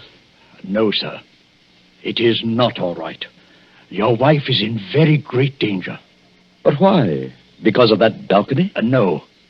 Because she looks exactly like the late Josephine Adams. I don't get it. Mr. Courtney, did you ever hear of paranoia? It's some kind of mental disease, isn't it? The paranoiac begins by imagining that he or she is being persecuted by someone. First, he hears things. A voice in his brain whispers, "You'll be killed. You'll be killed. You'll be killed." He hears it in the tick of a clock, in the rattle of a train, in the footsteps on the street. There are holes in the walls through which his enemy is always watching. Invisible speaking tubes bring him messages. There are pains in his joints and nightmares of attempts to poison him. His brain bursts and he kills. He kills. He kills. Well, excuse me for speaking so strongly. But how does this affect us? Mr. Courtney, will you examine this sheet of paper? What is it? The fragment of a typewritten diary. I found it on the cliffs months ago. Don't ask me who wrote it. But I know there's a criminal lunatic on this island. He imagined that poor, inoffensive Josephine Adams was his enemy. So he killed her. Killed her? How? I don't know. And what happened to the girl's body? I'm not a detective, sir. The body was carried out to sea, perhaps, or washed along the cliffs and into the Blue Grotto to be lost. But don't you understand the danger to your wife? You're not suggesting that with somebody's cracked brain, your wife is Josephine Adams, created all over again. Kill Lucy? It couldn't be done. It was done, my friend. Listen. That sounded like a dog howling. Mrs. Courtney is rather a long time in getting that whiskey. She wouldn't go near the balcony. She promised not to go out on the balcony. People do very perverse things, my friend, when they know they shouldn't. Lucy! Lucy! That seems to be Tiberius out on the balcony. I can't see anything else from here. She's gone. She's gone. She's gone.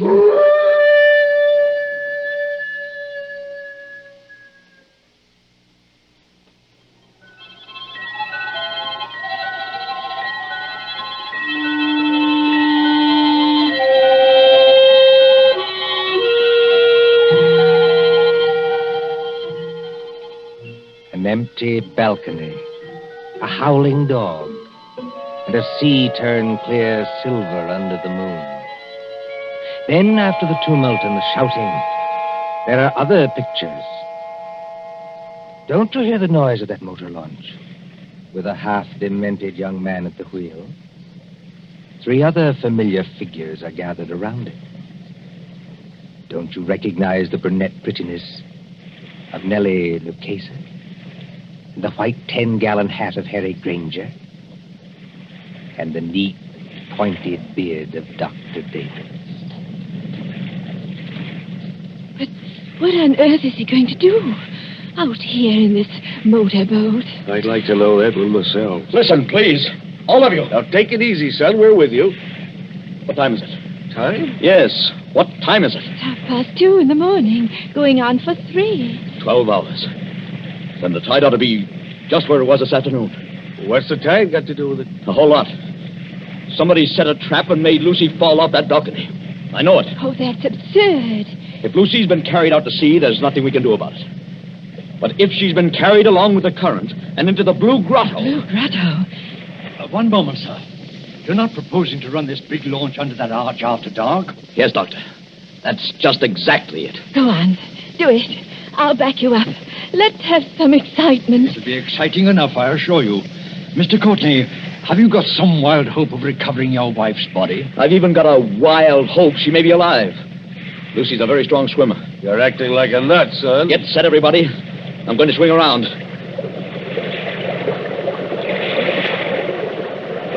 We're in the current now. Better hold tight. I've got to duck my own head when we go through. Everybody else squat down. I still protest against this. Don't you understand, Mr. Courtney? Get ready. Here we go.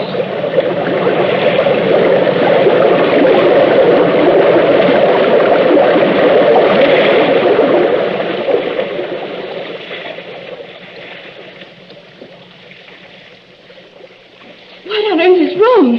There's no Blue Grotto. It's as black as pitch. My dear Nellie, I kept trying to tell all of you. The Blue Grotto effect is caused by the sun's rays. There never is one except when the sun is out.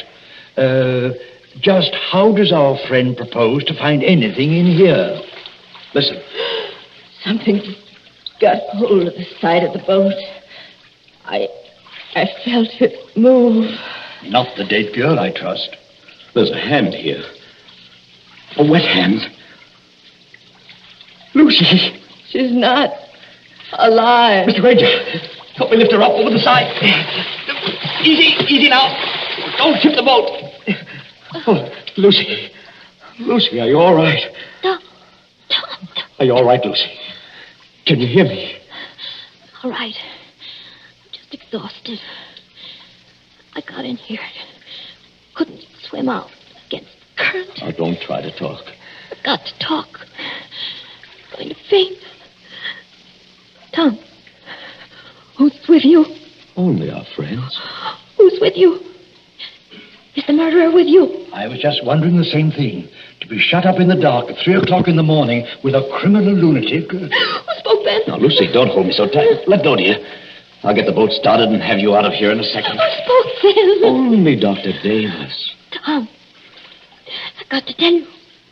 I know how that girl, Josephine Adams, died. Almost killed me. Has anybody here got some brandy? Or a flashlight? I have a flashlight, my friend. Will you allow me, as a medical man, to examine Mrs. Courtney? You better keep back for just a second, Doctor. She's hysterical. Give me the flashlight, please. I walked into the other room. Nobody with me. All alone except Tiberius. Yes, Lucy. Somebody called my name. From the balcony, I thought. Very softly. Mrs. Courtney said. Mrs. Courtney. Did you recognize the voice? Yes. That's why I went. Hadn't you better start up this boat and get out of here? Now, don't pay any attention to them, Lucy. Nobody can hurt you now. I went out on the balcony. The bright moonlight. Bright as day. But there was nobody there. Nobody on the balcony? No. I looked out over the sea. And then something came at me. Something flew out of the air and came at me. Just one moment before Mrs. Courtney goes on. Is anybody in this boat carrying a revolver? Not that I know of. Excuse my mentioning it, but I felt something. Metal. Like a revolver. Brushed past my hand. Oh, it was only the flashlight. Excuse me, it was not a flashlight. Mr. Courtney's got the flashlight. Would you please let Lucy go on and finish? Lucy, you were on the balcony and something came at you. Yes. Like a snake. Sideways. Out of the air. It went over my head. Fastened around my neck. It was a rope. With a running noose in it. A rope? That's it. A rope. It was thrown from another balcony. I'm small and light, like Josephine Adams. But it pulled me sideways and over the rail. I fell. I think I begin to understand They couldn't see what happened to Josephine Adams. Frosted glass doors to the balcony, so they couldn't see. Now, take it easy now. You're perfectly safe. But is she perfectly safe? The murderer let her fall on the rope. But the rope was jerked tight long before she struck the water. That broke her neck. Then the murderer lowered her softly. So there wasn't any splash. And the current took her away, rope and all. That's it. It would have happened to me. Only the rope must have slipped through the murderer's fingers. Through whose fingers? What did I tell you? Somebody in this boat has got a revolver. Who's overboard? Somebody went? Switch on that light, my friend, and shine it on the water. All right, Doctor. There's your light. Look at it. Turning over and over. The water in the blue grotto is red now. Tom, stay close to me. Oh, it's all right, Lucy. I swear you're safe enough now. Did he shoot himself? Yes. Did who shoot himself? Who had a balcony exactly like ours on the house next door? Who began life as a cowpuncher and would have known how to use a lasso? Yes, and knew Josephine Adams well, and got it into his maniac's head that Mrs. Courtney was Josephine Adams all over again. Harry Granger. Look. There's his 10-gallon hat floating away.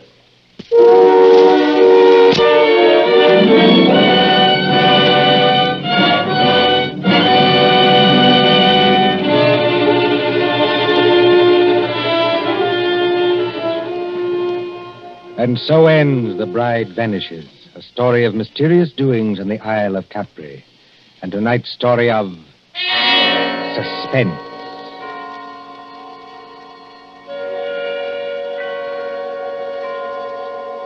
Columbia presents these tales of mystery and intrigue and dangerous adventure for your relaxation and enjoyment. Next Tuesday, there'll be another in this series. Same hour, 9:30 Eastern Wartime. William Spear, the producer, John Dietz, the director, Alexander Semler, the composer, conductor, and John Dixon Carr, the author, are collaborators on Suspense.